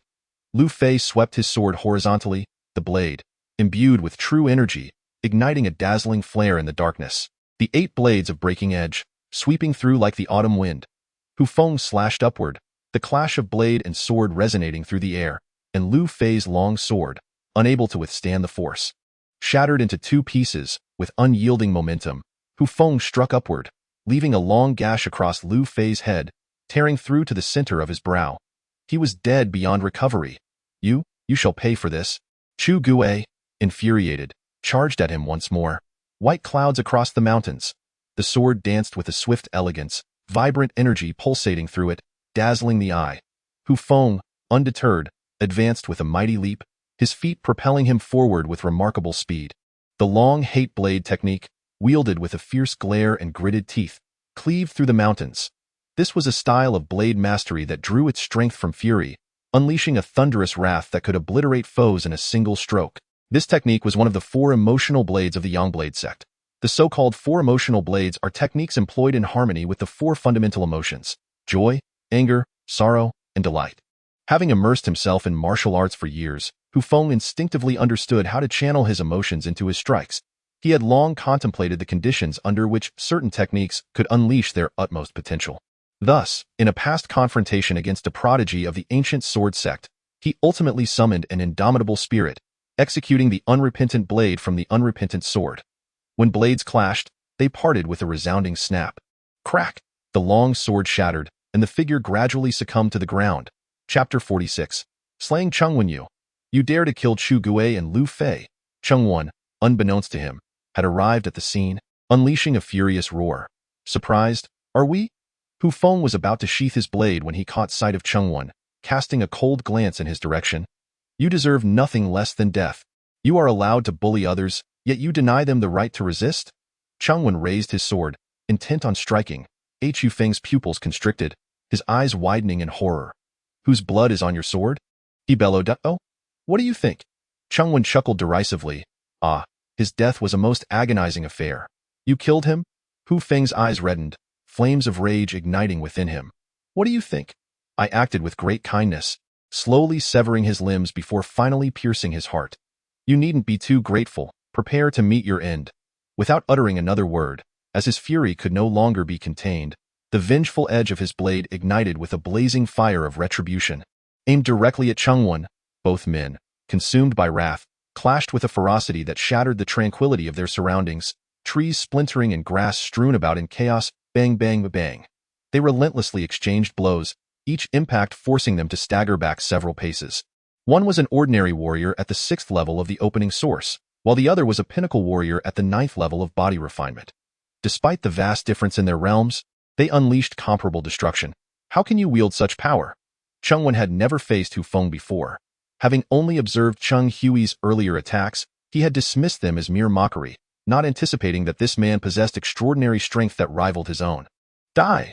With fierce eyes and gritted teeth, he struck down with the furious blade aimed at the mountains. Hu Feng raised his battle blade high and leaped down with fierce intent. Chengwen, sensing the gravity of the situation, hurriedly swung his sword to defend. Endless white clouds. This was the autumn moon drunken cloud sword previously wielded by Su Fian, and though Chengwen had practiced it, his mastery was far inferior. The myriad of sword shadows cascaded forth, attempting to dissipate Hu Feng's force. Boom. Ultimately, Chengwen's insufficient realm could not fully counter Hu Feng's strike, sending him reeling back several steps. Seizing the moment, Hu Feng gripped his battle blade with renewed vigor and charged forward, severing the rivers with utter hatred. This was the second form of the long hate blade in that instant. As Chengwen's body became rigid, Hu Feng leapt high, channeling boundless fury into a single, devastating strike. Chengwen, caught off guard, attempted a hasty block, only to hear a resounding crack as his long sword could no longer withstand the onslaught and shattered into two pieces. Meanwhile, the battle blade ruthlessly sliced across his chest. Blood splattered, and anguished cries erupted. A long gash had already marred Chengwen's chest, blood gushing forth. Boom. The severely injured Chengwen was sent flying by a single kick from Hu Feng, the force of the blow crashing him into a small tree, as thick as a bowl, which snapped upon impact. No, don't kill me. Chengwen immediately capitulated, pressing his hand against his chest in a desperate attempt to stem the flow of blood. You must be dreaming. No, Cheng Hui is my elder brother. If you spare me, I will erase the enmity between us, and you will no longer need to live in hiding. Hu Feng momentarily paused, his assault faltering in an instant. However, he recalled the towering figure of Hu Yin, the unwavering loyalty reflected in his eyes. His gaze turned icy once more, and the intent to kill reignited. What of Cheng Hui? Regardless of who it is, anyone who harms my brother, anyone who threatens my kin, shall not escape unscathed. To hell with you. The battle blade was raised again. Hu Feng swore to obliterate his foe. Suddenly, a cold smirk crept onto Cheng Wen's lips. While Hu Feng was momentarily distracted, he had managed to retrieve an object from his possession. In a swift motion, he pulled a string, and a firework shot into the sky, boom, with a deafening roar. A magnificent firework burst forth, painting a vivid cloud-like pattern in the night sky, strikingly visible even from over 10 miles away. Not good. Hu Feng's expression shifted. Having just arrived in this unfamiliar realm, he was still woefully ignorant of the circumstances here, leading to repeated alerts for help in the Daliang Mountains. Cheng Hui was suddenly roused by the thunderous sound. The red smoke and clouds were dazzling, but he had no time to admire the spectacle. Something has happened to my little brother. His heart raced with urgency, his face pale, as he hastily mounted his horse and galloped towards the source. Xiao Wan, hold on, brother is coming to save you. The distance to the site of the fireworks was not far, and with the speed of the cloud-treading beast, he would arrive shortly as the fireworks erupted. The distant Longjua Peak was also stirred. On the first peak to the right, known as Thumb Peak, two men sat cross-legged, enjoying wine and merriment. The fireworks startled the two who were resting. A distress signal from the Baiyun sect. How peculiar, one remarked, fanning himself. A look of confusion etched on his face. It is indeed unusual. The Baiyun sect seldom ventures here, and now a disciple appears in peril. The other, a tall, middle-aged man, replied with surprise. Your Majesty, please wait. I will investigate this matter, said the man with the fan. No need. I find myself with nothing to do, so I shall accompany you to see the spectacle. As you wish, Your Majesty. The tall man chuckled, and with a flourish of his sleeve, he cast an object into the It instantly expanded in the breeze, transforming into a small boat before their eyes. The 4 wooden paddles at the bottom spun incessantly, and the entire vessel floated gracefully in midair. Let us board my wind boat. Such an opportunity is rare. I shall not decline. Sitting upon the wind boat, the man with the fan surveyed the surroundings, marveling, truly, it is worthy of being a treasure invented by the legendary Feng Lu ancestor. It is indeed extraordinary. The tall man nodded in agreement. The 5 legendary figures are the most extraordinary individuals to have emerged over countless years, and we can only aspire to their grandeur throughout our lives. Meanwhile, the other 4 peaks were equally astonished and dispatched their own emissaries to investigate, though none mobilized their highest combat forces, as did the Thumb Peak. You dare to kill me? My elder brother will certainly avenge me, he declared. He has no chance now. No, he must have already arrived. Although my brother and I tread different paths, perhaps he was delayed, but he is undoubtedly here now. Regardless of whether he comes or not, you shall die. Hu Feng, no longer inclined to show mercy, swung his battle blade, delivering a fierce strike. Cheng Wan, stricken with terror, desperately attempted to evade. Alas, already gravely injured, he barely dodged one slash, only for another to approach perilously close to his forehead. He fought with all his might to evade, but after 3 strikes, Hu Feng's blade severed one of his legs. Ah! Cheng Wan howled in agony, but Hu Feng seemed unaffected by his cries. Run? Why do you not flee? Enraged beyond measure, Hu Feng brought down his blade once more, cleaving through Cheng Wan's other leg. How you dealt with Hu Yin, I shall repay in kind. With a single stroke, he severed Cheng Wan's left arm. Cheng Wan was in such pain that he could scarcely utter a word, rolling desperately on the ground. You killed my brother. Not even 100 lives would suffice to atone for that. With a sickening sound, the last of Cheng Wan's arms was severed from his body. Hu Feng raised his gaze, his eyes glistening with unshed tears, staring into the distant sky and letting out a silent sigh. Hu Yin, I am sorry. This place is no longer safe. I must leave at once and cannot continue to torment this vile scoundrel slowly. May you forgive me in the afterlife. With that, he steeled himself and swung his blade towards Cheng Wan's head. Chapter 47. The battle with Cheng Hui stopped. The cloud steed bore Cheng Hui swiftly towards them. His urgent shout piercing the air. Hu Feng paid no heed, his blade unrelenting as he executed a downward strike. The massive head fell to the ground, rolling several times before coming to a halt, its wide eyes still filled with fear and disbelief. No? Cheng Hui bellowed, his voice torn with grief. Alas, death is as final as the extinguishing of a flame. There was no bringing him back. The cloud steed galloped to Hu Feng's side before halting, and Cheng Hui leapt off, immediately spotting the lifeless body sprawled on the grass. All limbs and the head had been severed. The sight of death utterly harrowing, and overwhelming fury surged within him. Die! He swung his sword, unleashing a magnificent wave of sword energy that forced Hu Feng back more than 10 paces. Cheng Hui's eyes were bloodshot, his expression feral, as he glared fiercely at Hu Feng, unleashing another surge of soaring sword energy. You have so cruelly slain my younger brother. I shall ensure you suffer a torturous death. Boom. Hu Feng could not evade in time, nor was he capable of resisting such a potent force. He was hurled backward over 10 meters, feeling as though his entire being had been torn asunder, and he spat a mouthful of blood. In the chaotic realm of his spirit, a bloodied shadow reappeared. Hu Feng, do you still refuse to concede? You are no match for him. If you surrender your body to me, I shall gladly eliminate him for you. Hu Feng's soul remained impassive. Abandon that thought. Even in death, I shall not grant you that satisfaction. Speak, why do you harbor such animosity towards me? It seems I have not caused you any harm, have I? You desire my life. Is that reason not sufficient? Humph, I wish for your life. You, a being already deceased, how dare you utter such words? This body does not belong to you. It was taken by you. You are mistaken. I did not seize it. This body is a divine gift bestowed upon me. It is rightfully mine. Nonsense. It was indeed a divine gift to me, which you usurped in secrecy. Otherwise, I would have long since regained my strength and wreaked havoc upon the world. Unlike you, who lives in such disgrace. Words are futile. Resign yourself to your fate. Cheng Hui advanced step by step, sword in hand. I shall not grant you a swift demise. With a powerful strike, he unleashed a palm of true energy that struck Hu Feng's chest, causing him to spit blood and stagger backward. Quite resilient, aren't you? I shall see how much blood you can afford to lose. With a flick of his hand, another palm imprint was unleashed. This time, it was not just a single strike.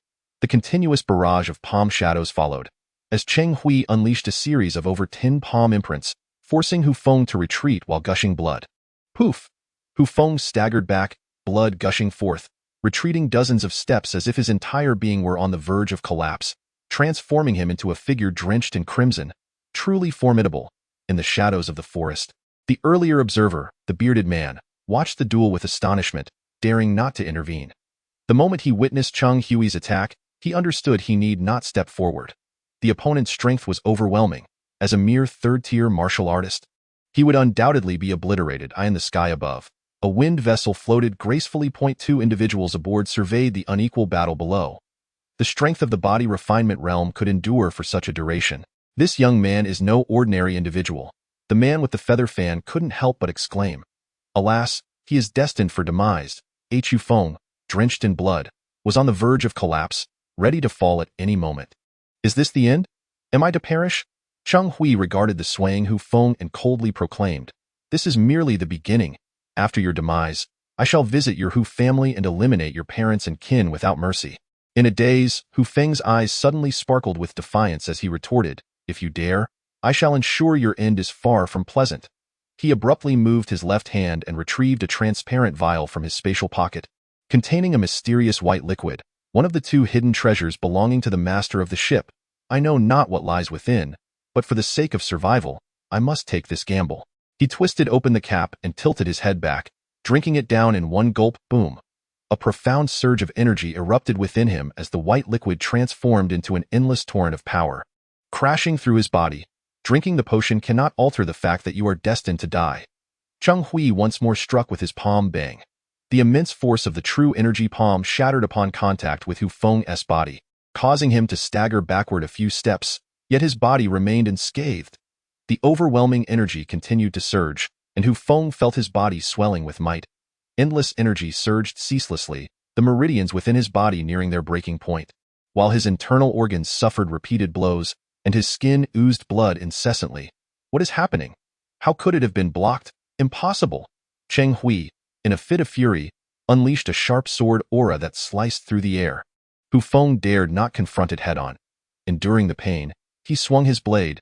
A surge of pure white energy unexpectedly clung to his arm and enveloped his weapon, propelling it forward with tremendous force as he struck. What? How can this be possible? With the strike, astonishment engulfed the surroundings. Both Cheng Hui, who had just released the sword aura, and the several bandits observing from the shadows, stood agape, as did Hu Feng himself. his face a mask of disbelief. The blade's energy detached, colliding instantaneously with the sword aura. The seemingly fragile blade energy managed to withstand Cheng Hui's profound sword aura, rendering their clash evenly matched. What kind of energy is this?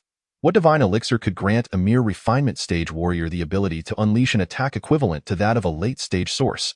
The king of Thumb Peak could no longer remain seated. My lord, it does not appear to be a substance that enhances strength. Rather, it seems the energy from that potion is overflowing. However, that energy is remarkably pure. A mere strand rivals the power of a convergence martial artist's strike, remarked the man with the feather fan.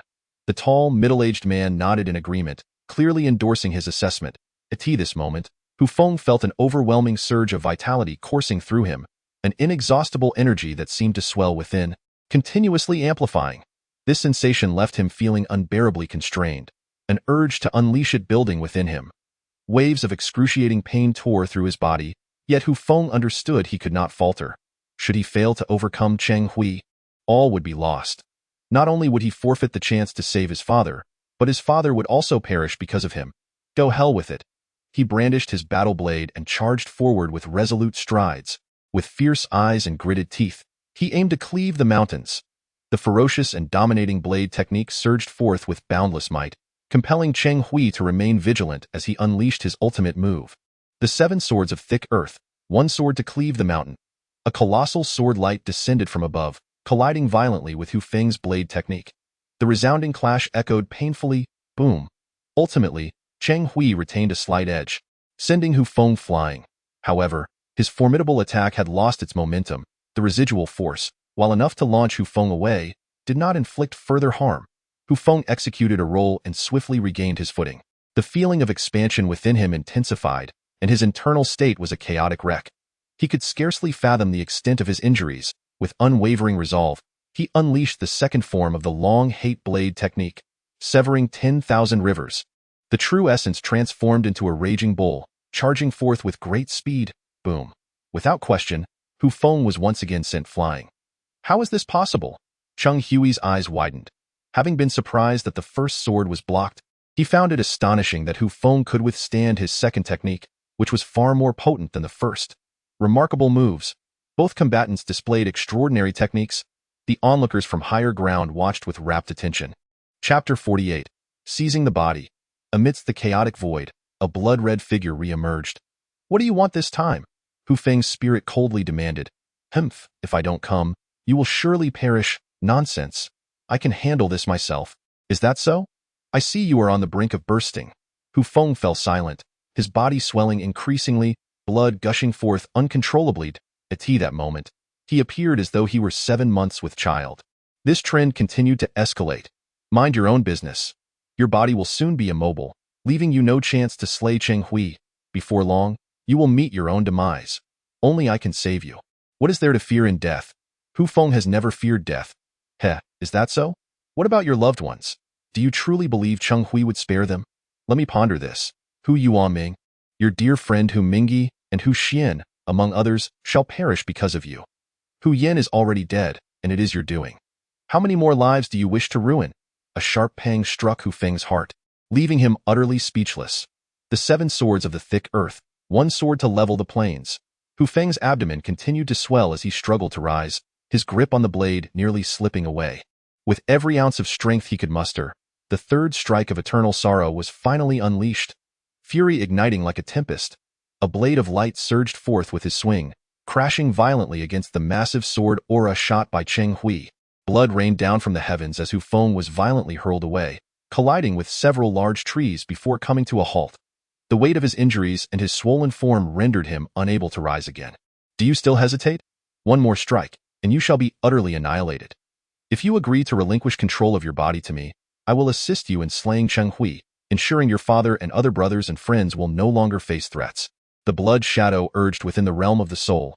Hu Feng's gaze flickered incessantly until, at last, he clenched his fist. Should you go back on your word, I shall not let you off lightly. Fear not, I am always forthright. What I have promised shall not be rescinded. Come forth. Cheng Hui slowly approached, gazing at the blood-soaked Hu Feng, who continued to swell, his brow furrowing in contemplation, stopping his advance. The situation was clear. Hu Hu Feng could explode at any moment, rendering any further action unnecessary. Being too close could instead result in harm to himself. It is over. The two high above shared the same conclusion. Suddenly, Hu Feng's eyes flew open, glowing with crimson light. A chill washed over him as he pressed his hands against the ground and sprang to his feet. A flash of blood appeared on his fingertips as he rapidly tapped his body 7 times. The 7 calamities of reversal. 7 blood holes erupted violently, a torrent of crimson energy enveloping him, instantly augmenting Hu Feng's momentum. Cheng Hui's expression changed dramatically as he hastily swung his sword, only to witness Hu Feng's fist clenching. Striking forth directly, Cheng Hui's previously unstoppable attack was obliterated in an instant. What? As Cheng Hui stood in shock, he saw Hu Feng press both hands to the ground, the dense blood energy overwhelming him once more, causing his ever-expanding form to gradually shrink. Simultaneously, within Hu Feng, the blood energy surged forth, merging instantly with the elusive white energy, which had long been difficult to control, now obedient after integrating with the blood energy. As Hu Feng's control continuously circulated in a rhythmic manner, with each passing week, his physique grew increasingly formidable, his strength escalating with each cycle. What on earth is happening? The two individuals in the high altitude were equally astonished, utterly perplexed by this extraordinary transformation. Die? Sword rain, heavenly star. Cheng Hui unleashed a torrent of sword energy, a veritable storm of blades that was impossible to evade. As the blood energy within Hu Feng contracted, it swiftly manifested into a crimson light shield enveloping his entire being. The moment the sword energy collided with the shield, it was instantly rendered to nothingness. In but a brief moment, the sword energy vanished without a trace, and the blood-red light shield remained utterly unscathed. Cheng Hui's pupils constricted, and he immediately unleashed another formidable technique. He leaped skyward, his body suspended in midair, as his true energy coalesced, distorting the very fabric of reality before him. Thick earth 7 swords. 1 sword splits the river. The unprecedented 4th sword of thick earth soared from the heavens, a colossal sword of nearly 10 zhang in length, forged from immense true energy, descending with a ferocious might. The void rippled with waves, as the mighty sword descended like a divine punishment from the heavens. Is this all you have? Ha ha ha. Hu Feng laughed maniacally. It is time to test the might of this energy. With both hands held aloft, streams of ethereal white energy coalesced from within him, continuously gathering in his palms. As the giant sword descended, Hu Feng's blood-red eyes flashed, and with a powerful squeeze of his hands, he tightly clasped the cataclysmic sword. Cheng Hui's expression shifted, his true energy surging forth, every ounce of his power unleashed from the 81 points of true energy throughout his body, as he gripped the sword hilt. Straining to control the massive sword energy crashing down, boom, boom, boom. The ground beneath Hu Feng shattered repeatedly, dust billowing and leaves swirling. The earth buckled under the relentless pressure of the giant sword energy, sinking into the depths. How formidable! Unbeknownst to Wen, members of the Dragon Claw 5 Peaks rushed over, their eyes wide with terror at the breathtaking confrontation, too afraid to approach, merely able to observe from a distance. In the sky, the towering figure could not suppress a grave expression. This strike could severely injure someone at the Convergence realm. This young man must undoubtedly be a top genius of the Baiyun sect. Yet, that boy, he remains an enigma to me. How can he wield such formidable powers and continuously unleash powerful techniques? What faction does he belong to? Is this truly all? Hu Feng's face bore an expression of arrogance. If so, then prepare to be defeated. With a tremendous effort, he twisted his hands apart, producing a thunderous crack that reverberated through the air as the giant energy sword could no longer withstand the immense pressure. Exploding with a deafening roar, true energy erupted, radiating brilliance that rivaled the splendor of fireworks. A colossal wave of energy surged outward, with Cheng Hui at the forefront, hurled back over 10 meters by the forceful shockwave. Spewing blood into the air, protected by the blood-colored energy shield, Hu Feng staggered back 3 paces to dissipate the attack, yet remained entirely unscathed. The explosion of energy had not harmed him in the slightest. If you have any more formidable techniques, feel free to unleash them. Otherwise, prepare for death.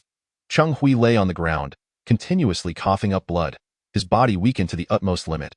The use of the thick earth 7 swords was already immensely draining, and his repeated employments, particularly of the still immature 4th sword, had exacerbated his exhaustion. Moreover, he had previously sustained injuries from both the Elder and Su Fian, further depleting his strength.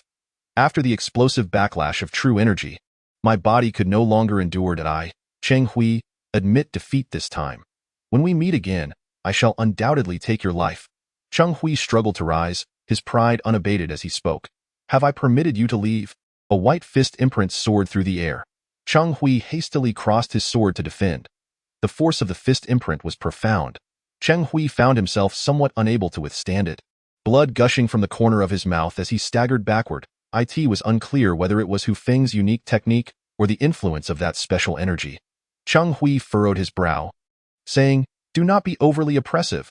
The very essence of oppression lies within you. What can you do about it?" Very well, very well." Cheng Hui suddenly erupted in rage, a laugh tinged with fury escaping his lips. "Since that is the case, do not regret it." Chapter 49. A stunning duel. In a fit of anger, Cheng Hui retrieved a small black vial from within his garment, adorned with a yellow label reading Furious Dragon Vitality Pill. After a moment's hesitation, he swallowed the pill whole. The Furious Dragon Vitality Pill, a superior grade of the mysterious tier, as the name suggests, would significantly enhance one's power, rendering the consumer as formidable as a raging dragon or a fierce tiger. However, the effects of this pill were not long-lasting. One must seize the moment to defeat their opponent. This pill possessed tremendous potency, capable of unlocking the body's latent potential, yet it inflicted severe damage on the meridians, ranging from minor injuries to total collapse. Unless absolutely necessary, no one would willingly consume such a pill. Seeking to restore your true energy? I shall await your move. Hu Feng paused his assault, hands clasped behind his back, seemingly indifferent to Cheng Hui's consumption of the pill. A surge of ferocious energy suddenly erupted from Cheng Hui, wisps of black mist continuously escaping from his body. Concurrently, his aura soared, gradually returning to its zenith while simultaneously augmenting further. 83, 85, 88, 96, 97. Cheng Hui chanted silently, as the true within him were violently unleashed by the raging force, intense pain coursing through him, blood continually spilling from his lips. 90-9, in the blink of an eye. All but one of his meridians were opened. 100. In an instant, a tempest arose, and Cheng Hui's body crackled with energy. He truly was a dragon among men, harnessing the Furious Dragon Vitality Pill to achieve the opening of all 100 meridians. With his bones resonating in harmony, the tall man was taken aback. The side effects of the Furious Dragon Vitality Pill were not insignificant. If he could endure, he would undoubtedly become a prodigy of his generation. If he could not, he would be rendered indistinguishable from the masses. The fan-wielding man also expressed his admiration. With all 100 meridians cleared and bones resonating, at this moment, Cheng Hui brimmed with true energy, his aura soaring to the heavens. An unparalleled surge of confidence re-emerged within him. "Do you not wish to fight? I shall accompany you." Cheng Hui's finger flicked forth, and a stream of sword energy shot forth from his fingertip. As Hu Feng's fist moved, it shattered this sword energy. Immediately, he frowned, somewhat displeased. A faint trace of blood appeared on the back of his hand, evidently indicating that Cheng Hui's strength had surged after taking the pill. With a successful strike, a subtle smile curled at the corner of Cheng Hui's mouth. He raised his palm, true energy erupting forth, and with a single thrust, a massive wave of energy surged outward. Hu Feng was poised to defend when, suddenly, the energy wave burst apart, transforming into dozens of small sword-like energies, darting towards him from all directions. Mere trifles. With a swift motion, Hu Feng's finger grazed his own arm, causing a trickle of blood to erupt forth. The blood transformed into a swirling mist of vitality, enveloping him in an endless flow, intricately weaving a mesmerizing pattern around his body, resembling a vast crimson net. With both palms extended, Hu Feng did not attack. Instead, he exerted every effort to control the circulation of the blood energy, countering the onslaught of sword qi. Streams of small swords shot towards the blood net. Yet they vanished into the void like a cow sinking into the sea, leaving no trace. Seeing the futility of his sword qi, Cheng Hui advanced once more, but this time it was not with sword energy. It was a direct melee assault. Dense true qi coiled tightly around Cheng Hui's sword, amplifying its presence as if it had doubled in size, exuding an extraordinary might. His sword techniques were as agile as a rabbit darting and as fierce as a tiger roaring through the mountains. Cheng Hui unleashed a relentless barrage of strikes, yet Hu Feng remained ensnared within the blood net, employing both fists and feet. Each seemingly ordinary punch and palm technique was executed with a level of mastery that was nothing short of divine. No matter how sharp Cheng Hui's sword was, it proved utterly ineffective against Hu Feng's defenses. Cheng Hui was taken aback. His swordsmanship was his pride.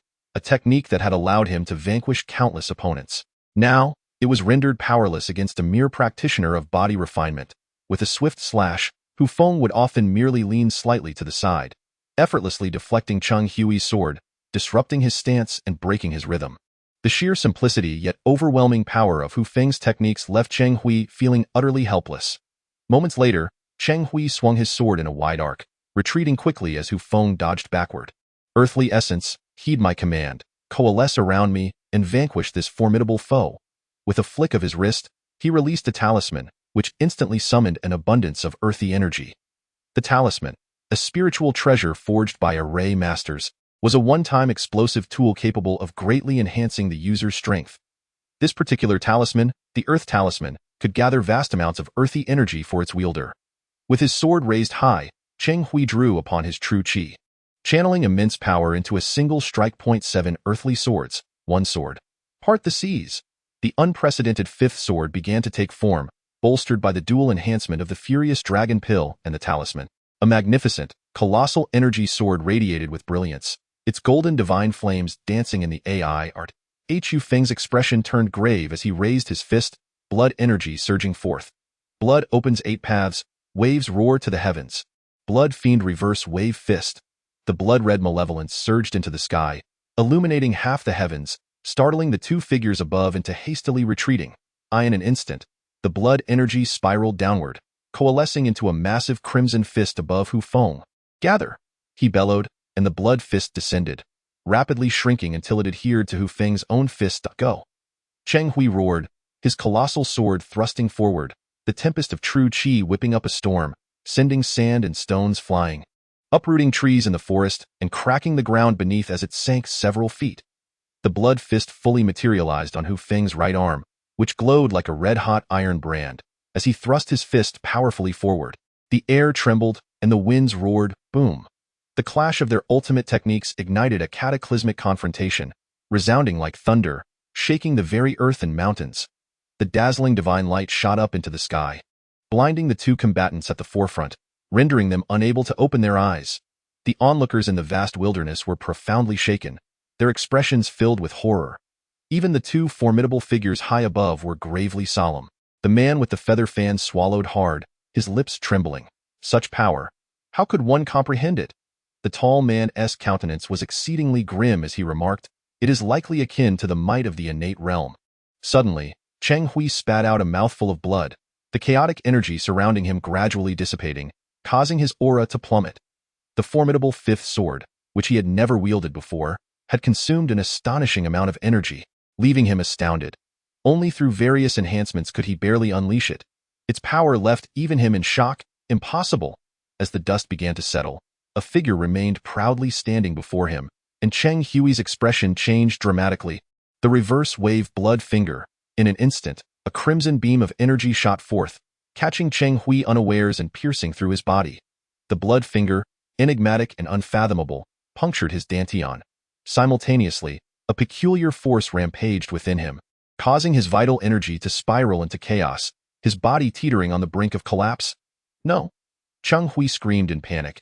He hastily fled towards the distance, leaping onto the back of the cloud-soaring beast. With his dantian breached and vital energy spilling forth, it would not be long before he would be utterly rendered powerless. You shall not escape.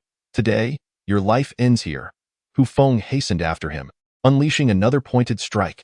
At that moment, he too was in tatters, his upper garments nearly obliterated, revealing his well-defined muscles. Cheng Hui's expression hardened with fury as he bellowed, "You have forced my hand." He raised his hand, retrieving an object, biting his tongue to spill a drop of essence blood. The soul-extinguishing needle. A long black needle shot forth in an instant, piercing the void and targeting Hu Feng.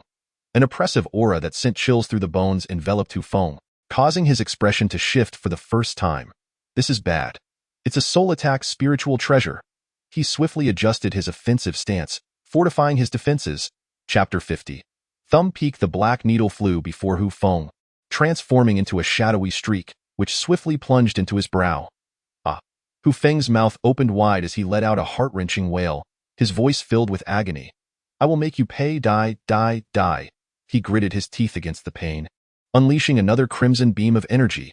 Immediately, Cheng Hui was struck again, his body perforated anew. What? He has not yet perished. Cheng Hui's mind reeled, and he dared not linger any longer. With a swift kick to his steed, he fled in haste. As Cheng Hui escaped, Hu Feng could no longer contain himself. Clutching his head and rolling on the ground in torment, in the realm of his soul, a dark needle had pierced through his chest. Black mist billowed forth, enveloping his entire soul body, the crimson glow diminishing with each passing moment. The blood shadow's eyes widened in defiance, releasing a torrent of malevolent energy to resist the soul-extinguishing force. After a brief interval, Hu Feng suddenly kicked his legs, his body falling into a stillness, as though he had perished. Is he dead? The burly man quietly approached, seeking to scavenge from the battlefield, hoping to seize some advantage. Little did he know that from all directions, dozens of figures surged forth almost simultaneously, all hailing from Hu Feng. They had been observing the spectacle for quite some time and were eager to approach and investigate. At that moment, a towering figure suddenly descended from the heavens, causing a tremor that reverberated for 10 paces, stirring up a cloud of dust. Get lost! A thunderous roar erupted from his mouth, sounding like thunder, exuding a formidable celestial presence. It was the black tiger Bandit. Retreat. The surrounding rogues, upon seeing the newcomer, instantly turned pale, hastily retreating. Inside a cavern, 2 figures moved restlessly. Is he not awake yet? Inquired a young woman as she approached. 2 middle-aged men wore expressions of deep vexation.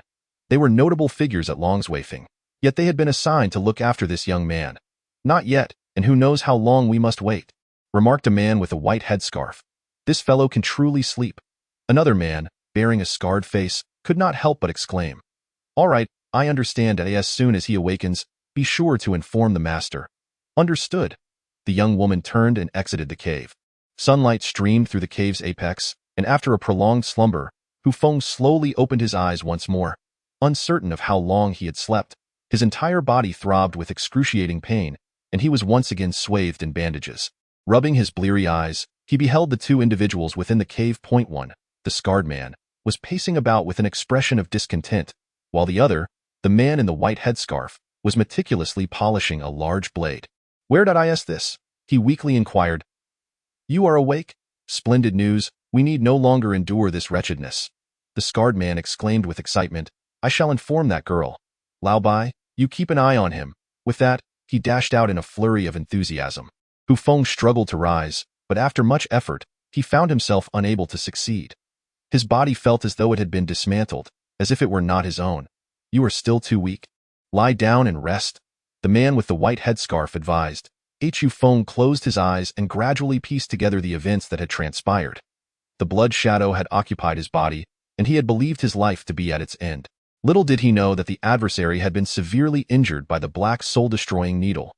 The injuries were so grave that he could not even control the body, retreating into the void out of necessity, which allowed Hu Feng to regain command over his own corporeal form. Where is this place? He could not help but ask again. This is Thumb Peak, one of the 5 peaks of Longzhou. The man in the white headscarf replied coolly. Thumb Peak, one of the 5 peaks of Longzhou. Suddenly, it dawned on him. The rogues he had slain were indeed from Longzhou, though they belonged to the Middle Finger Peak. While he now found himself at Thumb Peak, my watch. His expression shifted as he instantly realized that his watch was missing from his left wrist. What about my blade? You're still thinking of your blade, even in this state. Forget it. It won't be coming back. Everything on you has been taken by the master. Who is he? What do you intend to do? The man with the white headscarf could not suppress a laugh. Surely you must know what this place is for. The Daliang Mountains are notorious for banditry. Do you truly believe you will reclaim your belongings? Hu Feng's expression instantly darkened. Were it any ordinary swords or blades, he would not bat an eye at the loss of 1,000. Yet the Qianji Dao Jia held immeasurable significance for him. Furthermore, that watch contained a universe of its own, capable of storing items at any time and place, the importance of which was self-evident. Why do you wish to rescue me? Isn't Daliang Mountain filled with bandits, who would go so far as to save a person? I cannot say, one of the men replied. We are merely acting under orders. You need only to wait patiently it won't be long before the master comes to speak with you, and then you shall understand everything. After exchanging a few words, the man in the white headscarf fell silent. Hu Feng, aware that those who walk divergent paths do not share their secrets, refrained from pressing further. He steadied his mind and began introspection, determined to ascertain the state of his body. To his astonishment, He discovered that while his external injuries had largely healed, at least appearing unblemished on the surface, internally, chaos reigned. His meridians were twisted and damaged, significantly impairing his mobility and rendering him incapable of exerting much strength. "Ah, my Tao!" he suddenly exclaimed, bewildered. Whether it was the influence of that white energy or the blood shadow's possession, his internal true had forcibly opened over 100 channels. This implied that if he could now store true chi, he would soon reach the late stage of the opening source realm. Fortune often lies within misfortune, and misfortune within fortune. The ancients surely did not deceive me. Surviving great calamities surely heralds future blessings. Although Hu Feng remained ensnared in his predicament, this unexpected opportunity promised that once he gained power, he would undoubtedly soar to the heavens. Before long, the scar-faced man returned, exchanged a few words with the man in the white headscarf, and then hurried off again. What is he going to do? Hu Feng could not help but inquire. You will know soon enough. On the winding mountain path, two middle-aged men, their faces etched with frustration, carried a stretcher step by step upward. Hu Feng lay atop it, turning his head to scrutinize the surrounding terrain. Eye in the distance, mountain peaks rose continuously, their verdant summits a breathtaking sight. The path was treacherous, yet both men were seasoned warriors at the 8th level of the opening source realm, their profound energy rendering such trivialities easily manageable. In contrast, Hu Feng found himself struggling to breathe, plagued by discomfort, unsure if it was the climate of Daliang Mountain or his own frailty that was to blame. Along the route, sentinels were stationed every 10 paces, with guards every 100, the security formidable and methodically arranged. Hu Feng marveled at the sight. Before long, the two men bore him to a cave dwelling halfway up the mountain. Here, the guards were noticeably more numerous, each exuding a long-lasting presence, with at least all being at the 8th level of body tempering or higher, and even a fair number below the 3rd level of the opening source realm. The strength of those carrying him rivaled that of the second elder of the Hu family. Observing their demeanor, it was evident they were seasoned fighters, their combat prowess certainly not inferior to that of the Grand Elder. A mere bandit stronghold surpassed the might of several prominent families in Jitsong City, leading Hu Feng to silently reassess his previous underestimations of the world. He soon realized that Daliang Mountain lay at the confluence of two dominant powers, and those who thrived within certainly possessed a modicum of strength. If everyone were at the level of the likes of Jitsongqing, I cannot fathom how many times I would have met my demise. Just as I was pondering this, the two individuals had already carried me into a vast cavern. Chapter 51. The Great King? Hu Feng lay on his side, surveying his surroundings. This cavern was clearly crafted by human hands, carved into the imposing shape of a colossal tiger's head, its roaring maw serving as the entrance. Countless braziers were affixed to the walls on either side, illuminating the path and dispelling any shadows. After traversing approximately 100 paces, several branching paths emerged. Without hesitation, the two opted for the left passage. As we continued, we must have changed directions over a dozen times, leaving Hu Feng feeling somewhat disoriented. Finally, just as his patience was waning, they brought him into an expansive underground grotto. This chamber measured roughly 100 paces in circumference. Stalactites hung from the ceiling, some resembling glistening icicles that reached down to the ground, while others, akin to sharp swords, hung ominously overhead. Many more resembled waves of cascading blossoms, creating a stunning tableau across the ceiling. Each stalactite shimmered with a soft lavender glow, and under the flickering firelight, the entire cavern resembled a fantastical fairyland, breathtaking and grand. Proceeding another 10 paces, the space grew even more spacious, and the ground of the central hall was meticulously leveled. Dozens of burly men stood arrayed to the sides, clad in uniform yellow tunics, with gleaming steel knives strapped to their backs. Each of them possessed a cultivation level exceeding the 3rd stage of the opening source realm. Standing rigidly in attention, their expressions focused, seemingly oblivious to Hu Feng's arrival. Clearly a well-trained elite force. At the forefront of this group stood two figures in black, observing their approach point 10 paces behind them. A 5-foot-high platform was situated, atop which rested a massive throne constructed from beast bones, adorned with several furry pelts, evidently the seat of the bandit leader. However, the throne was currently vacant, indicating the leader's absence. Among the two figures clad in black, one towered over 2 meters in height, with a robust physique that radiated ferocity, rivaling Hu Yin in stature. The other, however, was considerably shorter, a middle-aged woman, yet the glimmer in her eyes betrayed her formidable cultivation. It was clear that these two commanded the group. "Old Scar, Old Bai, you have arrived," one of the burly men spoke, his voice resonant and powerful. imbued with an undeniable gravitas even in the simplest of utterances. The great king has summoned us. How could we dare to delay? Here we are without pause, replied the scar-faced man. Is the great king not yet present? He inquired. The great king is still napping. She should be awake shortly, the woman said, her voice somewhat hoarse and not entirely clear. Let us handle things while she sleeps away. What a helpless master we have, the scar-faced man lamented with a look of resignation. Hush, keep your voice down. If the great king hears you, you will surely receive a sound thrashing. The burly man hastily advised. I said nothing, nothing at all. The scar-faced man quickly sealed his lips, refraining from further remarks.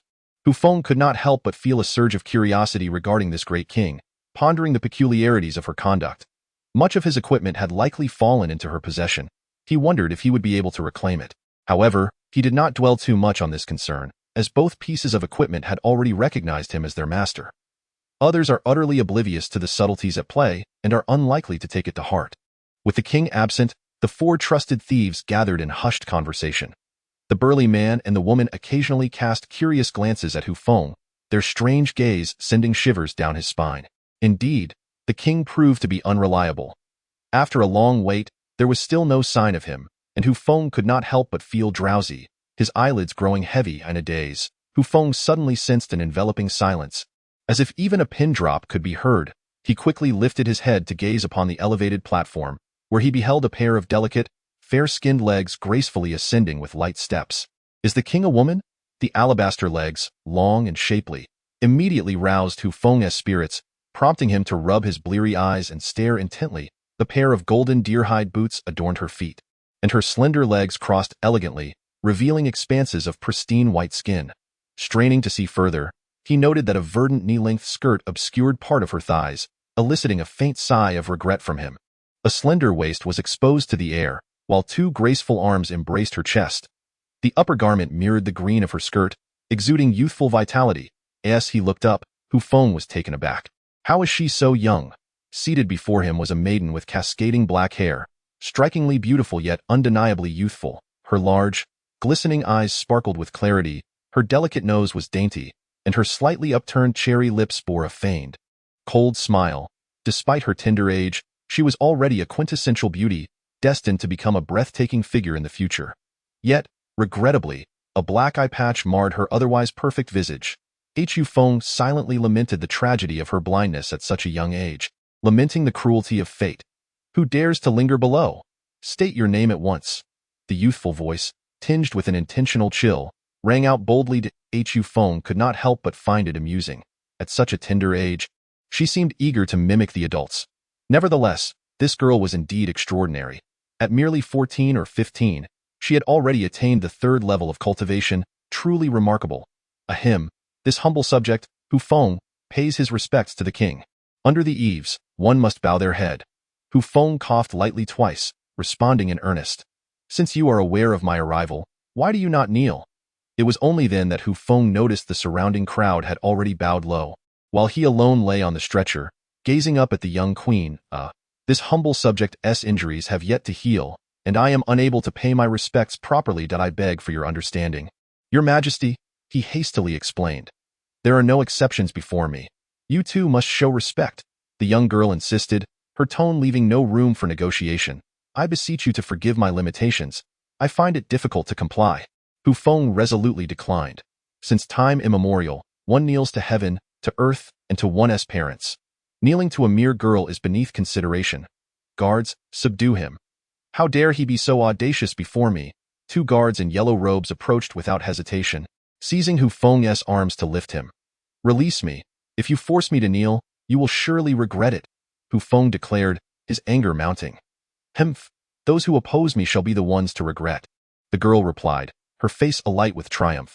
Just then, a sudden, clear cry echoed through the cave, causing the previously self-satisfied maiden to change her expression, her demeanor shifting to one of nervous anticipation as she gazed ahead. Cease at once. Do not torment him. The melodious voice echoed throughout the underground cavern, sweet and harmonious, evoking a flurry of imagination. As the words resonated, the two guards clad in yellow immediately paled, promptly obeying the command and releasing Hu Feng. As if the originator of that voice were the true sovereign, Hu Feng, taken aback, hastily turned his gaze, yet saw no figure present. Could she be the legendary peerless master? Only her voice was heard, her presence unseen. Truly formidable. Chapter 52. The yellow oriole delivers a message at that moment.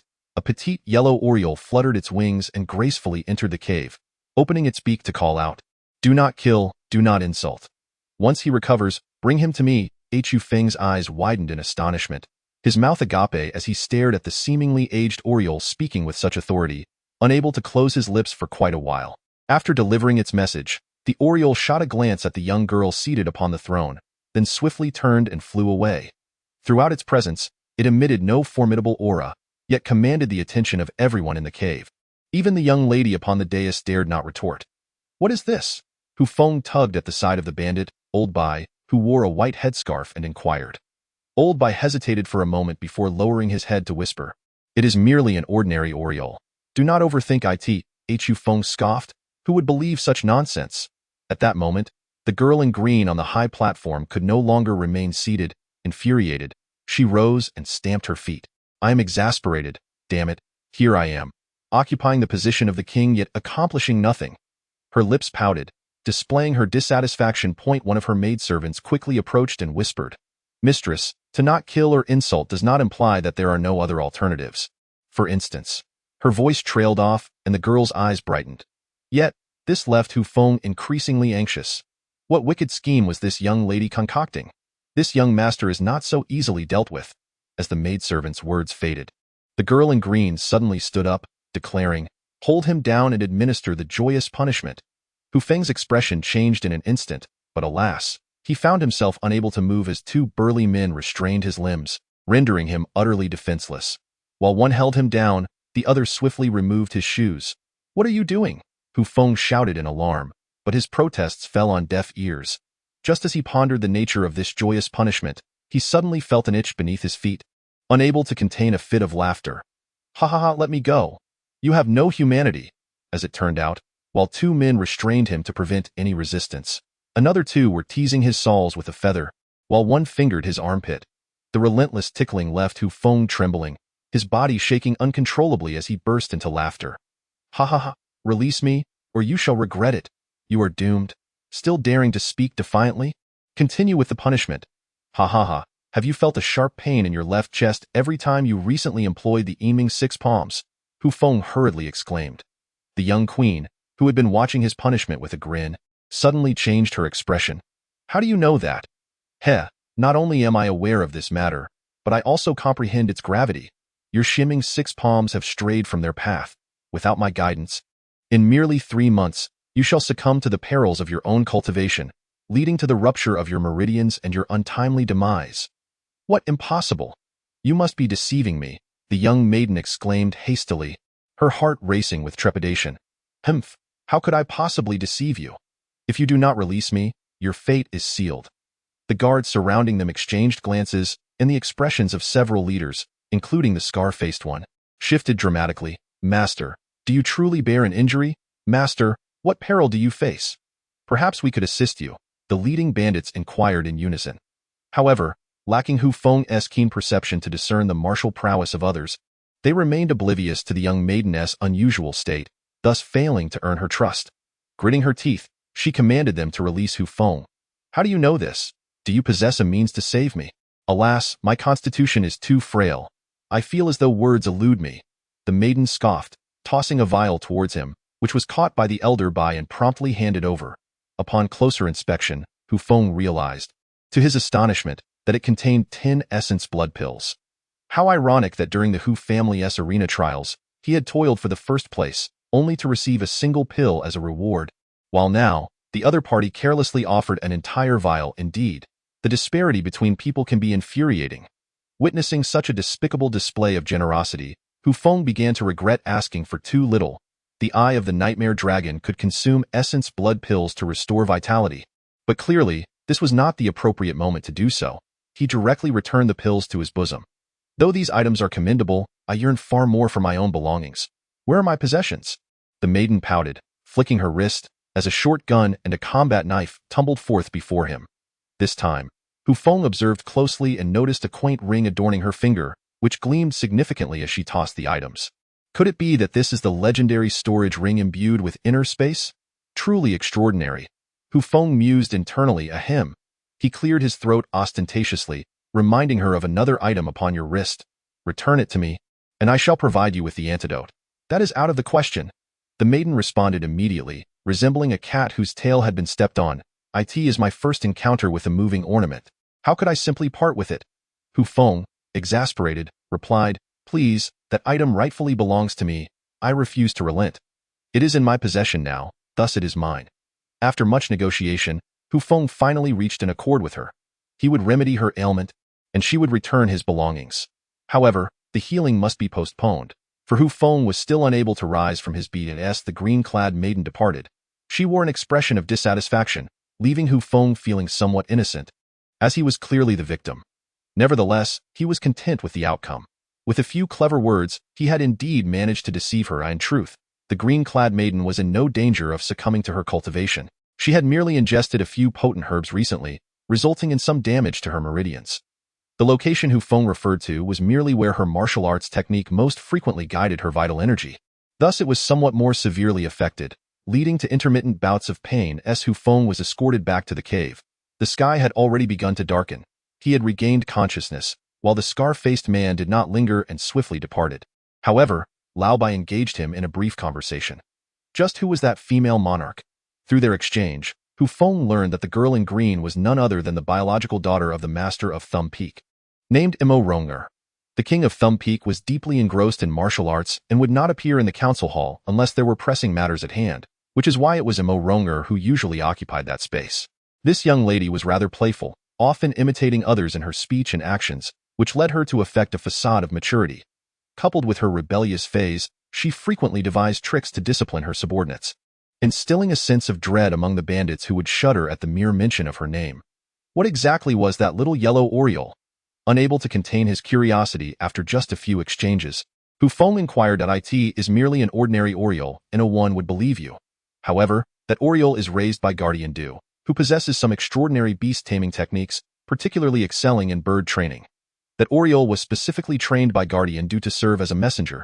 Lao Bai explained, Oh, I see that. I wonder who exactly this Guardian Du is and why he wields such influence. Our Thumb Peak has over 1,200 members, and apart from the king, Guardian Du holds the highest authority. Below the Guardian are two commanders. One specializes in offensive raids, while the other is tasked with defending the peak. Each commander oversees 5 captains of 150 captains of 10. I, along with Scar, Scorpion Woman, and Iron Head, belong to the ranks of the captains of the 4 major divisions. However, we are part of the mountain defending faction and rarely venture out to engage in attacks. Guardian Du must possess remarkable qualities to have attained his position. I wonder if Brother Lao Bai might offer some wise counsel. It would be beneficial to approach Guardian Du with a measure of confidence in the future. Lao Bai chuckled, Your concerns are unwarranted. Guardian Du has a very amiable temperament and treats others with great kindness. It is said that during the king's period of misfortune, he was rescued by Guardian Du. And afterward, when the king sought to establish his foundation, he attempted several times to invite Guardian Du, who ultimately agreed only after the king acquiesced to many of his conditions. Lao Bai, fearing he was unaware, added further clarification. Oh, I see. Thank you for enlightening me. Chapter 53. Du Fei Yu in the desolate stone cave. Hu Feng sat alone, his heart focused towards the heavens. Tio achieved such a simple motion. He expended several minutes, as though his insides were being torn apart.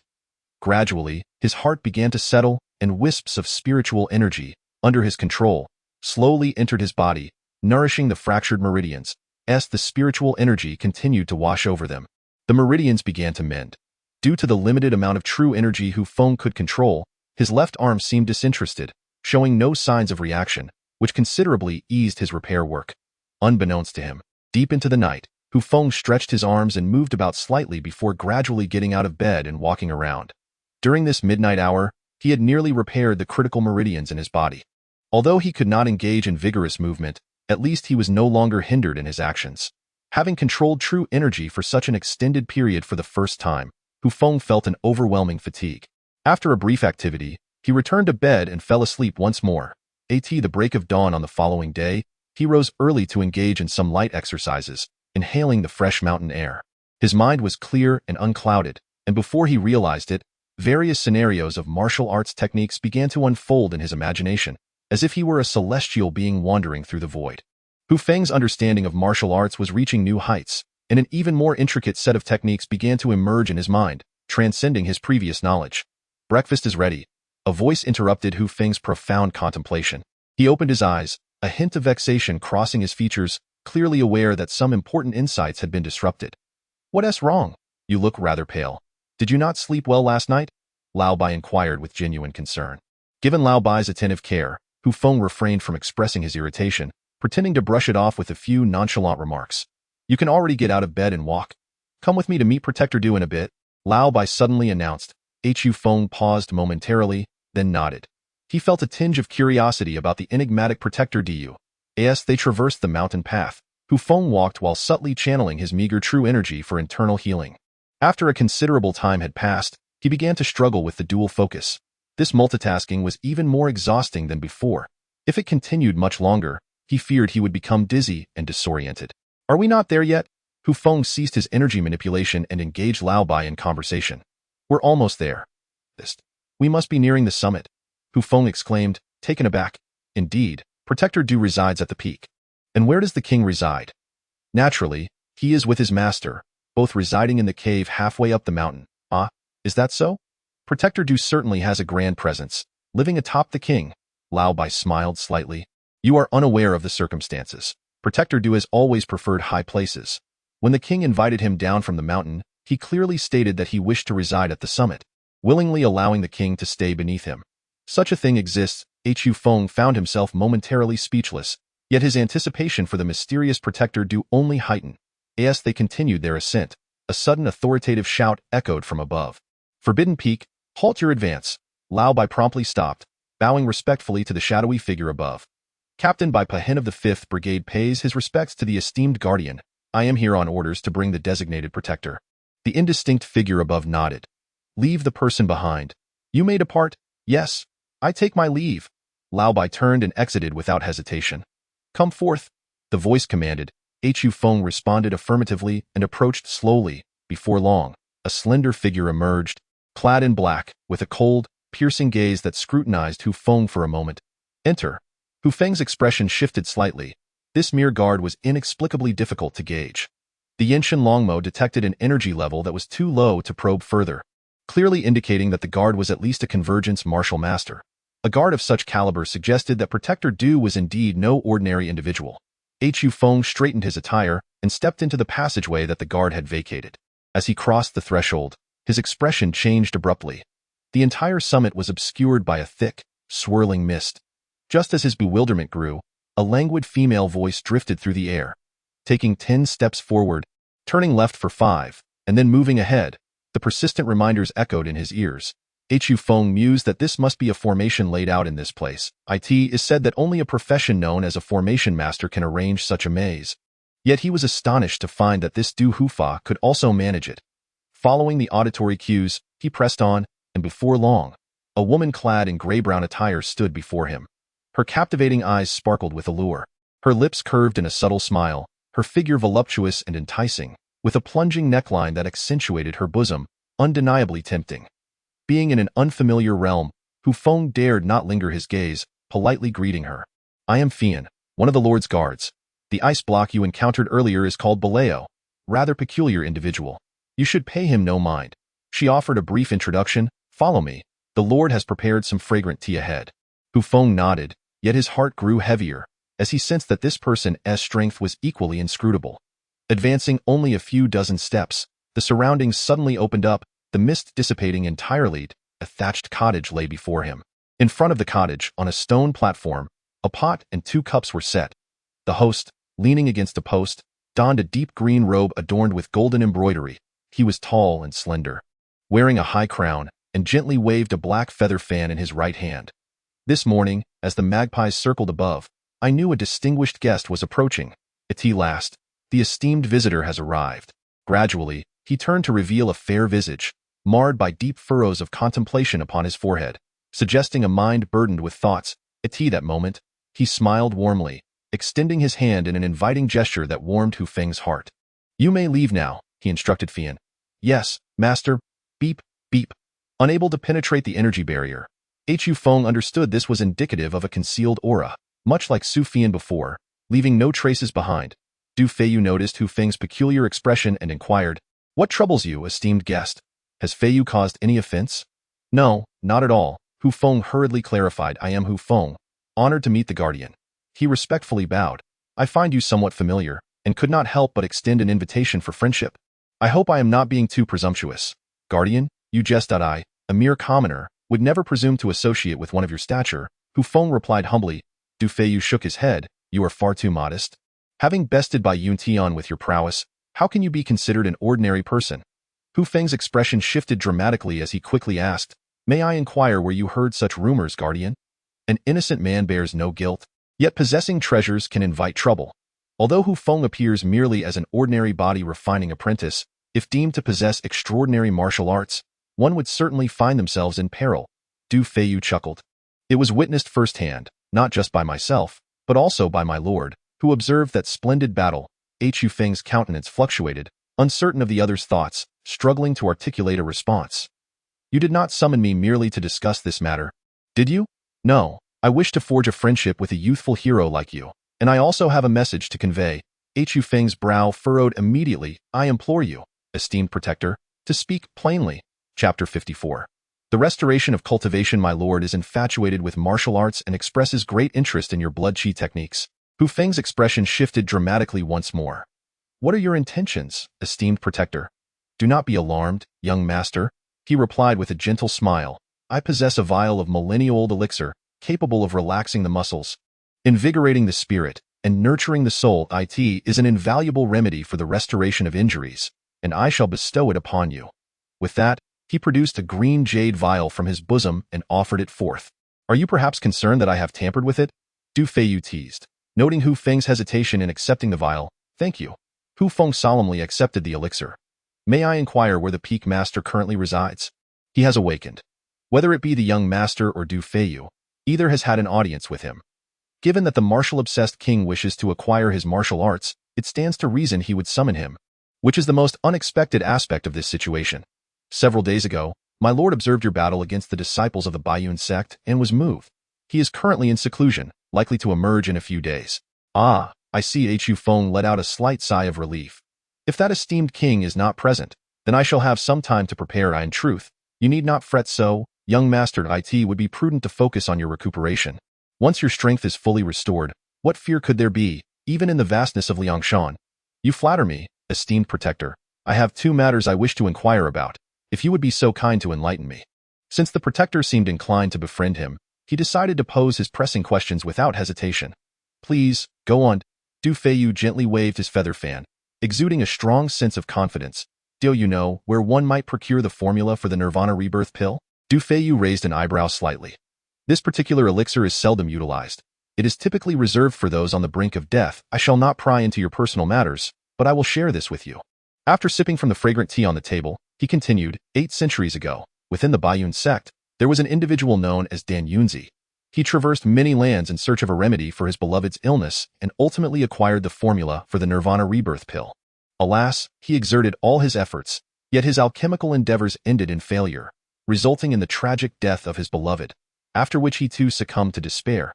If you seek this elixir, it would be wise to visit the Baiyun sect, especially since the current head of the Dan Peak, Dan Lingzi, is a direct descendant of Dan Yunzi, and it is quite possible that the formula for the Nirvana rebirth pill has been passed down. Baiyun sect. Hu Feng's brows knitted tightly, a look of distress washing over his face. His enmity with Cheng Hui of the Baiyun sect had reached a point of no return, compounded by his previous slaying of numerous disciples from that sect.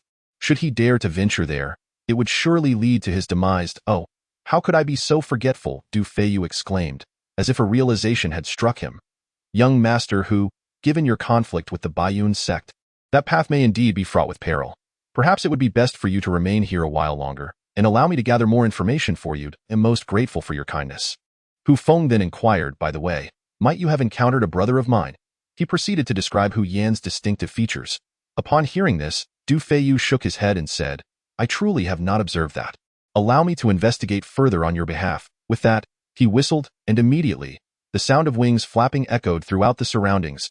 In a short while, hundreds of birds of various colors descended beside Du Feiyu. He pursed his lips and chattered in the language of birds. Hu Feng could not comprehend a single word. Once he finished speaking, the flock dispersed, soaring towards the peaks of Longzhou. Hu Feng gazed in astonishment, utterly amazed. He had not anticipated that Du Feiyu possessed such remarkable skills in commanding birds, which undoubtedly explained the great king's esteem for him. The two continued their conversation for half a day, and Hu Feng's wonder only deepened. Du Feiyu was indeed an extraordinary individual. He was well versed in astronomy and geography, knowledgeable in obscure histories, and proficient in martial arts and techniques. Such a person was truly captivating. Little did he know, Du Feiyu regarded him with equal admiration. Although Hu Feng's understanding of this continent was limited, his prior life had been steeped in advanced scientific culture, and his insights often struck at the heart of the matter, compelling others to regard him with increased respect. After half a day, Hu Feng, eager to return and recuperate from his injuries, took his leave from the summit. With a furrowed brow, he returned to his cave dwelling. Gazing at the barren walls around him, lost in thought, Du Feiyu had extended an olive branch to him.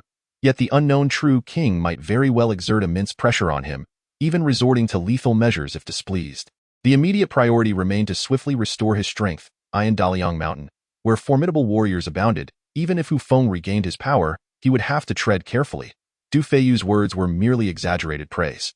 Nevertheless, every increment of strength provided him with greater confidence and hope, and Hu Feng was determined to recover as soon as possible. The outside world extolled the legendary thousand-year stone bell, claiming that a single drop is worth its weight in gold. While this assertion might contain an element of exaggeration, it nonetheless indicated the remarkable efficacy of the item. Without thoroughly examining the peculiar treasure's specific qualities, Hu Feng tilted his head back and swallowed a small mouthful. The essence of the bell slid down his throat like icy water, refreshingly cool.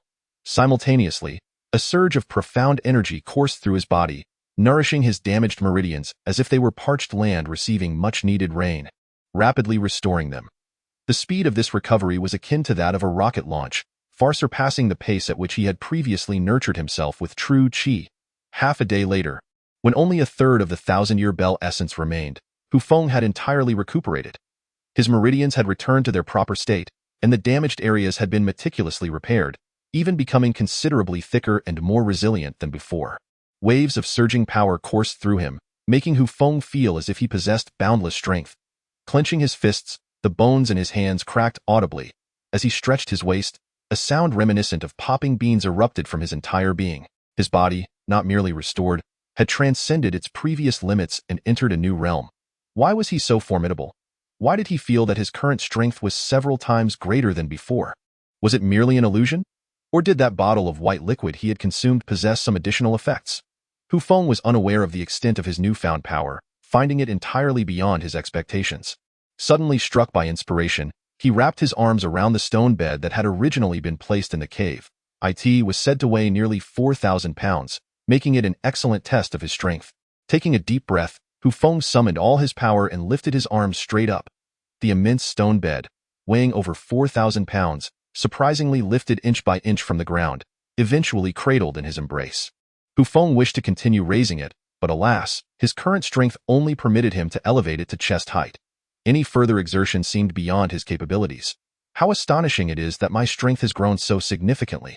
Hu Feng marveled, his exhilaration beyond words. Having regained his physical form, he pondered the prospect of restoring the nightmare dragoness magical eye as well, especially since he had a readily available essence blood pill at hand. He swiftly retrieved a pristine porcelain vial, and as the crimson essence blood pill emerged, a tingling sensation struck his brow. A beam of black light shot forth, and the pill, previously exuding a medicinal aroma, rapidly softened. Soon, waves of crimson energy were irresistibly drawn into the depths of his brow by this extraordinary force. An indescribable sensation coursed through Hu Feng's forehead once more. The red energy continuously penetrated deeper, when suddenly, a tremendous pulling force surged from below.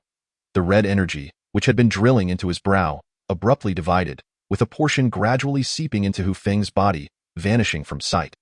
Simultaneously, Hu Feng, seated in stillness, felt a surge of joy wash over him, causing his entire being to tremble with excitement. At that moment, powerful forces began to emanate from within him, steadily growing stronger. Although the pace was slow, the efficacy was indisputable. My body is absorbing the power of the essence blood pill and transforming it into my own strength. Chapter 55. Healing Hu Feng was rendered speechless with exhilaration. With this newfound attribute, even if he were unable to cultivate true energy for a lifetime, he could still ascend to the ranks of martial masters. By continually devouring essence blood pills to enhance himself, he could shatter the limits of body refinement and attain unparalleled power. When did I acquire such an ability? I recall that I did not possess this gift at the conclusion of the summer trials. Now, I can achieve this, likely due to the effects of that bottle of mysterious white liquid I consumed. What on earth was it, and how could it possess such extraordinary efficacy? Not only has it exponentially amplified the power within me, breaking through the confines of my being, but it has also granted me this miraculous ability to consume essence blood pills for self-enhancement. With this thought, a smile involuntarily graced Hu Feng's lips. I must also extend my gratitude to that blood shadow. Had he not employed his secret technique to suppress the surging power within me, I might have perished from the overload. Beep, beep, charging in progress. The red energy gradually diminished, while the sensation of power coursing through his body intensified. After a quarter of an hour, as the crimson energy finally dissipated, a prompt echoed in his mind. Beep, beep, 9.9 energy remaining until the virtual deity awakens. Please continue charging. Hu Feng's expression darkened. 10 essence blood pills had only restored such a minuscule amount of energy. At this rate, who knows how long it would take for the virtual deity to awaken? No wonder he was so enraged. Hu Feng, the master beckons, please follow me. Old Bai's voice resounded once more at that moment. Very well understood. I shall come at once. Upon re-entering the cavern of the ancient stone, Hu Feng felt an odd atmosphere surrounding him. Countless guards gazed at him with expressions of schadenfreude, leaving him in a state of bewilderment. Are you Hu Feng? Suddenly, a thunderous voice echoed in the distance. A towering figure approached, broad-shouldered, with long black hair cascading down, a copper ring adorning his nose, and a thick beard. He dragged a massive axe, measuring no less than 5 feet in length, which scraped against the ground. Sending sparks flying as this formidable man advanced. An eerie silence enveloped the surroundings, his guards holding their breath in anticipation of his arrival. A palpable sense of oppression swept through the air, causing Hu Feng to feel a twinge of unease within. I am indeed Hu Feng. And who might you be? I am Yu Man, the captain of the 3rd Brigade. Today, I shall ensure your demise. You wish to kill me? For what reason? What grievances do we share? To mock the young master, for this alone, you deserve death. Yu Man growled through gritted teeth. You claim I have mocked the young master. Do you possess any evidence? If your young master is unwell, why did you not notice? I possess keen insight, yet you insist I am deceitful. Do you intend to bring harm to your own young master? What are your true intentions? Seizing the opportunity, Hu Feng retaliated fiercely, displaying no fear of Yu Man's imposing presence. Though Yu Man was physically strong, he lacked mental acuity and was quick to anger. Unable to contain himself upon hearing Hu Feng's accusations, he raised his axe high and swung it down. I will kill you. Do you need my assistance in stopping him? Lao Bai inquired softly from behind. No. I wish to see what he is truly capable of. As the lethal axe descended, Hu Feng abandoned his usual demeanor. Instead of evading, he charged forward. Blood will flow once more. This young man's fate seemed sealed in the minds of countless guards. Facing such a formidable captain, a boy still recovering from injury was destined to meet his end. This was the consensus of nearly all present. Among the crowd, perhaps only Lao Bai held a different perspective. Having accompanied Hu Feng, he had noticed the boy's steady gait and composed demeanor, clearly indicating a return to peak form. Considering that Hu Feng's battle had once drawn the king himself from the mountains, it was evident that his strength was formidable. What? He actually caught it! Gasps of astonishment erupted from the onlookers as Hu Feng clasped his hands together, firmly gripping the massive axe with his bare hands. Is that all? Not enough. With a powerful heave, Hu Feng sent Yu Man, axe and all, flying through the air, crashing unceremoniously to the ground. The crowd was left in shock, while Yu Man, his expression darkened, scrambled back to his feet. What immense strength! I didn't expect you to possess such innate power. However, martial arts cultivation requires more than mere strength. He swung his axe, unleashing a torrent of true energy, sending a blade of force skimming along the ground towards Hu Feng. With a single knife in hand, Hu Feng waved his right arm, dispersing the axe's energy with ease, standing firm and unyielding. Yu Man's expression shifted to one of gravity. Even with his formidable 8th level of true energy, he could not force his opponent back, revealing just how extraordinary Hu Feng's strength truly was.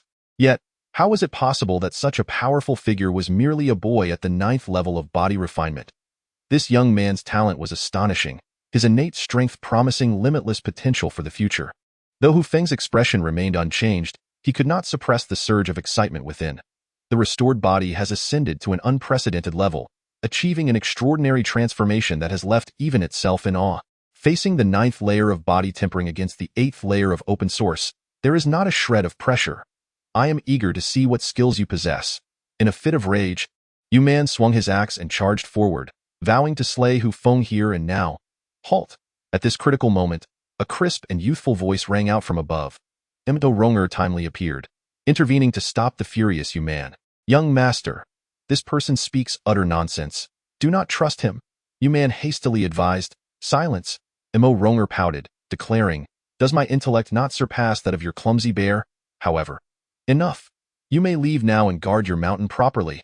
Why Yu Man, with a face of resignation, walked away, his heavy breaths visible in the air, revealing the depth of his frustration.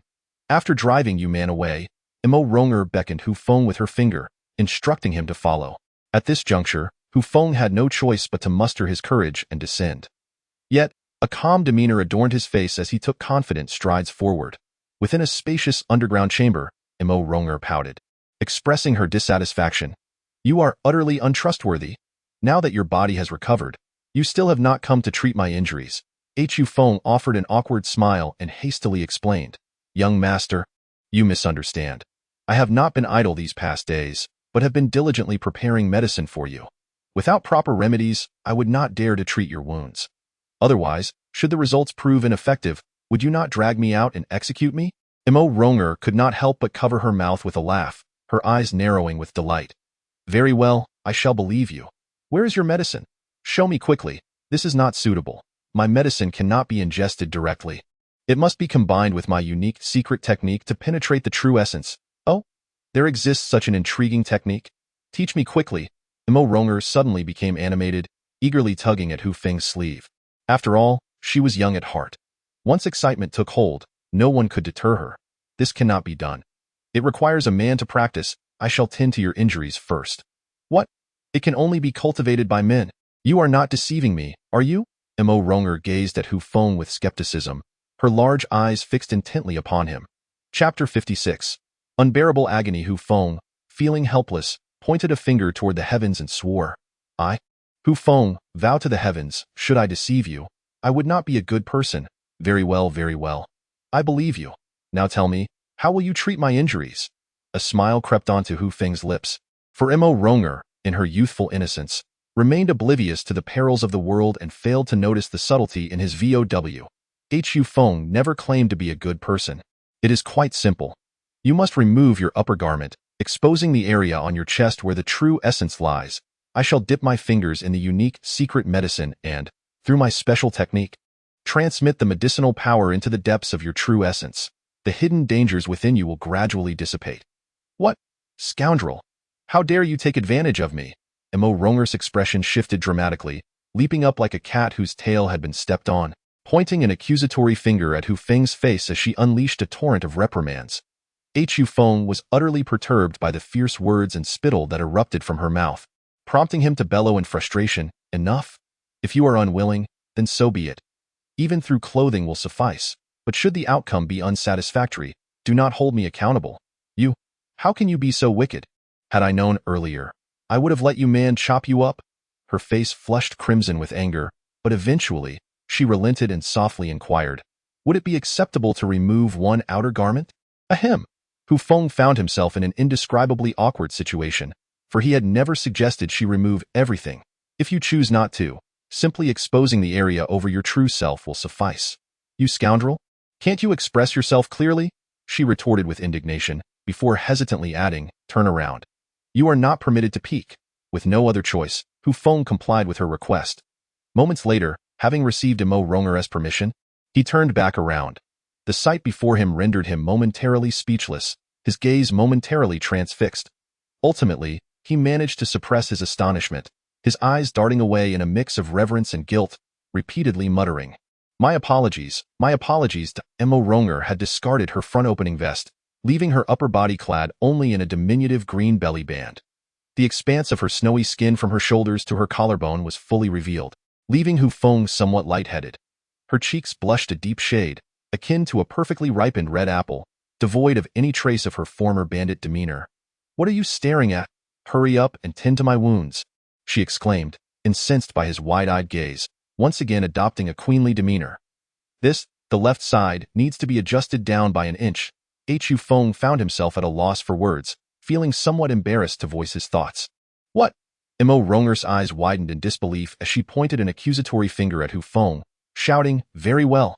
If you fail to heal me, I shall have someone chop you up and feed you to the dogs."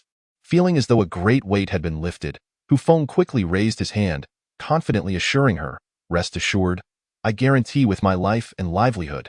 Should I fail, I leave my fate in your hands." Mo Ronger's face turned a deeper shade of crimson as her right hand pressed against her chest, while her left hand rolled the fabric of her belly band down a fraction more, revealing a slightly rounded curvature. Hu Feng closed his eyes, took several deep breaths, and upon reopening them, his expression turned grave. He withdrew a half-filled bottle of diluted medicinal liquid with his left hand, while his right hand dipped into it for a drop before swiftly applying it to Mo Ronger's chest. She shivered at the contact, her cheeks nearly glistening with moisture as Hu Feng's right fingertip gradually exerted pressure. He began to rotate it gently, allowing a trickle of medicinal energy to seep through her skin, aided by this force, swiftly integrating into her true self. The moment he applied his touch, Mo Ronger felt a wave of tingling warmth, her chest experiencing both soreness and numbness, a mix of pain and pleasure. She stifled the peculiar sensation, refraining from uttering a sound, until the cool energy flooded into her true self, followed by a rush of overwhelming sensation coursing through her body, causing her to tremble and involuntarily emit a soft moan. Hu Feng, striving to maintain his serious demeanor, found himself momentarily distracted by the sound that escaped her lips. Internally, he wrestled with conflicting emotions, his expression shifting as he battled his thoughts. Ultimately, in order to effectively treat her injuries, he closed his eyes, leaving only one finger to continuously caress her. Uncertain of how much time had elapsed, Hu Feng gradually ceased his movements, beads of sweat pouring down his forehead. This was not a result of the mental strain from healing, but rather a torment of an entirely different nature. Mo Ronger felt even more uncomfortable, her entire body seemingly drenched as if caught in a downpour, the exposed skin glistening with a fine layer of perspiration.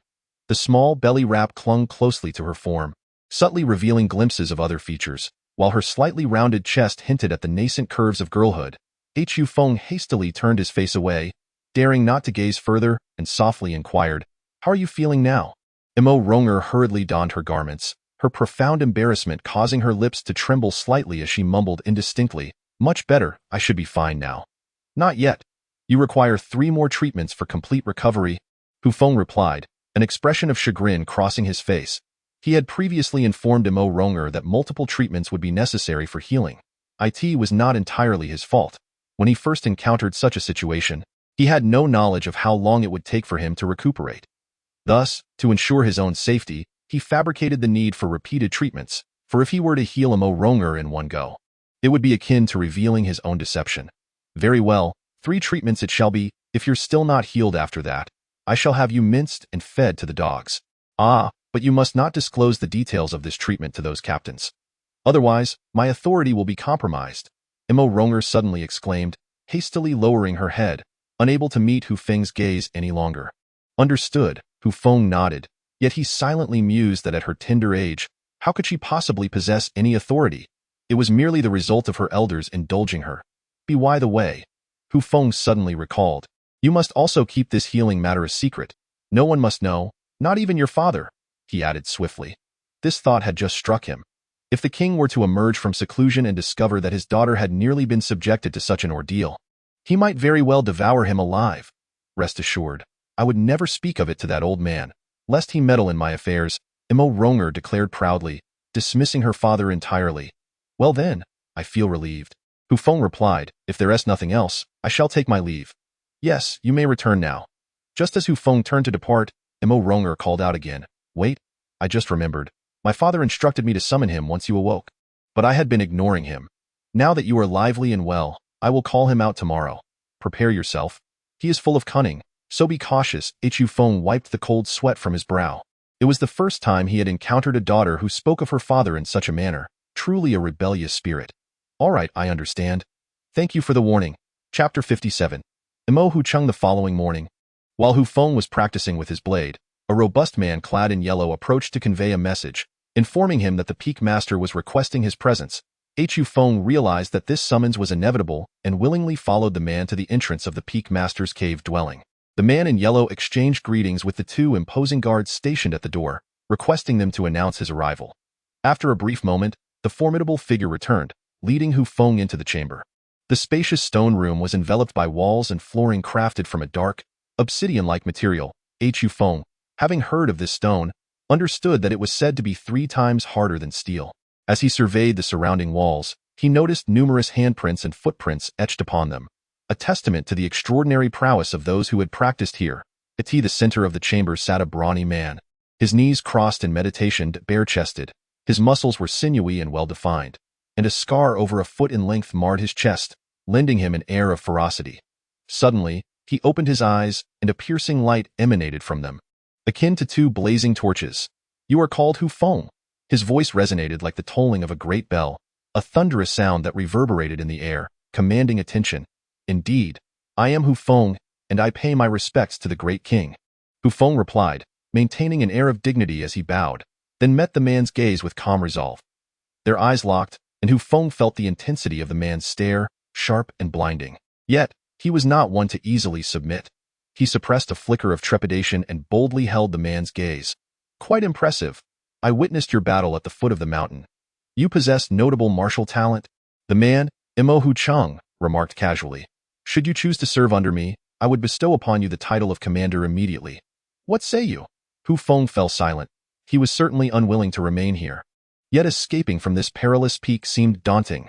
Numerous formidable warriors resided in this mountain, and several martial artists were known to openly gather here, not to mention the hidden masters and this place. He understood the necessity of adhering to Imo Hu Cheng's commands, for the consequences of defiance could be dire.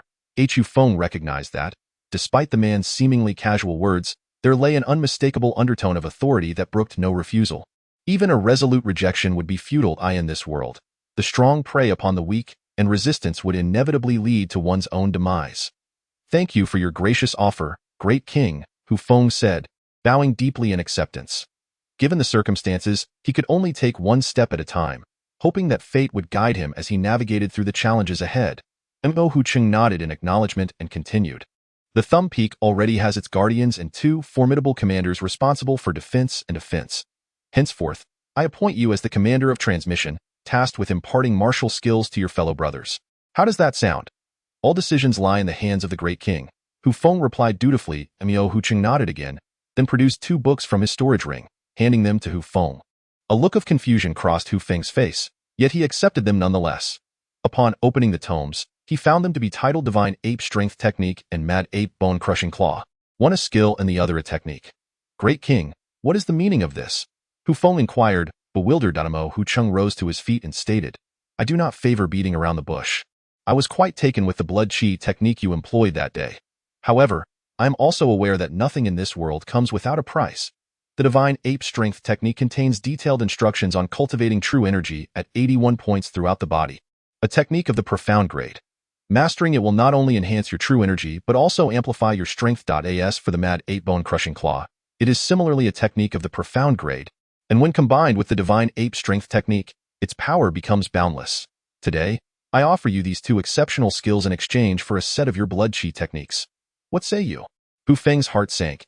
He knew the inevitable could not be avoided. The king raised his hands in a gesture of apology, admitting, in truth, "I am also unfamiliar with this martial art." "Huh?" Imo Hu Cheng's eyes instantly turned icy, and a heavy pressure permeated the air, making it somewhat difficult for Hu Feng to breathe. "Your Majesty, I must confess on that day, I ingested forbidden drugs, rendering me in a state of delirium, and ultimately, I fell into madness. The events that transpired are, in fact, as unclear to me as they are to you." Imo Hu Cheng furrowed his brows, seemingly contemplating the veracity of this revelation with great care. After a moment, he spoke again. "Are you certain that you remember nothing at all?" "Indeed, I remember nothing," Hu Feng affirmed with a nod. "Very well. I understand. One thing you must remember is that the first day of the following month will be the day of the Dragon Claw 5 Peaks martial arts competition. You are to represent Thumb Peak in battle, and you must not hold back in any way." "Huh? What is the 5 Peaks competition?" Hu Feng inquired, somewhat puzzled. Beneath the Dragon Claw 5 Peaks lies a common valley, rich in obsidian mines, a resource shared among the 5 peaks. Each year, a martial arts competition is held to determine the allocation of these resources based on performance. Your strength is commendable, which is why I have chosen you to participate. Oh, is there a reward for the victor? Hu Feng asked, unable to contain his curiosity. Indeed, and it is a rare reward. I believe you will find it quite intriguing. What exactly is it? Dragon Chi, at the summit of Thumb Peak. Amidst swirling mists, Hu Feng lifted his teacup and took a gentle sip. He had just departed from Mo Huqing's presence when he was led here by a little yellow oriole beside the stone table. Du Feiyu waved a fan to summon a refreshing breeze, dispelling a hint of warmth. He spoke softly. Look at the vast Daliang Mountain, stretching endlessly, resembling a coiled dragon, steep and majestic. Hu Feng nodded in agreement. Indeed. Though the mountain is not high, it possesses a certain spirit. In truth, Daliang Mountain has long been a land of auspicious feng shui, harboring the essence of Dragon Chi. Dragon Chi is a spiritual energy of the earth veins, forged over countless years, belonging to a special category of atmospheric phenomena known as the spiritual essence of the earth's meridians. Infused with Dragon Chi, one's body can be nourished, meridians strengthened, and most importantly, fortunes altered. The ancients said, "He who possesses Dragon Chi shall possess the world."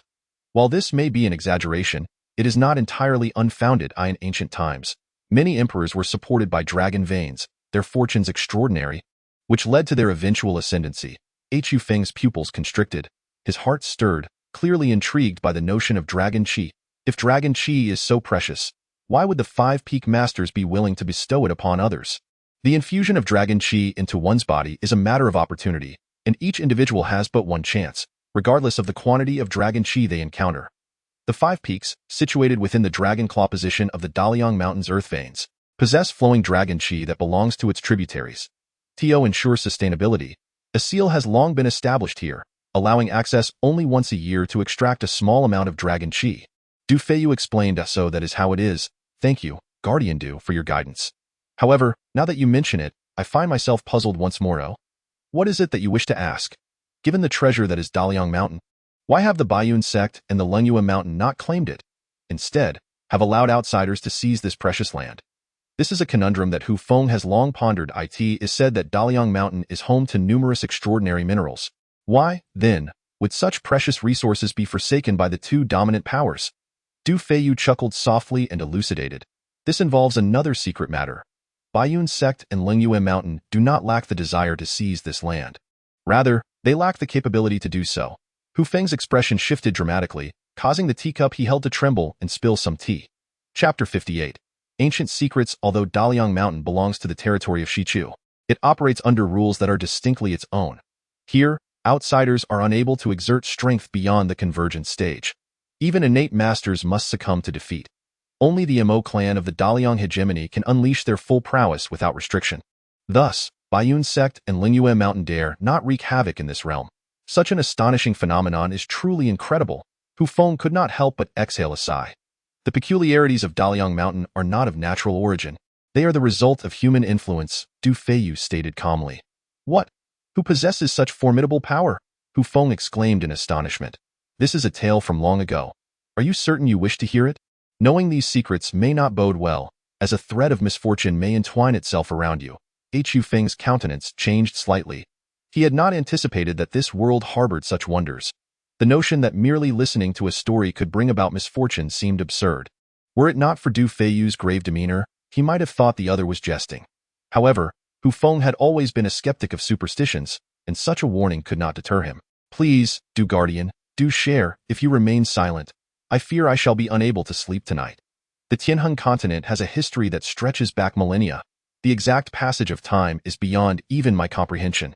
However, if we begin from a more recent epoch, it would be approximately 100,000 years ago, continuing until 10,000 years ago.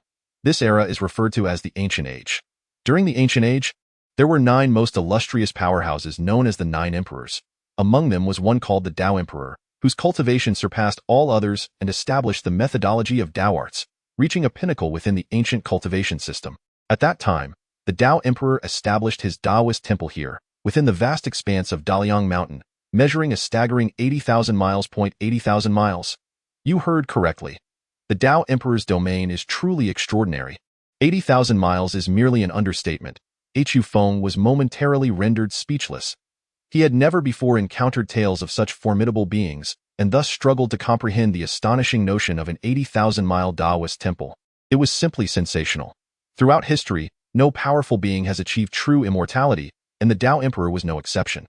When the Tao Emperor passed away remains a mystery to all. It is known, however, that several centuries after his disappearance, Daliang Mountain became the target of relentless assaults.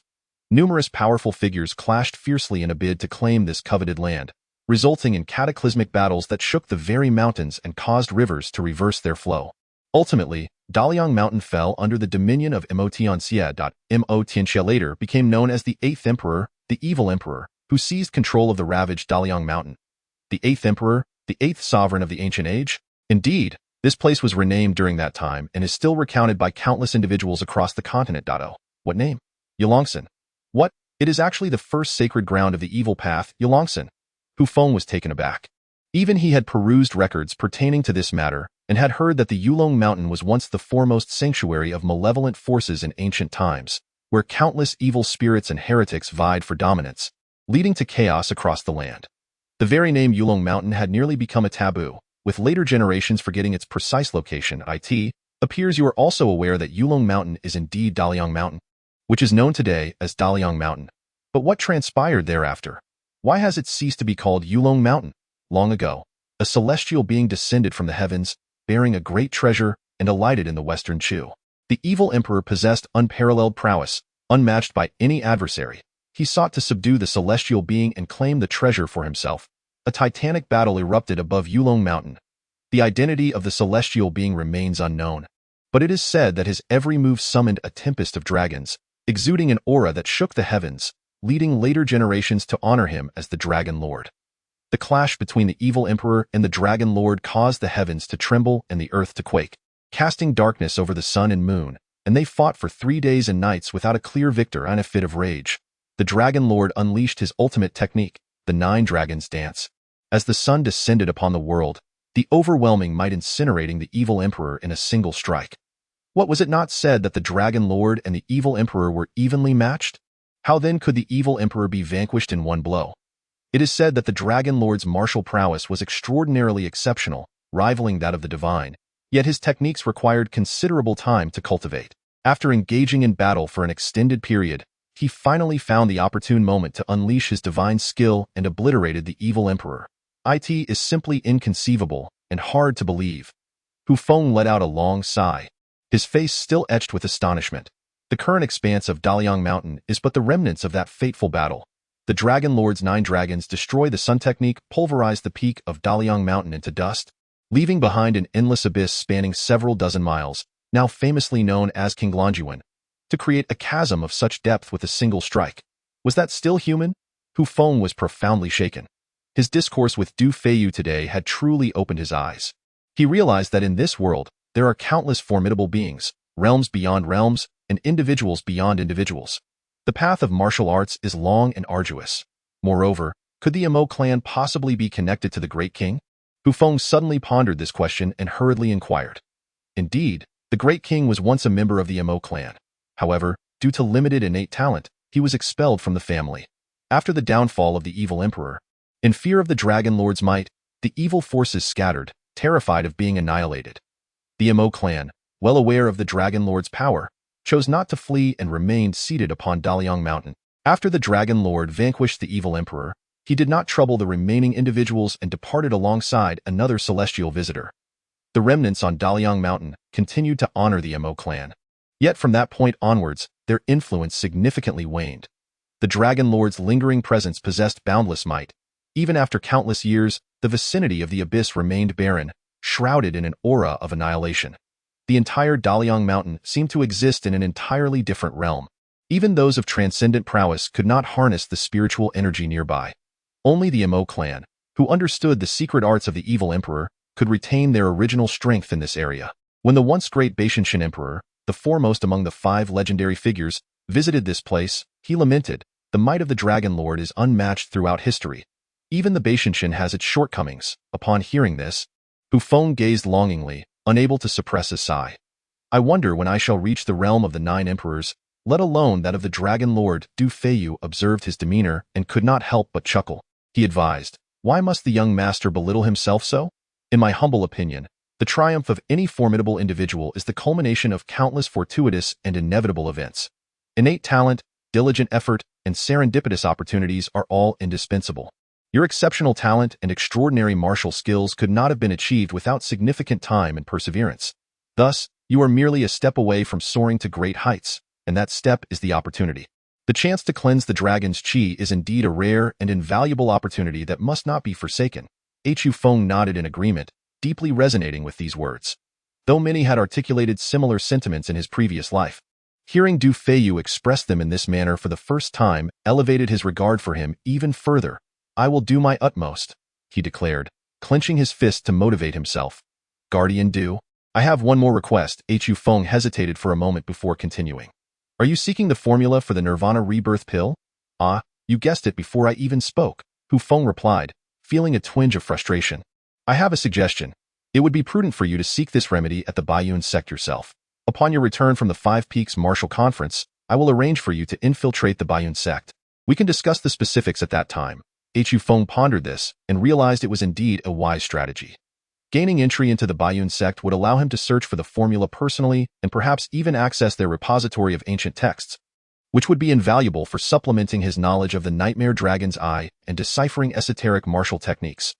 Moreover, there was the unresolved enmity with Cheng Hui and the fleeting acquaintance with his fiancée Su Fian. Countless threads of fate were drawing him toward that enigmatic sect. Thank you, esteemed guardian, he replied gratefully. Chapter 59. The leader of Transmission at the Half-Mountain Martial Arena, a training ground for the common bandits of Thumb Peak. Hundreds of brigands stood arranged in several rows, diligently practicing their martial techniques. Among them, several robust thieves positioned at the forefront led the exercises. Mountain Splitter, Elbow Slam, Head-On Would Shatter, Sidestep Branch Break. Each bandit practiced with utmost seriousness, their punches striking like bullets and their kicks whipping through the air. The display was formidable, creating an impressive spectacle as hundreds trained in unison, their collective efforts resonating through the skies. As Hu Feng observed, he discerned the fundamentals of these martial skills. The brigands were indeed practicing the unremarkable techniques of stone-splitting fist and wood-shattering palm, entry-level skills of Thumb Peak, accessible to anyone willing to train, regardless of background. However, while these techniques were simple to learn, mastering them proved to be a challenge. Although one could easily grasp their basics, significant progress was elusive without innate talent and understanding. It appeared that becoming a bandit was not as effortless as it might seem. Given the martial prowess of these individuals, they indeed looked down upon the mere 5th or 6th stage body refiners. Hu Feng found the scene rather amusing, a faint smile gracing his lips. Everyone, halt! A middle-aged man who had been trailing behind Hu Feng stepped forward, approaching the group. He was a guard sent by Mo Hu Cheng, tasked with conveying messages to the bandits, a group of bandits. Upon noticing the royal guard approaching the king, hastily rearranged themselves, quickly withdrawing their actions and swiftly converging towards the center. Hu Feng could not help but nod. These bandits were indeed well trained. Listen closely, everyone. This is young Master Hu Feng. He gestured towards Hu Feng behind him and continued. He is the 3rd commander appointed by the king himself, tasked with instructing you all in martial arts and techniques, known as the Transmission Commander. Henceforth, you must treat him with due respect. After this brief introduction, the burly man waved goodbye to Hu Feng and departed. The crowd erupted into a cacophony of chatter, debating fervently. What is happening? A new commander has arrived. It matters not that a new commander has come, but why is he so young? What strength could he possibly possess? I cannot sense his aura. Could he still be a fledgling in the body refinement stage? Such were the thoughts of the ordinary bandits. While the leading captains wore expressions of disdain. One by one, they fixed their gazes on Hu Feng, their disappointment palpable as they observed his youth and the total absence of any aura around him. Their faces twisting into contempt. I've seen the newly arrived little commander. A captain approached, his tone dripping with sarcasm, standing rigidly with a fist salute, showing no hint of deference. The other captains and bandits mimicked his behavior. Whether they wished to acknowledge it or not, Hu Feng was indeed their rightful commander. Collectively, they offered a salute, but their voices were weak, as if they had not eaten. Many merely mumbled perfunctory phrases, their bodies refusing to perform even the slightest gesture of respect. Hu Feng narrowed his eyes, casting a glance at the captain who had first mocked him. Have you had breakfast? Hu Feng inquired with a smile. Not at all. Are you inviting me to a meal, Commander? The captain boldly replied, unreserved in his audacity. There are plenty of peaches in the peach grove down the mountain. Go have some, and be sure to bring a few back for the brothers. I shall grant you 1 hour. The captain was momentarily taken aback, unprepared for such an order from Hu Feng. His expression shifted, his mouth opening and closing as he struggled to find the right words. Observing his awkward demeanor, the bandits below stifled their laughter, finding his predicament utterly ridiculous. What is the matter? On my first day in office, you intend to defy my orders? I wouldn't dared. The captain lowered his head, replying softly. With that, he gritted his teeth and turned, sprinting down the mountain. After dismissing the captain, Hu Feng began to scan the crowd around him. With the full power of the eye of the nightmare dragon activated, no one's secrets could escape his grasp. The hundreds of bandits surrounding him felt a chill run down their spines. Though they looked down upon their youthful commander, they dared not openly defy the orders of Mo Hu Cheng. Among the throng, one figure stood out, slender, with 3 strands of long beard and clad in a tattered gray robe. Upon seeing Hu Feng's demeanor, he could not resist approaching to greet him. I am Bu Ming, the commander of the transmission team at the martial arena below the mountain. May I inquire if you have any matters to discuss today? We still need to continue our training. This individual was indeed quite diplomatic, outwardly courteous, leaving no room for criticism. Yet his underlying message was clear. If you have no business here, kindly make yourself scarce. We have matters to attend to. Among the 12 captains of the Thumb Peak, aside from the 5 attackers and 5 defenders, there are additionally 1 chief responsible for transmission of skills and 1 for logistics. The Taoist Bu Ming was originally the chief in charge of transmission matters. Hu Feng had already conducted a preliminary investigation and was well aware of these individuals' martial progress. Without any hesitation, he remarked, Cultivation? What are you training for? Must we continue this aimless practice? Bu Ming's expression shifted, revealing signs of discomfort. The crowd below instantly erupted in agitation. Many hot-tempered men could scarcely endure the affront, and a clamor ensued. We respect you as the new leader, but you cannot insult us in such a manner. Apologize promptly, or we will not rest until this reaches the king. A fiery captain stepped forward. That's right. You insolent brat, apologize at once. You haven't even grown your first hair, and you dare speak so recklessly? This matter cannot simply be overlooked. An apology is imperative. Humans are peculiar creatures. When gathered in a tumult, regardless of their initial timidity, they find courage in numbers and unleash a torrent of accusations and curses. At that moment, the crowd, far from benign, comprised many hot-headed individuals. With one captain taking the lead, the fury of the masses erupted, completely disregarding Hu Feng's title of leader. Do you think my youth makes me an easy target? Ha! As Hu Feng observed the incessant uproar below, a cold smile crept upon his lips. He stamped his right foot, causing the ground to tremble, and the stone slab beneath him shattered by over 3 feet. The earth resounded with a thunderous boom, instantly silencing the multitude. What? Have I struck a nerve? Are you enraged by embarrassment? Provoked, the crowd flared up once more, at which point Bu Ming hastily stepped in to mediate. Everyone, please calm down. Our esteemed leader has just arrived and is surely unfamiliar with our circumstances, thus any misjudgment is understandable. Let us extend our forgiveness. Apologies, but I have made no misjudgment. Upon hearing this, Bu Ming's countenance darkened, and the other brigands began to stir with unrest. Brat, come forth. I challenge you to a duel. A burly bandit could no longer restrain himself and leaped forward, pointing an accusatory finger at Hu Feng.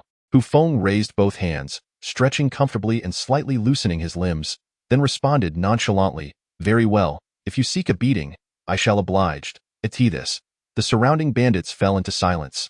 The burly man, unable to contain himself, drew a short axe from his waist, charging forward with fervor. Ya, he bellowed as he rushed ahead. Hold on. Hu Feng raised a hand, interrupting his momentum. What other trivial matters do you have? The burly man wore an expression of impatience, his fully charged energy abruptly disrupted. It felt akin to climbing a mountain only to suddenly tumble down halfway, leaving him disoriented and unsettled, with his internal energy in disarray. Hu Feng cast a cold glance around, his voice icy as he remarked, I assert that what you practice is nothing but garbage. I intend no disrespect, for I am a man who speaks only the truth. Instantly, fury surged among the crowd, their burning gazes fixed upon Hu Feng, who, had he not held the title of commander, would have undoubtedly faced their wrath. Go prove my point. I am willing to accept your challenge. but only on the condition that you may employ the stone shatter fist and the timber smash palm. Should I fail to defeat you within 3 moves, I shall never again set foot in the half-mountain martial arena." His haughty proclamation elicited exchanged glances of astonishment, and the scrutiny directed at him intensified, diminishing the previous disdain. "Dunsey, bring him down. Dunsey, give it your all. Show this brat what we are capable of." The crowd's encouragement reignited the spirit of the burly man, who retrieved his axe from his waist. Clenching his fists, he charged forward, delivering a punch that created ripples in the air, propelled by overwhelming power and speed. The audience erupted in cheers. The force behind this strike was undoubtedly over 1,000 pounds, and paired with astonishing velocity, its might was formidable. The burly man was a martial artist at the 3rd level of the Kaiyuan stage, and he had honed the stone shatter fist for many years, achieving considerable mastery. However, this martial art had its flaws, and he had not reached its pinnacle. Thus, Hu Feng's keen eyes swiftly discerned the numerous weaknesses in his stance. "Your center is wide open. You dare to call yourself a martial artist?" With a slight shift of his body, Hu Feng unleashed a punch aimed directly at his opponent's chest. The burly man, believing Hu Feng to be an easy target, exerted all his strength in an effort to secure a glorious victory. Alas, once he committed his full force, his defense faltered. Hu Feng's swift punch broke through his guard, sending him staggering backward. The burly man pressed his feet firmly against the ground, retreating 7 or 8 steps before finally halting. Just as he intended to charge again, he suddenly felt a sweetness in his throat, and blood uncontrollably spilled forth. As the blood flowed, his complexion paled, and he found himself weakened. The crowd gasped in shock. They had assumed that this young man had risen through connections and lacked genuine skill. Who would have thought that a single, straightforward punch could vanquish the burly man, and that he had relied solely on his physical prowess, devoid of any visible energy fluctuations? Even the observer, Bu Ming, revealed a glimmer of surprise in his eyes, astonished by how effortlessly Hu Feng had countered this martial art. This young man possessed an extraordinary insight. Truly remarkable. Hu Feng retracted his fist and scanned the surroundings once more. "Who else dares to step forward?" "I shall." A burly man with a dark complexion rushed forward, declaring, "Let me, Lao Ba, teach you some respect for your elders. Weaklings deserve no respect." Hu Feng retorted without hesitation, "Curse it, I shall teach you a lesson." The burly man rolled up his sleeve, revealing a fierce tiger tattoo, clenching his fist as he charged ferociously. Hu Feng leaned back, evading the man's incoming palm strike, and with a swift kick, executed a backward flip that struck the opponent's chin, propelling him into the air with tremendous force. Before the dark-faced man could land, he felt a sudden heaviness at his feet. Hu Feng had already regained his stance and seized his right leg. "Down you go." He fell heavily to the ground, his massive frame crashing down with such force that it seemed as if his whole body had disassembled, blood spewing from his mouth in a relentless cough. "Who else?" Hu Feng released his grip, no longer glancing at the defeated figure sprawled on the ground. His eyes scanned the surroundings with a piercing gaze, exuding an aura as majestic as a towering mountain. "I shall take my turn." A burly man charged forward.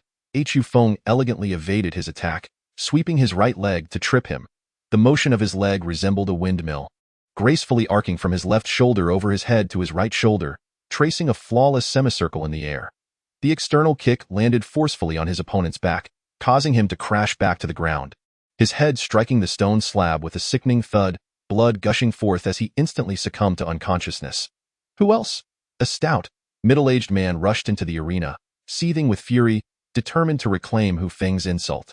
Yet, Hu Feng was already well aware of the flaws in their martial techniques. As soon as they struck, he had devised a counter. Unsurprisingly, the stout man collapsed before he could even execute a single move, struck on the nape of his neck and rendered unconscious. The gang members of Thumb Peak were all men of valor, unable to tolerate such humiliation. Despite falling one after another, they continued to charge forward, undeterred. The battle raged on without pause, yet none could withstand even 3 of Hu Feng's strikes. Any attempt to retaliate was met with a swift counter, followed by a heavy blow that would leave them bloodied and unconscious. An hour passed, and over 200 men lay sprawled across the ground in disarray. Hu Feng changed positions repeatedly, akin to planting rice, sending these men flying in all directions. Witnessing Hu Feng's unparalleled might, akin to a divine being, sweeping all before him, some of the brigands could no longer contain themselves. They implored the captain, "Captain, if you do not intervene, we will lose all face. Captain, bring him down." he is merely a body-refining realm martial artist. Even if he possesses some strength, he cannot possibly be your match. As the captain of the transmission squad, Buming Dao Ren was naturally formidable, even among the captains. With the strength of the 9th level of Kaiyuan, he simultaneously activated the second realm, with 49 streams of true energy circulating around him. That moment, Buming Dao Ren stared in disbelief at Hu Feng, who had just defeated his opponent with a single strike. It was inconceivable that someone could continuously counter the techniques of hundreds of different martial artists with just 2 sets of skills. To him, it seemed utterly impossible, yet this spectacle unfolded before his eyes, executed by a mere youth in the body-refining realm who struck with such decisiveness and finesse, exploiting the weaknesses of his hundreds of adversaries with ease. Captain, only you can defeat this lad. I see no opportunity for anyone else. Buming Dao Ren took a deep breath, shook his head, and said, "This matter does not concern me. Do as you please. I have already acknowledged this leader." After battling for over an hour, Hu Feng felt a surge of vitality coursing through him, devoid of any sense of fatigue. His reflexes sharpened, his movements quickened, and he inadvertently increased the force of his strikes. In an instant, cries of agony and roars of defiance echoed throughout the arena. The bandits were utterly defeated, their spirits crushed like wilted flowers, devoid of any semblance of vigor. Half an hour later, after all the brigands had retreated, Hu Feng let out a sigh, feeling somewhat unfulfilled. He could not recall what that bottle of white liquid he had consumed was, but since then, his current physical condition surpassed even that which was enhanced by the essence of the nightmarish dragon. Despite the prolonged battle, he felt no fatigue. Instead, his vitality surged to greater heights. Kyo claimed that your training was worthless is indeed to speak the truth. Who now dares to refute it? Hu Feng surveyed the scene from his elevated position.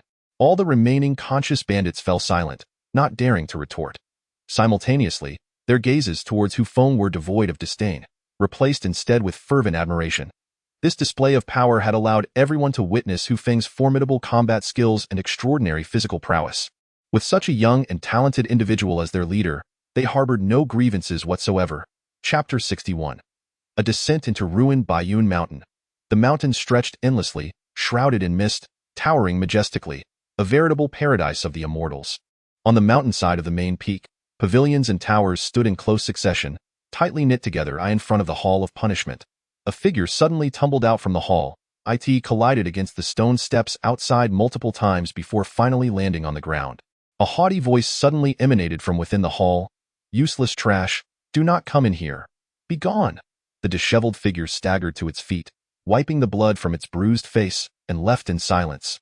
Inside the hall, at the head of the grand chamber, an elderly man with flowing white hair occupied the highest seat. Observing the returning young disciple below, he stroked his beard, a faint smile gracing his lips.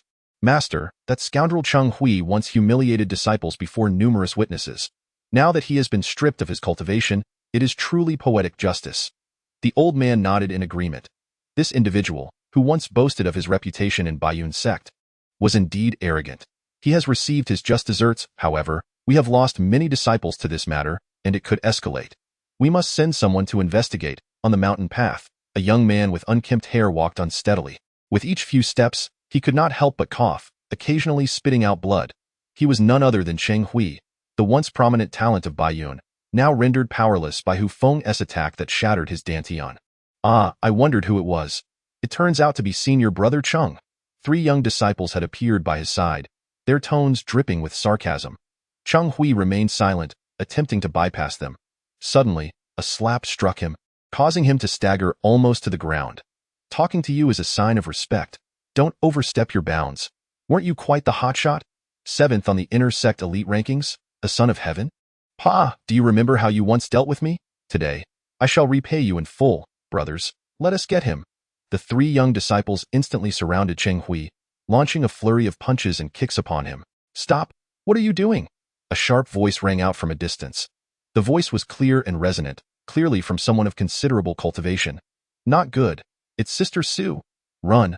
Upon noticing figures approaching in the distance, the 3 individuals hastily ceased their actions and turned to flee. Su Fian, having driven away those 3, made her way to Cheng Hui.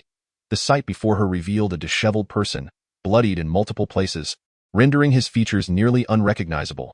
Su Fian furrowed her brow slightly and stepped forward with concern, inquiring, "Which peak's disciple are you?" that you have been subjected to such indignities?" The moment Cheng Hui laid eyes upon Hu Feng, he felt as if struck by lightning. A tumult of emotions, anger, resentment, or perhaps something else, swirled within him. He quickly turned away, forcing his voice into a hoarse reply, "Thank you, I am fine, I will leave now." With a push of his arms, he managed to stand, swaying unsteadily as he took a few faltering steps. Observing his condition, Hu Feng found herself both exasperated and amused. This man was undeniably stubborn, refusing any assistance. Yet, his pitiful state genuinely concerned her. "Hey, stop. Allow me to help you back. Please tell me where you reside." She hastened to his side, offering her support. However, Cheng Hui, sensing her touch, swiftly shook off her grasp. His frail body was ill-prepared for such a vigorous motion, and in an instant, he stumbled backward, collapsing onto the ground. As Hu Feng prepared to assist him once more, the sight of his unmasked visage left her utterly stunned. Her body seemingly frozen in disbelief. You are Cheng Hui," she exclaimed, her eyes wide with incredulity. Cheng Hui hastily scrambled to his feet, insisting, "I am not. You have mistaken the person." His staggering gait, hunched form, and tattered appearance rendered him akin to a beggar. Yet his vehement denials clung to the remnants of his former pride amidst the chaos. Hu Feng stood paralyzed, speechless, and refrained from offering further aid, allowing him to tumble and crawl along the mountain path, her shock lingering for an extended moment. What had befallen Cheng Hui? Could it have been him? Unthinkable. He was merely at the tempering stage. There was no way he could have been vanquished, unless, of course, he had the backing of a formidable ally. Who could that person be? Countless questions swirled in her mind, and she sighed, shaking her head. Pondering was futile. I have already exhausted my benevolence. I must continue on my own path in martial arts.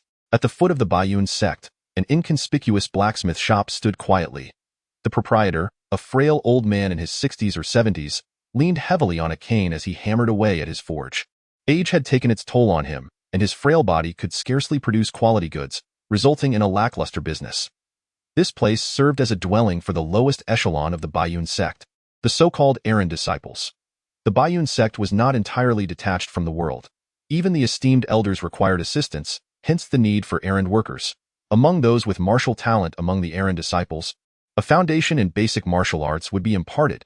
If they could reach the 5th level of body tempering within the stipulated time, they would ascend to the ranks of the lowest errand disciples. Cheng Hui had once started here as a mere errand worker and gradually rose to prominence. Yet today, everything had reverted to its original state. Dragging his battered body, he limped to the entrance of the blacksmith shop. Upon seeing the old blacksmith engrossed in his work, tears welled up in his eyes. Who could it be, still forging at this late hour? The old blacksmith, hearing the sounds from outside, peered out curiously. Cheng Hui hastily turned his head and limped outside in a rush. The old blacksmith, taken aback by this scene, was startled and thought a thief was at work, quickly leaning on his cane to pursue. In his haste, Cheng Hui stumbled and fell to the ground. Just as he struggled to rise, the old blacksmith caught up with him, grabbing his clothing from behind and pulling him down once more. "I told you not to steal Hui Zi. How could it be you?" The old blacksmith was shaken to his core, unable to believe what he saw as he pulled Cheng Hui up. "What has happened to you? Why are you so injured? Where is your vital energy? I can no longer sense it." The old blacksmith was thrown into a state of turmoil by this sudden transformation, his hands trembling as they brushed against Cheng Hui's forehead. Cheng Hui's eyes welled with tears, which he could no longer contain.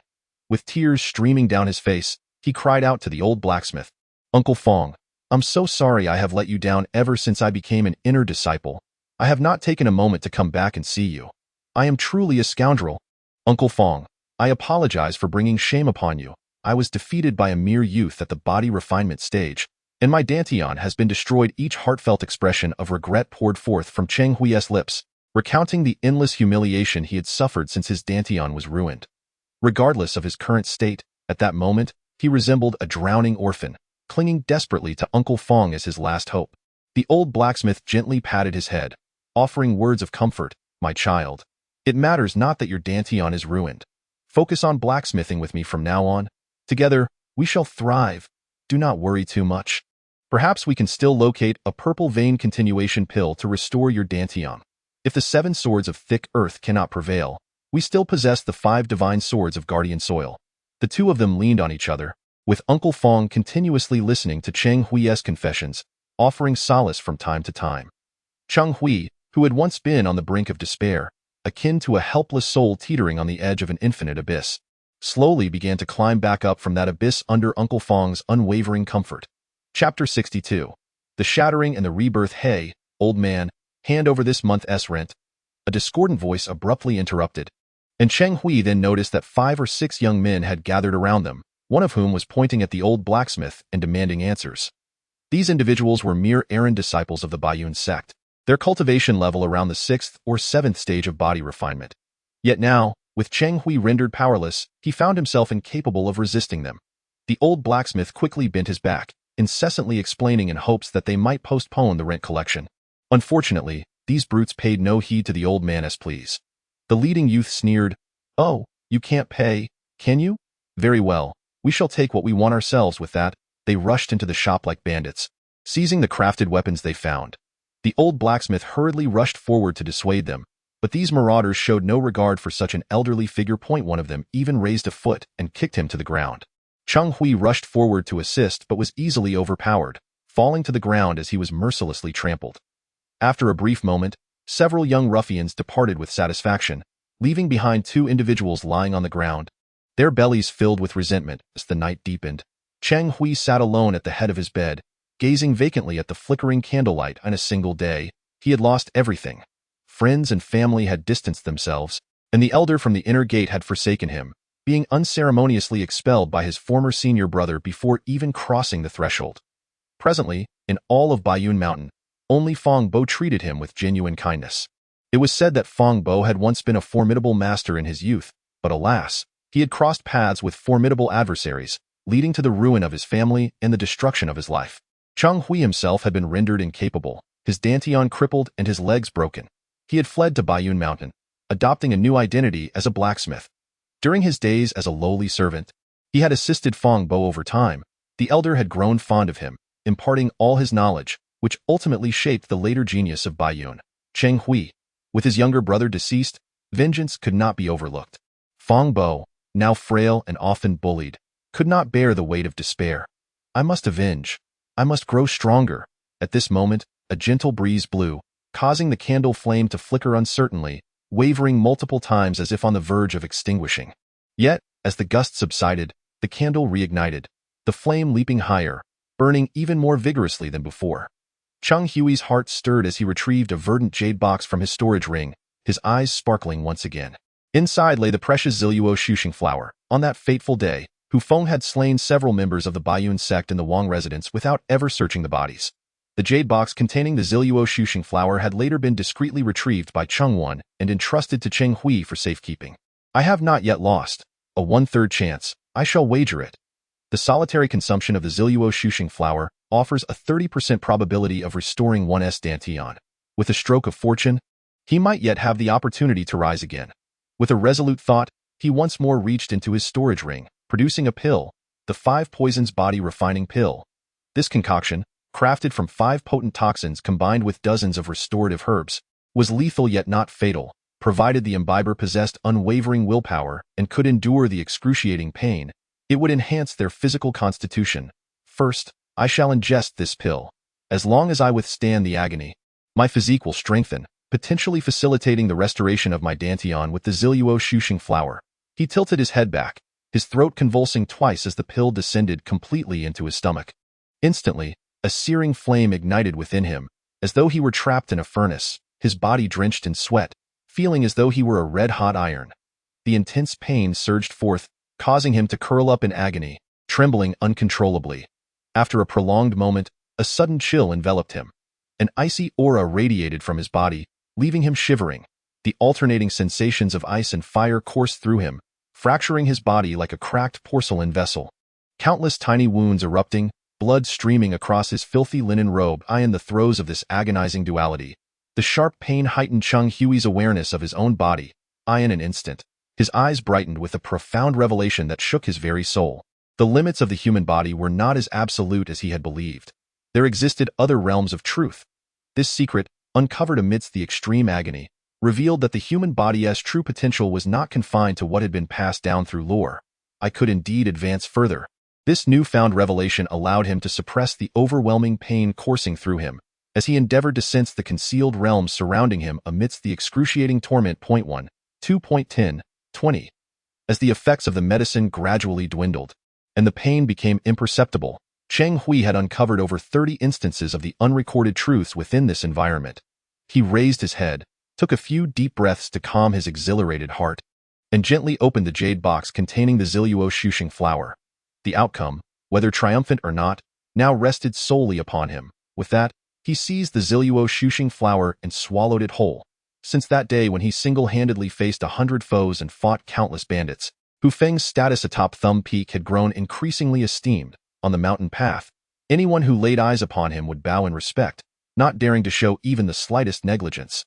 Having interacted more with these bandits, Hu Feng gradually came to realize that they were not all irredeemable villains. A considerable portion of them, much like himself, had been forced into their plight, fleeing to the Great Liang Mountain for refuge. Over the past half-month, he would often take the time to offer guidance to those bandits of decent character. His keen insights always struck at the heart of the matter, pinpointing their deficiencies with remarkable precision. Those who received his counsel were left in profound admiration, increasingly feeling that he was unfathomable and immeasurable. His words were worth their weight in gold, embodying the truest of sacred truths. During this period, Hu Feng's days unfolded pleasantly.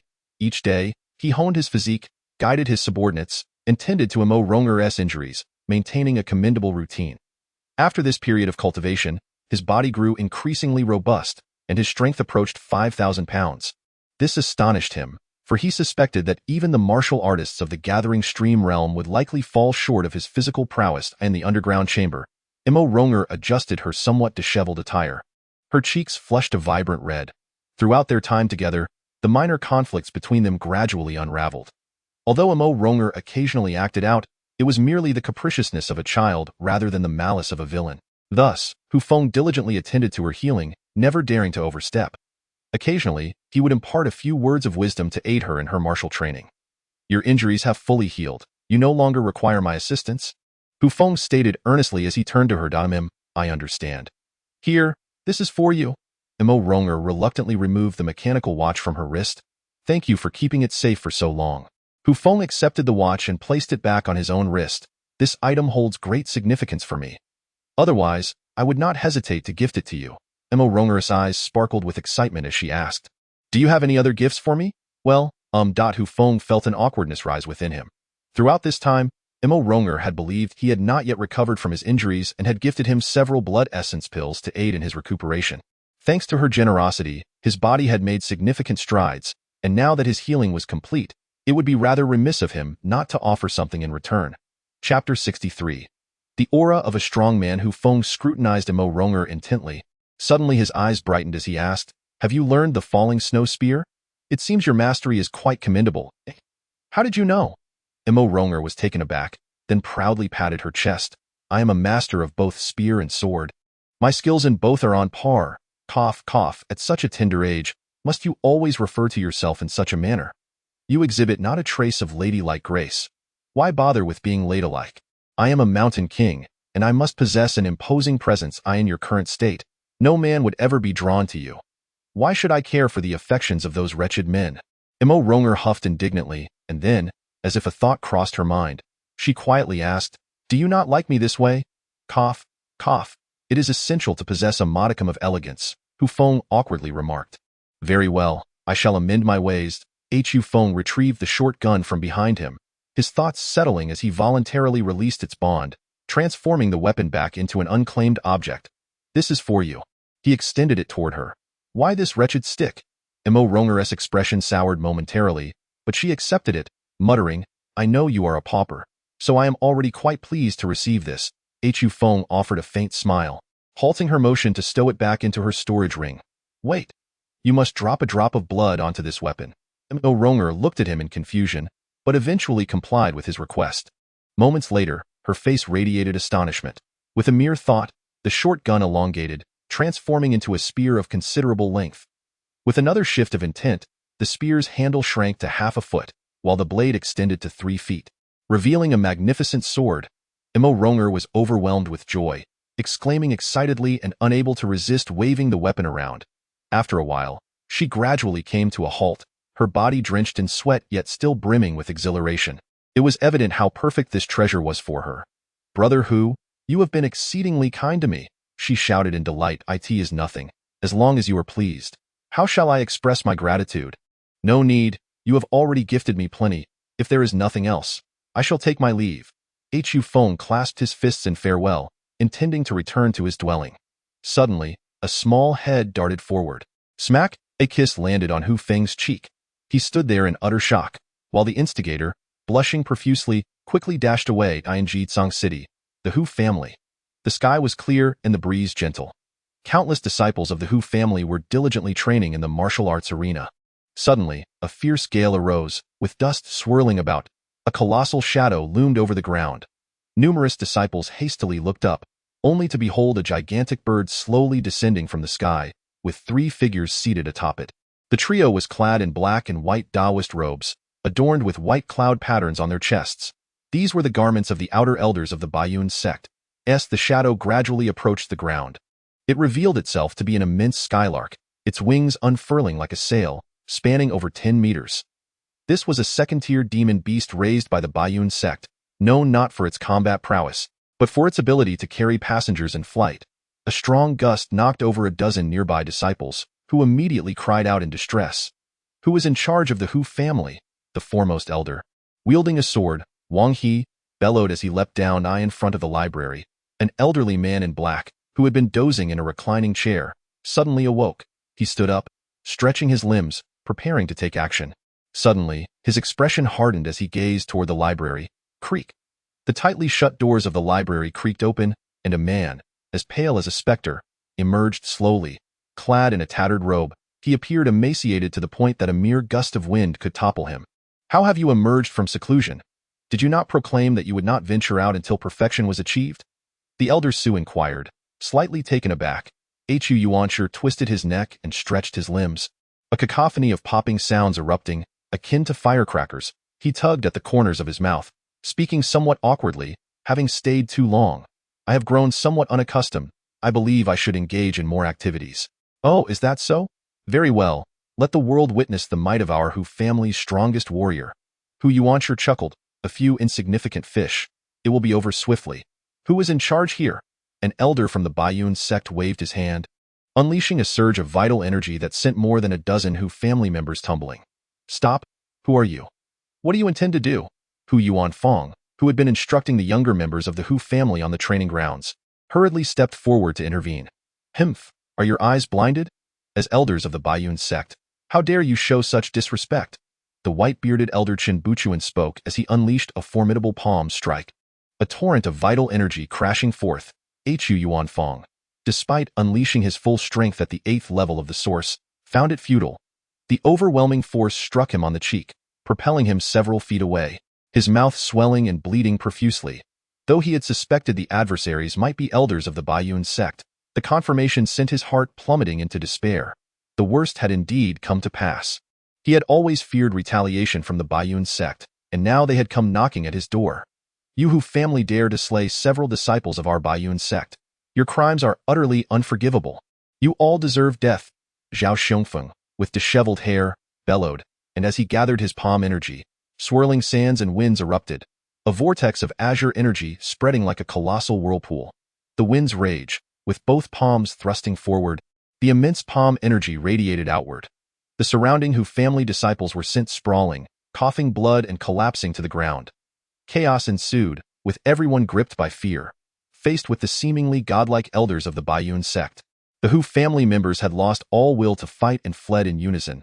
Hu Yuanfeng, despair etched on his face, struggled to rise, expending every ounce of strength to shout, "You bastards, come at me if you dare."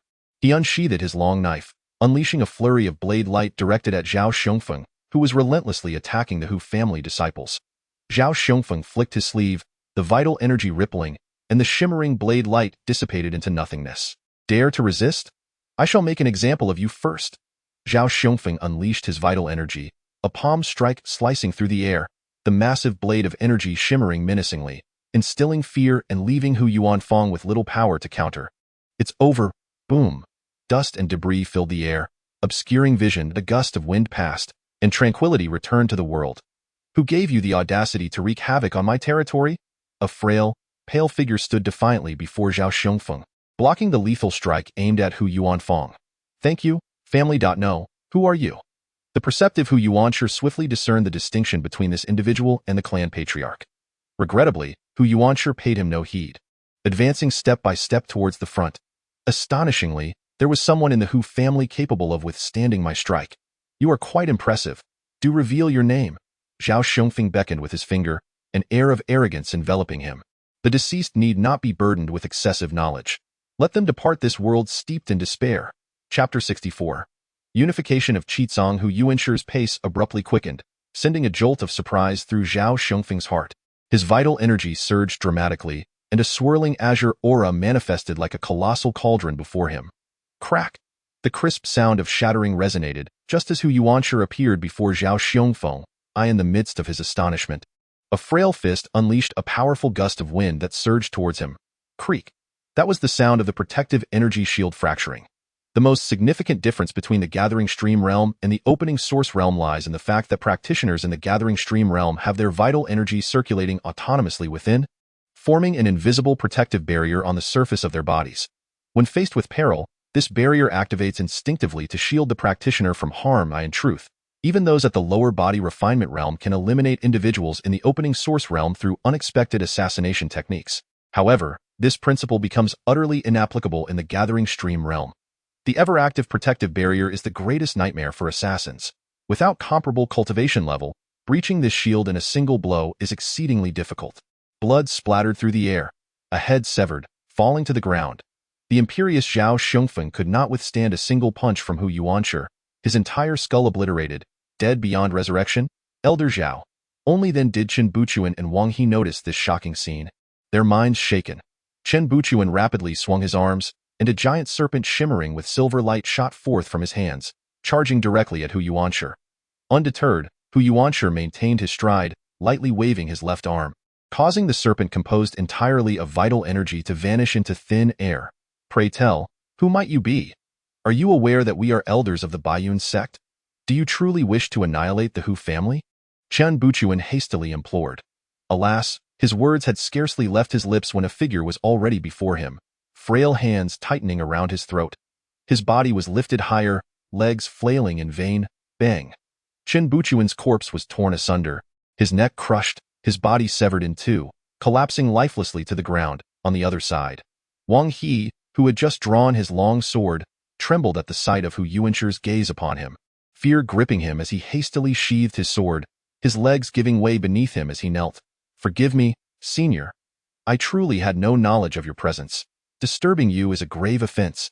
I humbly beseech you to allow me to return to the mountain, and I shall present you with generous offerings. Hu Yuanshi regarded him with an impassive expression, causing Wang He to feel a chill run down his spine. Witnessing Hu Yuanshi's formidable power, he was utterly terrified, not daring to move an inch. That sword is quite exquisite, he remarked oddly. Wang He was taken aback, quickly tossing the treasured sword towards him. Hu Yuanshi caught the long sword without a glance, gently caressing it with his right hand. With a flick, the sword returned to Wang He's grasp. You may depart. Take the sword to your steward. With that, he vanished in an instant, leaving no trace behind.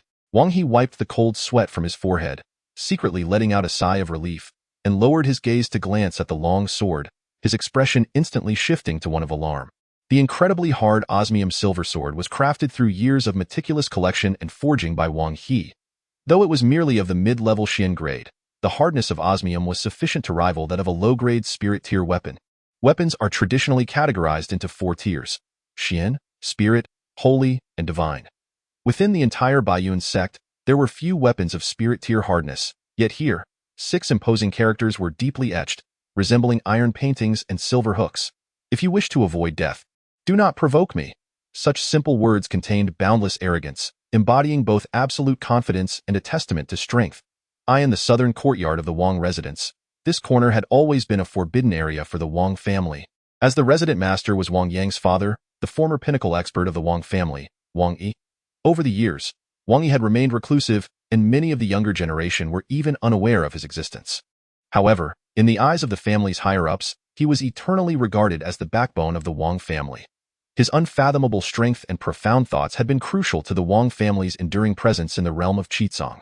At this moment, An elderly man and a middle-aged man were leisurely engaged in a game of chess in the courtyard. It goes without saying that these two were none other than Wang Yi and his son. Wang Yang, as the chess pieces moved several times. Wang Yang increasingly appeared distracted, prompting Wang Yi to shake his head in silence, his face reflecting disappointment.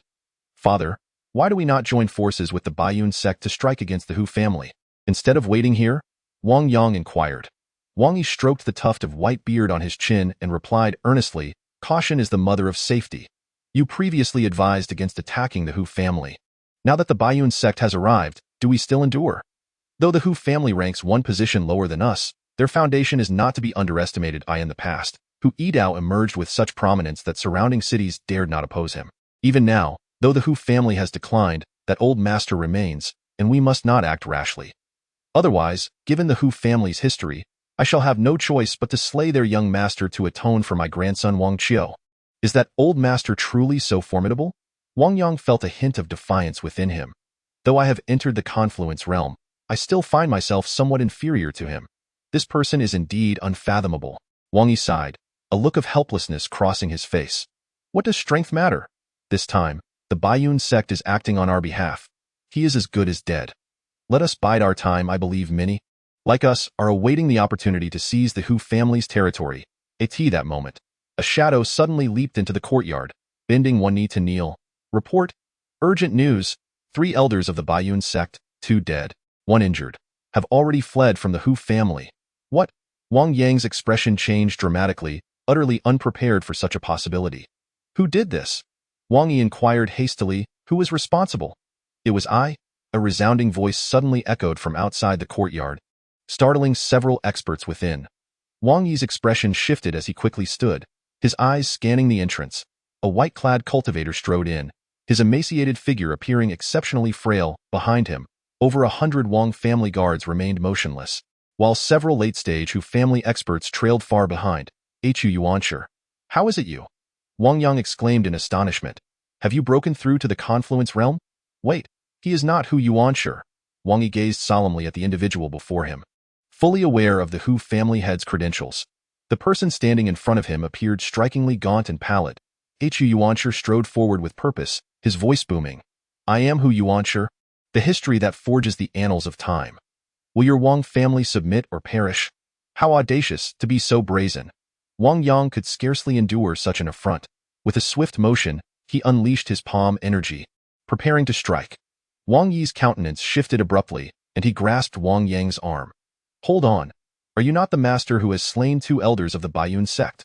Wang Yi exhibited a notable composure, pondering if this formidable figure, exuding an unfamiliar aura, was indeed one of the Hu family's hidden strengths. He felt a tremor of apprehension. The 3 elders of the Baiyun sect had previously visited their Wong manor to investigate the deaths of disciples. Wang Yi had encountered them and was acutely aware that each possessed cultivation level surpassing his OWN. Dio think such power could be extinguished. It was a harrowing prospect. Hu Yuansher disregarded Wang Yi's inquiry and reiterated, submit or face annihilation. You have 10 breaths to deliberate. The countenance of the Wong family members paled dramatically, yet none dared to make the first move. The oppressive aura emanating from Hu Yuansher was overwhelmingly daunting. Merely casting a glance at him shattered their resolve. 10, 9, 8. We submit. Wang Yi gritted his teeth and declared, Father, old patriarch. Countless members of the Wong family were struck with disbelief, urging against this decision, their cries escalating in fervor, their voices growing hoarse. Silence, Wang Yi shouted, quelling the clamor of the crowd. He bowed deeply, reverently addressing Hu Yuansher. We are willing to submit. Hu Yuansher nodded slightly and turned to exit. Countless eyes fixated upon him. Had their gazes possessed the power to kill, he would have been obliterated in an instant. Just as Hu Yuansher reached the courtyard entrance, he abruptly turned back, as if recalling something, and nonsensically remarked, Your flooring requires repair. No sooner had the words left his lips than he stamped his foot. The ground trembled violently, the entire courtyard quaking fiercely. Amidst the thunderous roar, a massive fissure erupted beneath Hu Yuansher's feet, rapidly spreading forth. With a crashing sound, the earth shook as if in a cataclysm, and in the blink of an eye, distant structures crumbled to dust, transforming the small courtyard where Wang Yi had resided for so long into nothingness. As the crowd struggled to rise from their fallen state, the once familiar courtyard lay cleaved into 2, with not a single structure remaining intact. The enormous fissure, spanning several meters, seemed to silently narrate the power and ferocity of the intruder. Chapter 65. Dragon Shadow Valley transformation often strikes unexpectedly, delivering a lethal blow that leaves all in a state of trepidation. In a single night, Chitsong City underwent a profound upheaval. The once mighty 10 prominent families, renowned for their influence across several cities, found themselves subjugated beneath the Hu family. Countless fissures marred the ground, and the blood of those who dared to resist only served to amplify the Hu family's might. The 9 major families, even the lord of the city, gritted their teeth in silence, seemingly choosing to ignore the unfolding chaos, while fear and unease spread throughout the entire city. In the span of a single night, a man from the Hu family, known as Hu Yuanshi, became a figure of widespread notoriety, his name echoing across 1,000 miles. This individual bore a blood-red mark, and the public's perception of him could be succinctly encapsulated in 4 words: do not provoke. It was only after a considerable passage of time that people realized their anxieties were unfounded. The Hu family bore no intentions of igniting conflict. Their desires were simply for recognition, for stability. It seemed their sole pursuit was to remain unprovoked. Boom! The resounding chime of bells reverberated across the entire Thumb Peak. Flags billowed in the wind, and rows of war drums beat in unison. The atmosphere of Thumb Peak was imbued with an exhilarating fervor, for the annual Hu Feng Martial Arts Conference was about to commence. Historically speaking, Thumb Peak had not distinguished itself, often finding itself at the bottom in recent years. However, this did not dampen the enthusiasm of the lower-tier bandits, for apart from the select few martial artists who would take the stage, the vast majority were merely spectators, ordinary onlookers destined to witness this fiercely competitive event. At the Mid-Mountain Martial Arena, a grand ceremony awaited. On the expansive, meticulously leveled ground, a throng of people stood in orderly formation. The crowd of Thumb Peak divided into 12 distinct battalions. Hu Feng, alongside the Taoist Bu Ming, positioned themselves before the logistical personnel, as they bore no explicit combat responsibilities and were considered auxiliary staff. On the mountainside, a colossal stone sculpture of a black dragon was etched into the wall, its fierce claws exuding an aura of malevolence, and its gaping maw unleashed an endless torrent of wicked flames. Upon a towering platform nearby, Mo Huqing stood regally, facing the multitude below with an air of authority. Brothers of Thumb Peak, he proclaimed, the Hu Feng Martial Arts Conference has a long-standing tradition and stands as the most significant event for our Dragon Claw 5 Peaks in nearly a decade. Each year, we dispatch our finest martial artists to participate, vying for the esteemed title of Dragon Soul Warrior, while simultaneously striving for an advantageous position in the allocation of our mineral resources for the forthcoming year. Though I have reiterated this numerous times, I shall once more declare the rewards.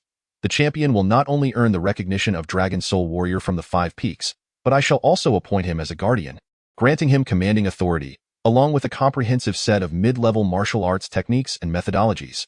Hu Feng felt a flicker of surprise. A complete set of mid-level techniques and methodologies was indeed a considerable prize. It appeared that securing the championship would be no trivial feat below. The crowd erupted in fervor, their applause and cheers suggesting an overwhelming surge of fighting spirit. Yet, with his keen eye, Hu Feng discerned an undercurrent of insincerity. Many merely raised their voices in symbolic support, devoid of genuine excitement. He turned to the Taoist Bu Ming, quietly inquiring further. It was then he learned that participants from the peak were typically scarce, with this year's registrants numbering fewer than 20.3 offerings. As Mo Huqing's voice faded, 3 formidable middle-aged men, each gripping a thick iron chain, slowly advanced towards the mountainside. Thunderous roars echoed ominously, accompanied by the heavy thuds of resistance. 3 towering beasts, each several zhang in height, struggled obstinately against their bindings, persistently retreating in defiance. Alas, the men who held the chains were powerful, each a master at the convergence level. These ordinary first-tier demonic beasts stood no chance of resistance, as they were relentlessly dragged forward. The offerings for the sacrificial rites have traditionally consisted of pigs, cattle, and sheep, and Daliang Mountain is no exception. However, what they utilize are not ordinary livestock, but rather formidable beasts of the demonic kind. The rugged-haired wild boar, the crimson-tailed black bull, and the triangular rock goat. As the 3 middle-aged men approached the mountain wall, a distance of 10 zhang away, they simultaneously exerted their strength, unleashing a tremendous aura. The combined might of these 3 martial masters was astonishing. Channeling their true energy, they forcefully hurled the colossal creatures into the air, soaring over 10 zhang high. Upon the high platform, Mo Huqing synchronized his palms, unleashing a vast and overwhelming presence from his being. Dense black mist coalesced around him, swirling into his palms, and in an instant, a thick cloud of darkness enveloped him, as countless ghostly figures danced around his form. The sinister energy radiating from Hu Feng was so potent that it silenced the entire crowd. Who dared not make a sound? Hu Feng furrowed his brow, realizing that Hu Feng's prowess exceeded his expectations. Even with his current formidable stature, he harbored no confidence in his ability to withstand the powerful waves emanating from Hu Feng. Should Hu Feng one day demand that blood chi technique from him forcefully, what could he possibly use to resist? Three-corpse seal, go! With a commanding shout, the immense torrent of true energy split into three, transforming into three sinister apparitions, each towering over a zhang. In an instant, they soared toward the airborne beasts. The resounding crack of impact sealed the fate of the three creatures. Under this one strike, the colossal beasts were obliterated, their shattered flesh and blood swirling around, drenching the massive black dragon stone sculpture. The black dragon was instantly stained in blood, resembling a blood-soaked demon dragon, vividly alive, as if it were about to ascend into the skies, ready to battle in all directions. Great King's might! Great King's might! The multitude of bandits below erupted in unison, their voices merging into a singular force that reverberated through the heavens. An awe-inspiring spectacle. It is said that the Hell Dragon is the epitome of malevolence, with legends of the ancient evil sect, Hell Dragon Mountain, dating back to antiquity. However, our Daliang Mountain thrives on the path of plunder, and it is rumored that the Hell Dragon serves as our guardian deity, hence the tradition of offering sacrifices to it during grand ceremonies. Buming, aware that Hu Feng was an outsider unfamiliar with Daliang Mountain's traditions, took it upon himself to elucidate the matter. Hu Feng nodded in acknowledgement. Yet he understood that Hu Feng's relationship with the Hell Dragon was far from simple. As the heir of the evil emperor, the Hell Dragon held profound significance for him. The power of the great king is indeed unfathomable. Hu Feng couldn't help but exclaim in admiration. Buming nodded and stated, there are 40 renowned bandits from Daliang Mountain, known as the 40 bandits of Liangshan, with the great king ranking 36th among them. You must understand that many of the preceding positions are occupied by the leaders of Wanzhong Peak, while numerous chieftains of Qinrenjai have not attained such recognition as the great king. The 40 bandits of Liangshan, Hu Feng silently etched this title in his mind. In his view, true strength is worthy of remembrance. After a series of intricate rituals, the dragon sacrifice ceremony finally concluded. Following the arrangements, Hu Feng commenced his departure from Thumb Peak, leading a large contingent. However, Du Feiyu remained behind. Naturally, he would safeguard Thumb Peak in Hu Feng's absence. Given the complex dynamics of the Five Peaks Martial Conference, he had taken special care to leave his elite guard, the Flying Swallows, with Hu Feng to prevent any unforeseen occurrences. Despite persistent efforts, remained unyielding in keeping her by his side. Presently, only and his 4 elite guards were en route too, accompanied by the assault commander and the protective guard, along with 3 captains, 30 squad leaders, and over 100 prisoners from having heard the tale from, came to understand the underlying reasons. Among these prisoners were those seized by the bandits as prime targets, exceptionally gifted youths who had dared to traverse, and victims of various conflicts reduced to servitude. The sheer number of prisoners would drain abundant resources, which is why, during the Five Peaks martial discussions, some of the less useful prisoners were discarded. Should any of these captives manage to astonish everyone and claim the top position, they would naturally be taken under the wings of the various peaks. However, those deemed weak would have no chance of survival. Chapter 66. The movements of the 4 directions according to ancient lore. The commands 4 demons with its claws, girded with 8 evils, its breath suffused with malevolence disrupting the void. True to the legends, beyond, for towering peaks rise, subtly encircling at their center. Since time immemorial, well-meaning individuals have dubbed these 4 peaks the 4 demons, naming them, and these formidable peaks are steep and perilous, each housing powerful factions that have established settlements of thousands on the nearest. Within a fortified town nestled on the mountainside, a group of robust warriors convened in hushed conspiracy. At a massive marble table, over 10 middle-aged men and women sat aligned in 2 rows, engaged in discourse. The foremost among them, a majestic elder clad in a snow-white robe with a flowing beard, exuded an ethereal presence. He rapped on the table, silencing the discussions. For the past decade, has hosted a mysterious martial gathering, undoubtedly concealing secrets unknown to us. Though the 5 peaks may be small, their united force is not to be underestimated, especially that Black Tiger Bandit, who pricks at my heart like a thorn. Chief, while the union of the 5 peaks is formidable, have we ever feared anyone at? allow me to lead a contingent of elite soldiers to probe the true nature of their martial gathering," a burly man with a shaved head exclaimed. His declaration was met with nods of agreement from the others, who evidently recognized his prowess. They stroked his long beard and replied, "The martial gathering of the Five Peaks is teeming with experts. We cannot act so recklessly. This time, I shall take to the field myself." "What? Chief, you are worth your weight in gold. How can you venture so easily into enemy territory? Such tasks should be left to us." The assembly quickly urged, attempting to dissuade him. "I have made my decision. Cease your protests." The battlefield for the Five Peaks decisive contest lay in a valley at the juncture beneath the Five Peaks, rumored to conceal deposits of obsidian deep within its recesses.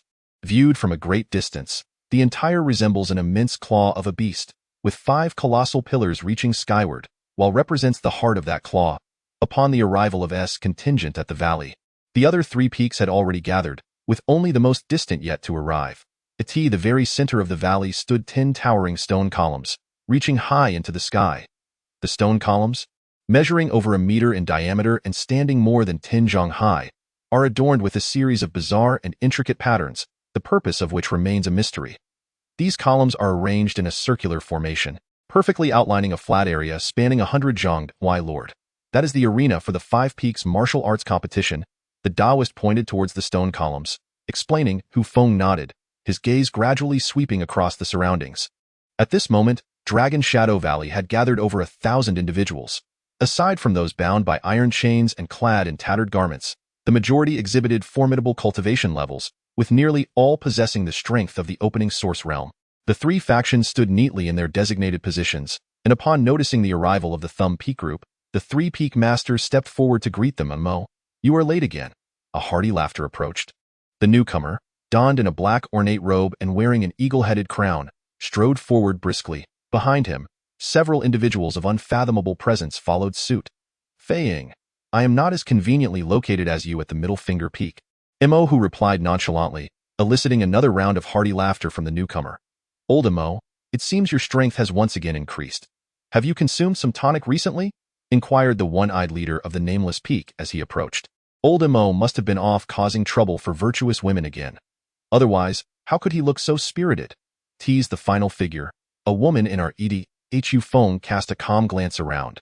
These 3 were the masters of their respective peaks, each with an inscrutable depth. Moreover, each was accompanied by 1 or 2 formidable guards, presumably the elite protectors of these peak leaders, also at the level of martial masters.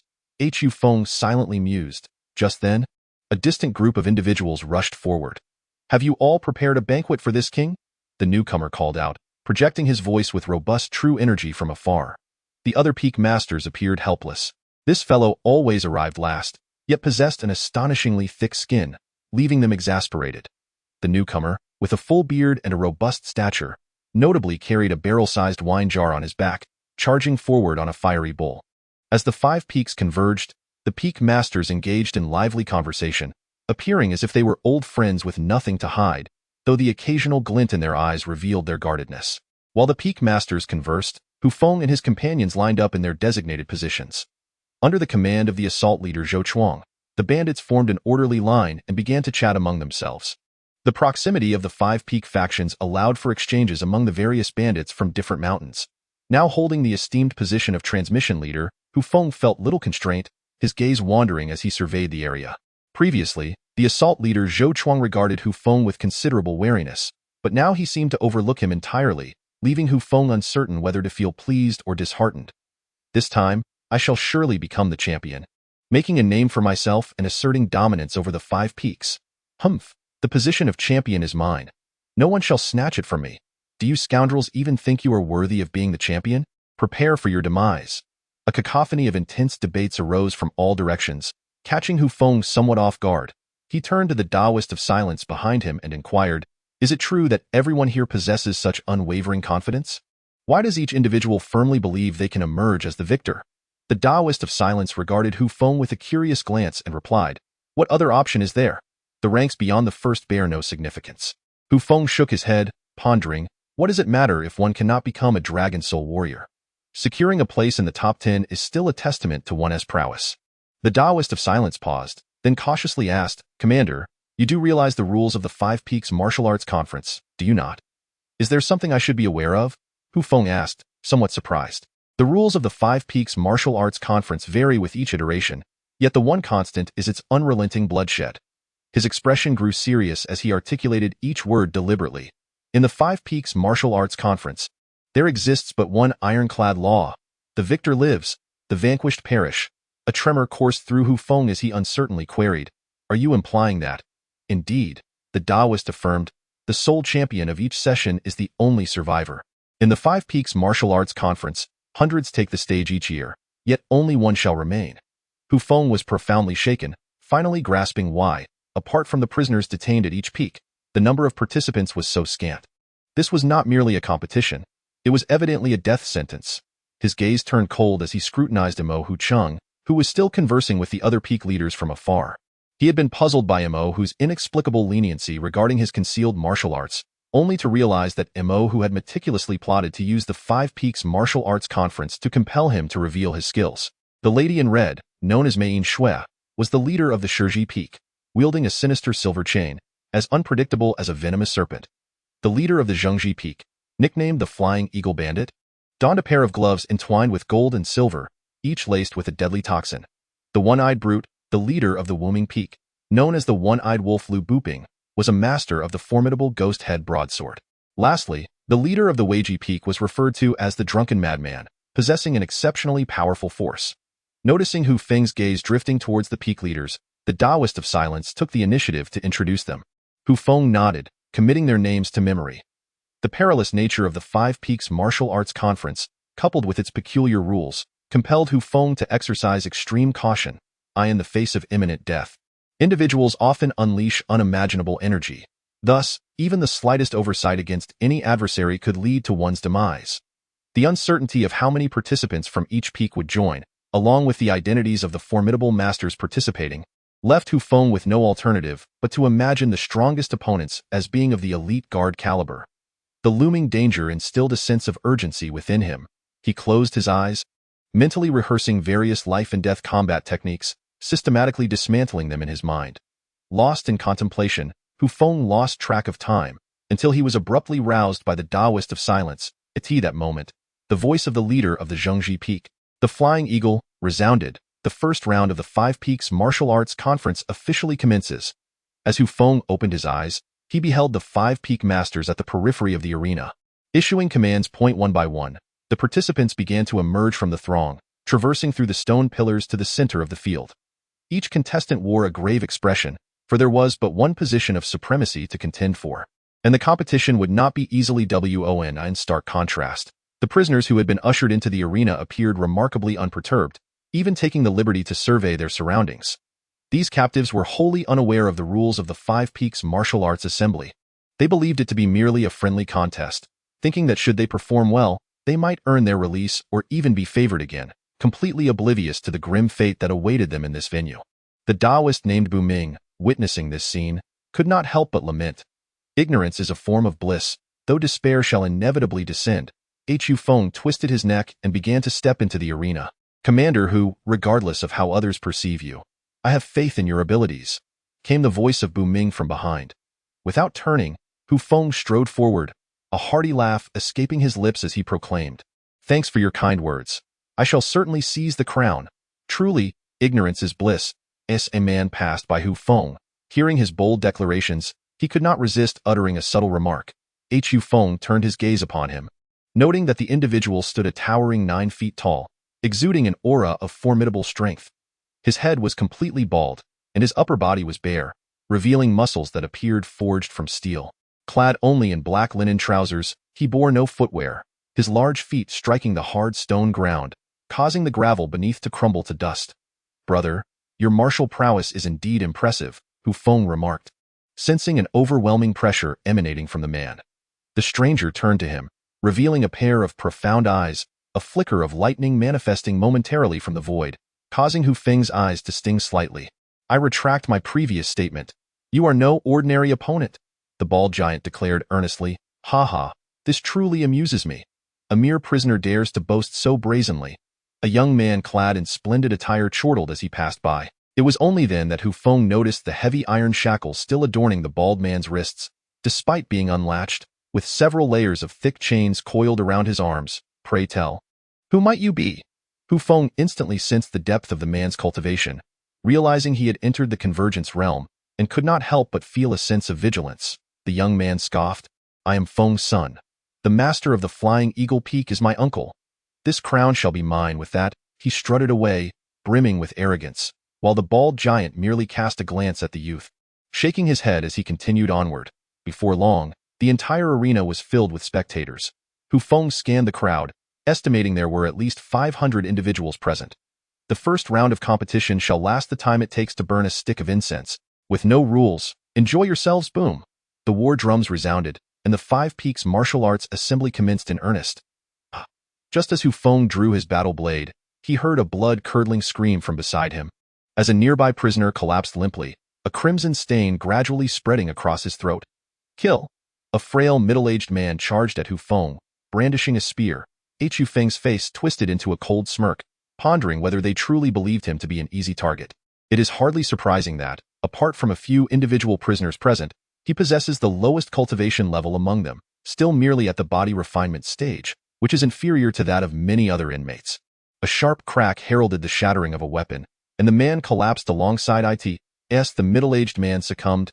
Disbelief was etched upon his face, his eyes wide with unwillingness as he fell. The entire venue descended into chaos in an instant. Countless individuals began to slaughter one another in a frenzy, each transforming into a ravenous beast, striking without mercy, aiming directly for vital points. You brat! Die! Shouted another, unable to contain himself upon witnessing Hu Feng's body refinement cultivation, charging recklessly at him. Without even glancing, Hu Feng slightly shifted his body, gripping his battle blade with a reverse hold, and slashed across the man's throat. A nearby assailant, armed with a blade, intended to cleave Hu Feng but, upon witnessing his deft martial skills and formidable strength, turned and fled. He was remarkably swift. Hu Feng remarked as such, his body remaining undeterred. Slightly tilting his head to evade a sword aimed from behind, his battle blade thrusting backward, piercing the body of the ambusher. At this moment, Hu Feng's powerful martial prowess truly manifested. The individuals in the arena displayed a vast array of strengths, yet ultimately, the strong were few and the weak abundant. By his own estimation, there were scarcely a dozen formidable figures among each peak, while the rest were prisoners coerced into participation. Most possessed a cultivation below the third level of the opening source stage, their strength even less than 1,000 pounds, their vital energy feeble, making them utterly incapable of withstanding a single strike from Hu Feng. Weak, far too weak. Hu Feng advanced like a tiger among sheep, each strike he delivered often signifying the extinguishment of a life. His death blade swung relentlessly, instilling terror in those surrounding him, who dared not approach, those who previously underestimated him, believing his strength to be merely at the body refinement stage, scattered in fear, anxious that any delay might result in being slaughtered by this demon king. With a base of over 500 individuals, dozens of highly skilled martial artists resembled fierce tigers, relentlessly pursuing the nearby flock. Blood flowed continuously, painting the earth a deep crimson. The weak fell like withered roses under the relentless blade, severed limbs strewn across the ground, rendering the scene grotesquely bloody, akin to a hellscape of slaughter. Chapter 68. He is Hu Feng. The arena was a brutal spectacle of bloodshed, while the scene outside contrasted sharply. Bandits, invigorated as if filled with adrenaline, shouted excitedly, waving their arms and cheering. Before a square stone platform, several peak leaders congregated, leisurely engaging in conversation. Oldemo, do you believe you can seize victory this time? Or have you once again sent a few weaklings to fill the ranks? Feng inquired with a chuckle. Hu Chung smiled and replied, would I, the king, resort to such subterfuge? I always dispatch the strongest forces, yet alas, my thumb peak remains but a small hill, never to rival your middle finger peak, which is blessed with talent and fortune. Is that so? Asked the red-clad beauty, Main Shui, with a peculiar tone. Why is it that only your thumb peak boasts 4 elite guards, while we barely have 2 or 3? That is merely because your expectations are too lofty. Ordinary martial artists do not appeal to me, unlike myself, who selects elite guards indiscriminately. Hu Chung explained with a chuckle, I shall not be swayed by your rhetoric. You possess 2 more elite guards than I, thus you must treat me to 2 rounds of drinks, declared the wine-loving rogue, intoxicated and merry. Very well, I shall certainly oblige. Indeed, I observe that everyone appears exceptionally confident. And I believe a number of formidable individuals have joined this year's Wu Feng Lunhua, remarked Hu Feng. The various peak masters quickly shook their heads, each one adopting an attitude of profound humility, as if they were fledgling disciples just embarking on their journeys. The one-eyed giant, Lu Buping, bellowed in response. Old Mo, you are being rather unreasonable. Who does not know that this might very well be the last Wu Feng Lunhua? Sending the strongest personnel to meet their demise would be nothing short of folly. Not at all. The dragon's energy is a precious commodity, and any price paid for it is undoubtedly worthwhile, retorted Hu Feng. TSK, I fail to see its worth. We have participated in this event 9 times, and aside from the 5 of us peak masters, only 4 others have experienced the dragon's energy. Yet I have witnessed nothing extraordinary. In fact, due to their concealment, the Thumb Peak has gained several Imperial Guards as a result of not obtaining the Dragon Soul Warriors, which is indeed the envy of others. Lu Buping was known for his forthrightness and could not contain his thoughts. Ahem, let us not dwell on such matters. Instead, let us engage in a small wager and see who among this assembly can claim victory. Hu Feng, having been exposed, hastily shifted the topic. Upon hearing the mention of a wager, the other 4 peak masters perked up, eagerly rolling up their sleeves to commence. I trust each of you is well acquainted with your subordinates. Select your most favored candidates, and let us place our bets. The master of Feiying Peak was evidently quite enthusiastic about this idea and was the first to propose it. I shall go first. The wine-crazed one unhesitatingly summoned his true energy, wielding it like a brush to swiftly inscribe several grand characters. With one leading the charge, the other 4 also harnessed their true energy, leaving behind 4 names on the stone platform.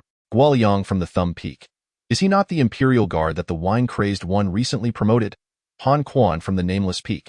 He is the disciple of the One-Eyed Wolf and reputed for his formidable swordsmanship. Shun Jiao from the Index Finger Peak, who wields a pair of curved blades with remarkable finesse. The master of Feiying Peak, as if a floodgate had opened, began to offer commentary on each contender. These powerful individuals possessed deep strength and were well known among the peaks, so the master of Feiying Peak was familiar with each of their strengths.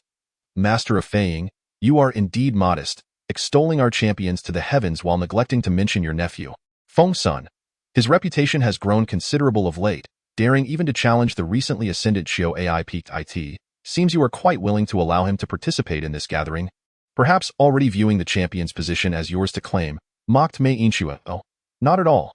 My young nephew seeks to hone his skills, and as an elder, I must respect the choices of the younger generation. The master of Feiying Peak explained with a humble expression. Pray tell, who is this Hu Feng from the Thumb Peak? I have not heard of him, inquired the wine-crazed one, rubbing his bleary eyes in confusion. The other peak masters too were filled with curiosity, pondering the identity of this enigmatic Hu Feng. Lu Buping, the one-eyed wolf, exclaimed indignantly. Old Mo, you truly are a cunning old fox.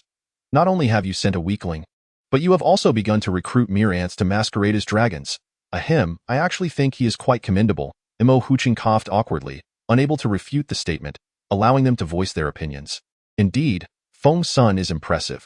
His white paper fan is sharper than a blade, and few can withstand his prowess for even 3 exchanges. The mad drunkard's guardian, Guoyang, is indeed formidable. With a pair of iron fists, he strikes down his adversaries, leaving no bones unbroken and no tendons unsevered. Shun Jiao is equally remarkable. Though a woman, she stands resolutely alongside her male counterparts, earning admiration for her prowess. Naturally, the peak masters are focused on their most formidable subordinates. These warriors possess profound strength, effortlessly dispatching their opponents, who are rendered powerless and sent flying, resulting in a breathtaking spectacle. What a splendid display of swordsmanship! Hu Feng confronts his opponent, deftly flicking his blade to pierce the adversary's face, while the opponent's weapon merely grazes his scalp, stirring only a gentle breeze without inflicting any harm. Such exquisite technique catches the discerning eye of the one-eyed wolf, who cannot help but express sincere admiration. To think he is merely a practitioner of body tempering, yet possesses such formidable strength. The one-eyed wolf's exclamations of praise draw the attention of the other peak masters, who turn their gazes in the direction he is observing. There stands a young warrior of body tempering, relentlessly wielding his battle blade. With each flash of the blade, an opponent falls, his lethality astonishingly potent. The peak masters watch for a moment, and in the blink of an eye, more than 10 individuals fall before Hu Feng, like lambs led to slaughter, unable to withstand even a single strike. Who is this young man? What extraordinary swordsmanship! This time, it is not just the one-eyed wolf. Even the mad drunkard, The Flying Eagle and Madame May are stirred by a sense of admiration for talent. This young man exhibits astounding combat abilities and remarkable adaptability in the heat of battle. If properly nurtured, he is destined to become a master who commands respect.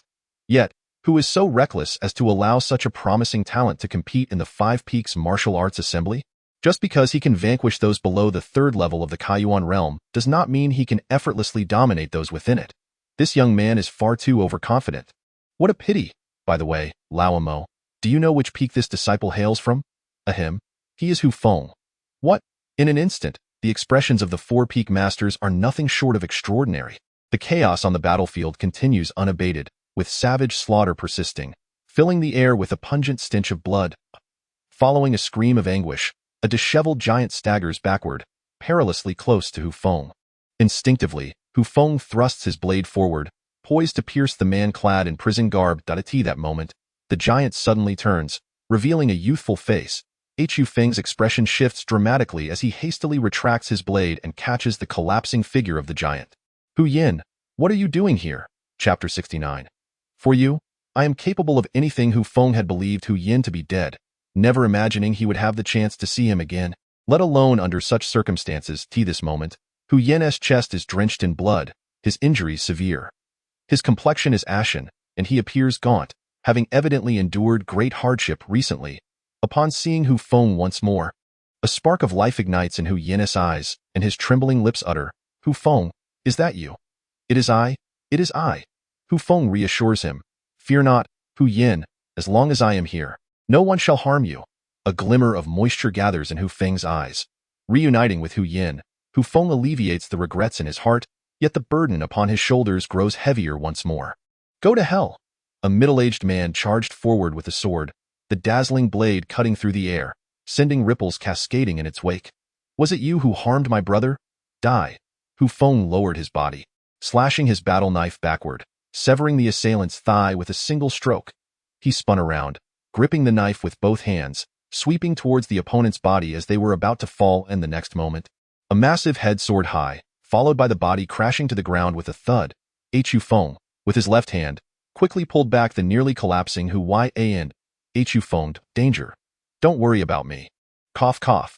Severely injured, Hu Yan's words came out in disarray, his voice no longer resonating with the thunderous clarity of the past.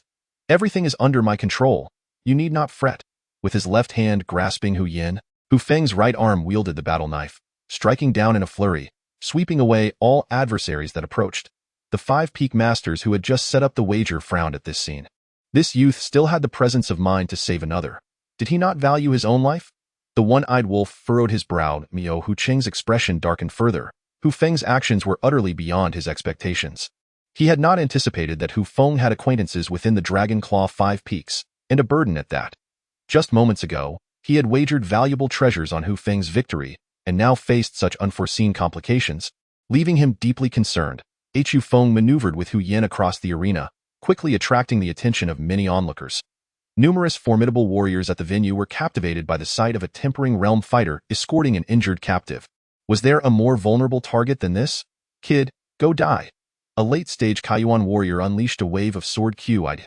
Hu Feng did not even glance, his knife blade horizontally blocking the incoming attack. Not bad. The middle-aged swordsman, instead of growing angry, smiled, instantly intrigued, charging forward with reckless abandon. Just as Hu Feng intended to deflect the strike, he noticed another warrior aiming a blade at Hu Yan's back. He swiftly pulled Hu Yan aside, narrowly avoiding the blow, yet was unable to evade in time himself, getting struck in the back by the late-stage Kaiyuan warrior. Get lost? The sword tip penetrated half an inch into flesh before halting, the hardened skin proving more resilient than steel in his carelessness. The middle-aged man was swept across the abdomen by Hu Feng's blade. Though he hastily retreated a step, he could not escape the injury to his midsection. Bastard! How dare you wound me? Hu Feng could not afford to waste time on this man. 7 or 8 warriors, seeing him injured, swiftly surrounded him. At this moment, burdened and already wounded, Hu Feng was undoubtedly their primary target. He fought back fiercely, his overwhelming strength causing the arms of those who clashed with him to go numb, slightly inferior weapons shattering under his might. Yet, no matter how formidable Hu Feng was, he ultimately faced insurmountable odds. Without any true energy to draw upon, he struggled to fend off 7 or 8 opponents simultaneously. In his effort to protect Hu Yin, he sustained further injuries, his body marred with countless wounds. Blood soaked through his garments, continually dripping to the ground. The surrounding warriors fared no better. Targeting Hu Feng was destined to incur heavy losses. With each strike that landed on him, he retaliated with even more ferocity, and the warriors around him fell like wilting flowers, while Hu Feng's attire became increasingly stained with blood. The battle raged on relentlessly, and the injured Hu Feng appeared even more frenzied. The standard blades and swords inflicted minimal harm upon him. Despite the multitude of wounds adorning his body, few were grievous. However, the active late-stage martial artists surrounding him were a source of great irritation. After exchanging a few blows with him, these individuals were so intimidated by Hu Feng's immense strength that they dared not engage him in close combat any longer. Their martial dignity was thoroughly diminished by Hu Feng, and in a desperate bid to save face, they angrily formed a circle, unleashing their qi in a barrage of ranged attacks, effectively trapping him in the center. Blood splattered continuously, yet his madness showed no signs of abating. Hu Feng fought like a cornered tiger, bloodied yet undeterred, charging left and right, inflicting devastating casualties on the advancing martial artists. The onlookers outside were utterly mesmerized, eyes wide and mouths agape, fearful of missing even the slightest detail. Who is this young man? His swordsmanship is extraordinary. Remarkably, he is merely a body-refining martial apprentice, and how is it that he is so youthful? It seems unreasonable. He is valiant and loyal, yet regrettably lacking in cunning. If this continues, he shall meet a dire fate. How shameless are these late-stage martial artists, ganging up to bully him. Countless murmurs of lamentation spread, their astonishment at Hu Feng's prowess matched only by their admiration for his loyalty. These bandit-like adversaries, being passionate individuals themselves, valued camaraderie above all. Witnessing Hu Feng's performance, they could not help but cheer him on. Keep it up, young swordsman. Don't give up, little brother. Go, little blade. Gradually, as the fighting intensified, the number of those rallying behind Hu Feng grew. The 5 peak masters relinquished their attention from the battles in other directions, their gazes fixated on Hu Feng, let alone the others. An unprecedentedly bizarre scene began to dawn on the martial artists embroiled in the fray. Those with formidable cultivation levels discerned a circle in the center, firmly enclosing a single martial artist within. How infuriating! This young man, possessing unparalleled talent, has stolen my limelight, relegating me to mere embellishment. This is intolerable. The young man in the flowing robe, Feng's son, wore an expression of fury. He had come to participate in the 5 Peaks tournament, convinced he would emerge as the focal point of attention. Yet, unexpectedly, in the very first round, his glory was usurped by an unknown youth. How could one so self-important endure such humiliation? In a fit of rage, Feng's son leapt into the air, his figure soaring high above the ground. With a flick of his paper fan, a blade of wind infused with brilliant azure light hurtled swiftly towards the encircled Hu Feng. Just as Hu Feng had repelled the attacks of 3 martial artists, he was caught off guard by this formidable assault, and blood gushed forth as he staggered backward. The assailants, witnessing Hu Feng's injury, surged forward with a renewed fervor. Hu Feng, quickly let go of me. You can't withstand this. The weak voice of Hu Yin floated from beside him. This plea not only failed to persuade Hu Feng to relent, but instead drove him into an even greater frenzy. Trust me, I will ensure we both emerge alive. For you, I am capable of anything. Chapter 70. An unexpected ally with a single strike proving effective. Feng Shun's expression brightened. Suddenly, he felt a sinking sensation beneath his feet, as an iron chain, having appeared from nowhere, ensnared his right leg. A surge of formidable force erupted, violently yanking him downward. Feng Shun's countenance shifted drastically. Suspended in midair, with no opportunity to gain leverage, he was abruptly pulled down. With a resounding crash, he plummeted heavily to the ground. Performing a swift roll, he managed to regain his footing. His garments were tattered in multiple places, and blood trickled from the corner of his mouth. Had he not exerted himself to twist his body, his skull would have surely met a grim fate. You cursed wretch! Feng Shun's fury reached its zenith, his visage contorted into a fierce snarl, reminiscent of a ferocious beast baring its steel teeth. His eyes gleaming with a bloodthirsty light, a treacherous ambush from behind, the actions of a coward. This time, you shall be eliminated. A voice, tranquil yet profoundly resonant, retorted with an air of calm that belied the imposing figure from which it emanated. This man was none other than the brawny, bald prisoner adorned with iron chains whom Hu Feng had encountered moments earlier. Die? Feng Shun initiated the assault. unleashing 3 wind blades in a triangular formation. The bald man remained motionless, allowing the strikes to collide against him in the next instant. A sound akin to metal clashing echoed, yet the bald man stood unscathed, impervious to the onslaught. Shaking his head, the bald man remarked, "In these times, fools are increasingly abundant. However, there are few who willingly court death. Your foolishness shall be etched in my memory." In the next moment, the iron chains flew forth, engaging Feng Shun's white paper fan in a fierce confrontation. Meanwhile, the previously unyielding master of the Flying Eagle Peak rose abruptly, casting a grave gaze upon the bald man. "Who is this individual, that he can rival my shunner?" Hu Feng, bloodied and battered, bore the marks of both his own struggles and those of his adversaries. His combat knife whirled as he withstood the assaults of 3 to 5 martial artists simultaneously. The prowess of his opponents was formidable, their combined might pressing upon him with overwhelming force, leaving him on the verge of collapse. Yet, the enhancements to his physique bestowed upon him an unparalleled resilience. Not only was his body as solid as iron, but his endurance was extraordinary. After an extended engagement, maintaining such a high level of combat, he felt no fatigue. Rather, he sensed within him a burgeoning madness, a bloodlust that invigorated him further with each skirmish. Initially, he had been besieged by several mid-level martial artists, but soon they had been decimated, forcing those at the late stage of their training to unite against him. As the circle of conflict narrowed, the strength of his adversaries increased, and the pressure mounted. Prolonged warfare could not subdue him. The loss of blood did not deter him. The prowess of his foes only ignited his excitement, instilling no fear within him whatsoever. Die. With immense power coupled with the finely honed edge of the 1,000-machine blade, the weapons of his opponents could no longer withstand the relentless barrage. A tall, slender man was cleaved in two, both body and sword severed from head to toe. "Let me see what skills you possess." A shadow abruptly emerged, brandishing a broad knife, unleashing a torrent of true energy that sparked against the air. Bang! With intentions to attack thwarted, Hu Feng was immediately forced to retreat. The newcomer, with an air of haughty disdain, shook his head and declared, "Is that all?" He appeared to be around 27 or 28 years of age, bearing a long scar across his face and clad in tattered gray cloth. Despite his simple and unadorned attire, his strength was formidable, having already entered the convergence stage at such a young age. This was Han Quan, the direct disciple of the One-Eyed Wolf. It was unexpected that he would also be present.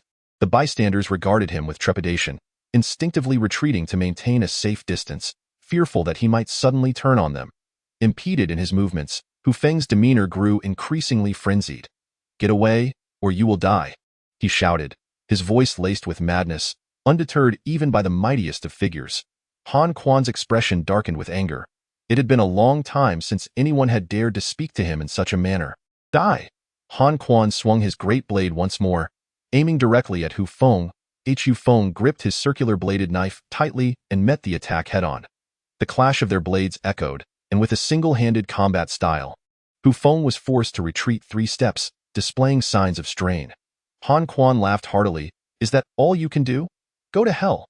The blade's radiance transformed into fragments of a waning moon, slicing through the air with a whistling sound, closing in on him in an instant. In response, Hu Feng twirled his battle knife, defending himself impeccably, shattering each fragment of the waning moon. As the remnants dissipated, Han Quan leapt into the air, bringing his great blade down with all his might. In that critical moment, Hu Feng abruptly released his hold on Hu Yin, raising both hands to wield his knife, channeling boundless fury and unleashing all of his power. His rage surged like a tempest. The third form of the long hate blade was immensely powerful, as if the waters of the celestial rivers were being forcefully drawn upwards. With a single strike, he cleaved through the storm. Crack! The 2 blades collided with renewed vigor, and leveraging the overwhelming power of his technique, Hu Feng shattered Han Quan's great blade. The circular edge of the knife was slightly hindered, but it swiftly redirected towards Han Quan's unsuspecting body. A piercing sound, akin to metal scraping against glass, rang out. Han Quan was sent flying by the blow, tumbling several times before managing to regain his footing. Hu Feng's expression hardened. He hadn't anticipated that at the crucial moment, his opponent's protective energy shield would thwart his attack.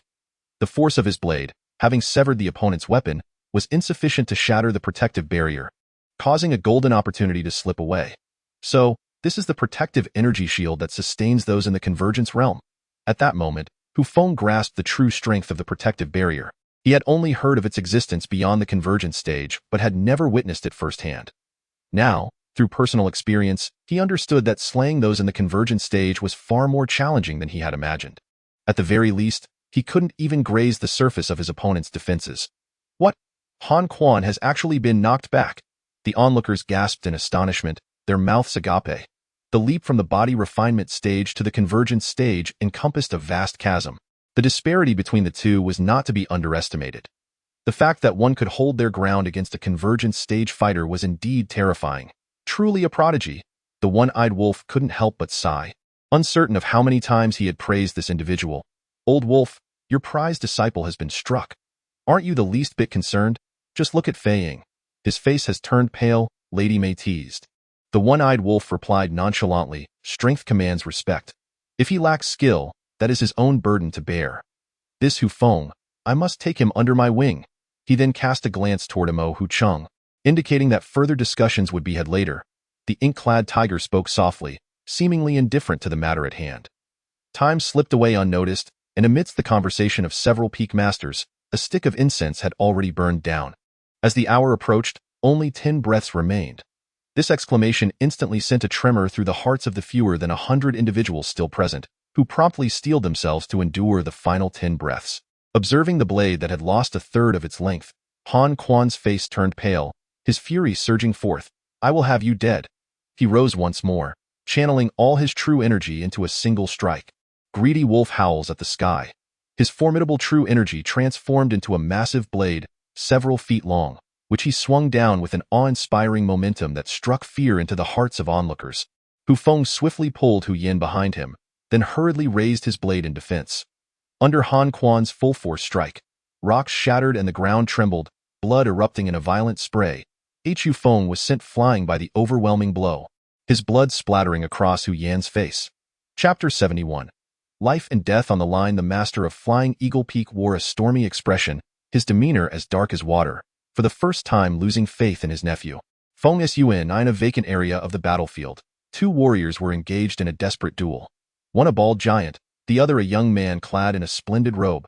Their clash was nothing short of extraordinary, prompting surrounding warriors to retreat in haste.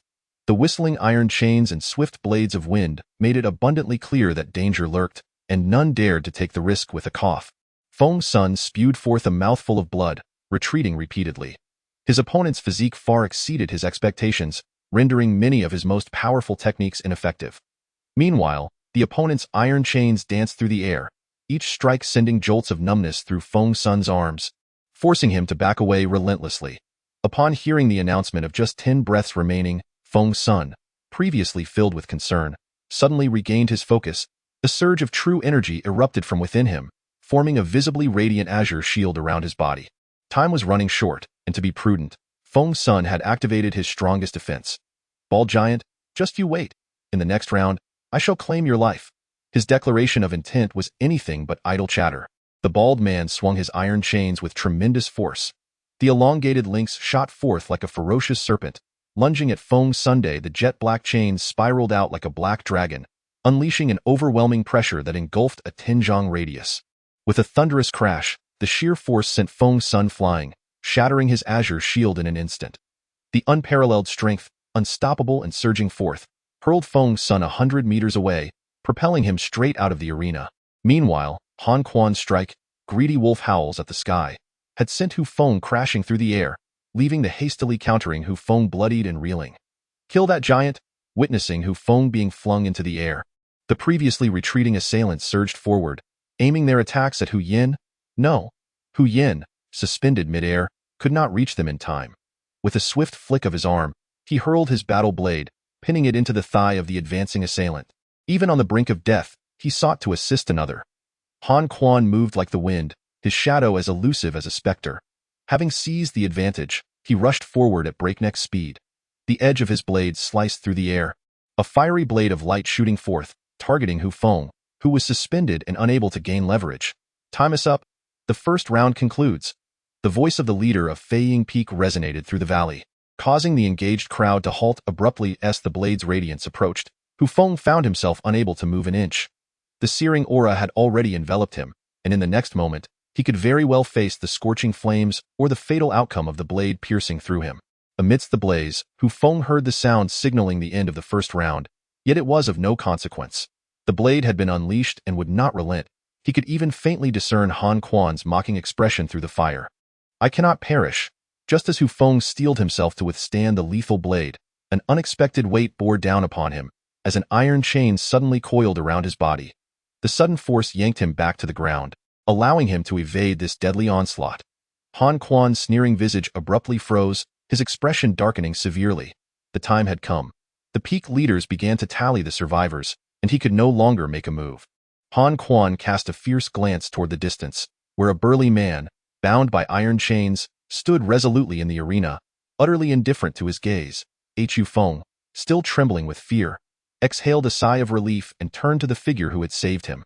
His face filled with surprise. "Thank you for your rescue." The burly man shook his head, responding, "I merely wish to witness your full potential, rather than see you perish in a pitiful manner due to encumbrance. Bald man, you seek death. How dare you protect someone I wish to kill?" It was needless to say, this was undoubtedly Han Quan's voice. Regrettably, the bald man did not cast him a single glance, turning away to depart. The Five Peaks martial meet was far more brutal than Hu Feng could have ever imagined. When he heard the death toll, he was momentarily dazed. In this round of the Five Peaks martial meet, a total of 580 participants had entered, yet by the end of the first round, 520 had perished, leaving only 60 warriors remaining. Among them, the vast majority of prisoners had been completely wiped out. Apart from fewer than 10 genuine powerhouses, the rest had been thoroughly buried here. There was a half-hour recess between the first and second rounds. Hu Feng assisted Hu Yen to the outskirts of the crowd to rest. After days of separation, the two naturally had much to discuss, and it was then that Hu Feng learned of Hu Yen's recent circumstances. It turned out that although Hu Yen had sustained severe injuries when Cheng Wen pierced his dantian that day, he had not succumbed to death. The clash between Blood Shadow Hu Feng and Cheng Hui had stirred the Five Peaks, provoking a multitude of bandits to scour the mountains, and it was during that chaos that Hu Yen was taken away by the people of Zhongji Peak and imprisoned. Subsequently, the Zhongji Peak personnel had subjected him to repeated interrogations, but Hu Yen resolutely held his ground, fabricating an identity. The Zhongji Peak individuals failed to extract any useful information from him, and thus he remained detained until this Five Peaks martial meet. When they finally released him to face his demise, Hu Feng's expression darkened increasingly as he gazed at the crowd from Zhongji Peak, the chill in his eyes intensifying. Hu Yen was gravely injured. Should he participate in the second round, he would surely face a tenfold risk of death. Hu Feng hesitated momentarily before making his way toward Mo Hu Cheng. Mo Hu Cheng's expression was far from pleasant. Had it not been for the earlier assistance of the bald man, Hu Feng would have likely faced dire consequences, causing his precious efforts to go to waste. "What brings you here?" His demeanor was exceedingly frosty. Hu Feng respectfully inclined his head, addressing, "My lord, that man is my brother. I cannot bear to see him perish. I implore you to allow my brother to withdraw from this Five Peaks martial meet. Once you participate, there is no turning back." Hu Feng furrowed his brow, having anticipated this outcome.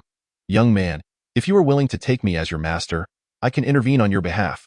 Losing one person is not a significant matter." The one-eyed wolf approached with a broad smile, increasingly admiring Hu Feng, whom he deemed the most exceptional swordsman he had ever encountered. He did not wish to let this opportunity slip by. "Old wolf, this is none of your concern. This matter pertains solely to my Thumb Peak. Refrain from interjecting. Old Mo, do you not fear that treating your mountain's prodigy in such a manner will dishearten your brothers up there? I will conduct my affairs with discretion, so there is no need for your worry." "Very well." The one-eyed wolf fumed, his forehead steaming. He then turned to Hu Feng and said, "Young man, the gates of my nameless peak are always open to you. You are welcome at any time." "Thank you, master of Nameless Peak." Hu Feng replied with a respectful gesture. "It is not impossible for me to protect your brother." Mo Hu Cheng hinted. Hu Feng raised an eyebrow, instantly grasping his intention. "All right, once we return to Thumb Peak, I shall present you with what you desire. But you must guarantee my brother's safety and tend to his injuries properly. A trivial matter, but you must not fail. If you perish, I shall suffer greatly. Should you die, there will be no need for your brother to remain. Rest assured, without any lingering concerns, I shall not be defeated." Hu Feng retorted through clenched teeth, anger surging within him. Chapter 72. The second round. On a high slope outside of Longying Valley, several figures stealthily lurked. Leading them was the ethereal master of the mountain ghost village, accompanied by a few elite figures from the valley. all of whom were the Armée de la Armée of the convergence phase. I did not expect this Five Peaks martial arts assembly to be so bloody.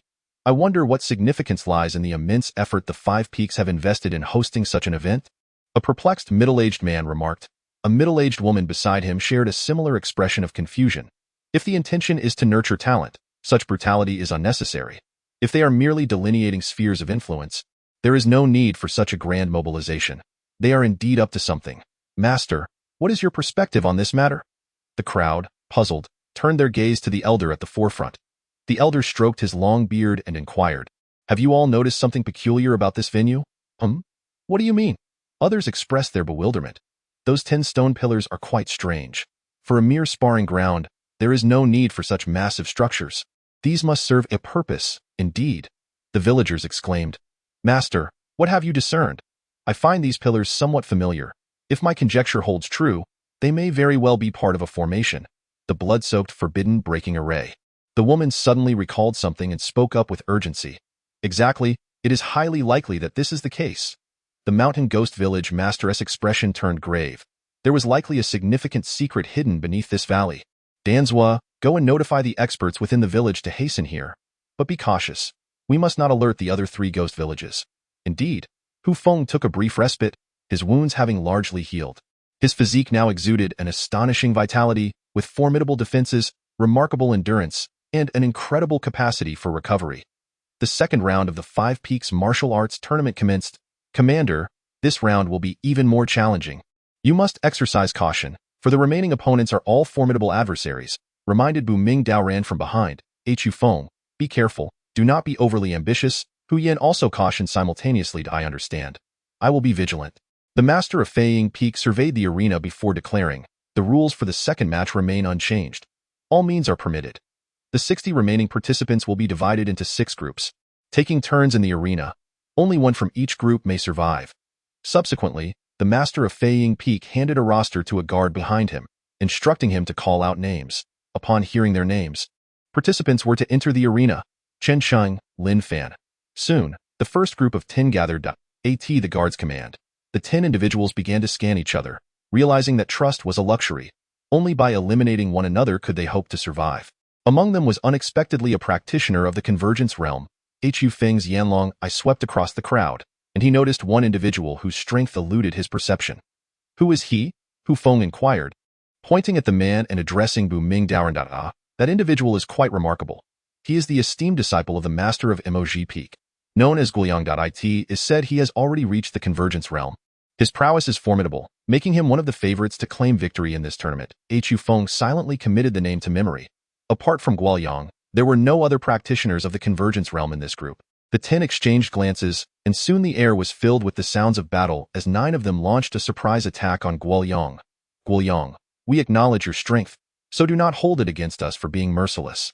If you do not fall, we shall all perish." With 9 individuals attacking simultaneously, Guoyang remained unfazed. Wearing an expression of calm as he unleashed his iron palms, a torrent of formidable energy surged forth, manifesting as tangible palm imprints that swirled around him. Each palm imprint contained immense power. Despite the 9 being at the late stage of the open source realm, the weight of Guoyang's strikes exceeded their expectations. Their assaults dissipated like melting snow, inch by inch. Realizing the gravity of the situation, the 9 exchanged glances, yet survival compelled them to muster their utmost strength for a final stand. Guoyang concentrated his energy in his palms.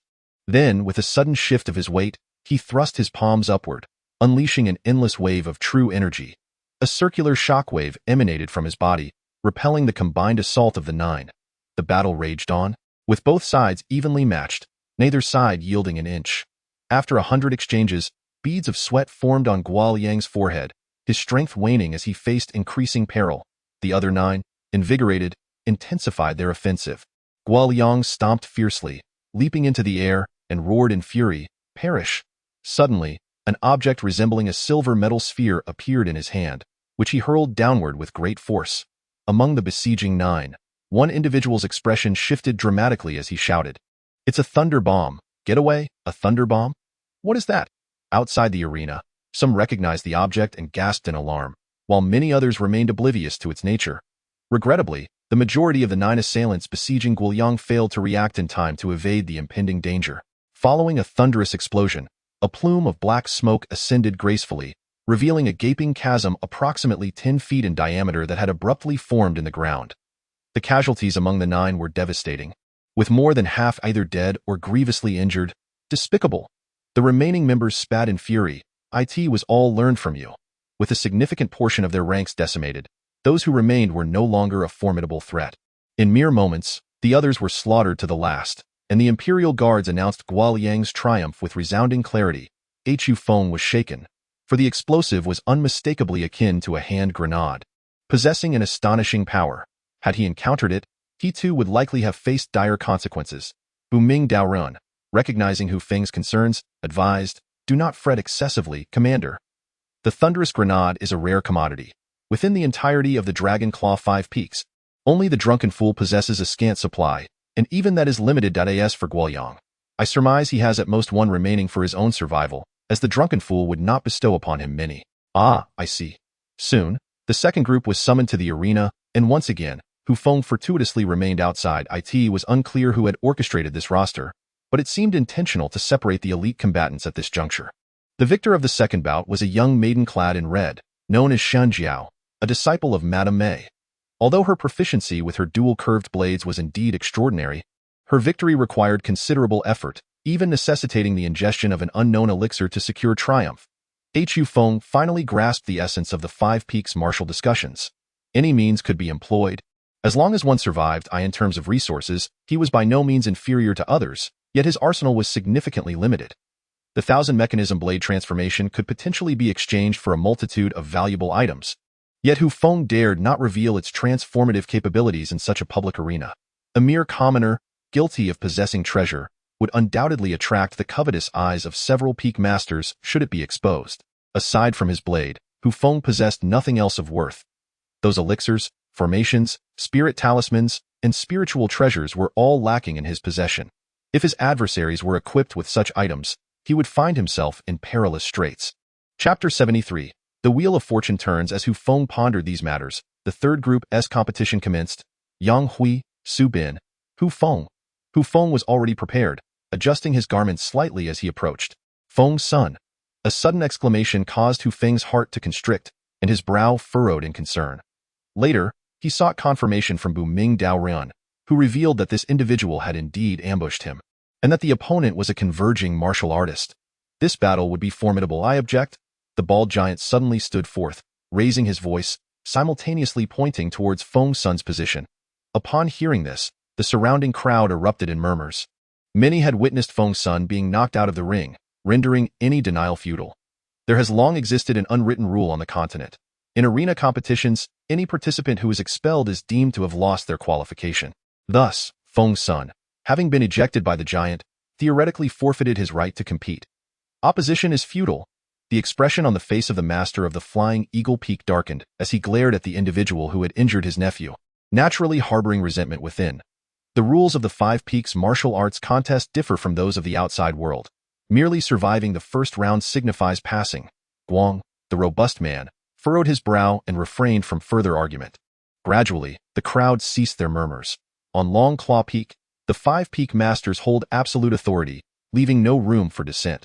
The 10 participants in the arena began to separate and take their positions, eyeing one another with scrutiny. Hu Feng was no exception. His gaze flitted about, assessing the strengths and weaknesses of his opponents. Due to the limited information available within the Nightmare Dragon system, he could not fully discern the martial arts each adversary had mastered. However, he was well versed in the majority of the techniques practiced by those present. Seizing this rare moment, he swiftly simulated various scenarios in his mind, contemplating how to respond should an opponent employ a specific move. The third group match officially commenced. No sooner had the announcement been made than 5 individuals launched a simultaneous assault on Feng Sunday among the crowd. His formidable strength marked him as the primary target to eliminate. Concurrently, 3 others directed their attacks towards Hu Feng. Hu Feng's impressive performance in the first round had drawn significant attention, prompting these 3 to perceive him as a substantial threat. Hence, they struck at him without hesitation. Hu Feng could only chuckle wryly, swiftly drawing his blade to counter. Among the attackers, one was at the 8th level of open source, while the other 2 were at the 7th level, showcasing considerable strength. Nevertheless, Hu Feng had long since transcended his former self. Such power was trivial in comparison to him, especially since he had already discerned approximately 80% of their techniques. The slightest movements, a shrug or a stomp, allowed him to predict their impending maneuvers. In the blink of an eye, 3 exchanges had passed, and his opponents had not even grazed the hem of his garment. What is wrong with you four? Why aren't you working together to eliminate Feng Sun? From a distance, the 5 attacking Feng Sun found themselves at a disadvantage, clearly lacking the upper hand. It was only then that they realized with astonishment that 3 had not targeted Feng Sun, but rather focused their efforts on the other body refinement practitioner, Hu Feng. This fellow posed no lesser threat than Feng Sun. He must not be overlooked. One of the trio's leaders responded, "Damn it. Dividing our efforts will certainly lead to our demise at the hands of Feng Sunday." A piercing scream erupted as the leader was caught off guard and struck through the abdomen by Feng Sun. Struggling helplessly before falling still, the 3 besieging Hu Feng found themselves in a predicament, unable to advance or retreat. "Let us attack Feng Sun together." The leading warrior gritted his teeth, commanding. Immediately, the trio pivoted towards Feng Sun, their weapons whirling as they unleashed a barrage of ranged attacks to disrupt his advance. Hu Feng breathed a slight sigh of relief. For him, severely injuring or eliminating these 3 would not pose a challenge. However, should he display overwhelming strength, he risked becoming a target for Feng Sun and the others to encircle him. Thus, he opted for a defensive stance, biding his time for Feng Sun to unleash a lethal assault. Indeed, his intuition proved correct. Seeing the limited number of attackers against him, Feng Sun felt confident that he could easily triumph if he remained cautious, allowing him to strike without fear. This very action intensified the pressure on the trio besieging Hu Feng, compelling them to abandon their pursuit of him in favor of attacking Feng Sunday. The tides of fortune shift. This year, it is my turn. In the previous round, you ambushed me. Now, it is my turn to retaliate. Hu Feng let out a chuckle. "Get lost," Wind Falcon roared in fury. As 3 more assailants joined the fray, the pressure on Wind Falcon intensified immediately. Although the first 2 martial artists of equal rank managed to achieve the remarkable feat of standing against 9, they had both expended some of their trump cards. Otherwise, facing 9 opponents simultaneously, even such prodigies would find it insurmountable. Bang! A palm strike sent one martial artist flying, while simultaneously, a sword edge grazed Wind Falcon's shoulder, causing blood to spill forth. Standing on the periphery, Hu Feng deftly hooked his foot, seizing the weapon of a deceased martial artist from the previous round. Go! Just as Wind Falcon was about to sweep his weapon across his opponent's neck, a sudden rush of wind alerted him from behind. He swiftly evaded the incoming weapon. In the distance, Hu Feng shook his head. It wasn't that he lacked the courage to advance, but rather he wished to avoid being the first to stick his neck out. After the changes in the previous 2 rounds, he was certain that the opponent possessed formidable hidden cards, and recklessly approaching would surely lead to dire consequences. "Bastards, you are forcing my hand." Wind Falcon was pressed back repeatedly, and with a swift motion, he produced a piece of yellow talisman paper from his left hand. Hu Feng's gaze sharpened, and he retreated a few steps. This must surely be his trump card. Once it was used up, I could dispose of him at my leisure. Crackling talisman, go! The yellow paper transformed into a golden disc, soaring towards the assailants. As the disc approached, the crowd quickly assumed defensive stances. Unexpectedly, the disc morphed again, splitting into 9 fan-shaped blades that shot forth, the rush of wind causing painful pressure on their eardrums. Boom, boom, boom. A series of explosive sounds reverberated, and the 7 attackers surrounding Wind Falcon were immediately struck down by this terrifying force. With 4 martial artists severed in 2, the remaining 3 were battered and bruised, their bodies resembling those that had been mercilessly slashed by countless blades. Die! Wind Falcon charged forward, his fans sweeping down, and one martial artist, unable to evade in time, had his neck slashed open. Blood gushed forth like a fountain. Wind Falcon, caught in the spray, was splattered with blood. Suddenly, a heavy sense of impending danger washed over him. He hurriedly sidestepped. With a ripping sound, Wind Falcon's side garment was sliced open, and simultaneously, blood spouted forth. This strike, he had ultimately failed to evade completely. "It's you." He finally caught a glimpse of the assailant's face. It was Hu Feng, the very one who had ambushed him in the previous round. Every sip and every peck. Could it be destiny? Kill. The remaining 2 severely injured martial artists lunged simultaneously at Wind Falcon, eager to finish him off in one fell swoop. A tiger fallen in the lowlands is not prey for you ants to bully. Wind Falcon swept his fan, unleashing a surge of profound energy once more. The 2 who had just charged in were immediately sent flying back. Hu Feng advanced swiftly, closing the distance in an instant, his blade poised to strike, faster than the blink of an eye. Crack! Wind Falcon's fan, being more fragile than the other weapons, was effortlessly cleaved in two by Hu Feng's strike, the blade unrelenting as it continued towards his neck. Chapter 74. Numerous hidden cards. The blade struck Wind Falcon's neck with precision, but with a creaking sound. His protective energy shield struggled before ultimately shattering under the force of the blade, the edge gliding perilously close to his throat. In this critical moment, Wind Falcon finally reacted, delivering a powerful palm strike to Hu Feng's chest, the immense force propelling him back several paces. Hu Feng spat out a mouthful of blood, his expression tinged with disappointment. He had been mere moments away from slicing through his opponent's throat, yet the protective energy shield had thwarted his efforts. After severing the opponent's weapon, his momentum had waned, and he found himself powerless to breach the shield. Otherwise, he could have dispatched his foe in an instant. "How dare you injure me? How dare you dare to slash my neck?" Feng Sun was consumed by rage, his eyes a vivid crimson. Swish, swish, two weapons darted towards him with the swiftness of a tempest. It was none other than the two individuals he had previously sent flying, now charging at him once more. "You shall all perish." He activated the storage ring on his finger, and in an instant, a towering bronze puppet leapt forth from the void. The two sharp swords that rushed towards him were swiftly intercepted by the bronze puppet. What in the world is this? The two assailants were taken aback by the bizarre entity before them. The bronze puppet stood 10 feet tall, its entire form a deep green hue, with eyes resembling two flickering oil lamps, radiating a fierce glow. Suddenly, the puppet's massive hands lunged forward, each palm the size of a large fan, seizing the throats of the two warriors. These practitioners of the 8th layer of open source struggled fiercely, their legs flailing and weapons slashing desperately, yet their strikes left the bronze puppet utterly unscathed. Bang! With a resounding crack, the two were obliterated. In the blink of an eye, the formidable 8th layer warriors had been reduced to a shower of blood, falling like rain upon the earth. The wave of astonishment swept through the onlookers. What is that ghastly thing? It is a puppet. A bronze puppet. They say it rivals a convergence master. This fellow is far too terrifying. Even the nearby peak masters were taken aback. "You are willing to part with such a treasure, Flying Eagle? Your middle finger peak is truly affluent," Mo Hu Chung remarked with rare jest. Brother Flying Eagle, why not gift your little sister a few as well?" Madame May could not help but blink and plead. Flying Eagle wore an awkward expression, remaining silent, yet he breathed a sigh of relief. Hu Feng's earlier strike had startled him into standing, fearing for his nephew's life. Now that the bronze puppet had emerged, he perceived Hu Feng as a mere dead man walking.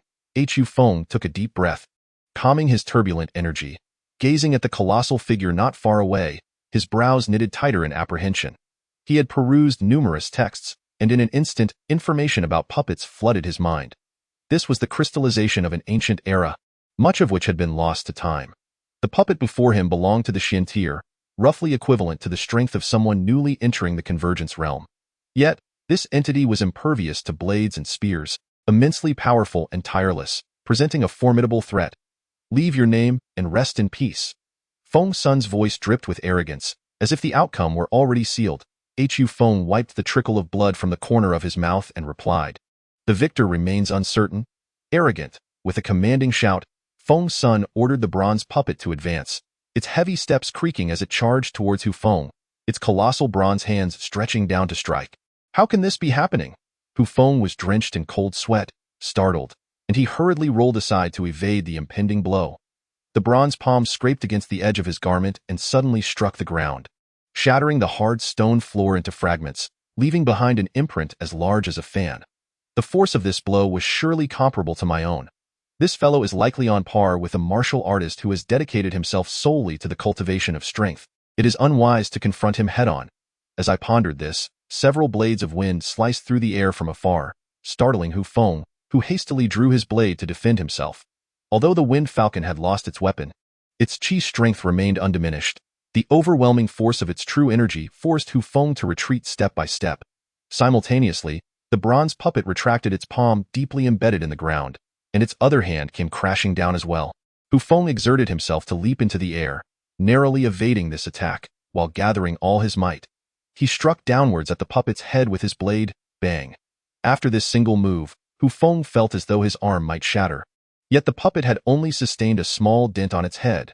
At this rate, He would need to deliver dozens more strikes at that chink to sever the puppet's head. With all his strength, his attack was fearsome. Even the bronze puppet was momentarily staggered, nearly toppling over. Just then, the wind blades returned, and Hu Feng quickly propelled himself off the puppet's body, twisting midair to evade the slightly arcing wind blades, landing steadily on the ground. The puppet, a creation of humanity, possessed numerous flaws. Its most critical weakness lay in its core, yet that core was shielded by thick chest armor, making it exceedingly difficult to breach at present. Coupled with the incessant annoyance of the winged falcon, the situation was indeed troublesome. Resigned to fate, you are doomed. The winged falcon cawed arrogantly from a distance, irking Hu Feng as he saw the bronze puppet launch another assault. Hu Feng's eyes suddenly brightened, having spotted an opening. The puppet's bronze hand stretched forth again, aimed directly at Hu Feng. The wrist of that elongated hand was composed of multiple segments of copper tubing. Resembling a modern fishing rod the moment when the hand reached its fullest extension, it was also at its most vulnerable point. Now is the moment. Hu Feng compressed the blade of his weapon with all his might. Sensing the impending strike of the copper palm, he executed a swift spin, evading the direct blow. Simultaneously, he grasped his knife with both hands, raised it high above, and brought it crashing down. Crack! The once unstoppable bronze palm fell instantly. Hu Feng crouched down as several blades of wind zipped past his scalp. That was close. How is this possible? The bronze puppet has been damaged by you. The winged falcon, taken aback, halted its impending wind blades. Its mind instantly tense again. Hu Feng wiped the cold sweat from his brow and charged forward to repeat his tactic. Moments later, to the astonishment of the winged falcon, Hu Feng severed the remaining hand and legs of the bronze puppet. Consequently, this formidable war machine found itself unable to advance or retreat, spinning helplessly in place. You have damaged my puppet. You are unforgivable. Hu Feng shrugged, resting his knife on his shoulder, and called out from a distance. How old are you? I am 27. How about you? Nothing much. Why do you still chatter like a child? Haven't you weaned yet? You? The face of Feng Xuan was flushed with a fiery hue, and the storage ring instantly glowed once more. A scroll of painting cascaded from the void, which he seized with a firm grasp. You are doomed. Initially intended to be reserved for dealing with the other few converging martial masters, I shall allow you to experience it first. To perish beneath the brush of Yin Fu's casual notes, you may now close your eyes in eternal rest. Chapter 75. The Howl of the Tsang Wolf. What? Is it truly a relic of Yin Fu? Hu Feng was taken aback. He had perused the relevant historical records, which recounted that a millennium ago, before the reign of the Baiyun sect over this region, there existed a formidable dynasty known as the Great Hao Dynasty. The rise of this dynasty stemmed from a remarkable encounter of the founding emperor, who fortuitously obtained an ancient Taoist text and cultivated a path derived from the lineage of the ancient Taoist sovereign, thus commencing a legendary saga across the Western Chu. Yin Fu was a grand minister of the previous dynasty, holding immense power and possessing unfathomable cultivation. His techniques diverged significantly from those of contemporary practitioners. As he traversed the path of integrating brushwork and painting into the Tao point 200 years prior, the Great Hao Dynasty faced revulsion for its study of forbidden arts, prompting the alliance of three formidable forces, the Baiyun sect, the Cold Moon Mountain, and the Tsang Cliff Cave, who collectively besieged the Great Hao Dynasty, ultimately obliterating this erstwhile hegemon. Yin Fu vanished without a trace during the final battle, and his treasured inkworks scattered across the Western Chu. Seized by countless individuals, Hu Feng had not anticipated encountering Yin Fu's treasured works here. The only aspect that afforded him a modicum of relief was that Feng Xuan possessed merely Yin Fu's casual notes, which were spontaneous creations of the master during his lifetime, imbued with relatively weak Taoist power. Had he encountered a genuine relic of Yin Fu or a masterpiece painstakingly crafted, such as the 6 treasures of Yin Fu, he would have fled without a second thought. Feng Xuan bit his finger, drawing a line upon the scroll, and as he pulled with both hands, the painting unfurled with a soft crimson glow, expanding inch by inch. Yin Fu's casual notes, the howl of the Tsang Wolf. As the scroll gradually unfurled, the left side depicted a dark night with a luminous moon hanging high. Further to the right, atop a towering cliff, stood a solitary Tsang Wolf on the edge of a massive rock, its jaws slightly parted, as if to howl at the heavens. Upon witnessing this scene, Hu Feng immediately became alert, never having faced such a peculiar technique. Rather than fear, he felt a profound sense of anticipation. Suddenly, the light of the moon within the painting exploded forth, illuminating him entirely. Hu Feng was struck by a sudden pain in his head.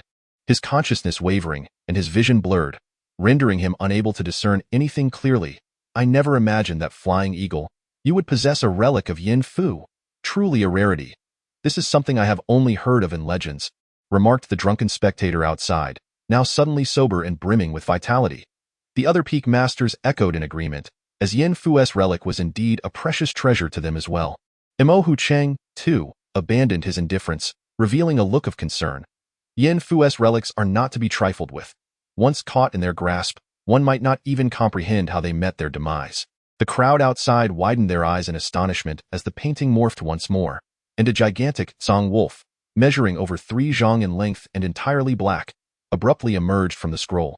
With a shake of its body, ink droplets splattered, and with a lightning-quick leap, it charged directly at Hu Feng. Blinded by the radiance of the full moon, Hu Feng found himself disoriented, his vision clouded, and utterly unable to perceive his surroundings. Yet, instinctively sensing an imminent threat, he hastily retreated, striving to escape this nebulous realm. Yet, in the eyes of the onlookers outside, Hu Feng did not flee in haste. Rather, he paced in circles, his body swaying precariously. What could this possibly mean? The power of this painting is truly immense. The youth found himself utterly bewildered. Surely, this must be some extraordinary spiritual treasure. The crowd below, unfamiliar with the Yin Fu relic, mistook it for a divine artifact. However, one must note that the Yin Fu relic surpasses ordinary treasures. It not only possesses tremendous power, but can also be reused. The sole drawback is that in this era, very few cultivate Taoist arts, and once the power within the painting is depleted, it will revert to being an ordinary scroll, rendered useless. The Songlong leapt down, its mouth gaping wide, nearly the size of a water barrel, a sight most terrifying. Disoriented, Hu Feng failed to evade the lunging Songlong and was, in fact, swallowed whole. Such formidable might. Outside the arena, Guo Yang and Shan Jiao, who had just advanced to the 3rd round, exchanged glances, their faces etched with gravity. If they were in Hu Feng's position, could they evade this miraculous scroll? Even they felt a pang of self-doubt. After consuming Hu Feng, the Songlong turned and sprinted back, a smile gracing Feng Sun's face. The crowd outside sighed collectively. Such a secret treasure was indeed difficult to defend against Daimyo, who clenched his fists tightly, his knuckles turning pale. Having witnessed the prowess of Blood Shadow Hu Feng that night, he held absolute faith in Hu Feng's abilities, which is why he had staked his precious treasure on Hu Feng's victory. Nevertheless, he never anticipated that Hu Feng would encounter such a secret artifact, leaving him unable to suppress a lament. The master of Feiying Peak wore a smile, finally exhaling in relief. The power of the Yin Fu relic was indisputable. With this object, it was merely a matter of time before Feng Sun claimed the championship. Truly a remarkable item. No wonder Feiying was willing to let his nephew participate in this martial discourse, evidently aiming for a certain victory. Madame May's expression darkened. She had originally prepared some treasures for her disciples' protection, yet now, facing the Yin Fu relic, it seemed the odds were stacked against them. Feiying chuckled. After all, he was my own nephew, and naturally, I would not allow him to take unnecessary risks in the depths of chaos within Hu Feng's mind. The moment he was swallowed by the Songlong, his blood surged with fervor, and a voice, ancient and vast, resonated from within him. The sound was akin to a dragon's roar and a tiger's growl, indistinct yet undeniably exuding an overwhelming majesty that caused all beasts to bow and all demons to submit. The voice thundered, as if deeply insulted, its resounding roar jolting Hu Feng back to consciousness. A sharp pain shot through his back, startling him, and he soon sensed assaults from all directions. Hu Feng hurriedly spun his blade to parry the incoming strikes, blocking them with swift, decisive motions. Inside the Songlong was a realm of darkness. Had it not been for Hu Feng possessing the nightmare dragon eye, which allowed him to pierce through the shadows, he would have struggled to discern the barrage of attacks. Black droplets, resembling rain, traced long inky trajectories towards him, the sheer density of the attacks overwhelming. Even with Hu Feng's speed, he could not deflect them all. To save his life, he gritted his teeth and relinquished defense on non-vital areas, focusing solely on blocking the critical strikes. Blood poured down like rain, and Hu Feng felt as if he were being turned into a sieve. Agonizing pain enveloped him entirely. Just when he felt he could endure no longer, the assault abruptly ceased. Alas, I was utterly startled. I had thought this assault was boundless. The azure wolf moved with remarkable swiftness. Swiftly arriving before the winged falcon, it propelled itself upward with a powerful push of its hind legs, leaping through the air towards the scroll that lay across the falcon's chest, seemingly intent on returning to the canvas. A satisfied smile crept upon the lips of the winged falcon. The might of this brushstroke of Yin Fu was astonishing, igniting an even greater anticipation within for the genuine treasures of Yin Fu. As the azure wolf soared through the air, its form gradually diminished, seemingly about to land upon the scroll. Suddenly, an unforeseen twist occurred. A massive tear was violently ripped open behind the azure wolf, and a figure emerged from within, propelled forward by tremendous inertia towards the direction of the winged falcon. Taken aback by this abrupt turn of events, the winged falcon found himself momentarily dazed. Yet before he could comprehend the situation, a brilliant flash of blade light struck towards his neck with lightning speed. Death. Hu Feng exerted every ounce of his strength, leveraging this overwhelming inertia, and the force of this strike far exceeded what he could typically muster. The formidable power shattered the protective aura surrounding the winged falcon in an instant, the blade cutting through the previously carved mark with precision. With a thud, Hu Feng was violently thrown to the ground, rolling several times before lying supine.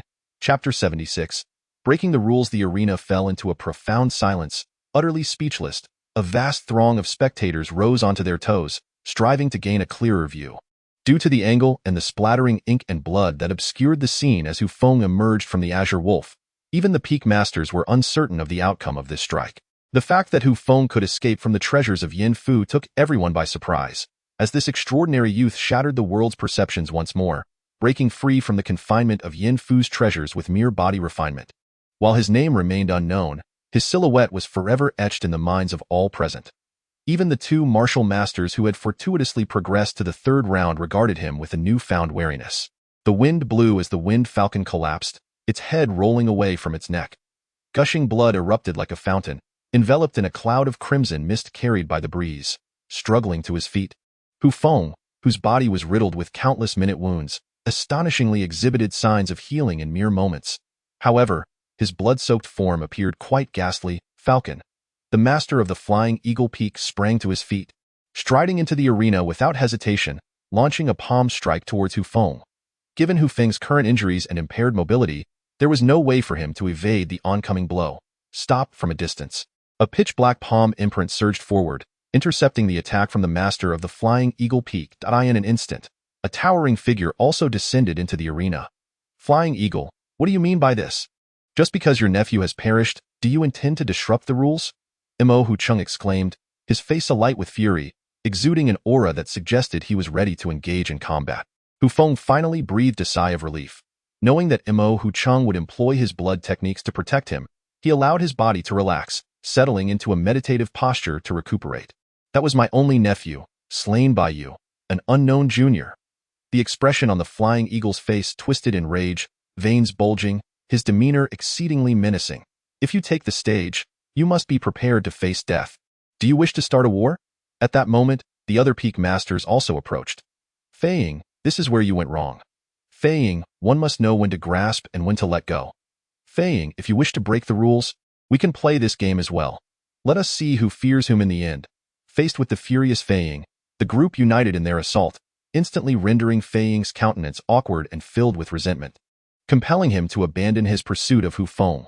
With a sorrowful expression, he withdrew the Songlong Night Howl chart, cradled the corpse of Feng Xuan, and dejectedly exited the arena. The victor of the third group is Hu Feng of Thumb Peak.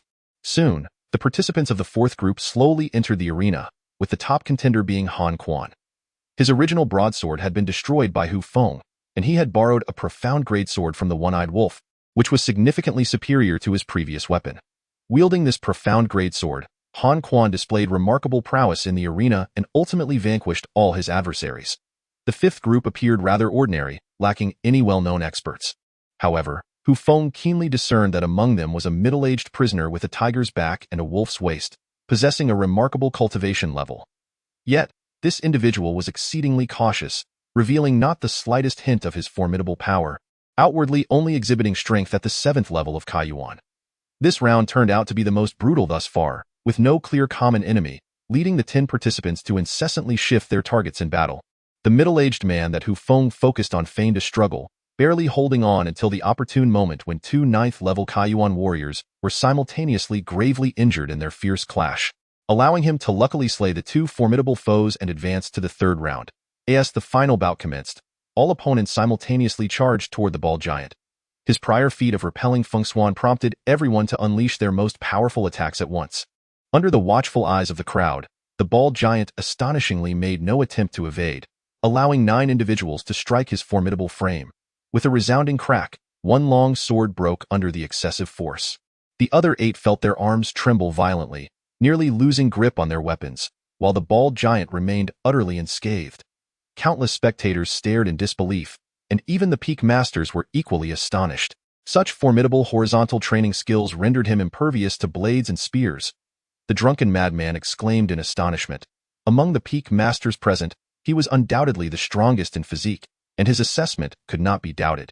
A wave of despair enveloped the minds of the 9, as was expected by the crowd. The giant leisurely proceeded to snap the necks of the others one by one, successfully becoming the last contender to advance. The victor of the 6th group is the nameless peak's prisoner, Gang Feng. Ladies and gentlemen, please take a brief rest. The 3rd round will soon commence. Hu Feng silently meditated to recuperate, for he no longer needed to cultivate qi, and his body could restore itself automatically. All he needed to do was to close his eyes and nourish his spirit. Crumbling clouds, shattering mountains. Hu Feng silently recited this martial art in his heart, a technique belonging to the bald giant, Gang Feng. What puzzled him was that he could discern no protective horizontal training techniques that Gang Feng had mastered, only this particular martial skill. Thus far in the 5 Peaks Martial Conference, if one were to identify his greatest threat, it would undoubtedly be Gang Feng. Having directly repelled Feng Xuan and possessing an impervious physique, he was far more terrifying than those peak masters' disciples who concealed their trump cards. Crumbling clouds, shattering mountains turned out to be merely an unremarkable martial art. Hu Feng subsequently discerned the distinctive characteristics of this martial art. It eschewed convoluted techniques in favor of a singular, ultimate offensive maneuver. The reason it was deemed unremarkable was not due to a lack of strength, but rather because the prevailing practices on the continent predominantly revolved around the manipulation of qi, where martial skill levels were typically assessed by the enhancement of true qi attacks through the execution of techniques. For those who solely focused on physical refinement, even a sacred-level martial technique would likely prove ineffectual, rendering powerful techniques far more pragmatic. Crushing clouds and shattering mountains exemplified such a martial skill, abandoning agility and evasion to pursue the pinnacle of force application, maximizing the destructive potential of one's power. The various strikes, fist, crushing clouds, palm, shattering mountains, blade, rending the sky, fingers, piercing the mountain, elbow, shaking the heavens, knee, thundering roar, and foot, shattering rocks, were all infused with escalating lethality as one's physique strengthened. Yielding boundless might with a sigh, Hu Feng opened his eyes in disappointment. This martial art was riddled with flaws, rendering any need for counteraction moot. However, without breaching the defenses of Jiang Feng, it would prove utterly futile. The 3rd round commenced in earnest. The master of Flying Eagle Peak had reddened eyes, his voice noticeably somber. The remaining 6 participants were divided into 2 groups of 3 for the competition. With no restrictions on the rules, Hu Feng, Shun Jiao, and Jiao Wei entered the arena. Among the trio, Shun Jiao, the cherished disciple of Madame Mei, donned a striking red attire, radiating extraordinary beauty, while Jiao Wei was the concealed powerhouse of the Convergence realm. The 3 exchanged cautious glances, their gazes shifting unpredictably. Brother Hu, I see you have sustained considerable injuries earlier. I presume you have yet to fully recover. I, too, possess only foundational cultivation and would not stand a chance against Miss Shun. Why not join forces to resist her together? Proposed Jiao Wei, with a sincerity that belied his cunning nature. Chapter 77.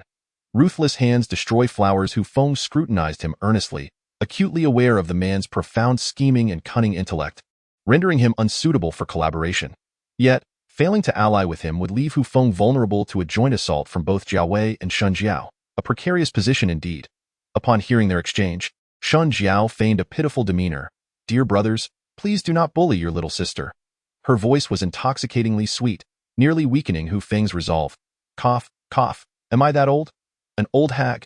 Hu Feng retorted it was absurd for a woman approaching 30 to address him as brother, an act that irked him immensely. Scoundrel, you shall meet your end. Shun Jiao's fury ignited at his words. Her curved blade swiftly unsheathed, slicing toward Hu Feng. He narrowly evaded the strike, only to find her other hand brandishing another blade in tandem. Forced to roll backward, he barely escaped the assault. Jiao Wei's eyes flickered with indecision. After a moment's hesitation, he finally produced a small dagger, lunging toward Shun Jiao. With his distraction, Shun Jiao could not pursue Hu Feng and immediately turned her attention to Jiao Wei. "Brother Hu, save me!" Jiao Wei shouted, his voice ringing out before Shan Jiao could even strike, causing Hu Feng's expression to darken. This fellow truly had a talent for theatrics, as Shun Jiao swung her blade. A surge of true qi transformed into a chilling edge that shot forth. Jiao Wei, attempting to block, was instantly sent flying several paces, flailing helplessly in midair. Such a pity he doesn't pursue a career in acting. Ouch! As Hu Feng rose to his feet, he immediately crouched down, clutching his abdomen as if beset by excruciating pain. The onlookers exchanged puzzled glances, wondering if an old injury had resurfaced. One was hurled several paces away, while another remained in the distance, doubled over in distress. After a brief moment of hesitation, Shun Jiao transformed her curved blade into a flying dagger, instantly launching it toward the nearer figure of Jiao Wei.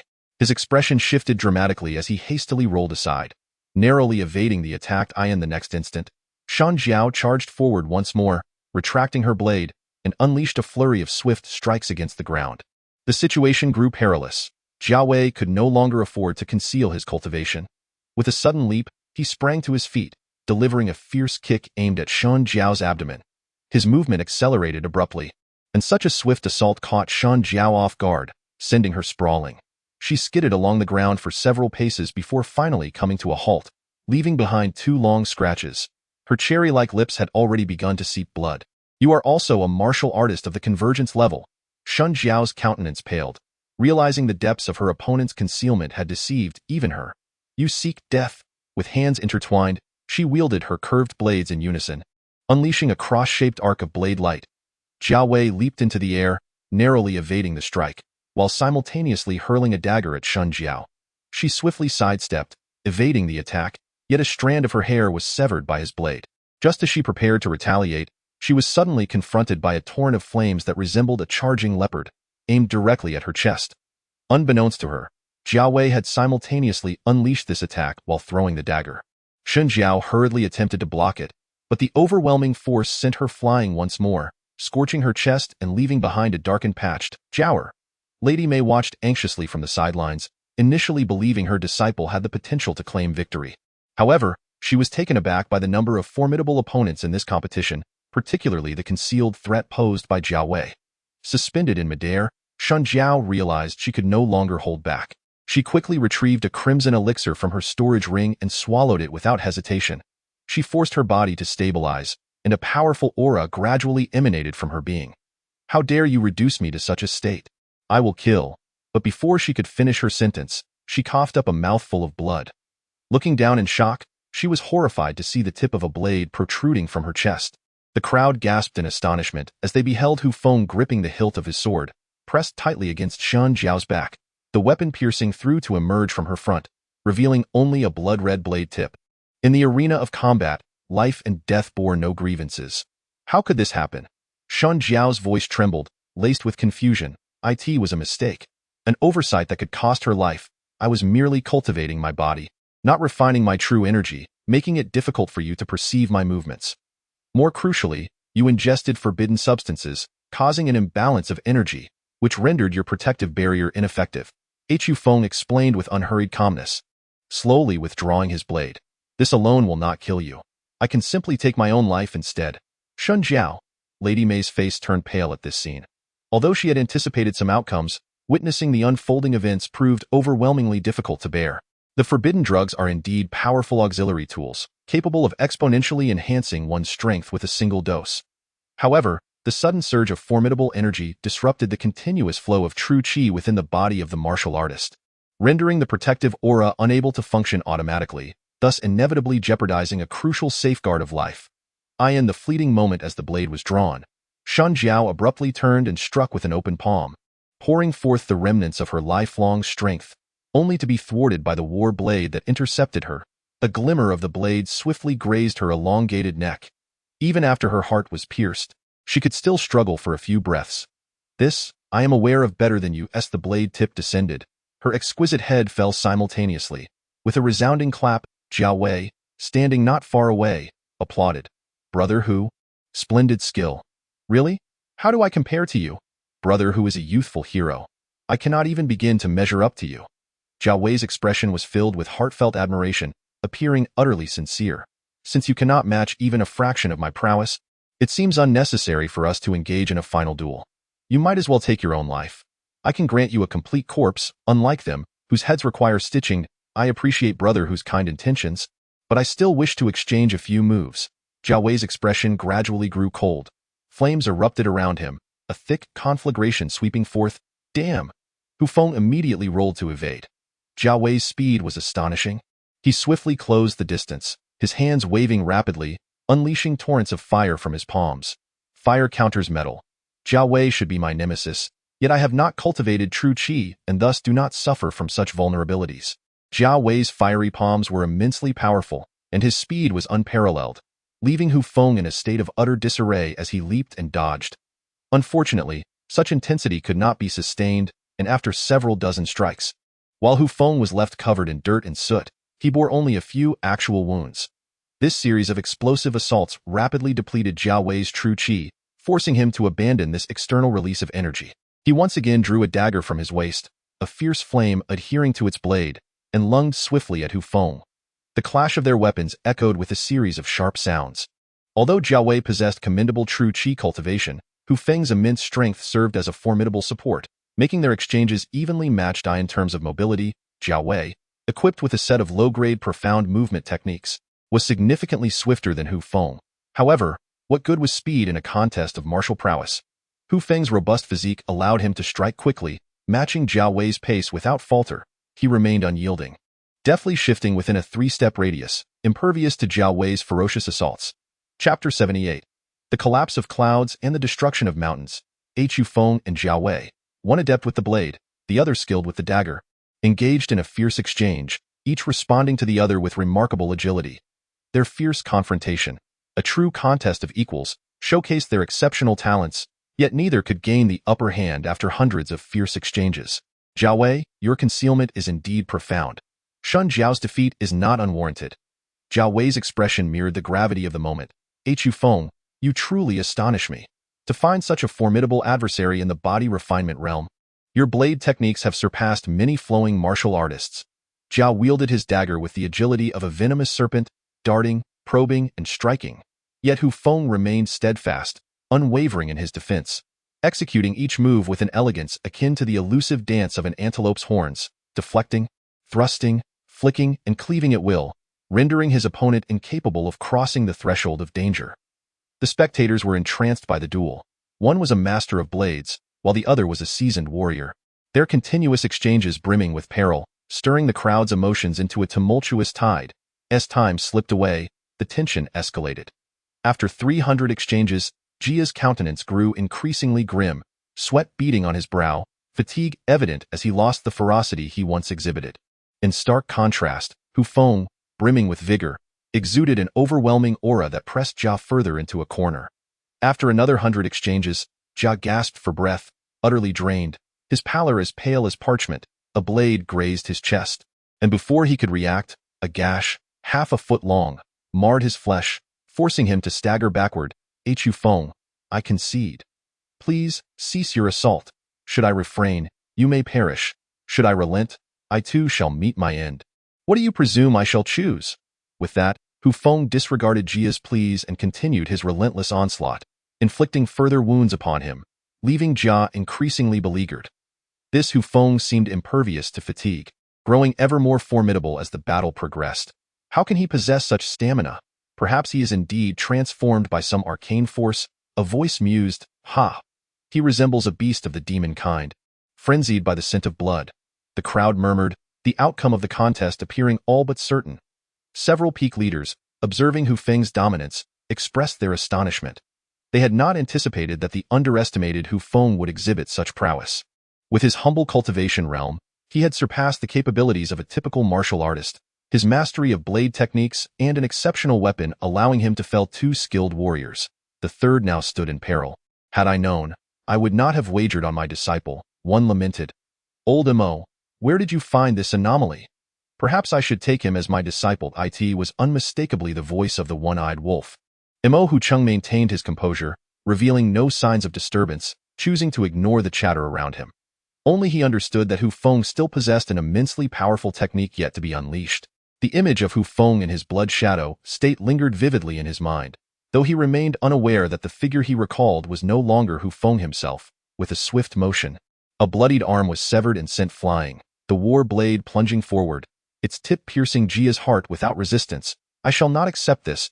Why must my adversary be such a monstrous being? As Jia's breath waned, the blade was withdrawn, his strength dissipating as he collapsed into a pool of blood, his eyes wide with disbelief and resentment. The victor of the first round is Hu Feng of Thumb Peak. Soon, the participants of the second group entered the arena. Following the intensity of the first battle, anticipation for the second was palpable. Jiang Feng approached the arena with a calm demeanor, glancing at the resting Hu Feng.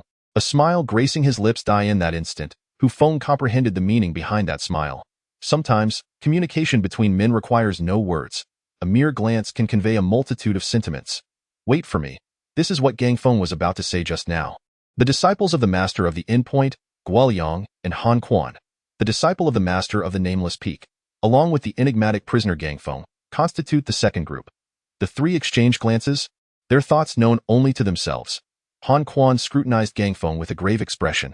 He had not witnessed the scene where Gang Feng repelled the Wind Falcon in the first round, but after the battles of the second round, he no longer dared to underestimate this somewhat taciturn giant.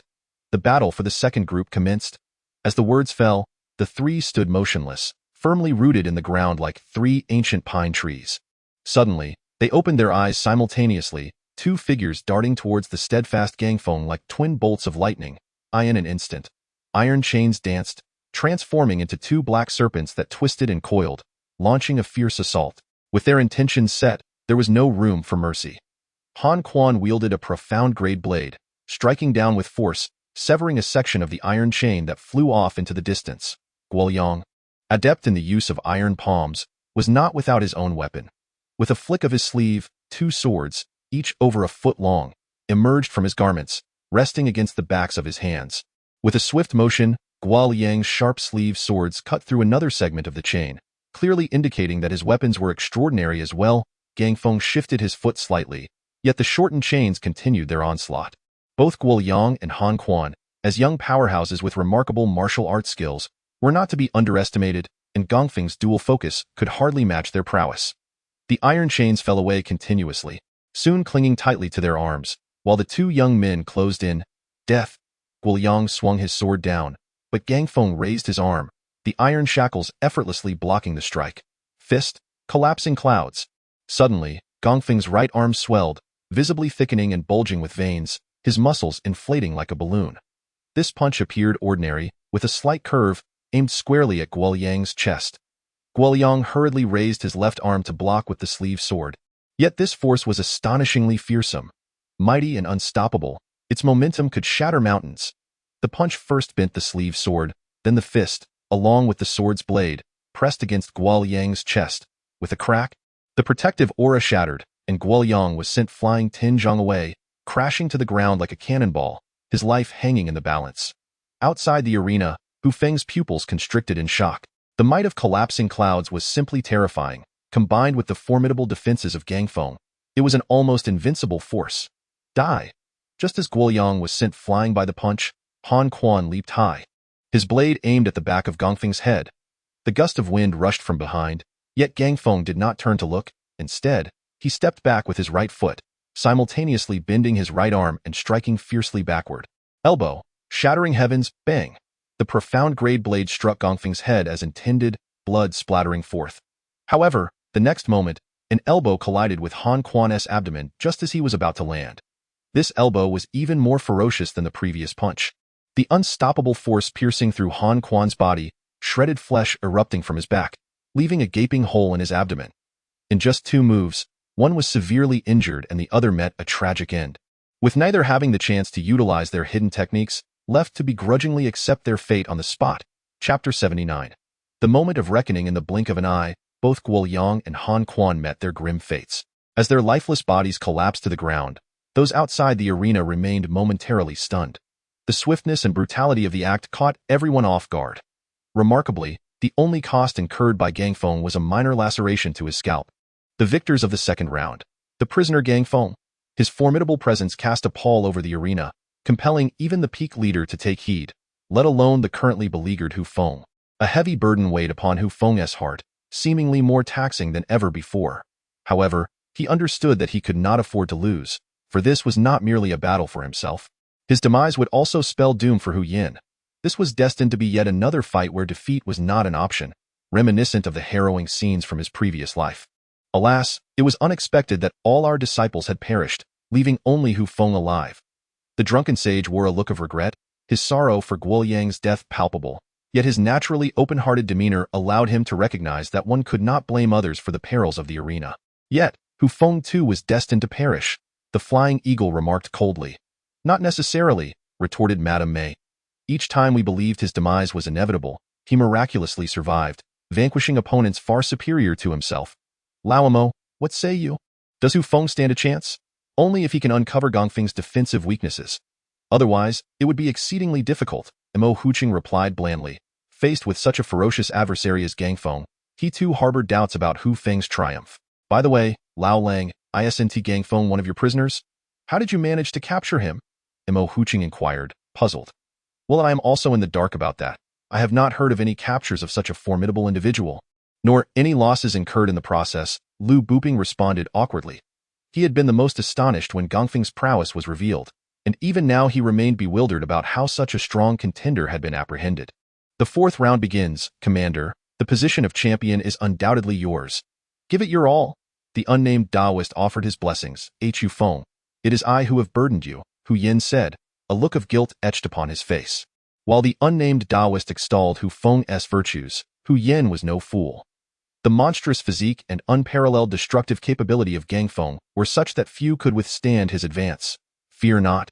I shall not falter. Hu Feng's countenance was grave as he stepped into the arena. The shouts of encouragement from the Thumb Peak disciples resonated behind him. Each contest had solidified Hu Feng's reputation at Thumb Peak, drawing countless bandits to take pride in him, cheering his name. Gangfeng had entered the arena moments before, arms crossed before him as he regarded Hu Feng. Are you afraid? He inquired. Yes, Hu Feng did not shy away from the truth. Oh, an unexpected response. It is far more terrifying to deny one's own strength. Thus, I openly admit my fear of losing to you. Do not be afraid. My strikes are swift, and there is no suffering. Amidst a field strewn with corpses and drenched in blood, the two men locked their gazes intensely. Swish, a brilliant glint of the blade shot forth instantaneously, aiming for the bald giant opposite him. Fist, crushing cloud. A relentless fist surged towards the blade with tremendous force, and as fist met blade, a thunderous roar erupted. The formidable force of the punch rendered Hu Feng's entire body numb, propelling him backward for more than 10 steps before he could barely regain his footing. Blood dripped slowly. Gangfeng placed the back of his hand to his mouth, extending his tongue to taste the flowing blood. Your blade is heavy, far superior to theirs. Hu Feng felt no joy. His brow furrowed tightly, a sense of desolation gradually settling in his heart. The Qinji blade, far surpassing ordinary swords, should have rendered him invincible against any martial artist without true energy to protect them, especially given his own strength that eclipsed that of the Hui Lu martial masters. Yet, this expectation was shattered in the face of Gangfeng. With all his might, his strike barely breached the opponent's surface. The disparity in strength was overwhelming. Hu Feng closed his eyes in silence. When he reopened them, a resolute determination shone forth. As a human, one cannot escape the shackles of emotion. Feelings can influence one's state, either leading one into despair or uplifting one's spirit. Countless ancestors, after grasping this truth, began to intertwine with their emotions, merging their inner states with joy, anger, sorrow, and pleasure, thereby unleashing extraordinary power. This is the essence of the 4 divine blades of the Yang Dao sect. At this moment, sorrow gripped Hu Feng's heart, unconsciously prompting him to channel the calamity-infused techniques of the Blade of Mourning. Striding forward, Hu Feng charged at his opponent with steadfast resolve, his battle blade raised. Sweeping upward with both hands, the first form of the Calamity Blade, the weeping wind and chilling rain. The blade swung from below, stirring a pool of blood from the ground, droplets of crimson cascading through the air as the blade's wind and edge targeted the opponent's lower body. Gangfeng swung his iron arm, the fierce wind dispersing part of the incoming blood rain, and retaliated with a kick aimed directly at Hu Feng's blade tip, shattering rock. The remaining blood rain continued to fall upon Gangfeng, and suddenly, he trembled, a shiver coursing through him. The force beneath him weakened by a third, and upon contact with Hu Feng's blade tip, he was forced to retreat 3 steps. The blood was warm, yet his heart felt ice-cold. The chilling sentiment of sorrow turned the blood rain frigid, catching Gang Feng off guard. The second form of the Calamity Blade, heart like a knife twisted. Hu Feng wielded the blade with one hand, the dancing edge akin to a fan, twisting toward Gang Feng's retreating form. Bang, bang, bang. A series of metallic clashes erupted. As Gang Feng endured several strikes, the battle blade leaving shallow crimson marks upon his body. Palm of shattering mountains. Gang Feng finally steadied himself, delivering a palm strike that pierced through the flurry of blades, crashing heavily into Hu Feng's chest. Hu Feng felt an immense force bearing down upon him, propelling him uncontrollably backward. Cough, cough. He hunched over, violently expelling a mouthful of blood, his body feeling as though it had been shattered, nearly devoid of strength. Had it not been for the enhancement from that mysterious white liquid, he would have never been able to withstand such a blow. His gaze grew increasingly dim, as if resigned to his fate. Gang Feng transformed his palm into a blade, charging forward several steps to deliver a downward cleave upon Hu Feng. Blade of shattering sky. The iron palm blade descended like a thunderbolt, the gust from the strike disheveling Hu Feng's previously neat hair. Lowering his head, Hu Feng suddenly lifted it, his dim eyes radiating a resolve of impending death. The third form of the Calamity Blade, Desolation. The battle blade swung upward, screech. The sound of steel scraping against steel echoed, as Hu Feng's blade struck first, slicing across Gang Feng's abdomen, following the contours of his muscles directly toward his chest. Boom! The delayed strike of the palm suddenly cleaved down upon Hu Feng's head. Due to Hu Feng's preemptive assault, the force of this blow had diminished somewhat, yet it remained terrifyingly potent. Hu Feng merely felt a heavy sensation in his head as the blade's edge came to an abrupt halt. His entire being was directly cleaved to the ground, collapsing into a pool of blood, his head striking the surface with a resounding thud, his face completely submerged in crimson. Gang Feng looked in astonishment at his upper body, where a wound over a foot long was ceaselessly oozing blood. This strike was undeniably formidable. Chapter 80. The final trump card. Such a robust physique, such a fearsome attack. Both of these individuals are truly exceptional. Yet regrettably, neither possesses the mastery of true energy. A venerable elder with a long beard sighed. The bandit chief and his followers watched from a high ridge, observing this final confrontation, their disbelief palpable at the performances of both Hu Feng and Gang Feng. Indeed, the two who had survived to the end on the Shura platform were extraordinary individuals, rare among thousands. Has it come to an end? This was the question on countless minds. The crowd outside surged, gazing at the blood-stained Gang Feng standing and the incapacitated Hu Feng, momentarily struck dumb. Despite their conjectures, witnessing Hu Feng, who had repeatedly wrought miracles, finally fall, they could not suppress a wave of disappointment. Hu Feng! A sharp pang pierced Hu Yan's heart, prompting him to rush forward without a moment's hesitation. No. The Taoist, Bu Ming, instantly darted forward, revealing his formidable cultivation. You cannot go? Step aside, Hu Yan roared. Seeing that Bu Ming paid him no heed, he raised his palm to strike, offended. Bu Ming's figure flickered, appearing instantaneously behind Hu Yan, delivering a palm strike to the back of his neck, rendering him unconscious. Boring. Gang Feng shook his head and turned to leave the arena. The victor of the fourth round, Gang. Suddenly, a flash of blade light shot forth, prompting Gang Feng to swiftly turn and raise his arm to block. Crack! The seemingly indestructible iron shackles were cleaved in two by this strike. Just as Gang Feng attempted to seize the blade, a massive foot came crashing down upon his chest. Gang Feng, caught off guard, found his defenses lacking, and the force of the kick sent him stumbling backward. The attack proved futile. The assailant, with a powerful push, somersaulted away. After two agile flips, the figure stood afar, a silhouette drenched in blood, a desperate counterattack. But Hu Feng could manage this. Blood continued to flow from his forehead, a testament to the heavy blow he had sustained, while his labored breathing indicated his current state of distress. Gritting his teeth, Hu Feng stubbornly steadied himself. Indeed, it was commendable, yet your assault remains insufficient. You cannot escape death. A smile of approval creased Gang Feng's face, though his tone remained dispassionate. I have not yet been defeated, nor can I be. This battle will ultimately belong to me. Then prove it with your life.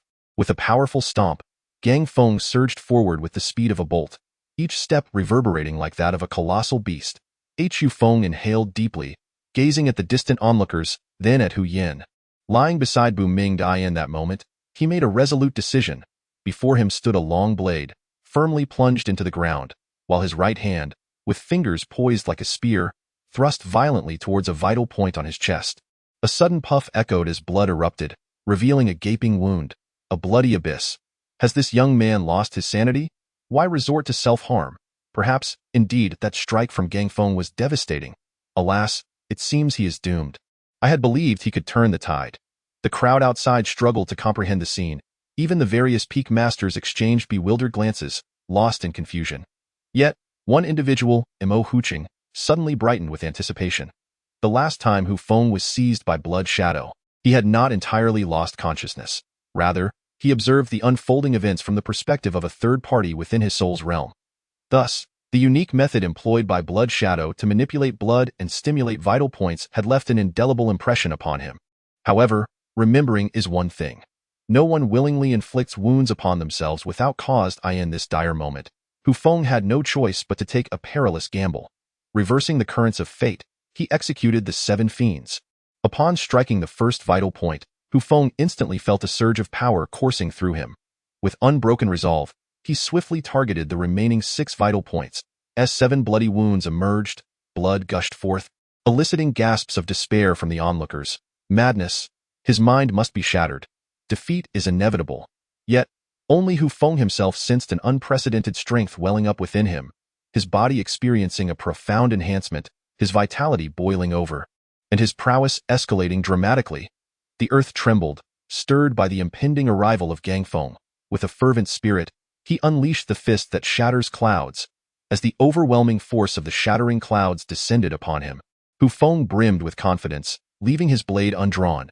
He stepped forward with his left foot, followed closely by his right, raising his right fist from his waist, launching a counterattack with fervor. The half-step shattering fist.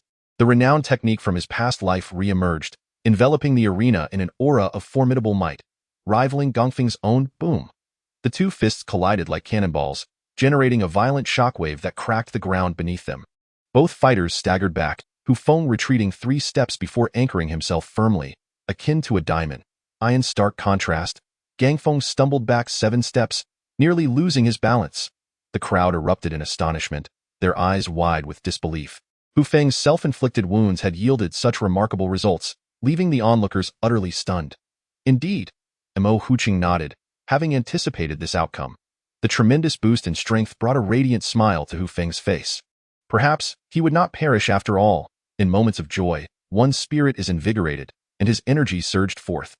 Grasping the long blade, he could not resist employing the long joy blade technique, a signature move of the Ji school. His heart brimming with elation, joy radiated from his countenance, and he wielded the blade with unrestrained fervor, striking without pause, unleashing the long joy blade technique at will, forcing Gang Feng to retreat at every turn. Wounds began to mar Gang Feng's chest, back, arms, and thighs, in a state of ecstatic abandon. Hu Feng's blade technique seemed as if a divine being had possessed him. Each strike appeared deceptively simple, yet was inescapable and unavoidable. The wounds deepened, and the blood flowed ever more freely. Gang Feng found himself completely overwhelmed by Hu Feng's relentless assault. What a masterful display of swordsmanship, truly divine. Outside the arena, the one-eyed wolf could not restrain himself from exclaiming, "This swordsmanship has transcended my own, truly remarkable." The final form of the Changlu blade. He was filled with ecstatic joy. The fierce edge of the blade descended with the force of creation itself, and Gang Feng hurriedly raised the last iron shackles to block the strike. The shackles were cleaved in 2, and the tremendous power bore down on Gang Feng, nearly causing him to lose his footing. Bang! Hu Feng delivered a powerful kick to Gang Feng's chest, sending him flying a considerable distance before he landed on his back, sprawled on the ground. Gasping for breath, Hu Feng found himself panting repeatedly. Despite his natural stamina being more than capable of withstanding such intense exertion, maintaining the reverse wave 7 fiends secret technique required a continuous flow of blood. Otherwise, its efficacy would swiftly wane. The incessant loss of blood was making his head spin and his body weary. Just a little longer, he silently urged himself. Coughing, Gang Feng rose once more, blood-soaked and unable to count the myriad wounds that adorned his body. He raised his thumb in a gesture of commendation towards Hu Feng. "Impressive. You can praise me in your heart once I'm dead." Hu Feng laughed heartily. "Oh really? To be able to force me to this extent? You can take pride even in death." Chapter 81. Unyielding till death, Hu Feng's expression shifted, his gaze fixed ahead. Gang Feng gently pushed with his palm, summoning a dense sphere of yellow true energy into existence. Hu Feng was taken aback. How had this individual managed to conceal his strength from his eyes? The crowd outside erupted in astonishment, unable to comprehend how a seemingly breathless warrior could suddenly exude such formidable true energy. Come again! Gang Feng charged forward once more, leaping low to the ground, his right leg bending as he launched a fierce knee strike. Knee, thunder! Hu Feng's complexion paled. The ferocity of this attack unmistakably signaled that he could not withstand it. He quickly angled his body, his left palm striking at the bend of Gang Feng's knee, deflecting the flying strike. Although he avoided the direct impact of the knee, Gang Feng's towering form still collided with him. With the momentum from his run, Gang Feng undoubtedly held the advantage. Hu Feng stumbled back several steps, hastily swinging his blade to counter. Creak! Gang Feng raised his muscular arm to block. Though Gang Feng's mastery of true energy was not particularly formidable, barely reaching the 9th level of the opening source realm, he was still of the ordinary variety. Yet, upon seeing Hu Feng's blade come crashing down, he instantaneously concentrated his true energy in his arm, dissipating much of Hu Feng's force. The residual impact posed no threat to his body, leaving only faint white marks. Hu Feng's expression turned grave as he stomped heavily on Gang Feng's foot, causing him to retaliate with a strike that sent Hu Feng staggering back. The two then clashed once more. With the aid of true energy, Hu Feng's blade could no longer pose a threat to Gang Feng. Their strengths were now nearly equal. Fists and blades collided, shaking the ground beneath them, causing corpses to scatter. Hu Feng's heart grew increasingly heavy. He could distinctly sense his dwindling stamina, fatigue weighing down upon him. As blood continued to flow from his wounds, his vision began to blur. Overwhelmed by sorrow, he resolutely unleashed the Calamity Blade once more. The 5th form of the Calamity Blade, Morning Ruins bone erect. A profound sense of desolation, imbued with an indescribable sorrow, enveloped Gang Feng, causing his movements to falter momentarily under the weight of such intense grief. As the two engaged once more in their fierce contest, Hu Feng staggered back several paces, his body swaying precariously, on the verge of losing his balance, while Gang Feng bore yet another deep gash across his flesh. With his vision increasingly obscured, Hu Feng realized he could bleed no more. Otherwise, he would likely succumb before his opponent. Gazing at the approaching indistinct figure, the heavy melancholy in Hu Feng's heart ultimately transmuted into a profound, wordless despair. He raised his long blade once again, channeling all his sorrow into one final strike. The ultimate form of the Yangsha blade, embodying a spirit diminished and a will extinguished, Gang Feng faced this seemingly ordinary yet devastating maneuver, and in that fleeting moment of confrontation, his expression shifted dramatically, and inexplicable emotions surged through his heart, casting a shadow over his spirit and sapping his resolve. All his strength and vital energy abruptly ceased, dissipating into nothingness. With a resounding crash, Gang Feng was struck down by the blow, a long crimson line extending from his brow to the tip of his nose, leaving him sprawled on the ground, motionless for an extended period. Hu Feng felt a dizzying haze clouding his mind. He had lost too much blood and could no longer withstand it. Desperately, he managed to apply pressure to staunch the flow of blood, but his body betrayed him, collapsing onto the ground. Who, then, emerged victorious? Would they perish together? Surely it must be Hu Feng, for I saw Gang Feng's head cleaved open. Surely not. Hu Feng has bled so profusely that he cannot possibly survive. Could it be that this year's Wu Feng tournament has claimed both champions? Even the leaders of the 5 Great Peaks exchanged glances, astonished that these two had fought to such an extent. Suddenly, a gentle breeze swept through, and Gang Feng's fingers twitched while lying on the ground. In an instant, he regained consciousness, struggling briefly before managing to rise once more. The crowd gasped in disbelief. A deep gash marred Gang Feng's head, and had there been even a little more force, it might have split him in two. Perhaps fate favored Gang Feng, allowing him to rise again against all odds. Blood continued to flow from his forehead as he inhaled deeply, pressing his left hand against the wound and unsteadily making his way towards the prostrate Hu Feng. With his right hand, Gang Feng seized the battle blade that Hu Feng had dropped beside him, raising it high as he gazed down at the unconscious figure of Hu Feng, letting out a heavy sigh. It is over. This was not merely his sentiment. It echoed the thoughts of many. The two dark horses of this martial contest had finally determined a victor, and the miracle maker Hu Feng had reached the end of his legendary tale. Ultimately, all would fade away into oblivion. The expressions of the mountain spirits atop the high ridge were grave, clearly not reflective of the demise of Hu Feng. The blood has dwindled, remarked a middle-aged woman, They are indeed up to something. Each year, they sacrifice hundreds to break the seal beneath the Longying Valley. How cruel! A burly man lamented. Many things had been in flux, regardless of the gaze upon them. At some point, the blood upon the ground diminished, and an unusual pressure enveloped the arena. Yet, in the fervor of the crowd, no one would take note of it. Let it perish with a swift motion. Gangfeng plunged his battle blade downwards. Suddenly, the ground trembled violently, and a massive fissure split open at the center of the arena. The intense shockwave knocked the weakened Gangfeng off his feet, causing his precious sword to clatter to the ground as his figure fell. Yet, this was merely the beginning. The earth continued to crack, and countless rocks plummeted into the yawning chasm below. Hu Feng, along with innumerable corpses, was devoured by the gaping maw of the fissure. Just as Gangfeng regained his footing, he was abruptly dragged into the depths by a newly emerged crack. It has begun. The mountain-dwelling tribesmen atop the high slope exclaimed in unison, "Move out!" with a wave of the mountain chief's hand. They swiftly advanced towards their objective. Meanwhile, the five-peak masters outside the arena displayed expressions of fervent excitement as they rushed towards the vicinity of the stone pillar, while only Mo Huching wore a look of regret. With Hu Feng's death, the blood techniques he so coveted were lost. What is happening? Is the sky about to fall? Could it be the end of the world? Countless bandits shouted in panic, yet not a single one could grasp the truth of the situation, nor comprehend what had truly transpired. It has finally opened. The one-eyed wolf howled with exhilaration. After 10 years of planning, we have finally encountered this opportunity. The flying eagle momentarily forgot the agony of losing his blood kin, consumed by excitement. Such a rare talent as Gangfeng falling into the depths is indeed a pity. The drunken madman lamented. Enough of this. Our men are in disarray. We must stabilize them quickly. This opportunity cannot be seized without their effort.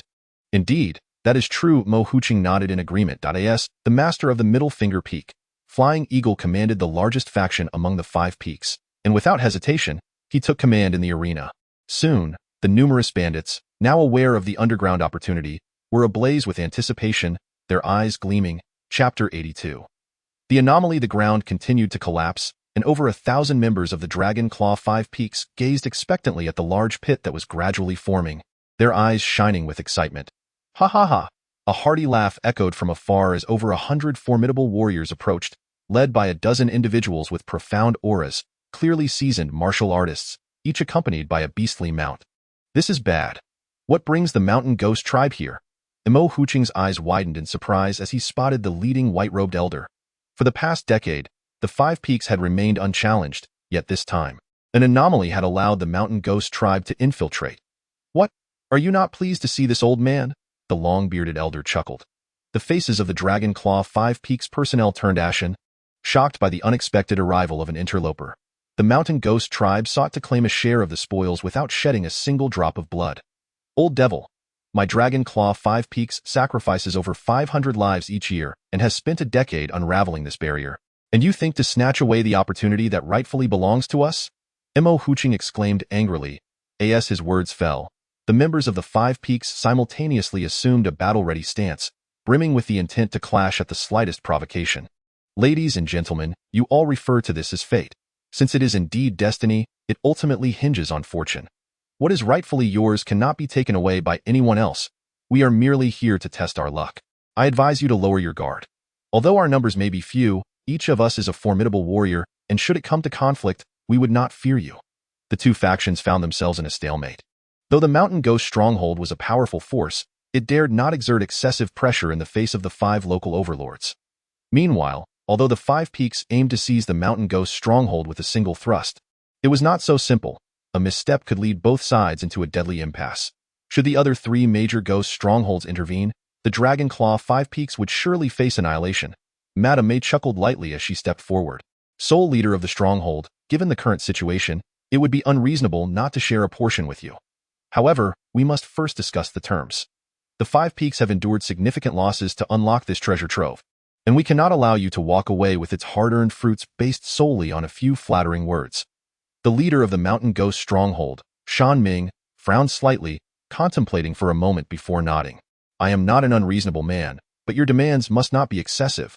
Very well. If the Mountain Ghost stronghold provides us with 10 low-grade mysterious talismans, 10 low-grade mysterious weapons, and 10 low-grade mysterious elixirs for each peak, Then we shall explore this treasure site together. However, we, the 5 peaks, must hold the right of first selection over any discovered treasures Madam May proposed. That is out of the question. 10 treasures in total from the 5 peaks would be sufficient. Anything more is unattainable, Shan Ming retorted, his anger causing his beard to bristle. 10 treasures are insufficient. 20 would be more appropriate. 15 at most. Any more and we shall resort to battle. Agreed. 15 it is. 3 for each peak, and we demand them now. Shan Ming's face turned crimson with fury. Who carries such a surplus of treasures on their person? I do not have them on hand. Then how can we trust you are not deceiving us? I can swear. Ha! Who in our profession would believe such a declaration? You must present at least half. As both sides engaged in heated debate, the ground beneath them had unknowingly collapsed entirely. Almost 600 corpses had plummeted into the depths below, revealing a vast pit of 100 meters in diameter and equally deep. Just then, a sudden crimson light surged skyward. A blood-red pillar, 100 feet wide, shot into the heavens, dazzling and bright, visible for miles around. Fei Ying's expression shifted dramatically. This is bad. The blood sacrifice has been excessive, and the surplus may escape the formation. The others also turned pale. This is dire. If that is the case, this place is bound to be exposed. Shan Ming's heart tightened, and he urged, we must not waste any more time. We must enter now. Otherwise, the other mountain factions will arrive. Not so fast. You must present something of value. Enraged, Shan Ming stamped his foot, but ultimately produced a storage ring. Here are 5 treasures. The 5 peaks should divide them quickly, and we shall enter at once. Very well. The leaders of the Dragon Claw 5 peaks nodded in agreement with urgency. At the summit of Thumb Peak, Du Feiyu stood at the cliff's edge, gazing intently at the distant blood-red pillar, lost in thought. Is it finally time to begin? He mused, clearing his throat. He retrieved a silk handkerchief and wiped away the blood he had coughed up. Can you still endure? A voice, cold and indifferent, emanated from behind him as a gaunt figure gradually approached. The 3-corpse evil god seal of the Mo clan is indeed a formidable challenge, yet I am not one to succumb so easily. The effects of this seal on me are waning with each passing moment. I am aware. Baleo remained as reticent as ever. The plan may commence. Very well, I shall proceed at once. The 4 ghost peaks are not far from Dragon Claw Peak. The blood pillar was immediately spotted by all when it rose into the sky. Apart from Mountain Ghost Peak, Ghostly Peak, Dark Wraith Peak, and Shadow Spirit Peak swiftly mobilized, and the elite of the encampment rushed forth towards Dragon Shadow Valley. The Daliang Mountains are rich in unique minerals, thus adventurers frequently traverse these lands, among whom are not a few bold and skilled individuals. When the blood pillar ascended, those training within several dozen miles of Dragon Shadow Valley all raised their heads and decisively rushed towards the source of the crimson light. A celestial phenomenon has descended. Surely a great treasure awaits, croaked a gaunt elder in a black robe, while a dozen young men and women beside him displayed keen interest and truth. This bloodlight was artificial, not a divine omen, yet this peculiar sight led countless individuals to misconstrue it as a sign of a treasure's emergence. Elder, may we venture forth to seek our fortunes? A timid young woman inquired. Why not? The elder replied, my purpose in bringing you away from Cold Moon Mountain is to allow you to experience the perils of the world and temper your hearts. This place of opportunity will surely yield the best results. Follow me. Yes, elder. In the serene, dense forest, a young man with short hair and a grass rope headband suddenly lifted his gaze to the bloodlight above, revealing a profound interest. Having just departed from Kanjia Cave to train here, he did not expect to encounter such fortune. Indeed, as the saying goes, one thought leads to acquisition. I am truly a peerless genius blessed by the heavens. Meanwhile, not far from the 4 ghost peaks, a towering mountain loomed, its summit perpetually shrouded in ice and snow, magnificent beyond compare. This was Choei Peak, the highest mountain within several dozen miles, home to nearly 10,000 bandits, soon to become a stronghold of 1,000 men. With all surrounding areas revering this peak and daring not to provoke it, upon the high cliffs, a yellow-robed cultivator held a letter in hand, deep in thought. Come forth. A low command resonated across the peak. Your subordinate is here. A man shrouded in a black scarf quickly knelt before him. Convey my orders. The entire army is to mobilize target, Dragon Shadow Valley. Understood. Chapter 83. Tomb of the Martial Marquis. Proceed with caution. Beware of dangers. Several bandits landed on the ground, surveying their surroundings.